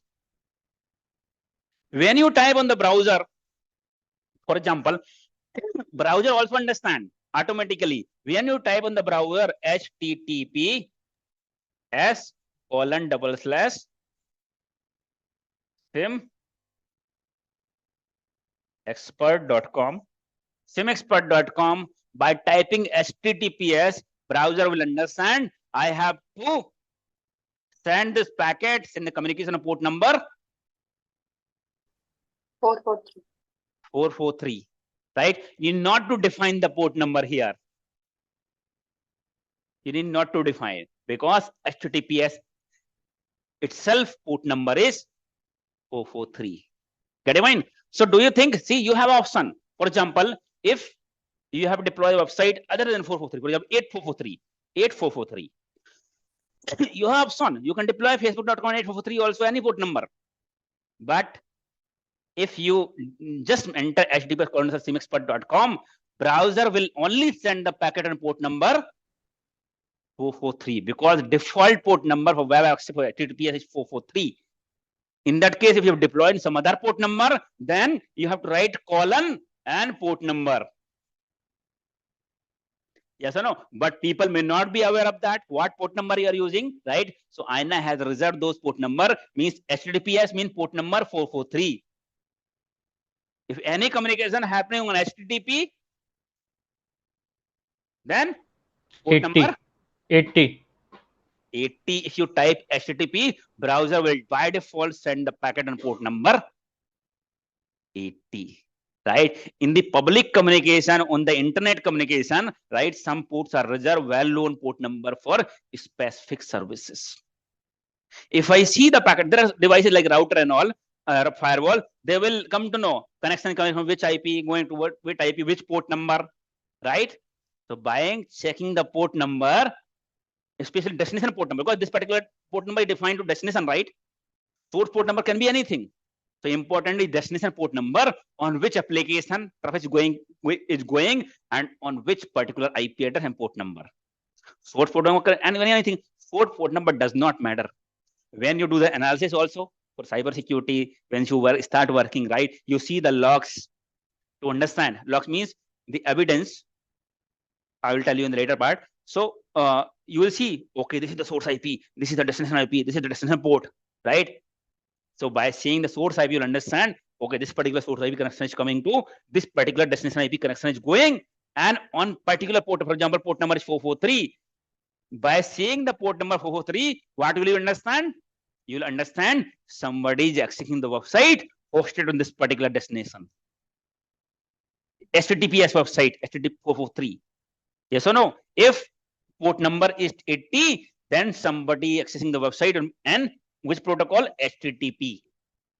Same communication happen on HTTP, HTTPS both, but HTTPS is secure application protocol. Hypertext Transport Protocol, secure. S means secure. That means the communication from your system to the application will be encrypted. That's the reason nowadays majority of websites are HTTPS. That means SSL is enabled. SSL means secure socket layer. When I type HTTPS, S means secure and secure means SSL, secure socket layer. Secure socket layer will be created from your system, from your browser toward that application. Get it, mind? If this system is communicating with this system on HTTPS, if it is HTTPS enabled, that means what information you are entering, right? If man in the middle somewhere is tracking your session, cannot read, because all the communication will be encrypted. Encrypted, understand? Encrypted means will not be readable format. Anybody can read, he will see 1, 2, 3, 4, ABCD like this, encrypted format. Actual data can only be read by the application, nobody in between. That is the reason sometimes you access the website, it shows that connection toward this website is not secure. You see like this, connection toward this website is not secure, go ahead on your own risk. That means may possible that it is not secure, anybody in between can see what communication happen, can read the information, can compromise your critical information. Especially when you enter your inquiry form or debit card, credit card information you are entering, right? Get in mind? So that is the reason majority of the website nowadays are HTTPS, not HTTP. You understand? So browser automatically understand when you type HTTP or HTTPS. Similarly, there are many other ports number which are well known for specific services. So when you do the analysis, right? Being a SOC engineer, SOC analyst, you do the investigation analysis from where the packet is connection is coming, where it is going. Oh, it is a specific connection. Oh, connection is going on this particular port number. Yes or no? So you understand the traffic, right? For example, now you see source IP is this system. 1 minute. Source IP is this particular system IP address, and destination IP is this particular system IP address. This is the destination IP, and port number is, for example, port number is 25. Destination port number is 25. So what is this communication about? SMTP. That means what? That means what source is doing? Email. That means it's the email communication. 25 port number is well known for email. SMTP. Lot of noise from your end. It's a SMTP port, right? Whenever you send an email, it will go on port number 25, right? On the packet header, so there are many devices in between the communication which will have access to the header. That means your source IP, destination IP, source port, destination port, and so on. They will have access. Get it right? So if you see those devices, if you see the communication happen on port number 25, that means from this particular source IP, communication is happened to this particular destination IP on port number 25. That means what this person has done? This person has sent an email. Yes or no? If it is happening, if you see the port number is 23, then what do you think? Telnet. Telnet is the protocol using which you can take the remote access to your system, right? Telnet. If I see port number 22, SSH. SSH is again a secure way of taking the remote access. SSH secure cell. SSH full form is secure cell. You can take the remote access to any system in a secure way. Generally, Telnet is. ये noise किसकी side से है? Let me check. Whenever you unmute, lot of noise is coming.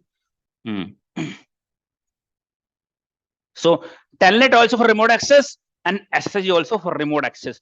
But what different HTTP and HTTPS is having? Similar differences between Telnet and SSH. Like HTTP, communication happen on the clear text format, means not encrypted format, not secure. Similarly, Telnet is not secure. Whenever you take the remote access from one system to other system access, communication happen on the clear text format, means data is not encrypted.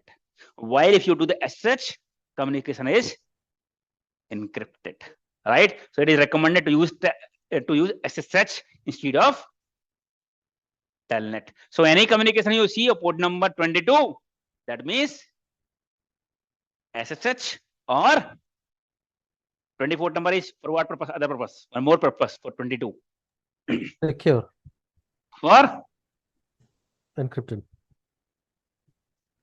SFTP. Secure file transfer protocol. File transfer. If you want to send big size of file, there is application which use the SFTP protocol, secure file transfer protocol. Securely, you can send the big file from one source to destination on SFTP, and SFTP also work on 22 port number, right?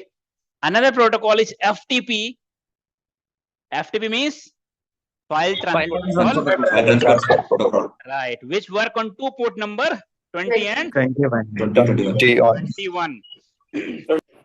So SFTP is same as FTP, but FTP do not send the data securely, while SFTP establish the secure connection, right? So FTP is not allowed in majority of the company, because communication and data transfer that you are doing using FTP is on clear text format, that means not encrypted, not secure.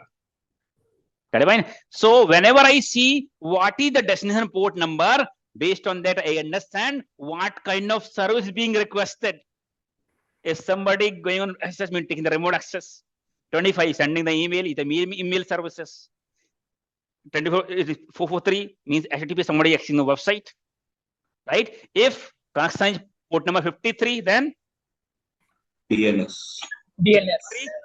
You know what happens? Once you access the facebook.com, first of all, to get the IP address, it will do the DNS lookup, mean DNS query to a DNS server, right? So DNS query port number is 53.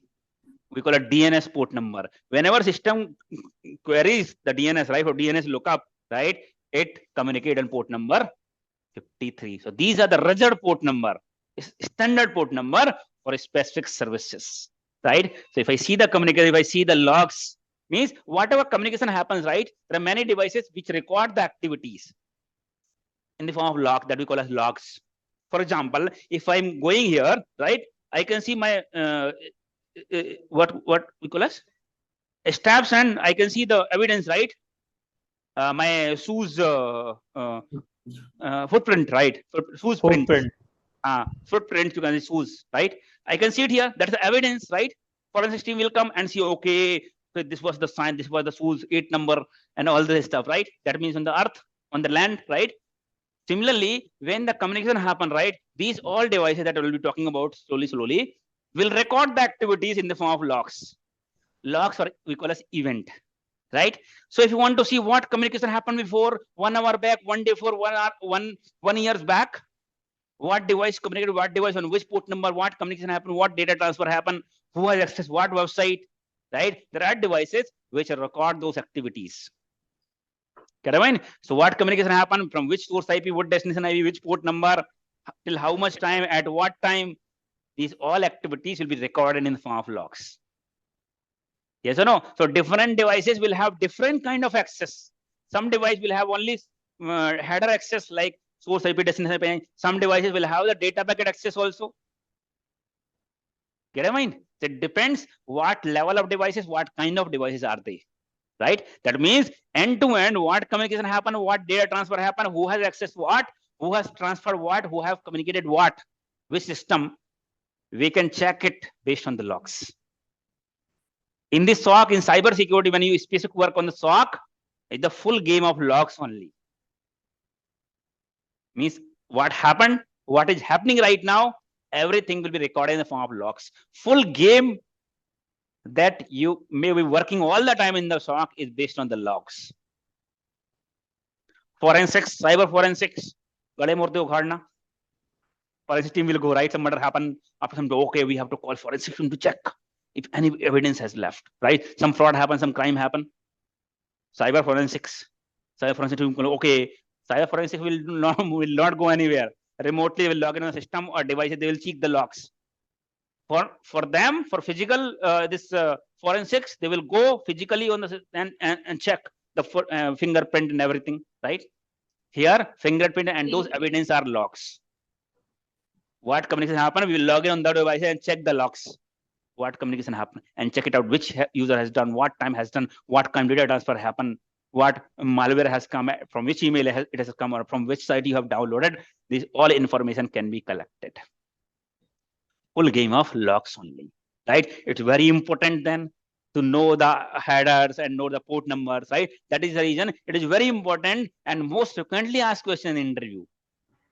Because you're doing this analysis on a daily basis.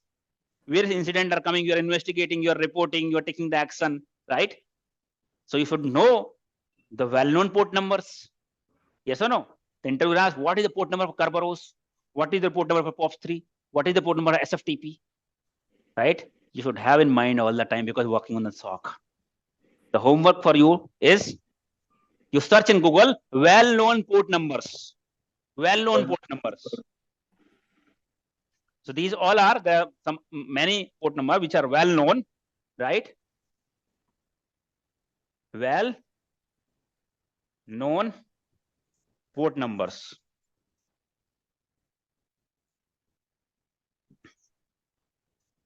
If, for example, if I'm taking an interview and I'm asking what is the port number of SMT, first question, what is the port number for SMTP? If you are not able to answer, I will decide you did not work. and I will not be interested to take your interview further. SMTP, HTTPS, DNS, right? FTP. These are very frequently used and very well-known port number. If I start Kerberos, POP3, some other port number, if you are not able to know, and that's I'm considering also that's fine. You might not be seeing this traffic usually, but DNS port number, HTTPS, SMTP, Telnet, these are the frequently used port number, right? As such, if you are not able to answer, that means you did not work or you are not passionate about your work. I will decide at the same time only that I'm not going to hire you. I will just take your interview just for the formality. Get in mind? So make sure that you go through well-known port numbers. Very important.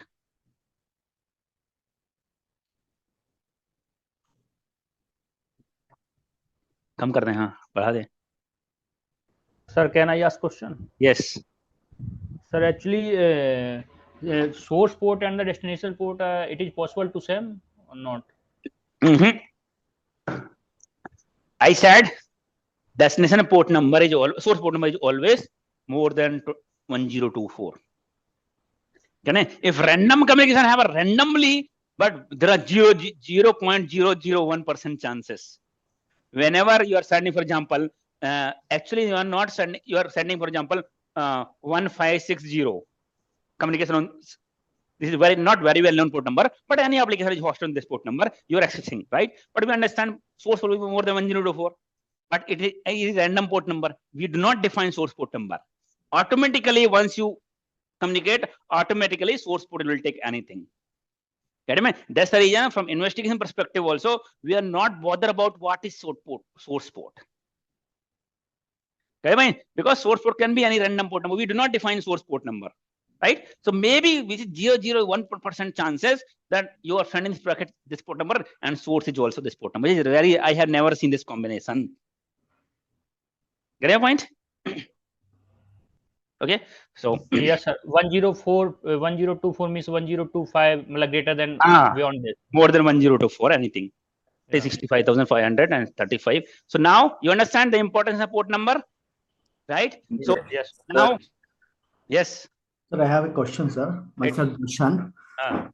Sir, actually, you said the packet which contain header and data, right? Right. For IP address and port number, we can place it in header, right? We are not placing it. Automatically, automatically. you're using, right? Application will keep the data once you enter the port number. Okay. If you're not entering port number, right? Browser will take an HTTPS, it will understand. Okay. If it is other than a well-known port number, specific port number, then you have to enter if you're accessing through browser, right?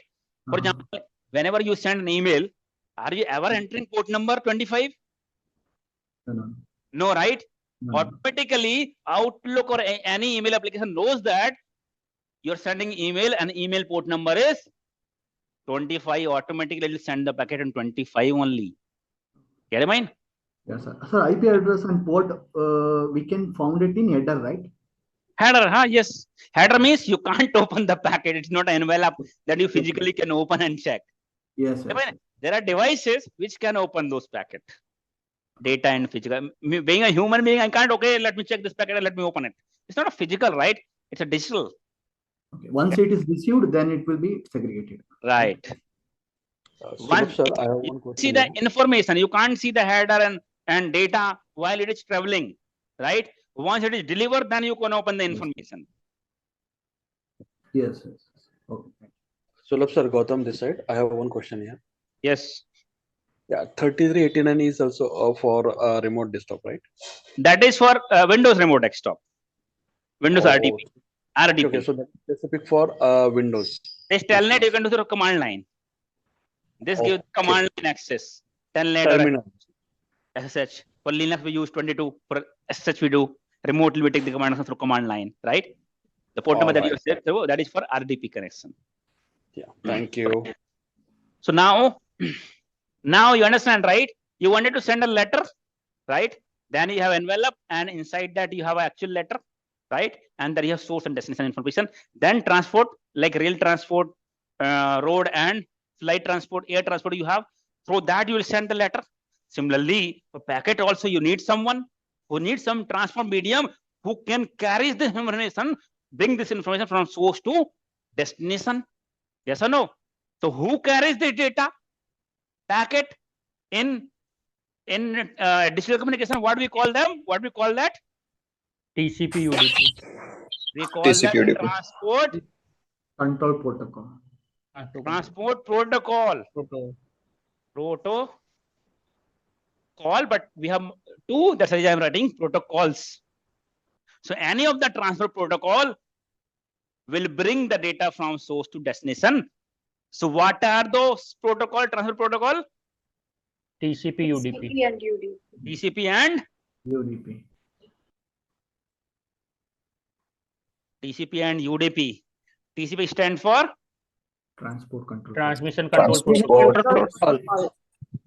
transmission control protocol, and UDP User datagram protocol, right?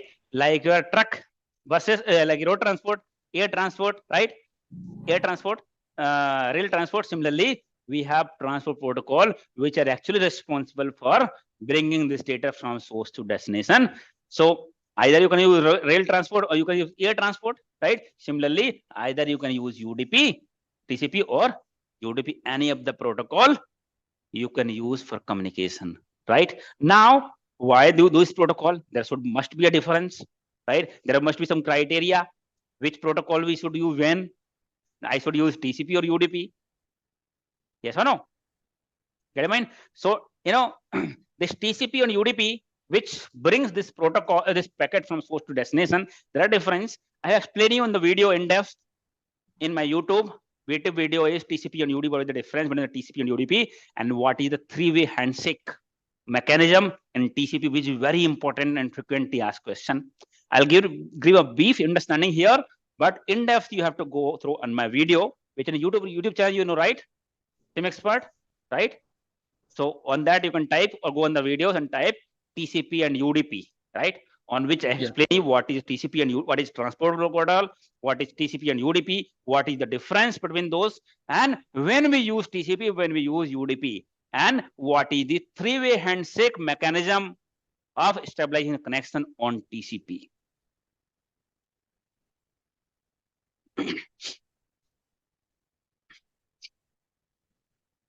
Just write this homework, then let me tell you the brief understanding. See that the major difference between TCP and UDP is, you understand, right? Whenever you communicate anything, you transfer some data will be, break down the small packets, right? If you are using TCP protocol, so what happens is, in application, for example, you have deployed some application, right? So in the application only, you have to define, first of all, IP address will be system IP address, then port number, then along with the port number, you have defined protocol. On which port number my system is going to listen, right? The communication, as well as on which protocol. On the application itself, you have to define. If application is going to listen on TCP protocol, then it will accept the communication on TCP only. You can't use UDP yourself. Get in mind? If I have configured TCP, UDP, then it will communicate on UDP only. You have to use UDP communication. It is not dependent on the client. It is dependent on the application. What port number, what protocol and port number you have configured. If you have configured UDP port number, UDP protocol and port number, then communication you have to establish on UDP only. If you transfer TCP, it will not work. Understand? Right? So you have, why you deploy the application, it will ask TCP, UDP, or TCP or UDP, right? Which port number? So what is the difference, right? So if I am using TCP protocol for this communication, right? I have deployed certain application on this application on TCP. What will happen is, this data will break down multiple packets. Now source will send one packet. Once it will send one packet, destination will receive the data packet, right? So once it send, it will wait for a stipulated time to get that knowledge.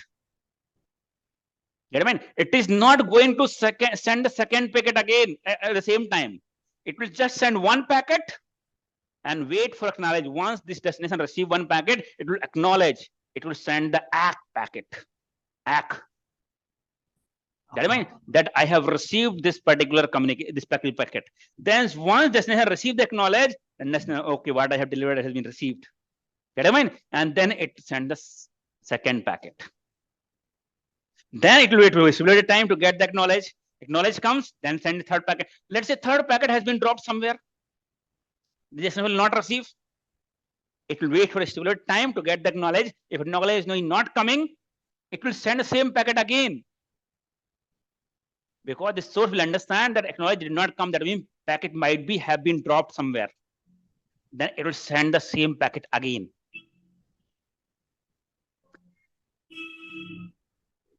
Get in my mind, right?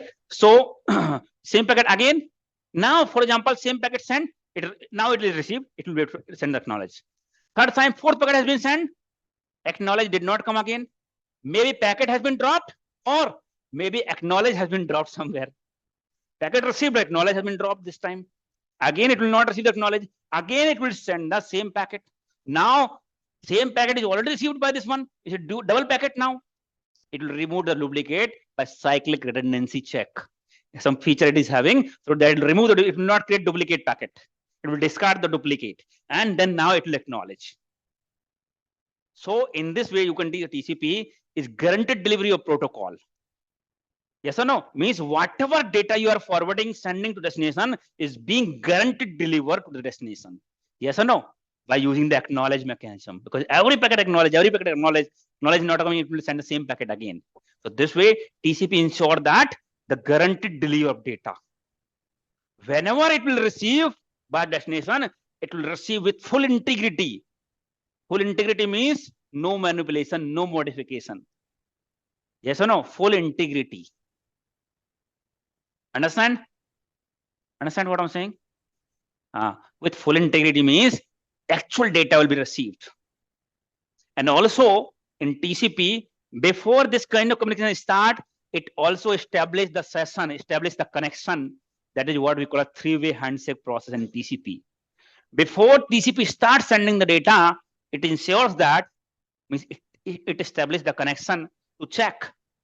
Before it send the packet, actual communication will send. It will send. Send means hello. That will wait for its hello message. Hello means send. It will send a send packet and wait for acknowledge whether destination is listening or not, responding or not. Right? Then destination will respond with SYNAC message. SYNAC. Yes, I'm listening. I'm able to listen. Means what you are sending, I'm able to receive it. Then, because it sends SYNAC, right? SYNAC to the source. Then destination also will like to hear whether what I'm sending, whether source is able to receive or not. Right? Then source will send the ACK message. ACK. Once it receives the ACK message, right, connection will get established. So this is called as three-way handshake mechanism of stabilizing the connection in TCP. So you understand, first of all, advantage of TCP is it is stabilizing the connection first to check whether source is able to hear or destination is able to hear or not. And second thing, when actual data transfer happen, it waits for acknowledge every time to ensure that guaranteed delivery of data with full integrity. Get it? And this advantage of this communication is this will be comparatively with UDP, it will be a slower communication. Why it is slower communication? Means every time it waits for acknowledge. Many times when there is no packet drops, there are many scenarios when there is no packet drop, but still one packet acknowledge, one packet acknowledge, one packet acknowledge, wait for acknowledge, stipulated time. That means it can be a slower communication, slower protocol compared to UDP. While UDP is the fastest protocol. Why? Because there is no connection. UDP is not a connection oriented protocol. That is the we call it TCP is connection oriented protocol. I explain you on the video, you watch it again. Okay. And note down, important. We call as TCP is connection oriented protocol because it stabilizes the connection before the actual communication happen, while UDP is connectionless protocol. That means it does not establish the connection. TCP is guaranteed delivery of data, but UDP is not guaranteed delivery of data because once you transfer the data, it will break down the packets. One packet send, then second, third, fourth, fifth, sixth, seven. Do not bother whether destination listening or not listening. Even this source will not have information whether destination has received the information or not. Its responsibility to send the packet. It do not bother about whether destination is receiving or not. Yes or no? And there will be some challenge sometime when this link is slower link, right? That time some packet might be dropped. Maybe the source is buffering or some packet may be dropped and you might not receive the actual information. The packet may be dropped. Understand? Yes or no? In that case, sometime packet may be dropped, but you'll not be aware of that packet has been dropped. Yes or no? That is the reason whenever speed is but you understand, when I'm using UDP, communication will be faster because it sends the packet continuously. Do not wait for acknowledge. While TCP send packets, acknowledge, then second, and third, right? While TCP continuously, UDP continuously. Yes or no? When integrity is the matter of concern, when guaranteed delivery of data is matter of concern, we should use which protocol? TCP. When speed of communication is matter of concern, we should use UDP. What communication I am having right now? Audio communication, video communication. UDP. WhatsApp call do? Which protocol? UDP. UDP, right? Because WhatsApp call, what do you think that if you're making a WhatsApp call, you said hello, Sulabh here, right? Or something I'm talking about.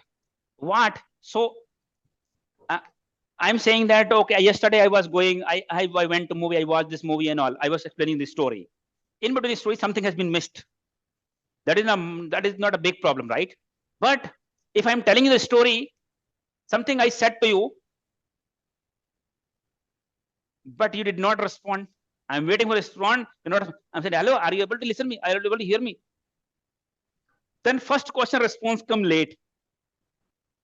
I asked the answer of second question. Now you responded to first question. Misunderstanding, right? So here, speed matters. I want the real-time communication. In between something missed, that is fine. But I want the real communication. Yes or no? UDP. I am having this video communication right now with you. If my head is like this, if I'm turning this, right? If while turning, some packet drop happen. So my head will directly come from here to here. Not like here, right? Packet drop happen. You know that my head will come from here to here only. Some packet drop happen, fine. But what if my head coming like this? Then I stop here, buffering, getting the packet. Then slowly come here. This is not a good experience, right? That is the reason for video communication, live streaming, internet calling, we use UDP. While for any text communication, I'm sending an email, I'm doing a chat with you. When you do the chat, it uses the TCP. Otherwise, meaning of your communication will get changed, right? If any packet missed, you will ask what you have messaged. Meaning what changed because some packet has been missed in between, right? So this text communication should happen on TCP protocol, right? So those are the use cases, and these are protocol. These are transport layer of protocol, TCP and UDP, which actually brings your data from source to destination. You watch this video, complete it. Okay, TCP and UDP. What is the use case and what is the difference and what is the three-way handshake protocol on the UDP and TCP? On the TCP. Okay.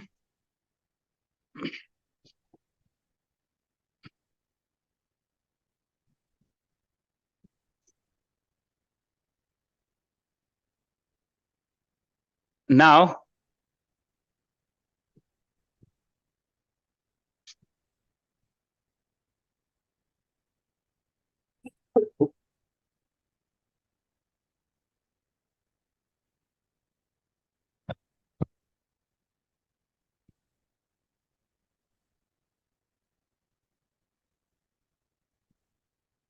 Now, yesterday we were talking about designing of a puppet network, SIEM XPERT network we have designed, right? Now this user having even an internal IP address 10.0.0.2, we have net, right? Now, after designing a network, our internal users are able to access the internet. They're able to communicate with each other also, and they're able to access the internet also. Yes or no? Get my mind? Similarly, that means you have home, you have gate. Your people can go outside, as well as outside people can also come inside and steal your money, steal your data, right? Temper your information in the sense, temper your assets, right? Can come in and can have a fight. Yes or no? Because you have gate, but no lock, no security guard. You have office, but no security guard. Similarly, it is not a regulated internet access. That means it's an open access. Anybody can go outside, but anybody can come inside also. You understand, right? It's a public network. You are connected with public network. In public, you have good people also and bad people also, cyber criminals. Yes or no? You go, you have your company, you have gate, but do not keep any security guard. What will happen? And unauthorized people will come inside. Yes or no? So we are securing our office, right? With security guard.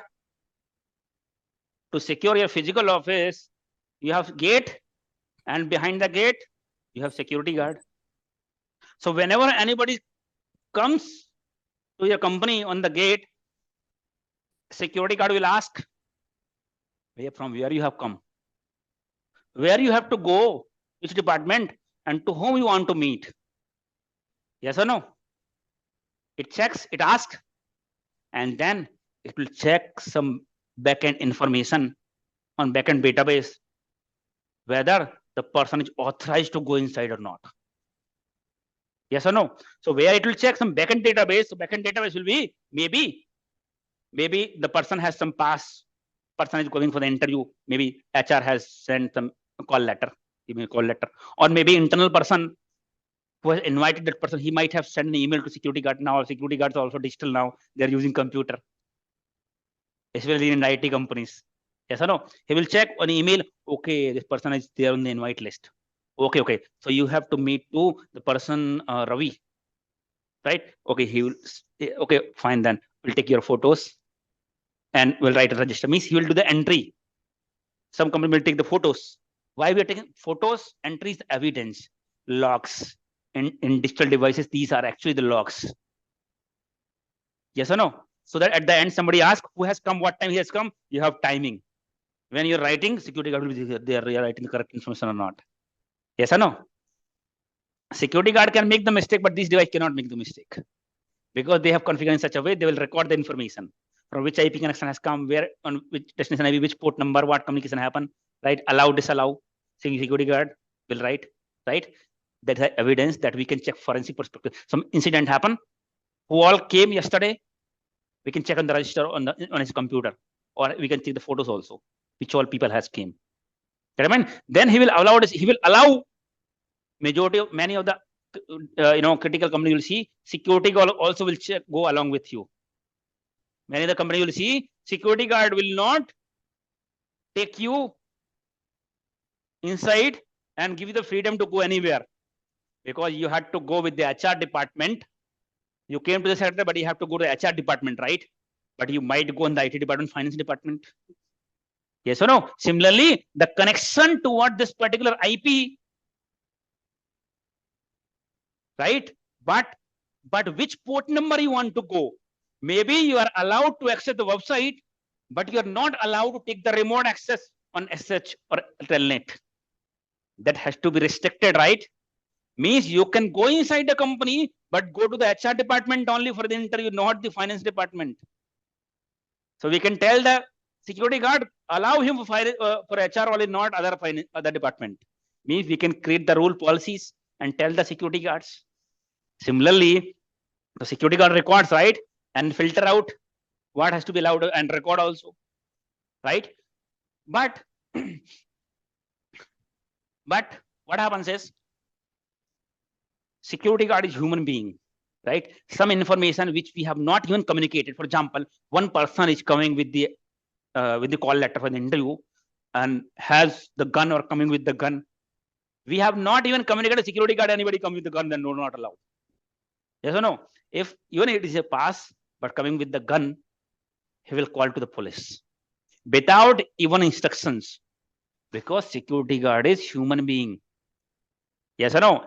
He's having his own sense. What is good, what is bad, he can decide. Yes or no? But the security devices that we use in the internet are not human being. They only work with the information that we have given. What is blacklisted, what is not blacklisted, what has to be allowed, what has to be disallowed. The rule or signature we have to create, the policy or signature we have to create on those devices. The work done by security guard accept his own logic. The information that we provide to security guard, same work, means security guard check from where you have come, where you have to go, to whom you want to wait, then allow or disallow. Same work is done by the which device in the digital network? Firewall. Same work is done by the firewall in digital network. Same work means similar work. Similar work is done by firewall. Firewall. It's a firewall. Unauthorized connection will burn.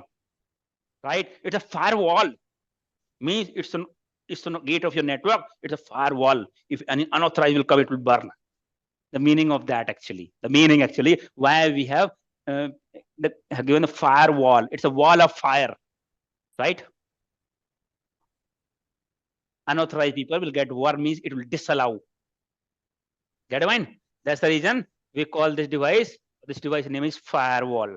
Means it regulates the inbound and outbound connection. It's an interface between internal and public internet connection, right? Ideally, we should have a firewall on the gateway.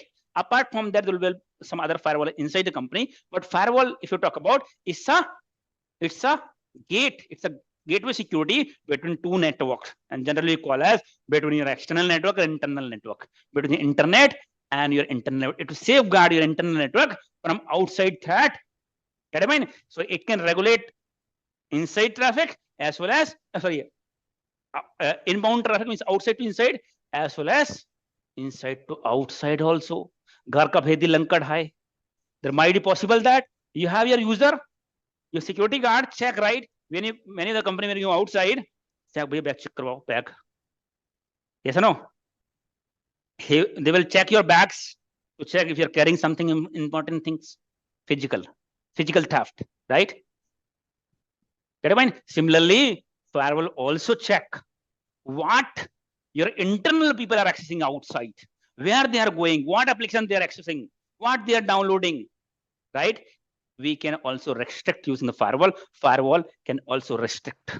Might be internal user is accessing some website, which is actually a phishing website, malware website, from where some malware has been downloaded. Firewall will check, oh, this IP address says it will block it. So firewall is an interface between the inside and between internal and external network, right? Which filter out the traffic, internal, external traffic, right? If anything malicious malicious communication is found, it will block the communication. Now, for example, this communication is happening 199.0.2.100, and this particular IP is having public IP. For example, 197.0.2.200. Okay. So once the packet will come, right? Packet will issue from here, right? Then it has to communicate with the system, right? And that's what I'm saying. So it will first hit to the router. Router is in the gateway, right? This router is on gateway. Gate. That's the reason this router we call a gateway router. Get in mind? In your home also you have multiple doors. So you can consider your gate that you have outside, that you call a gateway router. Inside also you have doors. So those are internal routers. Get in mind? On the gate you have lock, gateway firewall. Inside a bedroom also, and you have wardrobe, inside also you have lock, everybody has your lock. Those may be internal firewall. One firewall is necessary on the gate, and there will be further filtering to filter anybody who is allowed to come on your living room may not be allowed to go to your bedroom, right?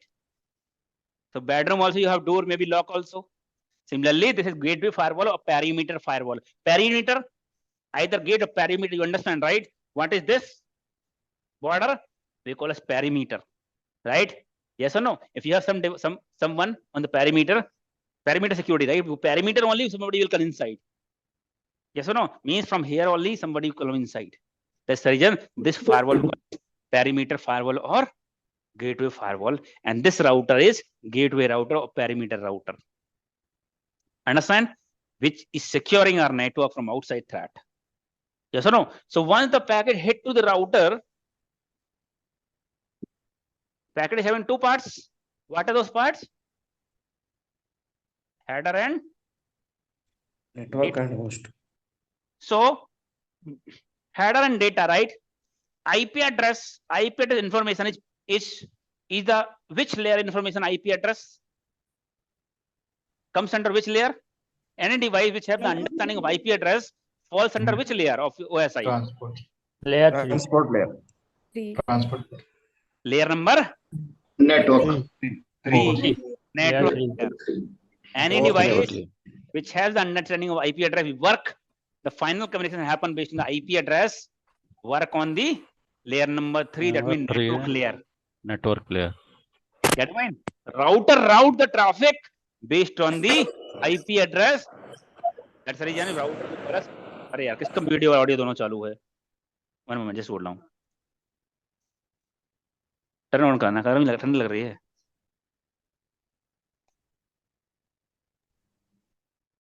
Full T shirt full shirt पहन के आया करो, क्योंकि तुमको ठंड लगती है, मेरे को गर्मी लगती है. हाँ, एक्चुअली एसी का लोकेशन अगर यहाँ रखते तो मुझे ही आता, आप लोगों को नहीं आता, इसलिए हम अब कर नहीं सकते ना. एक बार हो गया तो हो गया. वो कितना सेटअप लगता है उसमें, इतना लंबा पाइप जाता है, वो भी कॉपर का. It is not easy to transfer here to here. वो वन टाइम सेटअप होता है. हाँ, so what I am saying, क्या बोल रहा था? हाँ, I was telling about the IP address is layer 3 information. Yes or no? Any device which does the final communication based on the IP address, we call as layer 3 device. So a standard router is layer 3 device. Yes or no? You know what happens? In router, there is a table called as routing table. Whenever you connect any cable to the router port, it will understand which device has been connected and what is the path of this particular device, on which interface. For example, router has 12 interface, 12 ports. Now, whenever connections come from this particular IP, it has to go on this particular IP. The router will check on this routing table. Okay, this particular destination is connected on which interface, which port? Port number R3. Then it will send the traffic on port number R3. Get it right? So when we connect to the router, we have to define the routing table. It does not mean that you have connected, that means communication will happen. We have to tell to the router, right, on which port number what device has been connected. Sometimes your device is connected, but communication is not happening because routing table route has not been created. You call to network team and they will create the route and tell to the router, okay, this interface, this is the path of reaching this particular destination. That is called a routing information, and router will have routing table. So whenever router receive any packet on particular port number, it will check on the routing table. This path for particular destination, I have to send the packet on which port. Port means it's not a port like 513. Which interface I will tell you, which interface. Physical port means it's not a digital port like 443 and all. It do not understand the port number. It only understand IP address, right? So when I talk about port means which interface. You have whole Cat5 cable inside, right? Ports interface. Which interface it has to send the packet. So router is layer 3 device. That means once the packet hit to the router, router will only able to access the header part. Data is layer 5, 6, 7 information. Application layer of information, and router does not work on application layer. It is layer 3 device. That means layer 3 information, that means IP address. Header is having source IP, destination, source port, destination port, but it will only be able to read header and again only read IP address. What is the source IP and what is the destination IP? It will not come to know what is the port number and protocol, because port number and protocol falls under which layer? Port number and protocol? Layer 4. Layer 4. That means transport information. Transport. Based on port number and protocol, it transport happen, right? Yes or no? So port number protocol falls under the transport protocol. So any device work on the layer 4 only will come to know what is the port number and protocol. So router only source, whenever packet comes to one of the interface router, it will open the header and read the source IP, destination IP, and check the routing table and forward the traffic. Route your connection. We call it router. Hindi में बोलते हैं पथ प्रदर्शक, which shows the route, right? Means you want to go somewhere, okay, you follow this step, then go from here, right? That you call router. Router will not ask why you want to go. If you ask someone, Bhaiya, I want to go to the SSR, what is the path? Is he going to ask why you are going to go? To whom you want to meet on SSR? He's not asking, right? The person working to tell you, okay, Bhaiya, you move this side, then take the right and then go on dead and right, then left and right. Then your destination will arrive, right? You will not ask to whom you want to meet there and why you are going there, right? Same work is done by the router, right? To only check what is source IP, what is destination IP, route information, right? Once it is route, means it does not check whether it is secure, it is suspicious connection or whatever. It does not check, right? Then once the router route the packet, it will hit to the which device? After router, it will hit to the firewall, right? It will hit to the firewall. Now firewall will be able to open which part? Both part or any one part? What do you think? Header part one. Header path. Typical standard network security firewall is layer 3 and layer 4 protocol. Layer 3 and layer 4 firewall, right? Firewall, network security firewall work on the layer number 3 and 4. That means it has understanding of IP address, port number and protocol. It cannot see what information is being transferred. It don't have access to read the data part, means layer 6.7, 5.6.7 information. Application. Generally 5.6.7 information we call as the application layer.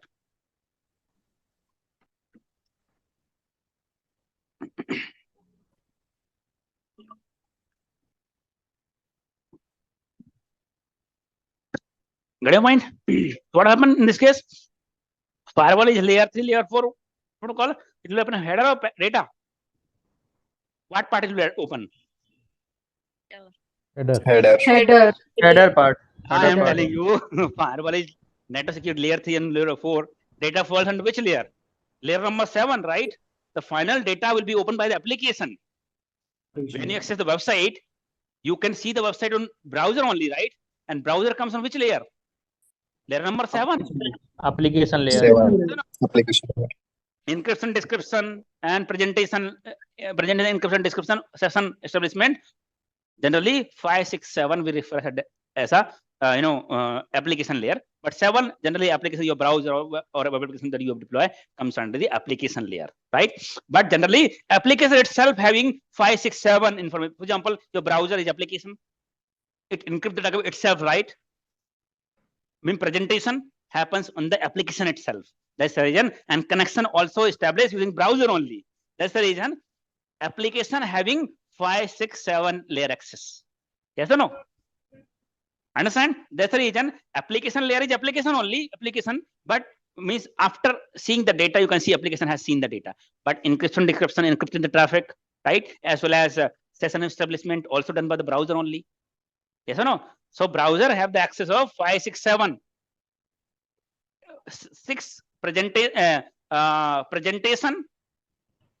may not be always, because if encryption does not happen, then presentation layer will not come in the part. Get it? If any device is not encrypted, for example, HTTP communication, encryption decryption is not required because neither it is encrypting and nor destination will decrypt the data. Understand? Generally, application layer of devices will have 5, 6, 7 level of access, layer of access. Got it, fine? But your firewall is layer 3 and layer 4 device. Once the packet hit to the firewall, firewall will open the header or data. Header. Once the hit to the router firewall, it will open the header part of the packet and read the source IP, destination IP, source port, destination port, and protocol. And protocol. What is the source IP? What is the destination IP? What is the source port? And what is the destination port? And what is the protocol? Now means your security guard come to know where you have to come, where you have to go, to whom you want to meet. Now what security guard will do? It will check the backend database and check whether he has to allow or disallow. Similarly, after gathering the source and destination information, firewall has to decide. It's a perimeter security device, right? Securing the unauthorized connection. The firewall has to decide whether connection has to be allowed or disallowed. Yes or no?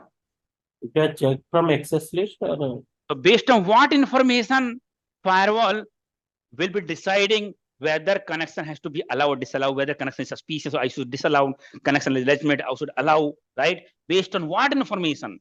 Security guard has straight away like computer, email, or call letter and anything you can decide. But firewall decided based on what?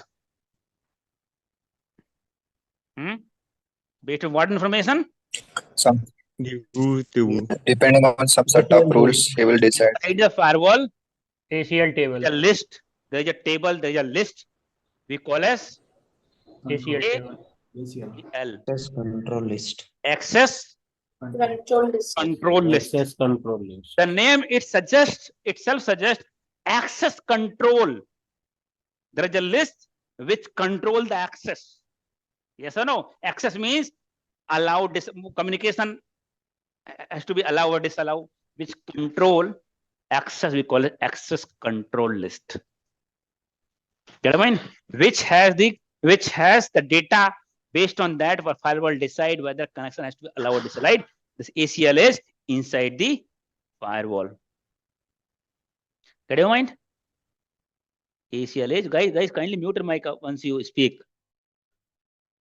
A lot of noise is coming from your end. ACL. So for example, you have bought this firewall from Cisco. This is Cisco firewall. Cisco is the vendor name, right? Developer name, and firewall name is ASA. For example, they have Cisco ASA firewall. You have Bajaj Pulsar, right? Pulsar is a product name and Bajaj is the vendor name. Similarly, Cisco is the vendor, developer, and firewall name is ASA. I have Cisco ASA firewall. I have Checkpoint firewall. I have Fortinet, FortiGate firewall. So Fortinet is the vendor name, FortiGate is the firewall name, right? I have Blue Code proxy. So Blue Code is the vendor name and proxy SG is the proxy name. Can you mind? So for example, you have bought this firewall from Cisco. There are multiple vendors, which for example, you have bike, right? Bike is the technology. Similarly, firewall is the technology. There are multiple vendors, means multiple developer who develop the firewall, right? Some of the famous vendors are Cisco. Then you have Fortinet. Palo Alto. Fortinet, Palo Alto. right? Take a Palo Alto is also one of the famous one. Checkpoint. Palo Alto, yes, Checkpoint. Sophos. Checkpoint and WatchGuard. Juniper. WatchGuard. FortiGuard. Apart from that, like Sophos, CyberRoam, WatchGuard. These are small scale firewall. Sophos, WatchGuard. These are small and medium enterprise firewall. Generally, big company will use Fortinet, Palo Alto, Checkpoint, Juniper. These are some of the popular firewall vendors, right? Cisco, these all. Ideally, I mean, firewall can be hardware or software, but ideally, majority of the company will go with the hardware device. You understand, right? Software means what you can achieve from hardware, similar you can achieve from software also. Means in that case, you have to deploy a server, configure a server on which you deploy a software. But if you have hardware, that operating system is already deployed on the hardware and it comes like plug and play kind of a device. You don't have to install any software. You will have one hardware on which firewall feature is already deployed. You just have to plug and play, configure based on your requirement. Get a mind? Understand? So ideally, most of the time, this firewall is hardware firewall. Get a mind? So now, for example, you have bought this firewall from Cisco. From whom you buy this firewall? From Cisco. Cisco. Once you buy this firewall from Cisco, right? You know, then you have to allow the connection, internet connection to Cisco firewall, right? So Cisco, once you install this, then you have to establish a connection. You have to allow a connection to Cisco cloud. Cisco IP address, you have to allow the connection to Cisco cloud. Cisco have the R&D team, research and development team, research team, right? Who does the research, which all the IP addresses or port numbers are involved in any kind of suspicious activities or might have involved. It is a kind of probable list, right? List of IP address or some of the well-known port, some of the port numbers which are highly involved, being used or having malware communication, phishing communication, any kind of malicious communication. Get your point? So they update this IP list and port number on the ACL, which is inside the firewall. As soon as they will research, they will update. But it depends. If any attack happened recently, for example, what are the IP addresses involved in that attack? It's a high severity signature. This update is called signature. Here is the IP address, is a combination of IP address and port number. We call it signature. Get a mind? Signature. The update. Your Windows update comes, right? Windows update, your mobile operating system update, Android update. Update is not always a feature update. Update many times is security update. Maybe your Windows or any operating system have some weaknesses, right? So they will update, send the update so that you can patch those weaknesses. Yes or no? Those are based on severity. Sometimes high severity update will come, then you have to update only. It's a mandatory update. Get in mind? Sometime, okay, once in a month update come, once in a year update come, normal update, feature update and all. Similarly, if any IP is updated, means recently attack, as soon as they come to know, they will send the update to the firewall ACL to update. So that on the live attack, new attack, recent attack, it can secure your network. But some probable list, generally all the vendor will have one day, once in a week, they will updating the list, signature.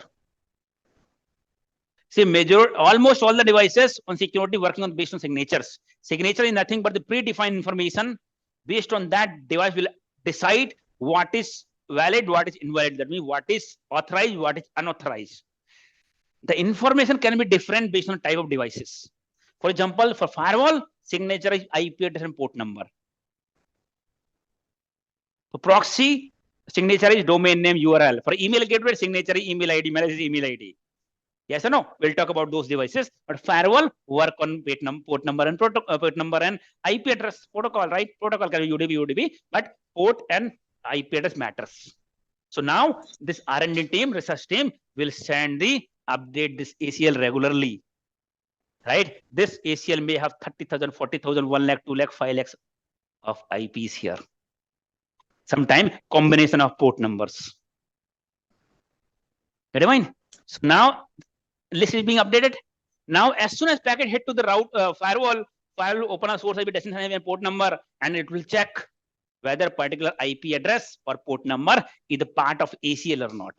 ACL means a part of suspicious list, means blacklisted IP, suspicious IP address. In that case, if it is part of list, it will block the IP address, block the communication, deny the communication. Then you will see on the firewall record the logs also. Connection came from particular IP address, particular destination IP, this particular destination port, and firewall action is deny. Deny means firewall has disallowed the traffic, connection has been denied, action has been denied. If there is no signature, that means no IP address. In that case, firewall will allow the connection, right? Get it, man? So this update we call a signature. Here signature is IP address and port number.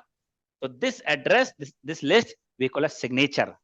Firewall does not have signature that time. When the attack come, firewall does not have signature. I will not call as, okay, firewall does not have IP information and proxy do not have that time URL information and email gateway does not have the email ID information. I have tell specifically like this. I will tell that my security devices does not have signature. All we call a signature only, but based on a type of device, different information.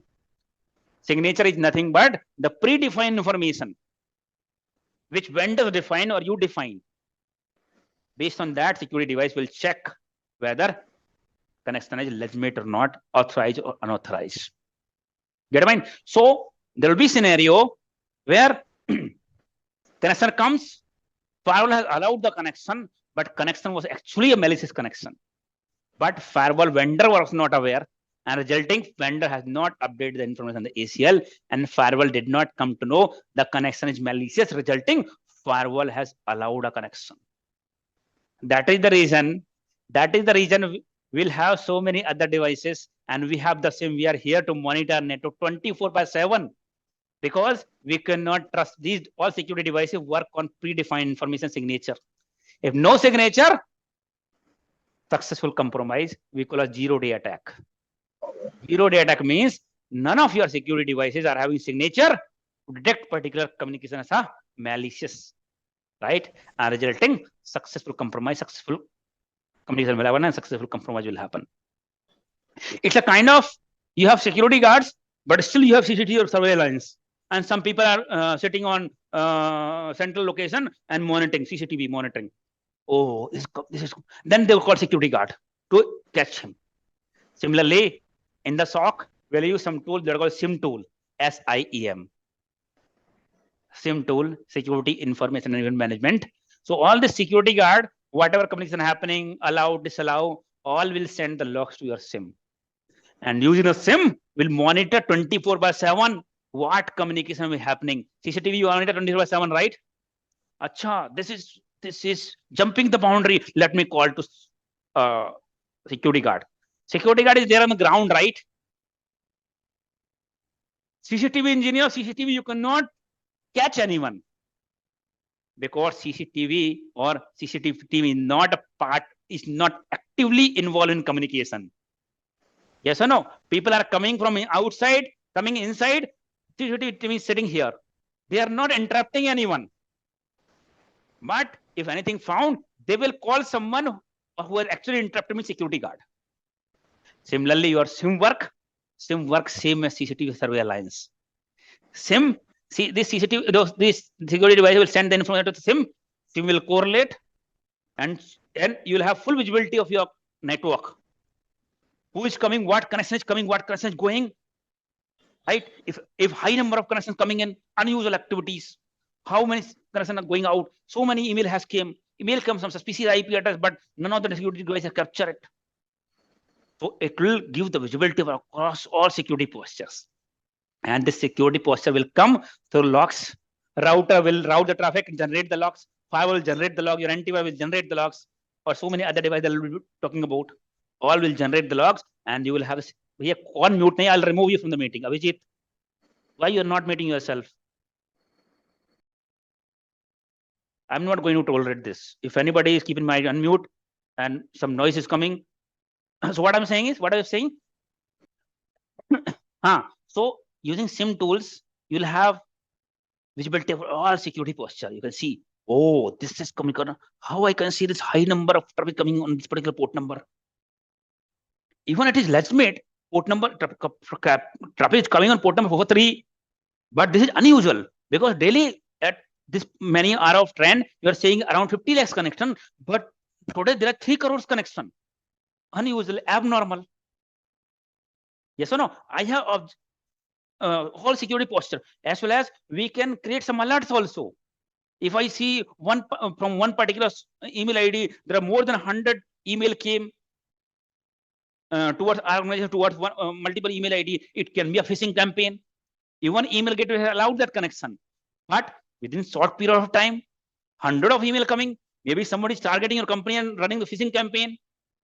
That you have won a lottery, or you change your company password, password is going to expire, change it, and infiltrate, doing the password, taking the credential infiltration.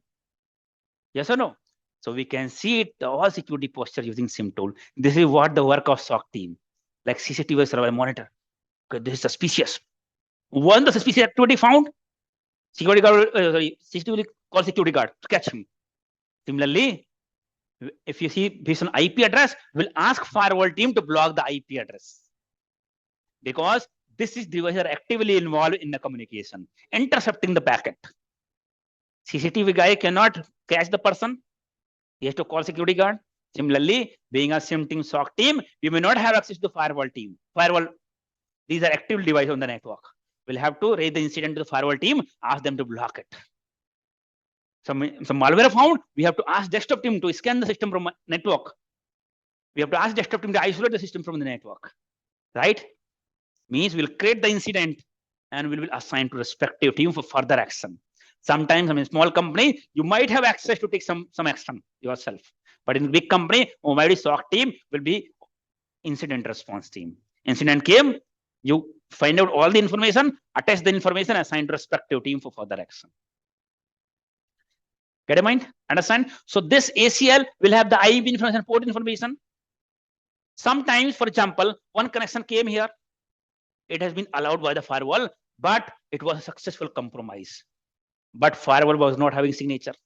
Through SIEM tool, you monitor, okay, some malicious communication is happening on the firewall, happening on the network, and on this particular IP address. Then you have to take the action. Then you raise a case with the firewall team. Then firewall team will block the IP address.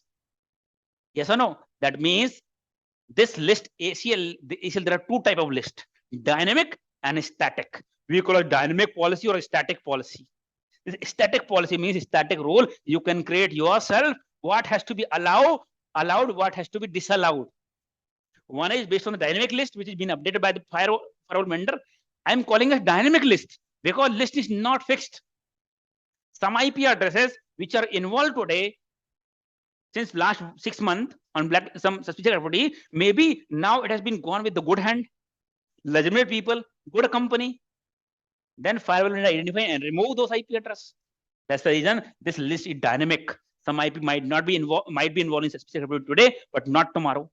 Some IP address is not involved today, but might be involved tomorrow. So these updates and removal, this is called update. Adding, removing happening by the vendor dynamically. This list is not fixed, that is called a dynamic list. And this is called a static list or a static policies. List will be static. What IP you want to allow yourself, or what IP with what port. For example, I can create a policy that, for example, is a facebook.com, right? Facebook.com should be accessible for everyone. On which port number? 144. 4443. 443. I can create a policy on my firewall. Any means anyone, any source IP, any port number towards this particular destination IP address on this port number over there should be allowed, and rest should be disallowed. Means anybody can access the facebook.com on port number 443 only. Other port, if you're trying to do the SSH, trying to do the telnet, and trying to send an email should be disallowed, for example. Right? So I can create a specific rule. This source, this destination, all communication, or this to this destination on this particular port number, this particular protocol. A specific policy, specific rule I can create. We call it a static rule. A static rule will have more क्या बोलते हैं उसको यार अरे क्या बोलते हैं यार वर्ड भूल गया मोर प्रेफरेंस हिंदी से बोल दो सर इंग्लिश हम ट्रांसलेट कर लेंगे नहीं प्रेफरेंस का एक वर्ड होता है I can use more preference that is good technical word I missed it I use in Splunk session. That is a good technical word, but I can see the static rules. Metric. Priority. That is not word. When we talk about Splunk, Splunk has multiple same configuration, multiple files. So we use some word. Anyways, metric values. Anyways, leave it. You can see it here. Static rule will have more preference. Will have first preference than dynamic. For example, if you created a rule that this communication should be allowed toward this destination, right? So if same source has been blacklisted already in dynamic list, it will not come in it will not take preference. Your rule, what you have allowed, what you have denied, which will be first preference, even though the priority, it should be denied by the dynamic list. But since you created the allow rule, it will be allowed. If you created deny rule, even though the list is not there in the ACL, still it will be denied. Okay. So one rule. So in what cases you have to allow and what cases you have to deny. For example, one of your vendor is accessing some of the resources you have given access to them, some application. Vendor is not able to access the application because your firewall is blocking. Because your firewall is blocking. Maybe because vendor IP address is listed as a blacklisted IP in the ACL, hence it is blocking, right? Then you raise the case with the network team. Your vendor will say, I'm not able to access the application. The network team will ask you to troubleshooting where it is blocking. So how do you come to know? How do anybody knows if this computer is not able to communicate, access this website, but problem may be on your network? For example, this is a part of company, any company network, right? So how will you come to know? How will you segregate the problem? Whether the connection is blocking means he's not able to access, means somewhere it is blocking. Yes or no? Or blocking means maybe somewhere the communication routers does not have route. Yes or no? Means some router does not know how to reach particular destination. Yes or no? So what happens is, in this case, how will you segregate where is the problem? Problem is in our network, problem is his network, or problem is in internet world. Internet world, there are less chances. Yes or no? Because ISP we are not going to block anything ideally. So there are less chances on ISP, but sometime it may happen. Sometime, but there are rare chances. IP generally ISP does not block anything. So how will I come to know where is the problem? Trace route. Trace route command, right? Using trace route or tracert command of the Linux, I think, and Windows tracert and Linux trace route, right? So you can run this command to check where the communication is being blocked. Get it fine? So in this case, one packet will be sent. So once you tell that we have given access to one of the user, this portal access, but user is unable to access, he will raise the case to the network team or firewall team to check. Then your network team will ask, okay, do one thing, ask him to share the trace route result, right? Then what he will type, he will open the command line, CMD command line, and he will type tracert an IP address, for example, 199.0.2.5. He'll run the command tracert and IP address. What happens in the backend? It will generate one packet and send. First of all, the packet will go to your gateway. Your gateway router IP will first hop. We call as hops. Router we call as hops. By default, it generates the result of 16 hops. Means in between 16 routers. Because once it will leave the packet, your router. Then it will ISP gateway router. Then ISP on domestic gateway router. Then international router. All we call as hosts. By default, it checks up to 16 hosts, but you have option to increase. We can increase, but by default 16 hosts, right? So first of all, you can see in the result, your router IP will come. Okay, it reached router. Then if second hop is coming, information IP address, that means it already crossed, means it allowed by your gateway router. It has path. Then it go, okay, ACT internet. For example, you have ACT internet IP address, it will be written name also ACT internet. Host name will be written ACT internet. You come to know, okay, ACT internet. Then ACT domestic internet gateway, it will run the router. IP address came, means connection reached till there. For example, one IP address come over the route, for example, this Singapore particular IP address, Singapore router IP address somewhere. After that, connection is not going. That means connection has been blocked or route is not available after that hop. If last IP address of your firewall IP address or your router IP address, that means connection is blocking here. If last IP address your network IP address means connection is blocking here. If last IP address your internet IP address means connection is blocking here. Get it mind? If last hop IP address is my firewall IP address, that means my firewall is blocking the connection. In that case, we'll create the static rule here. We'll allow a particular IP address in my firewall on the static rule. In this case, we have to allow, either you have two options, either you can ask person, Bhaiya, your IP is blacklisted on the firewall. Better you raise a case with multiple blacklist companies who are blacklisting your website, blocking your IP address. Ask them to unblock your website. Might be previously when you get this IP address was involved in any suspicious activity. That's the reason it is blacklist. In internet, there are some sites like Telos Intelligence. On further session on the SOC, we are going to talk about with practically Telos Intelligence, IP Void, MX Toolbox, IPMX Force, Virus Total. There are multiple open source tools available. Means free tools are available on the internet using which you can check it out. If your IP or anybody, any connection you see for any IP is blacklisted or poor reported, involved in any kind of suspicious activity or might have involved in any kind of suspicious activities, we can check. Right? So in this case, we have to allow. And sometimes you see some successful communication happen, compromise happen, or communication happen, but firewall has not blocked it. But IP address is actually suspicious. We can disallow it. Yes or no? Static rule we can create. Understand? So this is the working of firewall. Firewall is layer 3, layer 4 device based on the IP address and port number. It allow or disallow the connection. We can manually create the static rule, static policies to allow or disallow. Whenever every application you deploy, new application, you have to ask firewall team to allow the communication to open the port number. But by default, firewall may block the port number to secure your applications, so that outside people cannot go on any other port number, should not be open, of course, right? So you have to raise a case to open the firewall port number.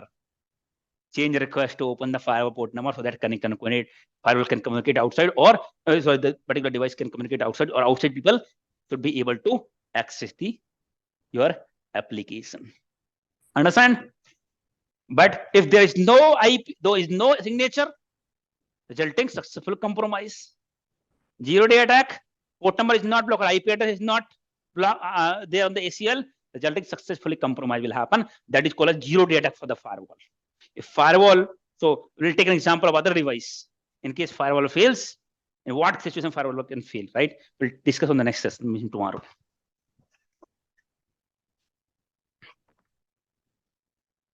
Okay, guys, thank you for joining. We'll see you tomorrow. The homework will be TCP UDP, right? You have to prepare TCP UDP and you have to run this command. There are multiple commands in the homework. Tracert, you write tracert. You should know these are basic questions. Basic. What is the use of tracert? You run the tracert command. Tracert. Ping. Ping to check the connectivity. PING. Ping. Yeah. Sir, but I need to ask something. The SIEM solution pin is always blocked. Sir, I am giving the homework. Just hold down. First, you write down what I'm saying. What I'm saying. Tracert or trace out. Ping. IP config. Telnet.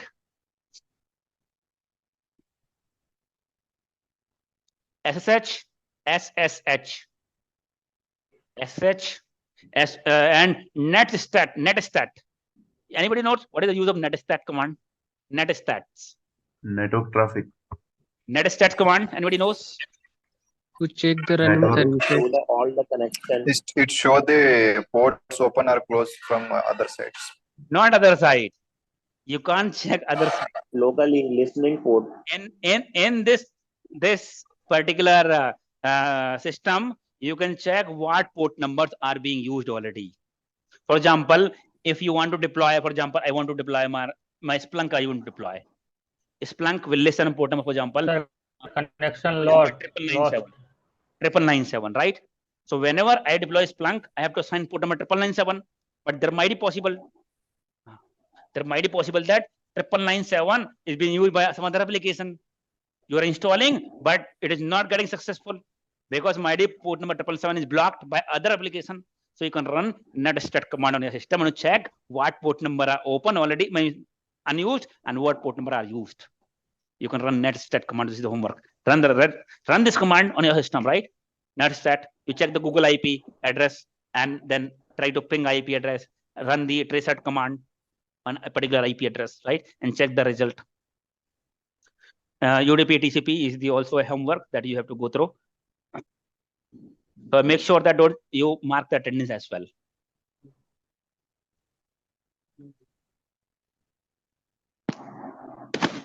Hey guys, do you have any question? Somebody has any question? So session is already over. If you want to, if you have a office, you can wind up. So somebody, I think, had some question. Hello, sir. Sir, can you just give me a quickly brief about ACL? Like when you started like firewall, then you introduced ACL. So can you just give me within one line? What ACL? Yes, sir. ACL means access control list, right? Which decide what has to be allowed, what has to be disallowed. That we call as ACL. ACL, which have the list signature, based on that, which is decide what has to be allowed, what has to be disallowed. Every security device will have the ACL, right? But ACL information signature can be different for different type of devices, right? But ACL means access control list. Means based on that, it defines what is authorized, what is unauthorized. We call as ACL. Okay, present means not here. Attendance. I see some people are doing present all the time. Not here. You have to, share your learning experience and what you have learned on a YouTube video. Not here. In okay. Zoom, your present is not, attendance is not being marked. Okay, what you have learned, you have to tell on the YouTube video. That's a part of. Sure, sir. Okay, thank you guys. See you tomorrow. Thank you, sir. Hello. Yes. Go ahead. Sir. Thank you, sir. sir. Sir, read the homework. One question I have. You are saying the TCP UDP video, it's of 9 minutes in your channel. Right. We have to read, no? And that's the only video is radio TCP UDP. 9-minute video, no? Maybe it is 9 minutes. I don't remember, but that's the only video in our channel for TCP UDP. Only one video. Okay. Sir. Here, you're learning experience on TCP UDP also. What you have learned. Okay, fine. Okay, thank you. And how was your experience? Yeah. What is the major difference between dynamic and static list? Dynamic means getting change, right? Yeah, in the static also we can change, right? It's not automatically getting change. If you change, then only manually. Then only okay. It's getting static IP means you can change, right? Manually. But still we call it static IP because it will be static, it will not change automatically. Dynamic means automatically get change. Okay, once it is requested, it automatically get changed. Okay. That's the reason we call it dynamic and static. Okay. Hello, sir. Yes. Hello. Sir, actually in the ACL list we have do the dynamic, but every time attacker use the new IP. How? That is the reason. That is the reason we have some other devices and still we are not secure. We have SIEM to monitor. We are here to monitor. And that's the reason using this device, we cannot show that we are 100% secure. Attacker may use new IP address. Yes, many times, yeah. And sir, which IP we have to ping a tracer or any IP address? Check the Google IP address just to practice on the Google IP. Also write the NS lookup command. NS lookup. Some people have already left. NS lookup. Using NS lookup command, you can resolve. If you have SIEMexpert.com, you run the NS lookup command, especially SIEMexpert, you'll come to know what is the IP address of SIEMexpert. Use it by running NS lookup command. Okay. Note down NS lookup also. NS lookup.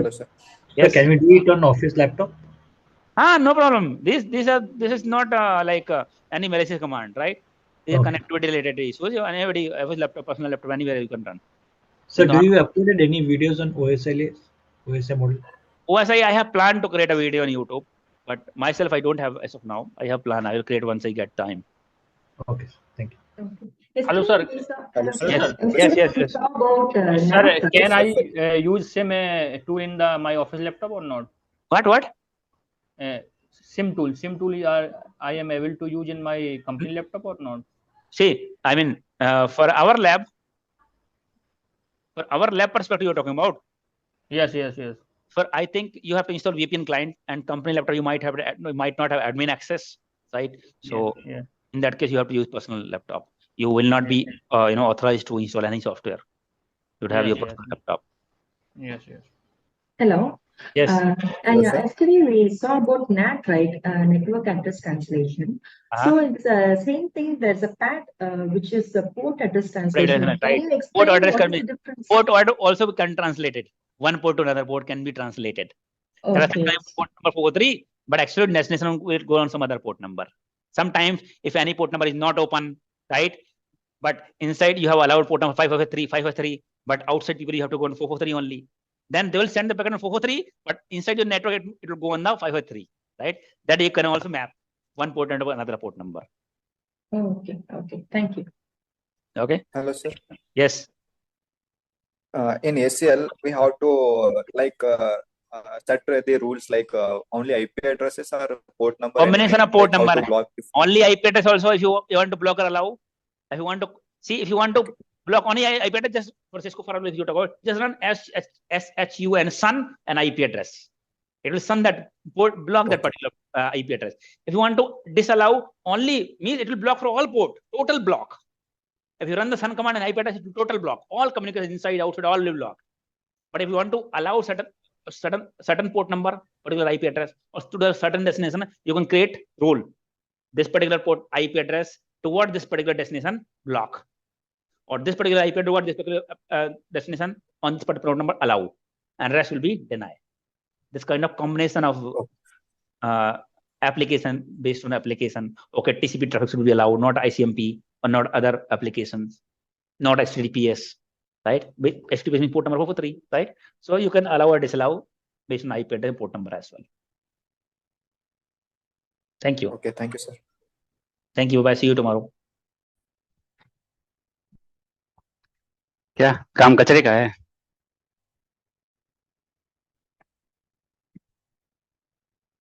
नहीं, अच्छा, तुम्हारा नाम शैलेश है ना? तुम तो कुछ काम नहीं करते वैसे, जॉब नहीं है ना अभी? कर रहे हो क्या? अच्छा अच्छा।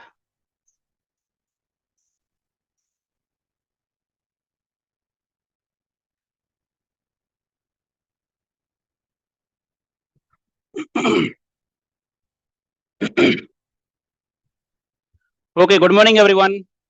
Good morning, sir. Good morning, sir. Good morning. Good morning, sir. Good morning. Hope Jai everyone Shri is good. Jai Shri Ram. Hope everyone is good. Yes or no? So Yes, yes, sir. I hope you guys have explored some basics about different commands and the homework on TCP, UDP, different ports. Yes or no?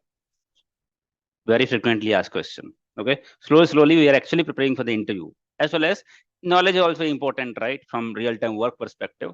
So this training is not only for knowledge, right? Not only for interview, right? It's for real-time work. So these are the important things. We are not discussing anything which is not required. It's not a college or generic training like college going people, like college what we study. Very less amount of knowledge we use in the real-time work, right? But this is professional training. Means we are not going to learn anything which is not required on the real-time work, right? So whatever we are discussing, that means it's important. Get in mind, it is not just for knowledge, but it is required from real-time work perspective as well as from interview perspective, right? So last time we talked about a firewall, right? We talk about a firewall work, same as security guard in the digital network, right? What security guard works on physical network, same way firewall works on the, आप slow कर देना इसको, ये वाला fan of कर देना, fan slow कर देने वाला, आवाज दोनों फैन स्लो कर देना, साउंड बहुत आ रहा है. हाँ, same way you know your your firewall works on the digital network, right? So whenever any connection comes in, firewall is a layer 3, layer 4 device, right? That means it understand it open up the header part, right? And it read the layer 3 and layer 4 information. That means IP address, port number, and protocol. Get in mind? Then it check in the ACL access control list, right? Which is we have dynamic and static. That means dynamic list is updated by the vendor, right? From which company you have bought the firewall, it will be updated by the vendor, right? Static list means static policy, static rule. We can create ourselves. What we want to allow and disallow, we can define on the static list, right? You know, if you, for example, you have purchased a license, you have subscribed for 1 year for firewall license. For example, you have bought the firewall from FortiGate, right? You have purchased 1 year subscription. You have bought a hardware firewall, right? So if you 1 year over, right? 1 year over, firewall will still continue to work without any problem. You can still use the firewall. The only difference is if you are not renewing license, right, your signature will not get updated. Latest means the previous IP will not be removed and new IP detail will not be updated. As well as your operating system, firewall operating system that it is used, right?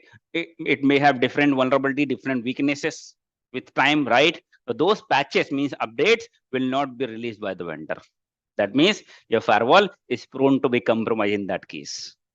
Because attackers are very intelligent, right? They always find a new ways, new weaknesses on the network devices. So if you are not removing the license, you'll not get the updates. Yes or no? Similarly, you'll not get the signature also. Get it, mind? Some people are getting very happy. Oh, I got the pirated version of Windows 10. Crack version of Windows 10, right? It's very important. It is not just an operating system that you got it for free. You have to ensure that if you have got the operating system, it should get the updates. Just for the sake of saving some money, if you got pirated version of your operating system and your operating system is not receiving any update, right, then you are in loss, because there might be some weaknesses, some vulnerabilities with time attacker might have found, right, or may find with time, right? Then in that case, if your system is not receiving any updates, that means your system is vulnerable. Vulnerability is the technical word that we use for weaknesses. Vulnerability means weaknesses, right? Get in mind? So if you have Windows, for example, operating system is not receiving updates, means not receiving any updates, that means it is vulnerable. Vulnerable means it's a weak. Get in mind? It's a weak. Attacker might have found some way, right? Get in mind? And some Windows settings, some Windows configuration, which attacker has found the weak hole, right? In that case, attacker may take the advantage. So Microsoft research team, or any vendors team from which you have bought particular device, they always do some R&D. They have some penetration testing team, vulnerability management penetration testing team. They always do the research. In case they find any any weaknesses, vulnerabilities, they release the patch. Yes or no? You get the update, right? In Windows update. Update is not always the feature update. Many of the time, it will be a security update. Security update means many of the vulnerabilities, weaknesses will be fixed by upgrading the version. Yes or no? In mobile also, after certain version, for example, you bought the mobile, then after 2-3 version of Android, after 3-4 years, they will stop delivering the updates. That means neither feature update nor the security update. Understand? Windows 7 recently last year got end of life, right?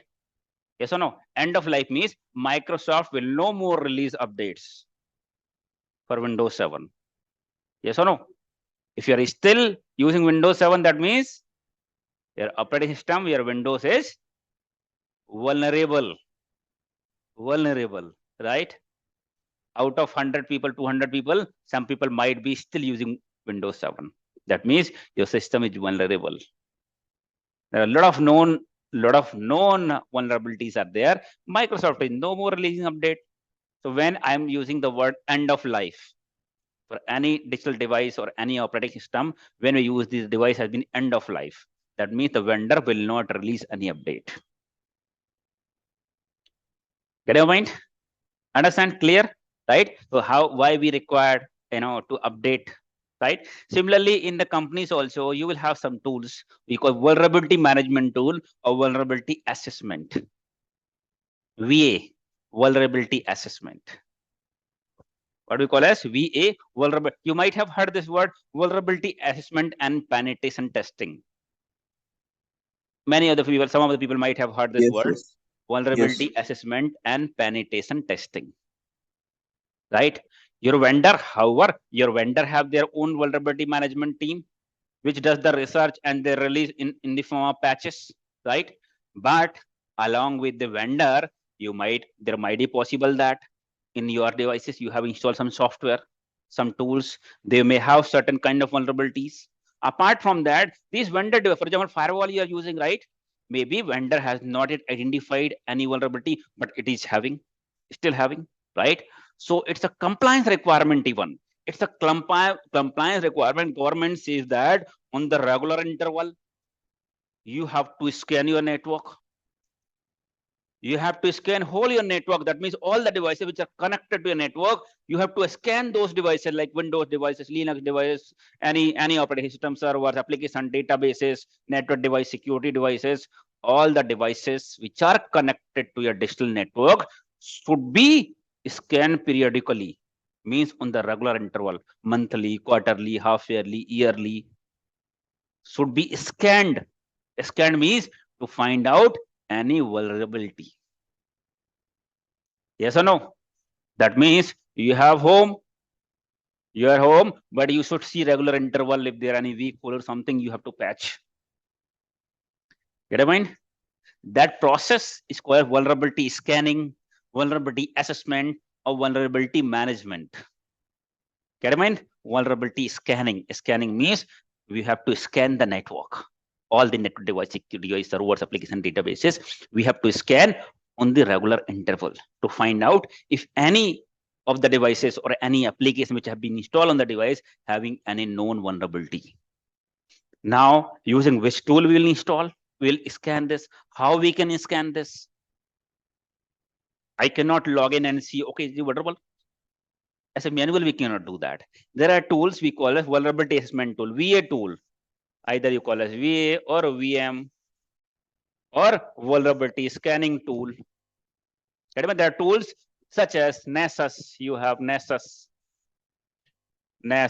You have Qualys Guard, Qualys, right? You have Qualys. You have Rapid7, Nexpose, right? Rapid7 केवल एक नया tool आया है अभी, IP360, Nmap तो बहुत basic है. Nmap तो बहुत बेसिक है, corporate we do not use. But Nessus, Qualys, vulnerability, IP360 is from Tripwire, IP360. So these are some of the famous tools. QRadar, Qualys, Rapid7, IP360. These are some. There are some other many tools are there, but these are some of the leaders in the market, right? Like Nessus. Nessus has now become tenable. Nessus has become now tenable. Nessus word also you can use, but tenable, it has been tenable. Qualys, Rapid7, IP360 from Tripwire and Map. So these are some of the tools that we use for vulnerability assessment, right? What they do is, these companies like Nessus, right, Tenable, they will have research team, right? Their full day work, all the time work is to find out the vulnerabilities, right? They have research team who does R&D to find out if, for example, they're targeting Windows now, right? In the Windows, they will do R&D and they will check if they can penetrate the Windows device on their own lab, right? If they are able to penetrate, then what makes them, what open window they have found using which they have penetrated the Windows particular device. Okay, this particular port is open, port number 405, which is SMB port, which have been open, using which we got inside. Get in mind? Then there is a vulnerability that SMB port 405 should not be open for outside people. That's a vulnerability in the network. That means you should close it on your firewall. 445 port number, right? For example, now in Windows they have penetrated and they found that one of the application that is called as AnyDesk application, which have been installed, using which generally you take the remote access of your system. AnyDesk, right? Now VS scanning team is able to take there are some vulnerabilities, some weak holes, and using this the vulnerability scanning team is able to take the remote access of the system without authorizing. Directly they are able to take. That means there should be some vulnerabilities. So these R&D team, this research team of these teams find out.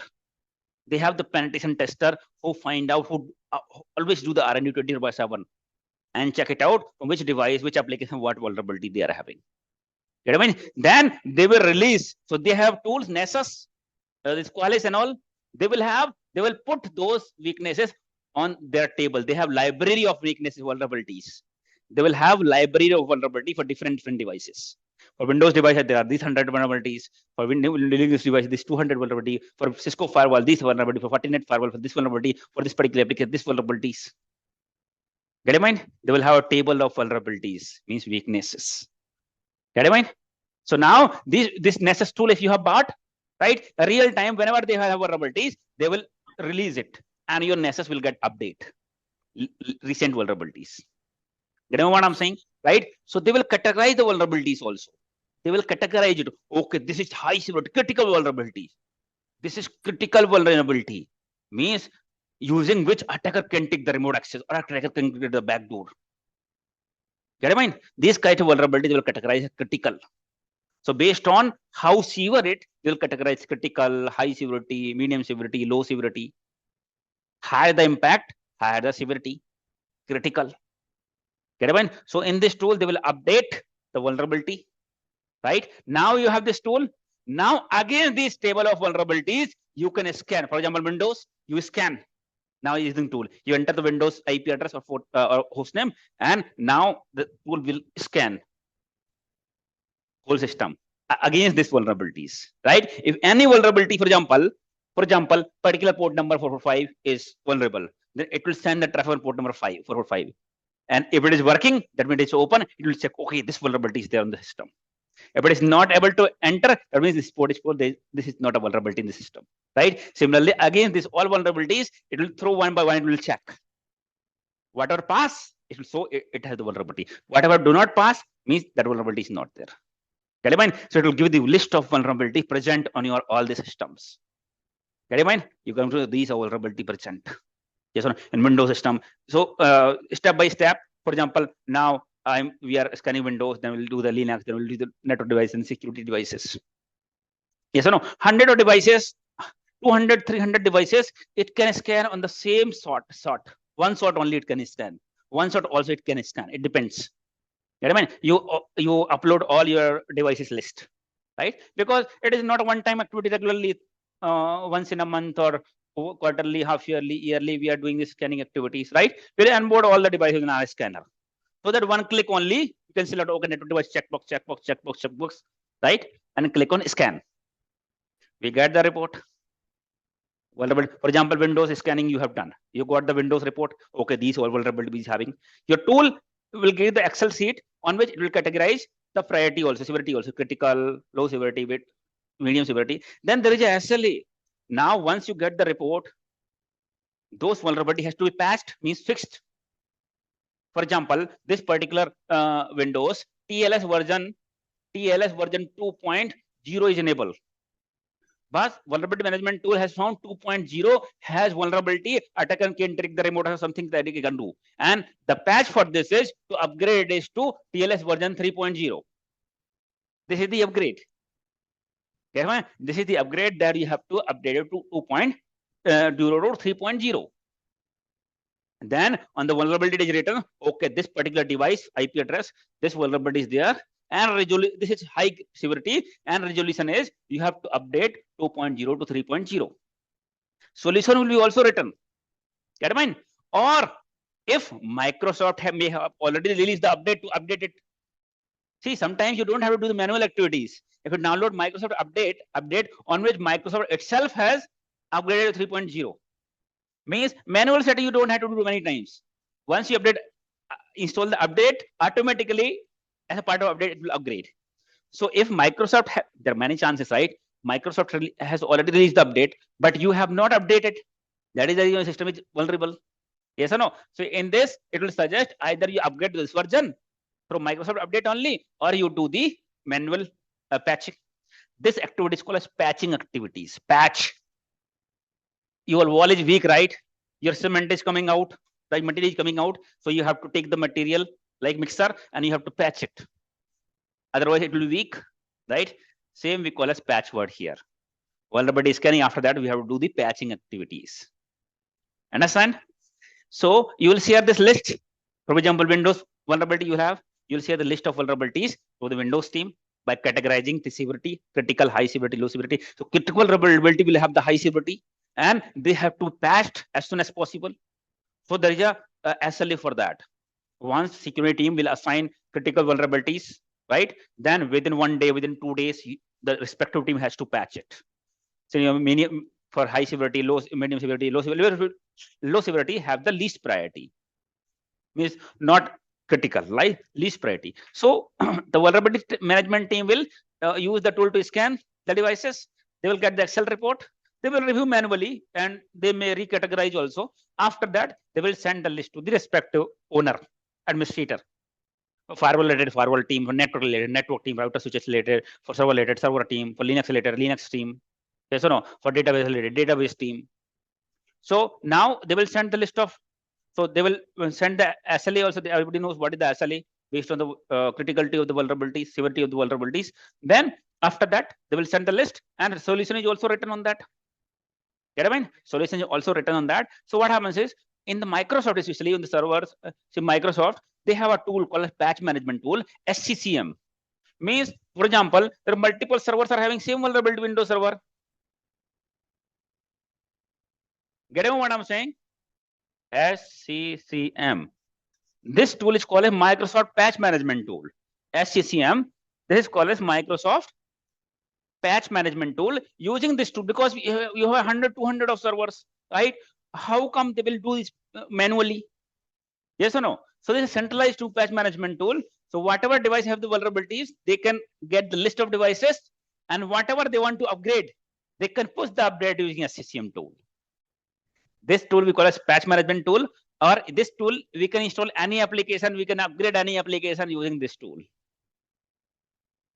Get I mean? Using SCCM tool. So whatever Windows update comes, or whatever we want to change, make the changes, we can do using the SCCM tool. Get I mean?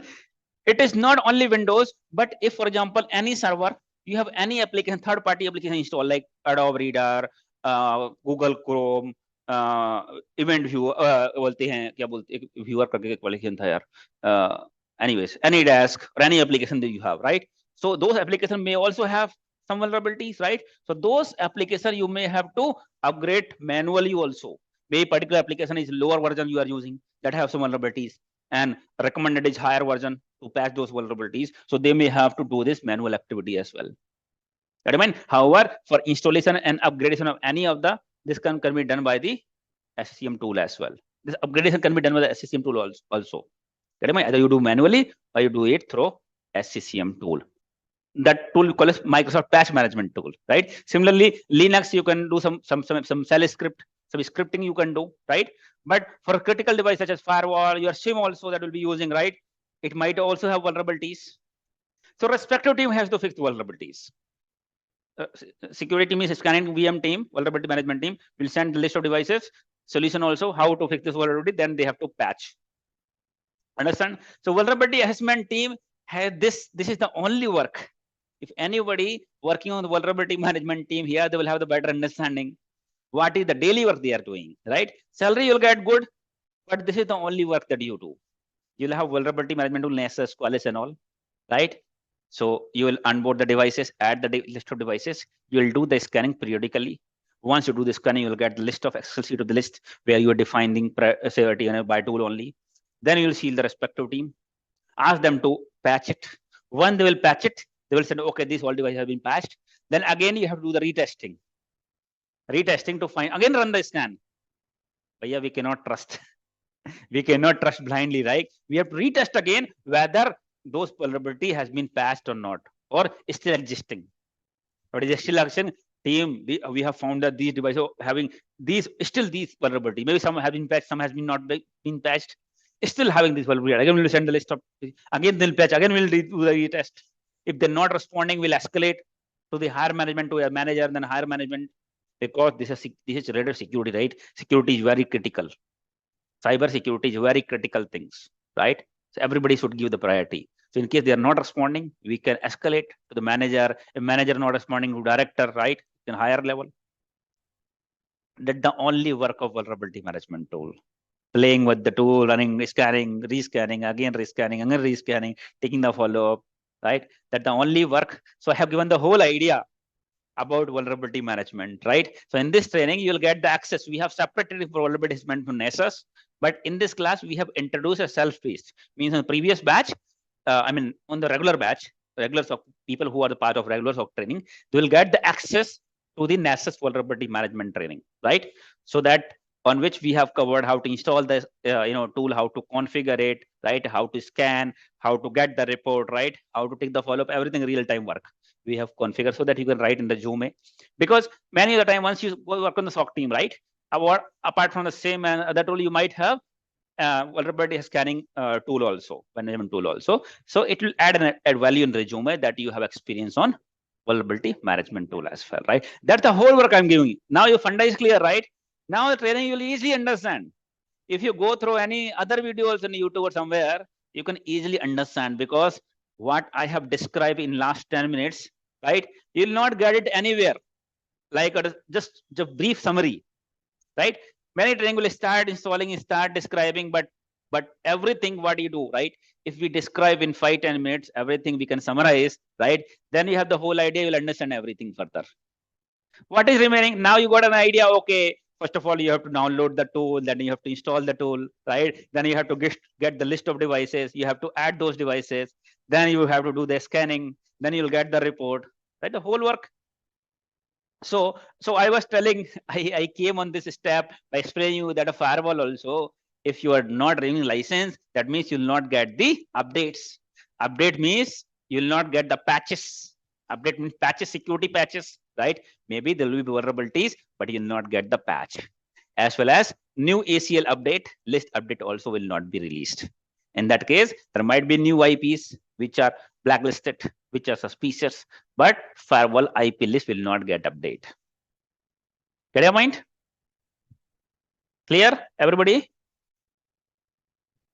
Yes, sir.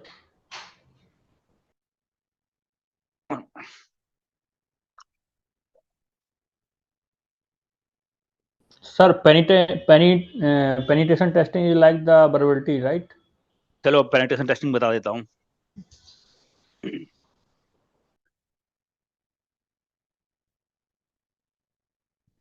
Penetration tester, वैसे मैंने बताया है एक video में अपने. I have explained you about one of the video. You watch the video. What is SOC, work of SOC and penetration tester? I'm giving the brief idea here, but one of the video I have explained you what is the work of SOC and what is the work of penetration tester and which one is better from career scope perspective. So what happens is penetration tester. Penetration word itself suggests something has been penetrated. Penetrated means, you understand the English meaning of penetration? Digging. To break in. Digging down and going outside. If I'm trying like this, it's not being penetrated. If you come like this, it's being penetrated, right? Hindi में बोलते are पार कर देना. In Hindi में are पार करना उसको बोलते penetration, right? Get it, mind? So penetration testing. Penetration means if somebody attacker try to access and he gained the access, that means he penetrated your network. That's the reason it came inside, right?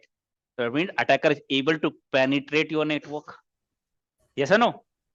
So before attacker will penetrate the network if your network is having some vulnerabilities, some weaknesses.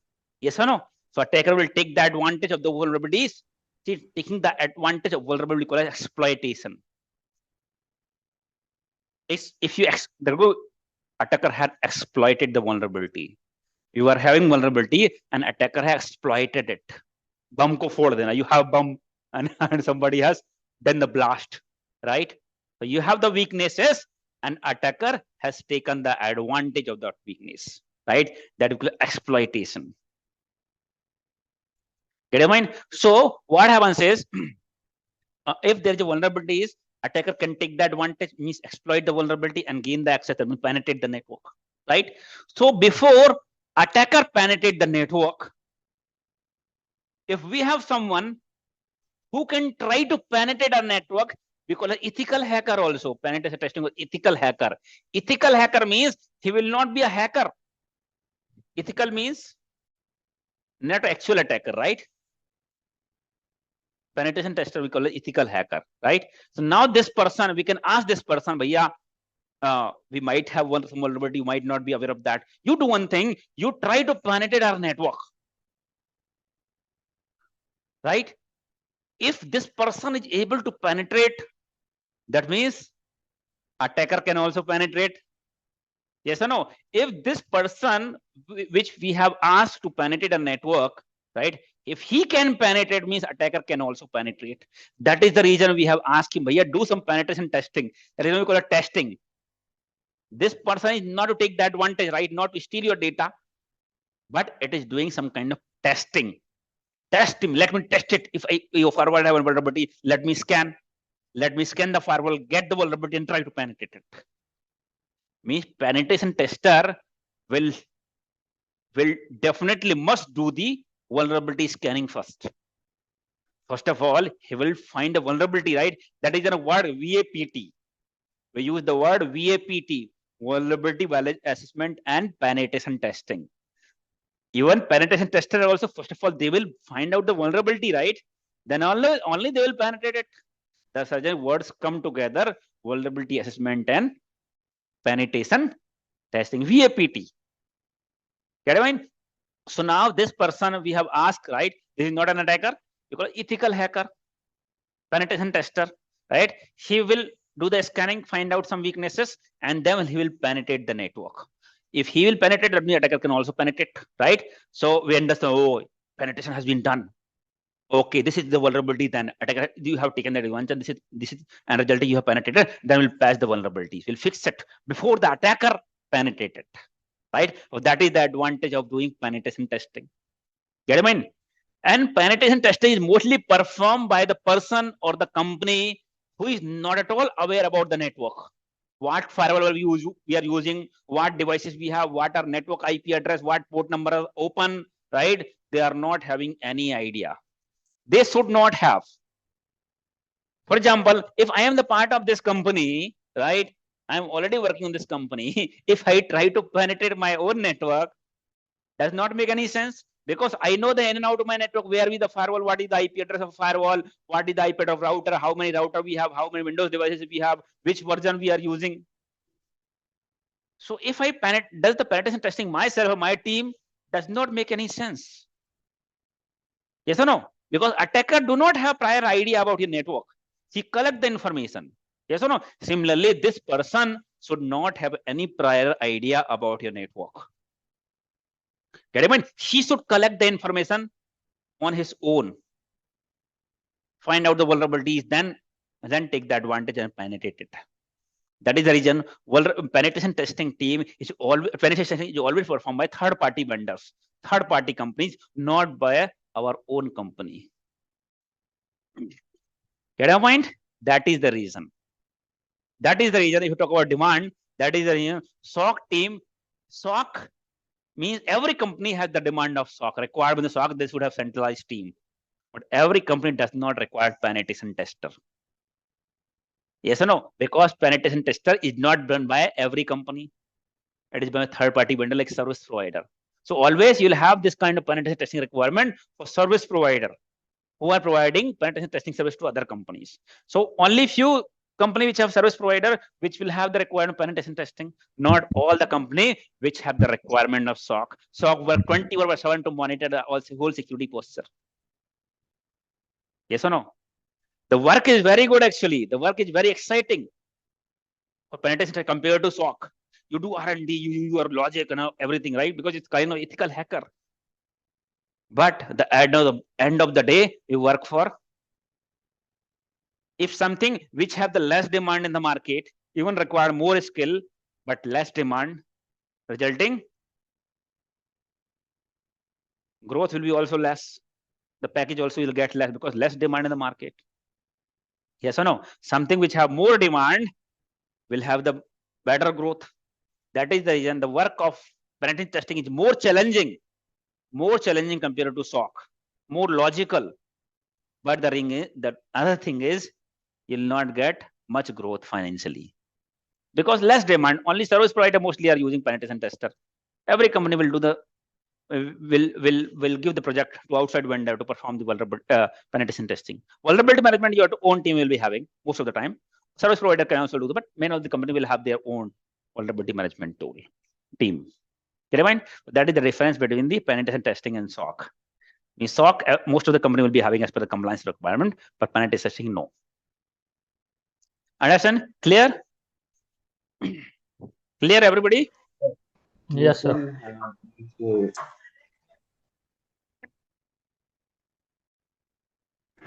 Hello, sir.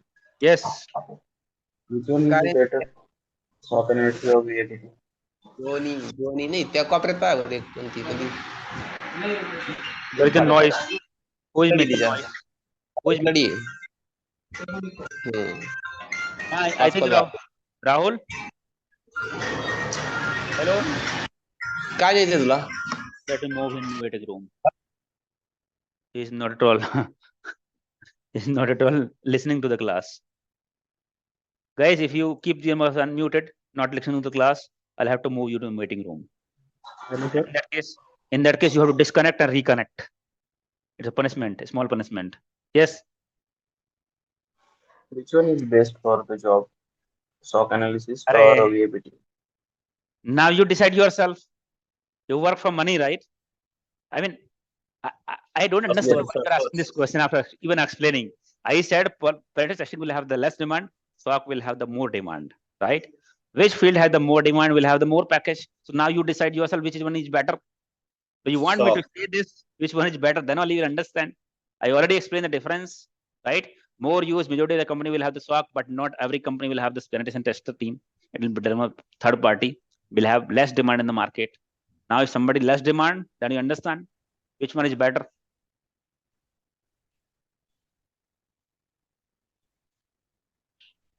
My explanation itself reveals, right, which one is better, which one has the better demand, right? Because at the end, everybody is working for money only. Yes or no?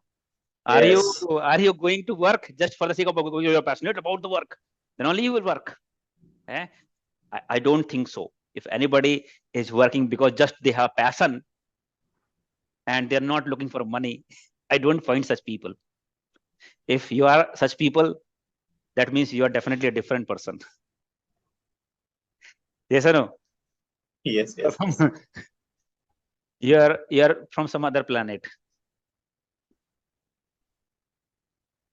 The SOC team is needed for not for IT, right? Even it is needed for other sector also, right? Not dedicatedly. In the first session, I explain you, right? Not only IT or finance, whichever companies are keeping the data on the digital format, on the server, on the storage, right? All the companies now you see have the digital, their website, all the digital work they are doing, right? They're collecting such information.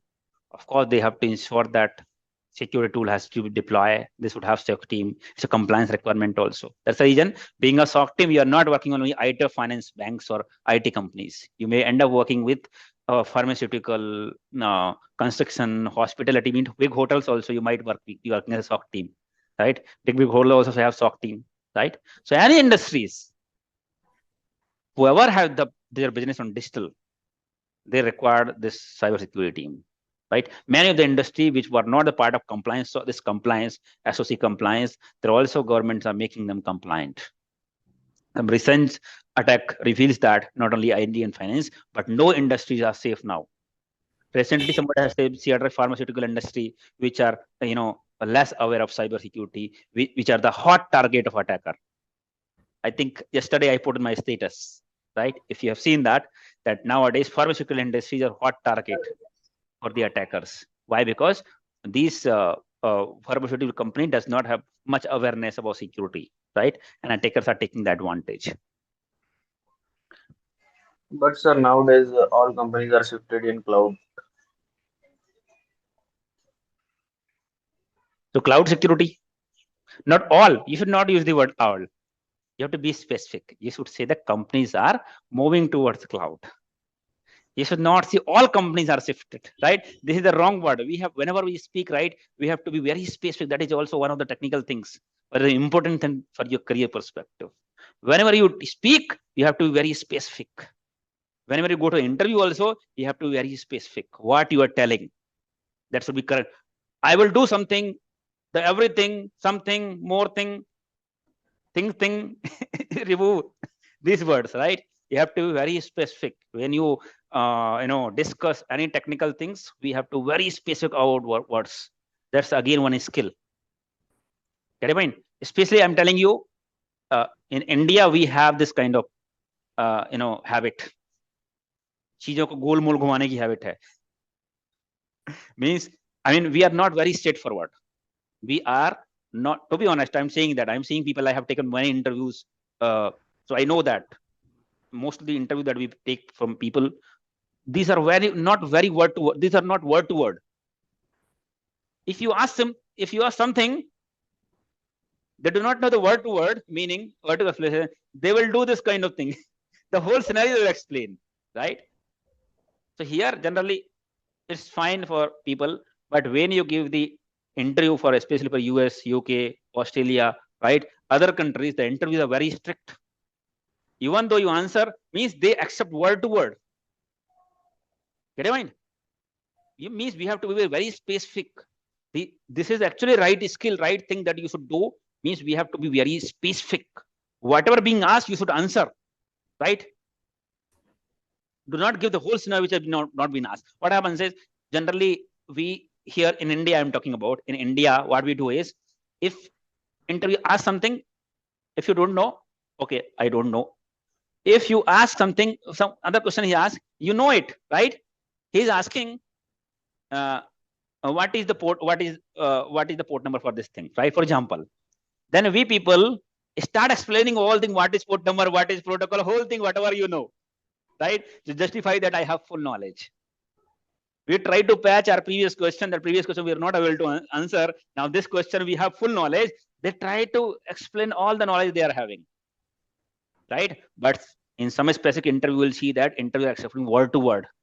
Means what have been asked, same only you answer. Nothing the whole story. Who is not in, who is not on mute? Darshan. No, sir. You are not muting. Say anybody is not in mute. If I see the unnecessary noise, I'll have to move on the waiting room. Okay, go ahead. I have a question. Yes. So you say, attackers are focusing more in the healthcare industry, which I totally agree. So apart from ransomware attack, what are the major kind of attacks that have been focused in the healthcare industry now? See, if I start explaining this, there will be a whole class move diverted toward those discussion, right? Well, you can just give us, one or two like typical examples. There are so many. Attention. Hey, it is not something that there will be a specific attack for, for pharmaceutical.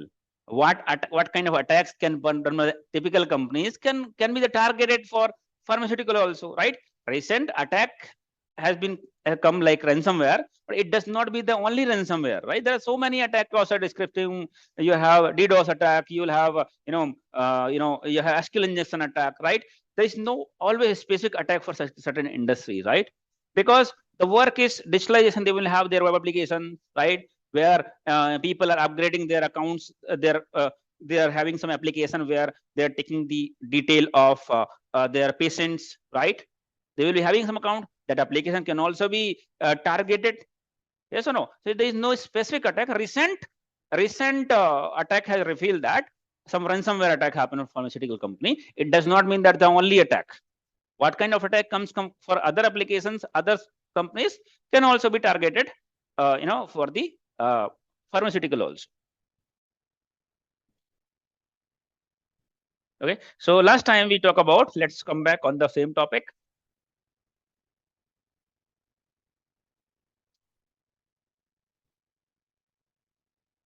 Firewall, right? So we understand that. Sir, I have a question. 0, yes, 2.100. Yes, go Hello, ahead. sir. Yes, go ahead. Go ahead. So, can you please explain what is attack and how they will attack? Can you What please is, some? Can what you is please? attack? Okay, I will tell you Yeah, on the next. Sure, sure. I need to know the What is attack means? See, attack is nothing. Attack means Unauthorized access. This is Gaining. attack. If this breached, we call as attack. What is this? Let me explain you. If any of this parameter is not meeting, we call as attack. Cyber attack, compromise, right? Being a cyber security team, we have to maintain this. Being a cyber security team, we have to maintain this. What we call as CIA. CIA. C stand for confidentiality. Confidentiality, right? I Integrity. A Accessibility. Availability. Availability, right? Confidentiality, integrity, and availability. This is something that we have to take care as a part of cyber security team. As a part of, we have to maintain this confidentiality data, which is confidential, right? Private data, which is confidential, company critical information, proprietary information, user information, such as PII, personal identification information, is a personal, right? Private, should be confidential. PCI information, payment card industry, such as debit card, credit card, user ID, password, right? These all are confidential information, right? That should remain confidential. So being a part of cybersecurity team, we have to ensure that this confidential information should be private, should not be exposed, should not go on the wrong hand, should not be exposed. If any of the server compromised which are holding such data, that means confidentiality has been breached. It's an attack. It's a cyber attack, right? Yes or no? Because confidentiality has been breached. PCI information, your credit card, debit card number, your account number, attacker has taken the access and transfer some money. It's an attack, right? Your last time in India, last year, 𝐓𝐫𝐚𝐢𝐬𝐴, you talk about one of the biggest top medical college, medical institution, right? Where thousands of VIP people, the data has been compromised, the data has been leaked, right? The data was confidential, right? It isn't compromised, gone on wrong hand. Yes or no? That means it's an attack, because here confidence, they have, I mean, that was confidential data, right? It's not something that they have taken money or they have transferred some money. The data was confidential, right? The big people, their name, age, address, phone number, all has been date of birth, or all have been exposed. There are private information. We call as attack. Was it not an attack? Was it not an attack? It was. Yes or no? Because confidentiality had been breached. Yes or no? So being the cybersecurity team, we have to maintain the confidentiality, right? Next is integrity, right? Integrity means integrity. Data cannot be Not changed. not modified. Right. Intact. Not modified. The data should be intact. Tamper proof. Data should be intact means should not be modified, should not be manipulated. If data should be on this format, then it should be always on this format only. Nobody is permitted to modify this data. Means unauthorized access. Unauthorized access, right? If anybody unauthorized access they will get, they will tamper the data, delete the data, modify the actual information. Yes or no? So integrity can be violated if anybody get the unauthorized access. Only authorized people should have access. Yes or no? That means data should be stored on the same format, same data, same way which have been stored previously. Unauthorized people should not be changing the data. It should not be manipulated. It should be intact. Yes or no? It remain on the same format that we call as integrity. Means integrity of data should be maintained. If anybody goes unauthorized access the data, change the data, breach of integrity. Yes or no? So if anybody get the unauthorized access, change the data, is it not an attack? Is it not an attack? Is it not an attack? Or it's an attack? It's an attack, right? It's an attack. Yes or no? It's an attack. Because it is happening on cyber digital network, that's why you call a cyber attack. Anything related to digital data breach, we use the word cyber.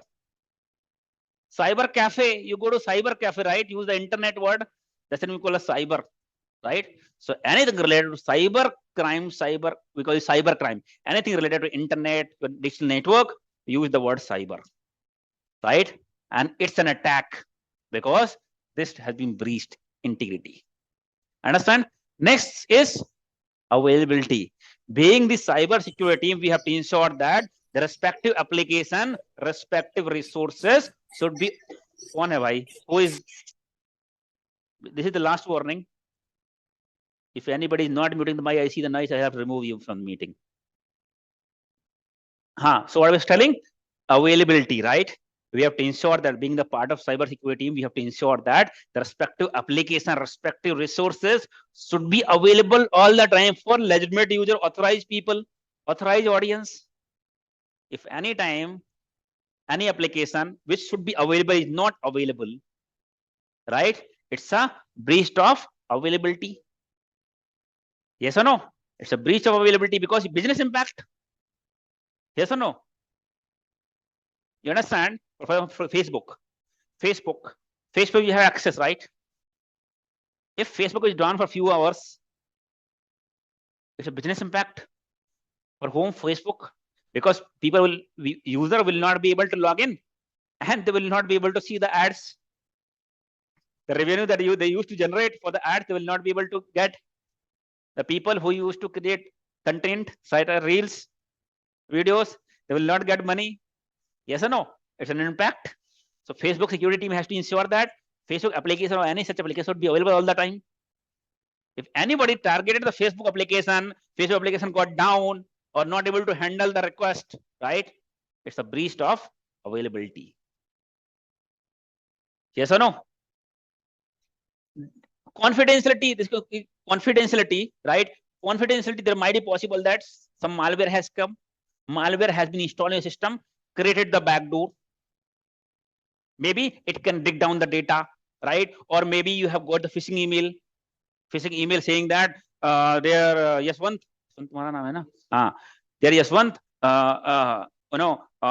your company, your IT administrator wants you to change your password because your password is going to expire. In next 30 minutes, your password will expire and you will no longer be able to access any of the systems in the company. So below is the link to reset the password. Once you click on the password, it will ask you to enter your user ID, current password, and new password. Once you click on save, your user ID and credential will go to the attacker, right?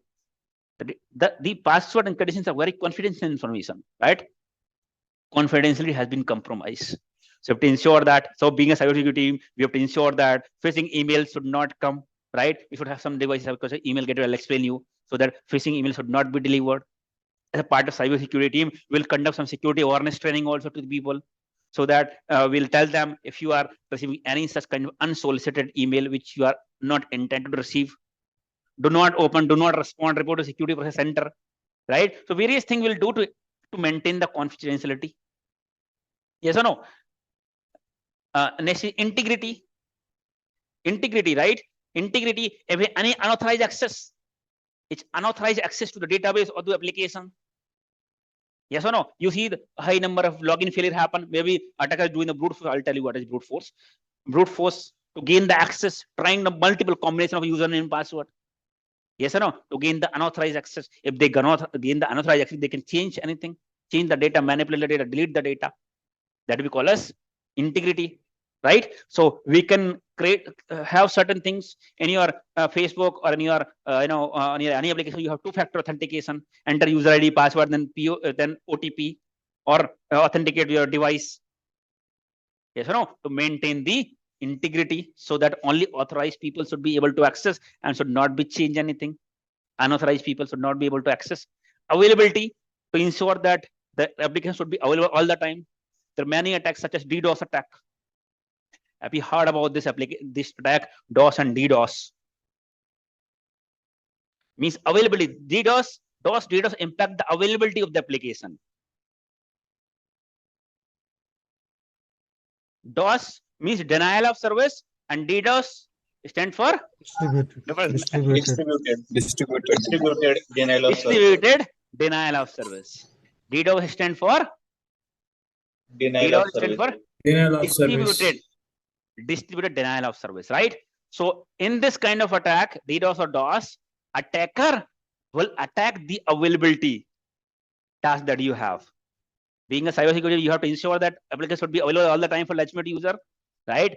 Now the attacker will try to impact the availability. For example, you have this Facebook. For example, you have Flipkart.com server, right? Flipkart.com. People use the Flipkart.com to the what purpose use Flipkart?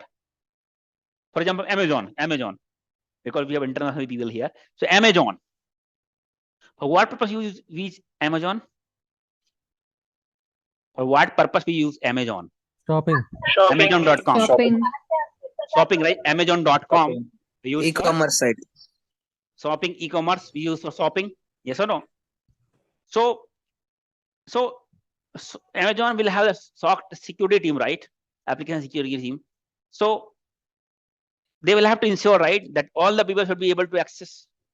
If anybody is not able to access, or set of people, many people, set of people will not able to access Amazon, what they will do? They have to do the shopping, right? They have to do the shopping. That's the reason they are using Amazon.com or Amazon whatever or .us. Different website they have, right? So if you are using Amazon to shop, right? If anytime Amazon is not working, you have to do the shopping. So what will happen in that case? Amazon loses its business. We'll do separate to other applications. Yeah. If Amazon is not working, no problem. If you come under the e-commerce application like Flipkart or some other Meso. Yes, so many applications available. So it's not our loss actually. It's a loss of Amazon. Amazon loses Customer has been business. switched to the other application, other company. So that is the reason Amazon team has to ensure that application should be available, all the websites should be available all the time, so that the spread traffic should come on Amazon. People should buy on Amazon only. So what happens is the other companies who are the competitor, right, may target their availability. Yes or no? If Amazon is not available at a certain time, the traffic will switch to the next competitor.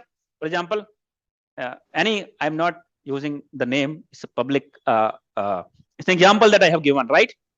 So Flipkart, right? So the connection will switch to the other website. Yes or no? So any of such companies, can target, right? So that if Amazon is not available, customer base will switch to the other company and they will get the benefit. Yes or no? For example, there's some sale coming, Diwali sale is coming, right? So if Diwali sale time Amazon is down for few hours, they cannot make it unavailable for all the time, right? For few moments, for few hours, few minutes, they can make it down. You understand? It's make big impact. Many crores loss will happen for Amazon, but it's down for 1 hour or 2 hours. Yes or no? So these kind of competitor people will make this, because in this kind of in case of unavailability, they are not hijacking the information, right? They're not compromising the information, they're not stealing the information, right? They're just impacting the availability. Yes or no? In this case, this third party, other shopping companies may attack this Amazon so that it will not be available, right? So what happens is this attack is called a DDoS attack or denial of service. Because first DOS means, in this case, how we can target this company.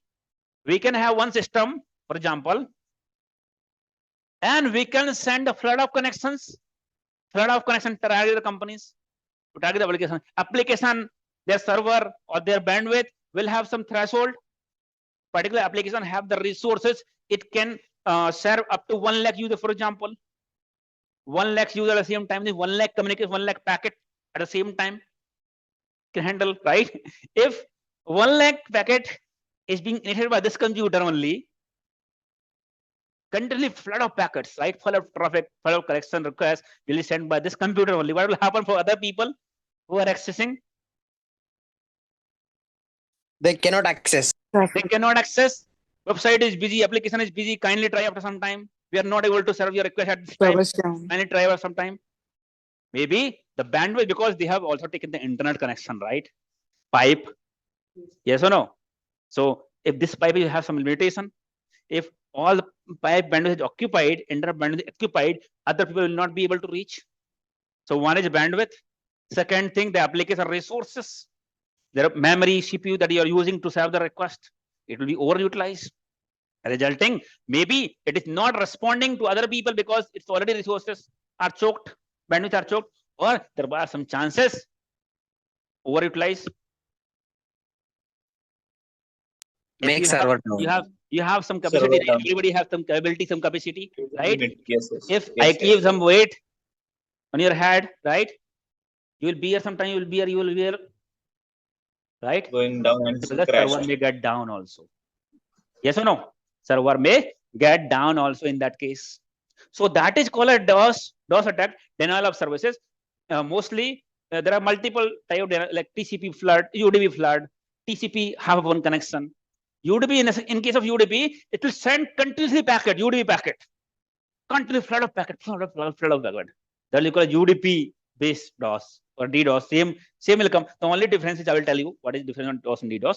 In case of UDP based DOS or DDoS, it will send a flood of traffic, flood of connection and target. In case of TCP based connection, in case of TCP uses the TCP connection oriented protocol, right? So it will send multiple SYN packets, and resulting once the server will receive SYN packet, it will wait for it will send the acknowledge. Once SYN packet received, it will respond with acknowledge, but till the time it will wait for stipulated time to get the acknowledge. It will wait for SYNAC, right? It will send SYNAC, it will wait for ACK, right? But in case of attack, DOS, DDoS, acknowledgement never comes. In this case, server is still waiting and choke the bandwidth, choke the resources to serve this request, but response is never coming, right? For example, 0.5 microsecond is waiting time. So 0.5 microsecond, it is waiting for all the requests, resulting server resources bandwidth got choked. This is called TCP based, TCP half open connection. Half open means once it receives the ACK, then only connection will get established, right? Right now it is half open connection. In three-way handshake, third one will be half open. It's not fully completed, right? It's called a TCP half open connection. In that case also, the server will get occupied and I will get impacted. So now DDoS is the initial time we had this kind of attack called DDoS attack. In case of DDoS, attacker use the one system only, use some DOS software and generate a lot of connections, right? But by single system, you can easily come to know from the firewall which particular IP, which connection are coming in. You can easily block the IP in the firewall. Yes or no? That's the reason this attack is end of life. Means no attacker will use DOS. Instead of that, they will use what? Instead of DOS, what they will use? What they will use? DDoS. Compromised bot. It's again denial of service only, but distributed. Right? More number of machines, infected machines can be used in it. Yes, that means not from one machine, they will initiate the attack from different multiple machines. Even from different geolocation, right? From India, Australia, South Africa, different geolocation they will initiate. Get it, mind? Right? In this case, it is difficult to identify and difficult to block. Understand? Yes or no? Because it is not a single IP, maybe 100 of or 1000 of IPs are targeting your server. then you'll not come to know whether particular IP, because at the same time attacker is also attacking, at the same time your user also accessing. If you block all the IPs, again attacker motive got fulfilled, but the same attacker wants, so that you will not be able to serve your customer. If you block all the connections, somebody will you, okay, we'll take the server away, we'll block all the IPs, then what you're doing, you're fulfilling the objective of attacker, right? Same attacker wanted. Attacker did not want to compromise your data or steal your information. It just wanted to make the application available. If you are blocking all the IP in the firewall or making the server away from the network, that means you're fulfilling the objective of the attacker. Yes or no? So taking the server away from the network is not a solution. So in this case, it is very difficult because thousands of different IP will come, right? In this case, I have explained you in the video also. That's the homework for you. You watch that video. What is DDoS, DOS and DDoS, and how we can, what action we can take if your network or your application is impacted by the DDoS attack. And that's a video available on the YouTube in-depth video.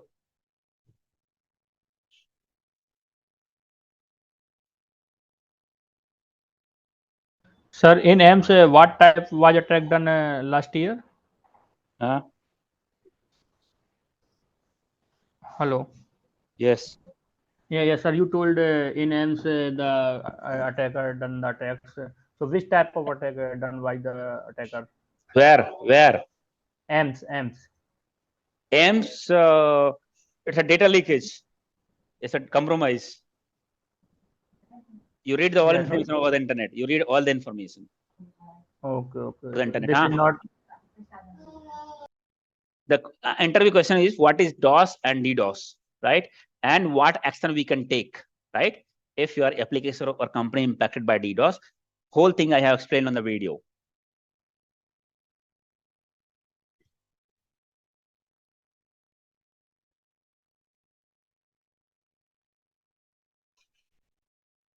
So what I was telling you is, it's difficult, right? If you have thousands of different IPs, continuous flood of traffic is coming, it's very difficult to identify whether particular IP legitimate or part of DDoS attack.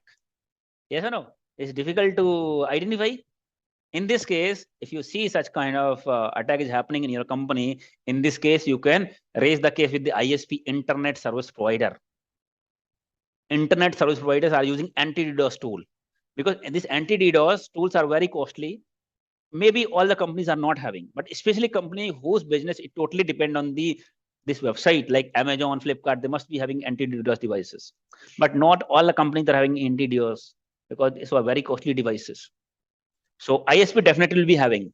If your company does not have anti-DDoS devices, you can raise the case with the ISP and inform them, right? So anti-DDoS such as Arbor Peak Flow, CenturyLink, right? These are some of the anti-DDoS devices.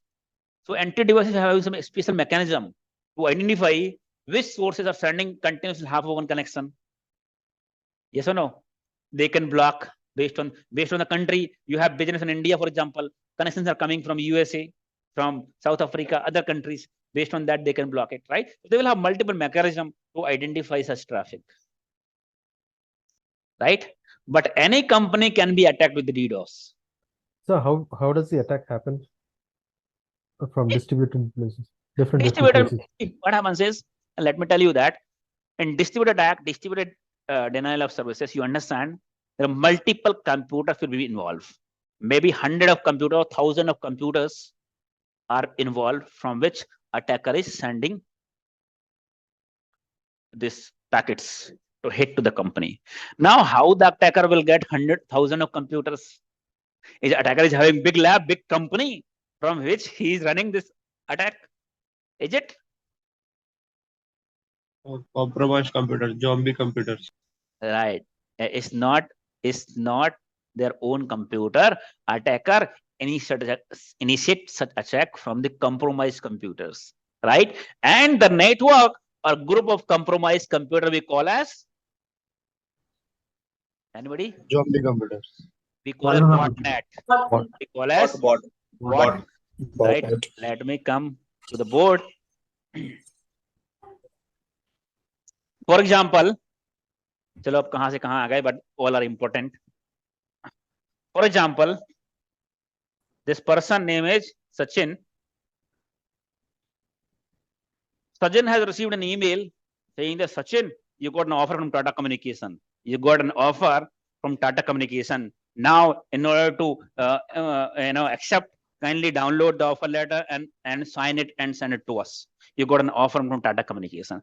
Now, Sachin has used the logic that I have never applied for any job. I have not given any interview for Tata Communication.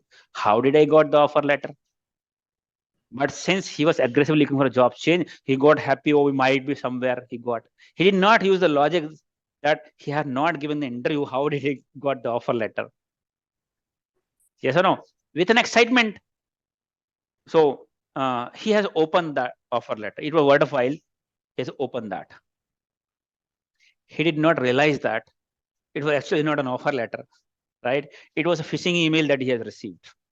Phishing email, right? On that, it has an attachment.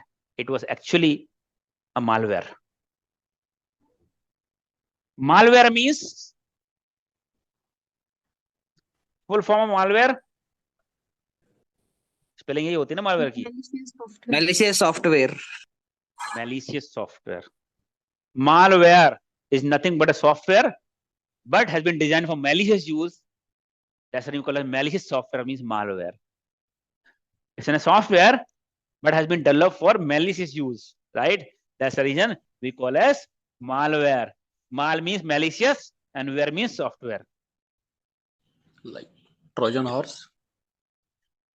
It's a malicious software. Can be viruses, Trojan, right?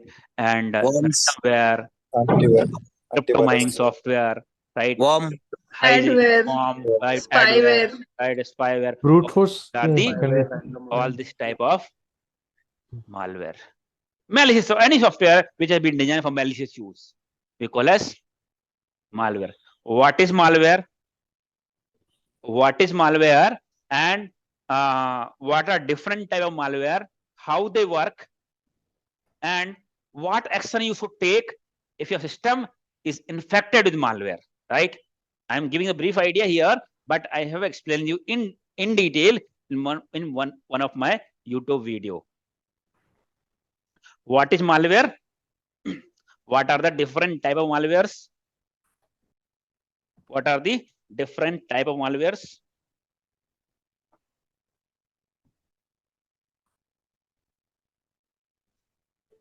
Different type of malwares.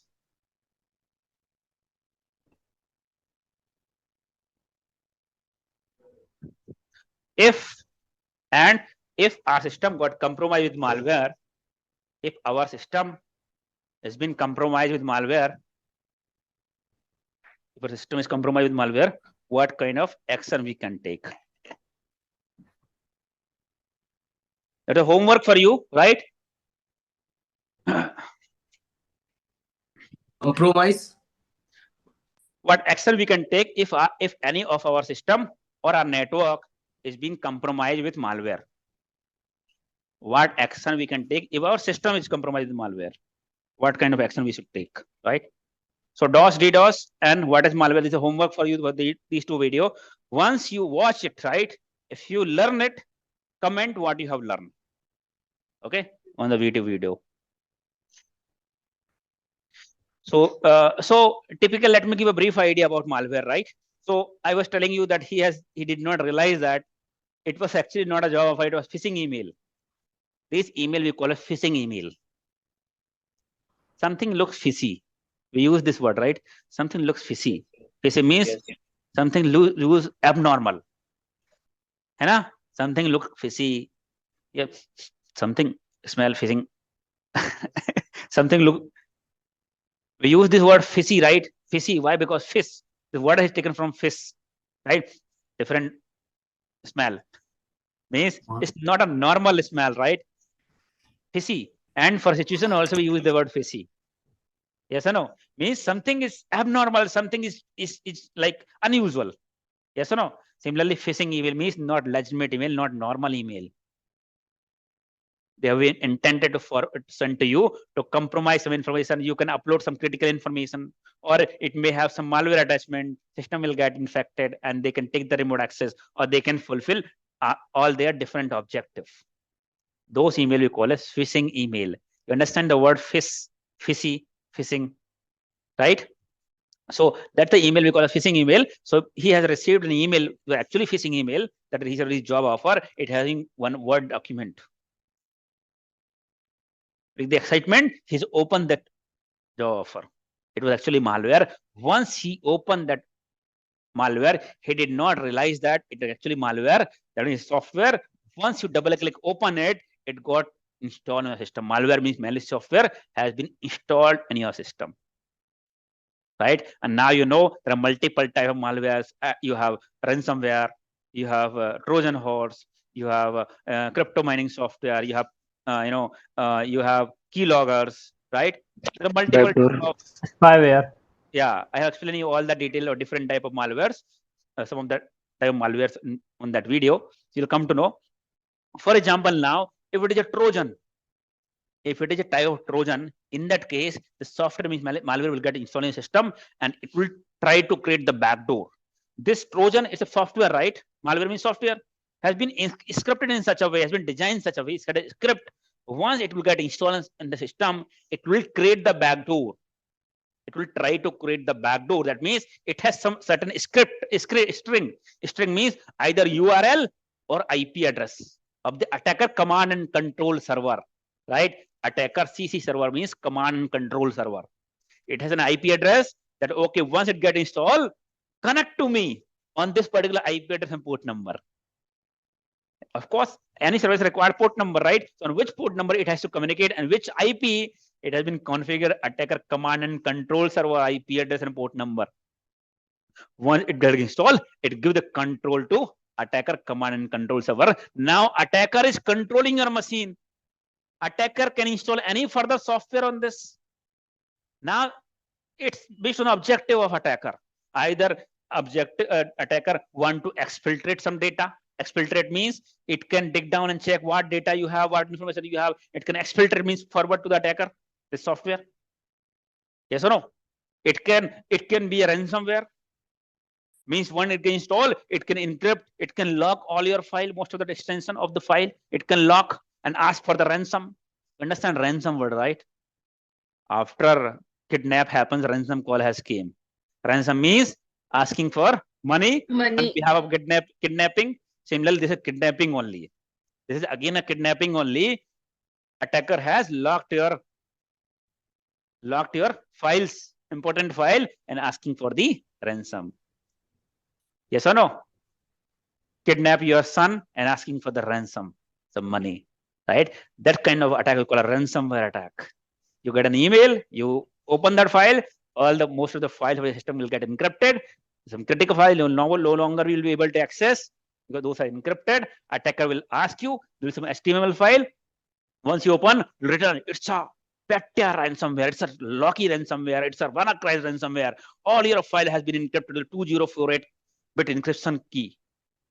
If you want your data back, then pay 1 Bitcoin. Previously, when I used to work, they used to work 100 Bitcoins. I told you that time, I think, right? One of the sessions, no? They used to ask 100 Bitcoin that time, because that time Bitcoin were not having that much of value as of now, what currently is having, right? Now they're asking 0.1 Bitcoin or 1 Bitcoin. 1 Bitcoin is also a big amount. One system, they're asking around 0.1 Bitcoin for a particular system, one system. They used to ask 100 Bitcoins before. And they'll give the option to pay using this link, to send the person on this account. Multiple payment options they will give. You can pay using cryptocurrency, right? Multiple payment. If this does not work, then this work. If this does not work, then open this form, fill this form, and then payment option. You'll have multiple payment options they will give. Multiple payment terms. I believe they will start asking now through EMI. That is again left. People will not be able to, okay, you pay EMI. So we'll unlock slowly few files.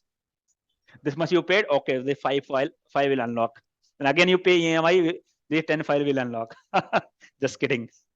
So This is kind of ransomware, right? They can rock your file, right? They can exfiltrate your data, right? They can install some crypto mining application, crypto mining software, crypto mining, right? You understand crypto mining, crypto calculation? Cryptocurrency calculation is very complex calculation, right? If you can do the calculation, you can earn money. Now, attacker will not install any malware to hijack your information, to exfiltrate your information, to lock your system. They will use your system to do the crypto calculation, because attacker have one system, for example, how much money he can earn in doing the crypto mining, right? He need multiple system to earn more. So attacker will do some kind of attack to many of the computer and install crypto mining application software to do the crypto calculation. Yes or no? Now, if instead of one computer, he can use thousands of computers, earn more money. Yes or no? Because cryptocurrency calculation means crypto mining is very complex and takes a lot of resources, a lot of memory and CPU. Yes or no? One system is not enough. So they will compromise a system and do the crypto mining. So whenever you see suddenly, see symptoms of most of the malware, suddenly your system will start getting hang, start working slow, right? Because this crypto mining software will take a lot of CPU and memory utilization. So suddenly you will see you have not installed new software, but suddenly your system is working slow or getting hang. And once you go in the task manager, you will see, you understand, right? You should be aware of that. The reason for your system to work slow, right, getting hang, that means your resources are being high utilized. Your memory, what are the resources? Memory, CPU, and disk. Something your disk filled 100%, 95% the time also may be slow, but majority of time CPU and memory. Memory means RAM, right? So suddenly it would get hung. So you can just look at task manager. Go on the taskbar, right click and click on task manager if you have never seen it, and see what is the current memory utilization and CPU utilization. And you can identify which task is running right now, which are eating more memory, more CPU. Yes or no? So if your system is running and getting hang, getting slow, you can go on the task manager and check. There's a homework for you if you have never seen task manager, right? There might be some people here who are non-technical, they have never seen, right? So either you can Google it how to, you have never seen. Otherwise, you have to go in the taskbar and right click and go in the task manager, right? To see, you can see it, oh, this application is running, taking more of the CPU and memory utilization, right? Then you can right click and kill that, end that task. We call it kill that task, right? If you see some application you have not launched, we are not using right now, but taking more memory, more CPU, right? We can kill that task, means end that task. So unnecessarily memory and CPU will get released. So that's one of the symptoms of your system. If you see, if system is being compromised, some malware has been installed, and resulting is taking a lot of memory and CPU. Understand? That's a symptoms to identify initial level, right? So crypto mining, in case of, it can do the cryptocurrency, right? It can be a keylogger to hijack your credentials. Keylogger application is malicious software. Keylogger, whatever keys you enter, right, it will record and take the screenshot and send it to attacker. Keylogger, right? That's why we should not use any public, internet, not internet only, public systems to access your banking credential to your Gmail, Hotmail, or your social media, right? It might have a keylogger application installed. So what? It is not taking the screenshot of your system, because in the screenshot it is ****, right, password. But it is actually recording your keys. That's what we call a keylogger. Logger means record. Logger means record, right? We call logs. System generate the logs. Logs means record. And keylogger means key, and logs means record. Every keys you are clicking, right, is being recorded. What password you have written? Yes, @12334 has, right? It's been recorded. The user ID password has been recorded and forwarded to the attacker. Get in mind? So it has multiple objectives, right? So after once attacker, this system has given the command and control to the attacker, attacker can deploy further software. Get in mind? Whatever software he want to deploy, whatever work he is doing, you see the multiple work he can do, right? In the video, I have given some more options, right? Some more scenarios. So in this case, multiple things you can do, right? Now you are working on the system. You are not doing anything, means you are doing your work, but something else is also happening on a system. Yes or no? You are not doing that, right? Your system, that means your system is behaving like a robot.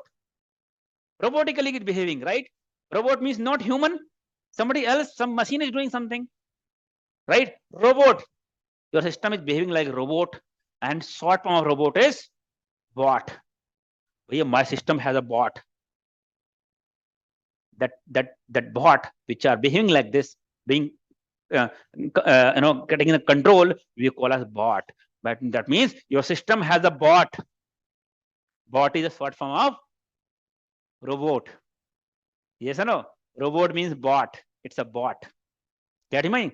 So once this system is getting compromised and the bot is controlling your machine, working on the system, now attacker gain the access, right? Now attacker may try to get the access to the other computer. May a possible attacker send such bulk message, phishing email to multiple people, but now, for example, this person has opened it. Now attacker gain the access. Now may possible that attacker is a part of the system, is a part of your company. Attacker gain the access. Now attacker will try to get the control of other machines. Yes or no? Attacker will try to gain the access of other machines, right? Now how the attacker will gain the access? Because this user has not received an email or has not opened yet, right? So attacker will try to gain the unauthorized access by doing some brute force activities. Brute force means it's very easy, right? To getting the username of any company is very easy. Most of the company will use first name dot last name username, or half first name, half last name. Yes or no?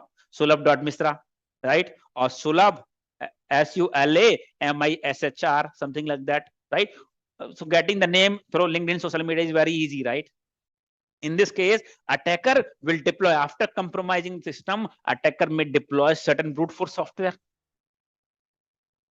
In brute force software, what you can do is, what you can do in this software, for example, you can put one username, for example, Sachin username, he will put, right? Now this brute force software has a big library of passwords. Huge library of different passwords, right? You have different passwords. Now you take you enter the IP address of this system, and now this software can make the Sachin username constant and drive with multiple password, multiple combinations. This password, no, this password, this password, this thousand of different attempts within a fraction of second, within a minute. 1,000 times, more than that. You can set the frequency here. Slow attacker faster, right? How much you send? 1,000 per minute. You can set the frequency, how frequent it has to try. Sir, one doubt, sir. 1 minute. I'll take your question. Let me explain you, then I'll take the question. So similarly, so here one username and multiple password. Similarly, it can also set one password and multiple username. Vice versa also can be done.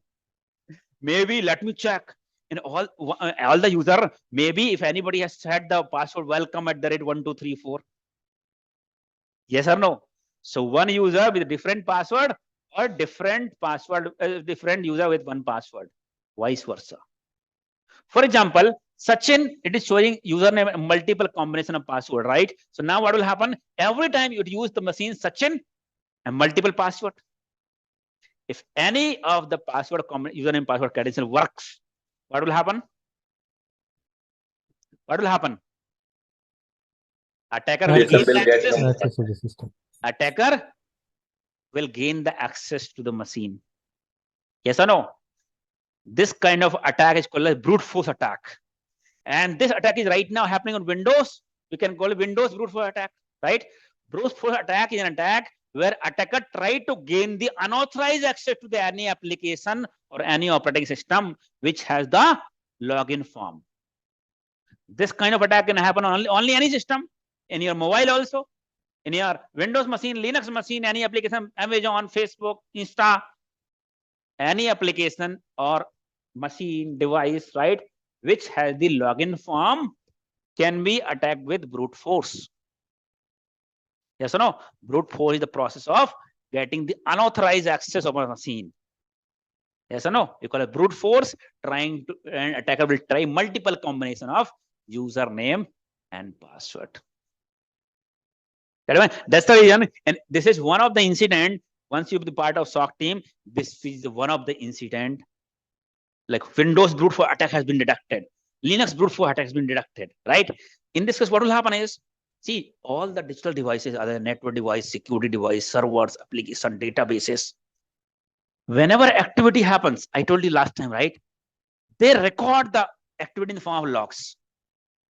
They record the activity in the form of logs, right? So whenever this compromised machine, the particular user Sachin will try to access this machine, first time access, log will generate, okay, from this particular source IP, particular person is trying to log in this particular destination IP with the username Sachin at this particular time, and action is logging got failed because of bad username and password.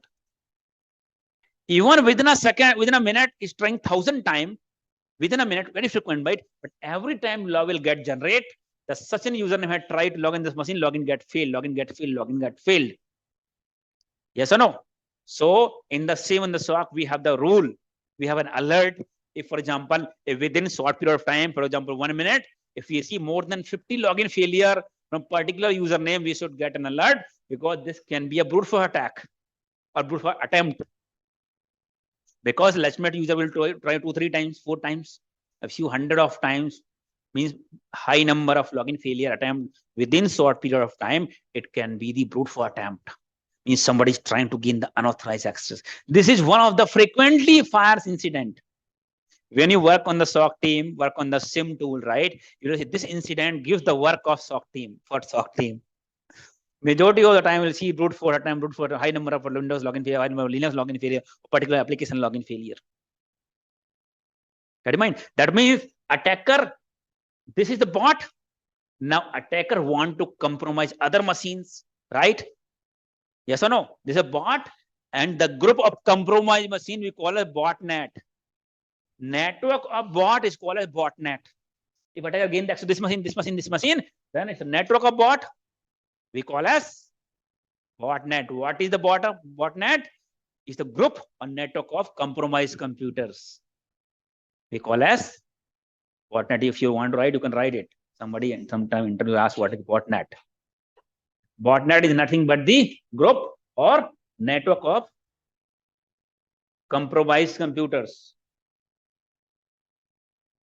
Group or network of compromised computer, we call it botnet.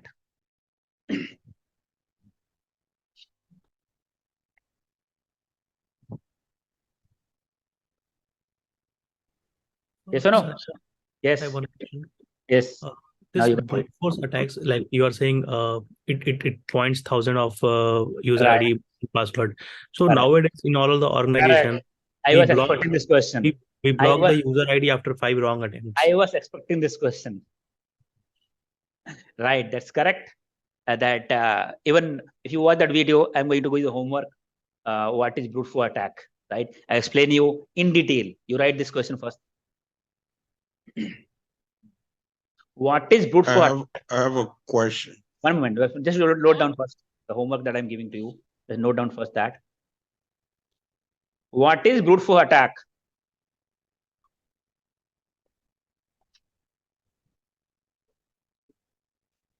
What is brute force attack?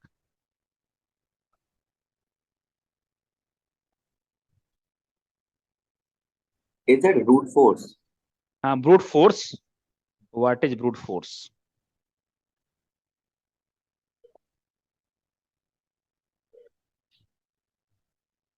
Right. So this video is there. What is brute force attack and what action has to be taken? I have explained you in detail. Right. If you see the brute force attack in your company, what investigation, what action you should take, right? So I have explained you in that video on brute force. That is a homework for you, right? You go through the video and comment what you have learned, if you have learned, right? So, so the question was, in case of Windows, for example, in case of Windows, everybody knows that in case of 3 attempts or 5 attempts, companies have policies now, lockout policies, right? Account will get locked out. Account will get locked out in case 5 attempts will happen, right? But there are some cases where we have been given some exceptions, such as service account is. There will be many accounts we call a service account. See what happens is service account is mostly used by any application, software, any script, right? To log in on the system from backend. from back, not front end, means interact. So for example, your account has been created, Yaswant account has been created. Now Yaswant will take the remote access or log in directly on the application. This account is called interactive account. Interactive means directly you can interact with the application. Non-interactive account we call service account. Means any script and application can log in from backend. Means not front end, not touching the remote access. Backend they can log in. So there are certain scenarios in the company where some exception, the application has a requirement that there should not be lockout policies. So we have to give certain exception to certain account. Sarad, we have given some certain exception. We might have to give certain exception to some of the service account where we have to, we have to not implement lockout policies. So most of the time, this brute force attempt, the attack means successful attack chances are there for service account, right? But alert will come for normal user also, because very possible that attacker is not aware, right? Attacker is not aware. That's the reason this Windows brute force attempt is a low severity attack, because we know that attack is not possible because we have lockout policies. But it does not mean that you will not receive this. It does not mean that you will not receive it because attacker is not aware that you have lockout policies. If you see for username Sachin, hide them, because it does not mean that 5 account logout will happen, then there is no failed login. It will still, account will get fail, and you may receive thousands of failed login attempts. So even though we know that account will not compromise because we have account policies, lockout policies. But this is very important to investigate. Yes or no? Because especially in case of Windows, because all your Windows servers is having private IP address. Means attacker cannot try to log in to your private system from outside. If you see high number of Windows login failure, if it is actually suspicious at an attack, maybe attacker is already inside. Means certain machine is already compromised. That's the reason attacker is trying to compromise other machine. Even though brute force is not possible, but it's very important to find out who is the attacker, how the system get compromised. Yes or no? That's the objective of this particular case. Even we have brute force is not possible in case of normal user account, right? But we should know the attacker is inside, right? Only possible for service, most of the service account where non-lockout policy has been implemented for certain reasons, certain exception. Got it? Sir, why it is required for service accounts to give exception? Any reason?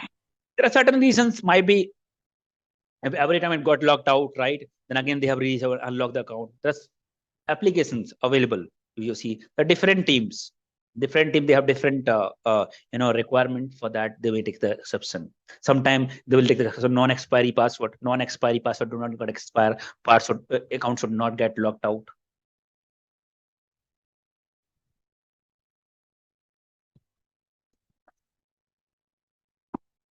Got it? So this is what I was explaining you about. Brute force, right? So once attacker gain the access, right? I'm not saying that attacker will always create the botnet like this only, right? If multiple people have received the email and they open it, it's a group of compromised computer with the botnet, right? And just to give an example that through brute force also attacker may gain the access and compromise other machines, right? However, may be possible that out of 1 lakh of user, 1,000 user or 100 user have opened that email and their system got compromised, right? The botnet is nothing but the group of compromised computer. So now attacker is initiating the DDoS attack or DOS attack by the botnet. Get it? Mind? DOS attack or DDoS attack DDoS is initiated by the botnet. By using the botnet means group of compromised computer. Attacker is not using their own computer, right? They are using compromised computer that we call as botnet. Yes or no? They may have group of 1,000 computers. And now you can buy a DDoS service. You can subscribe for DDoS service. For example, if Flipkart wants to make the Amazon server available, will the Flipkart will be having their own team of attackers? No, they do not have. Now, how they can do that? They can buy a DDoS service. The service available, DDoS service. Yes or no? If you go on the dark web, you can see but dark web is not accessible in India. You want to access, you have to go through VPN or some other country's VPN. So dark web, all the leaked data, compromised data will be available on dark web for sale. Similarly, attack as a service, cyber attack as a service, DDoS as a service, right, is also available. If you see, if you want to have subscribe for DDoS as a service, they will have multiple plans. They will have multiple plans. Like any service you buy, you have multiple plans, right? Okay, from how many computers you want to start it, and how much will be packet per second, particular computer, right? Till how much time, for how much time, right? They have different plans which you can use to initiate. Means you are not going to initiate yourself. You can buy a DDoS service. You can buy malwares also for phishing campaign. You can buy malwares. You can buy data also. If you want to attack, right, some companies, that company data you want, you can see on the dark web, might be available. So that is how it's a marketplace. Dark web is nothing but the marketplace. Hello, sir. Yes. Sir, was vulnerability assessment only real time how to done by scanning? How to identify? What? Your voice was not clear. Come again. How to identify the vulnerability assessment by scanning only? On real time? Of course, scanning only, vulnerability scanning tool you have, right? Because manually you cannot do, right? So many computers, so many devices you have, right? Manually you go, okay, let me check which version. Let me search on Google. Adobe Reader 7.5. Let me check on the Google. It is vulnerable. Okay, then it's vulnerable. I note down. You're not going to do that because it's not your own one system only, right? You have thousands of systems, thousands of machines. So you can't check whole system manually. It will take days. So then what you can do is you have to do it through vulnerability scanning tools, right? That means it's kind of a script, right? Scanning means program, right? It has some script which will scan continuously, right? Got it? So okay. Third homework you have written, right? What is brute force attack, right?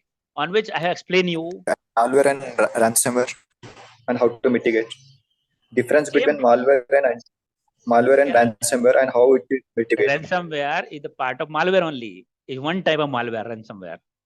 There is no difference between malware. There is no comparison between the your malware and you're talking about what is the difference between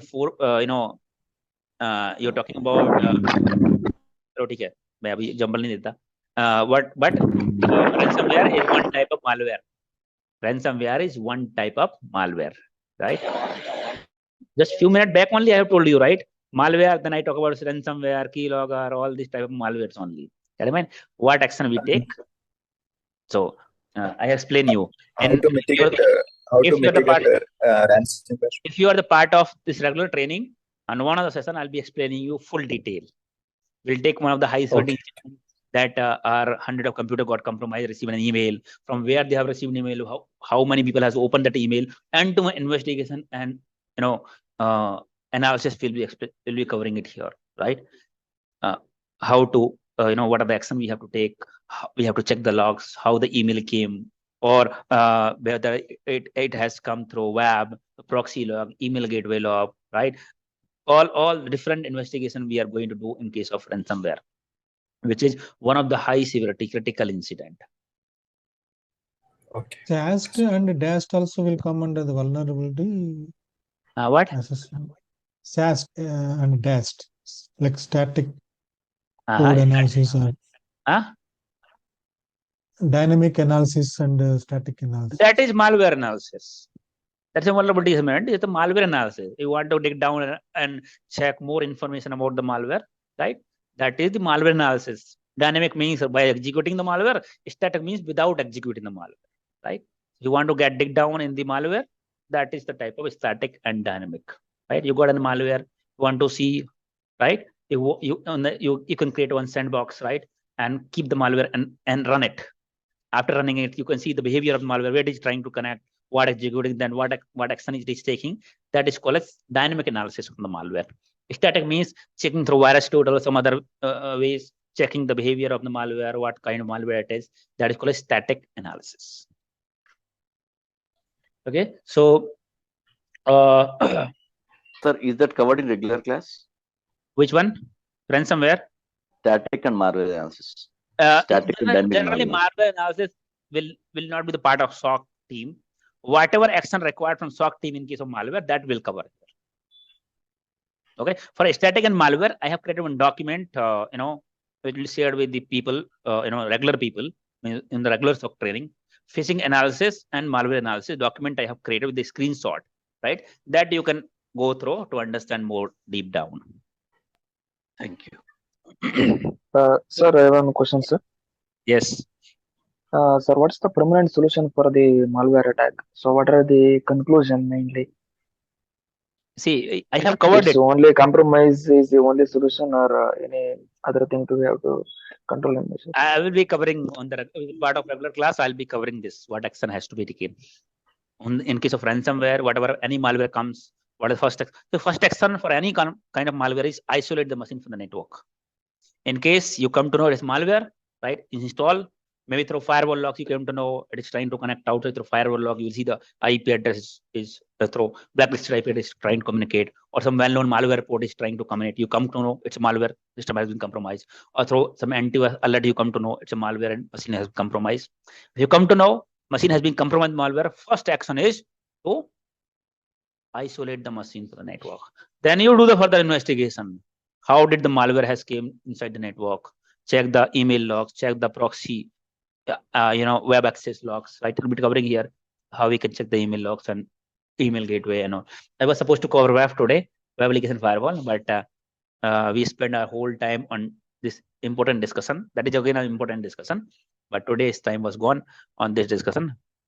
So tomorrow means Monday will start with we'll cover the FAP and other security tools such as email gateway, firewall, email gateway, proxy, right? When I'm taking one thing keep in mind, when I'm in the flow, when I'm speaking, please do not try to stop. When I take the pause, you have the option, right, to ask any question, but do not interrupt in flow. Okay. Can you explain the integrity like with Excel? So you already explained the integrity. So can you give one more example to the integrity? I have given, right? Integrity means data should not be manipulated, right? Yes. Whatever data, for example, for example, you have in your system, you have some client data on the Excel sheet. Client data you have, right? Some system has been compromised, right? Now somebody has come and changed the client data. You have created a program, right? Now attacker has targeted the machine and changed the the commands on the program, change the the language on the program, right? Means data is not the same format, it's different format. Integrity has been. Yes or no? So data integrity means how the data has been kept should be the same format, should not be modified, should not be manipulated by unauthorized people. If this is my program, I want to manage, of course I should be able to. But if someone else manipulate my data, integrity has been breached. Yes or no? Okay. That time we create a hash code. Hash code.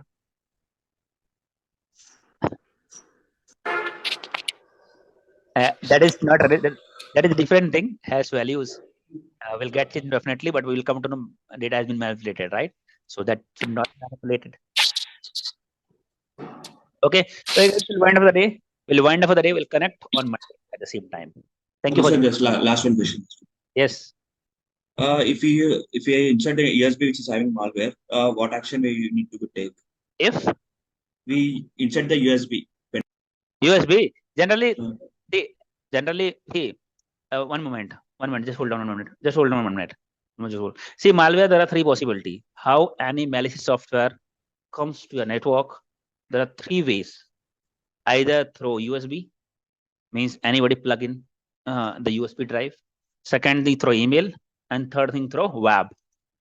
You may access some website, and from there you download a malware, right? You search sometimes some software, you're searching some video downloader, video player is being downloaded, Opera Mini, UC browser are getting downloaded, right? All these are malwares or infected with malwares. Get mind? Sometimes some cross-site scripting, that is cross-site scripting. Sometimes legitimate website also, you will see some kind of links, download video downloader, download this one.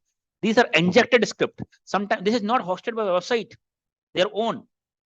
website is infected with cross-site scripting. Attacker can inject a Java script on the legitimate website if they have vulnerabilities. That kind of attack called cross-site scripting. Cross-site scripting means in a website cross scripting can be injected, JavaScript, right? Some pop-up will come. Video download in the link, this link. If you click on that link, the software will get downloaded. That is actually not a legitimate software that you are supposed to download. It's a malware. Get in mind? Sometimes pop-up you've seen, right? Pop-up, video download, this download. Why they're getting popular? They're pushing you to click on this. Yes or no? So throw some sites, some malicious site, you might end up downloading some malware. Email, phishing email came and you end up downloading some malwares. USB having some malwares, you insert it and get into the network, right? That's the reason USB specialists are blocked. In almost all the companies, you see, USB access has not been enabled. Yes, because we don't have control. Something which comes through email, something which comes through web, we may have certain control in the network. But if you insert the USB drive, it's not coming from network, right? Through firewalls or internet. Your firewall will not come in the picture. As well, other device that we will discuss tomorrow will not come in the picture. Directly, it will reach to the endpoint. See, all your firewall, your proxy, email gateway is to secure endpoint so that before endpoint means your operating system, your server, your system, so that before reaching to your endpoint means system servers, we have different security guards, right? But what will happen? That on your home you have a window, right? Or in your company you have certain window from opposite side and you open and get somewhere inside. People has not come from gate, right? It came from outside, from just from behind. That's the work of USB. That is the reason there is no windows. There is no windows on the company on the back end side, right? There should not be any window. That's the reason USBs are blocked. Right? So to regulate the traffic, what website you access, what email you access, from which also malware come, we'll discuss these devices tomorrow, how we can regulate. At a point? Clear? Yeah. Sir, endpoint security is there, right, sir? For to detect. For USB. Endpoint security means antivirus, that also we'll discuss here, right? Antivirus is endpoint security. In case your network device is not able to detect and malware reach to the endpoint. In cyber security, always consider multi-layer of security. For example, at your home, you have gate, people came inside. In living room also, you have gate, still people crossed it. They went to the bedroom, still you did not take the unauthorized people. Then you have wardrobe, inside also you have locker. Yes or no? Somebody in case reached to your bedroom and you have in your locker also, but still you have lock, right? That is called endpoint security. Reach to your wardrobe, right? Now you had access money, means attacker reach to your endpoint means your system where you have all the information, right? The same work is done by the antivirus. So in the network, you have multi-layer of security. If a attacker across the network, right? Then now endpoint. Understand? Thank you guys. Thank you for joining. We'll see you tomorrow on Monday. Thank you, sir. Thank you, sir. Thank you, sir. Thank you so much, sir. Thank you, sir. Thank you, sir. Thank you.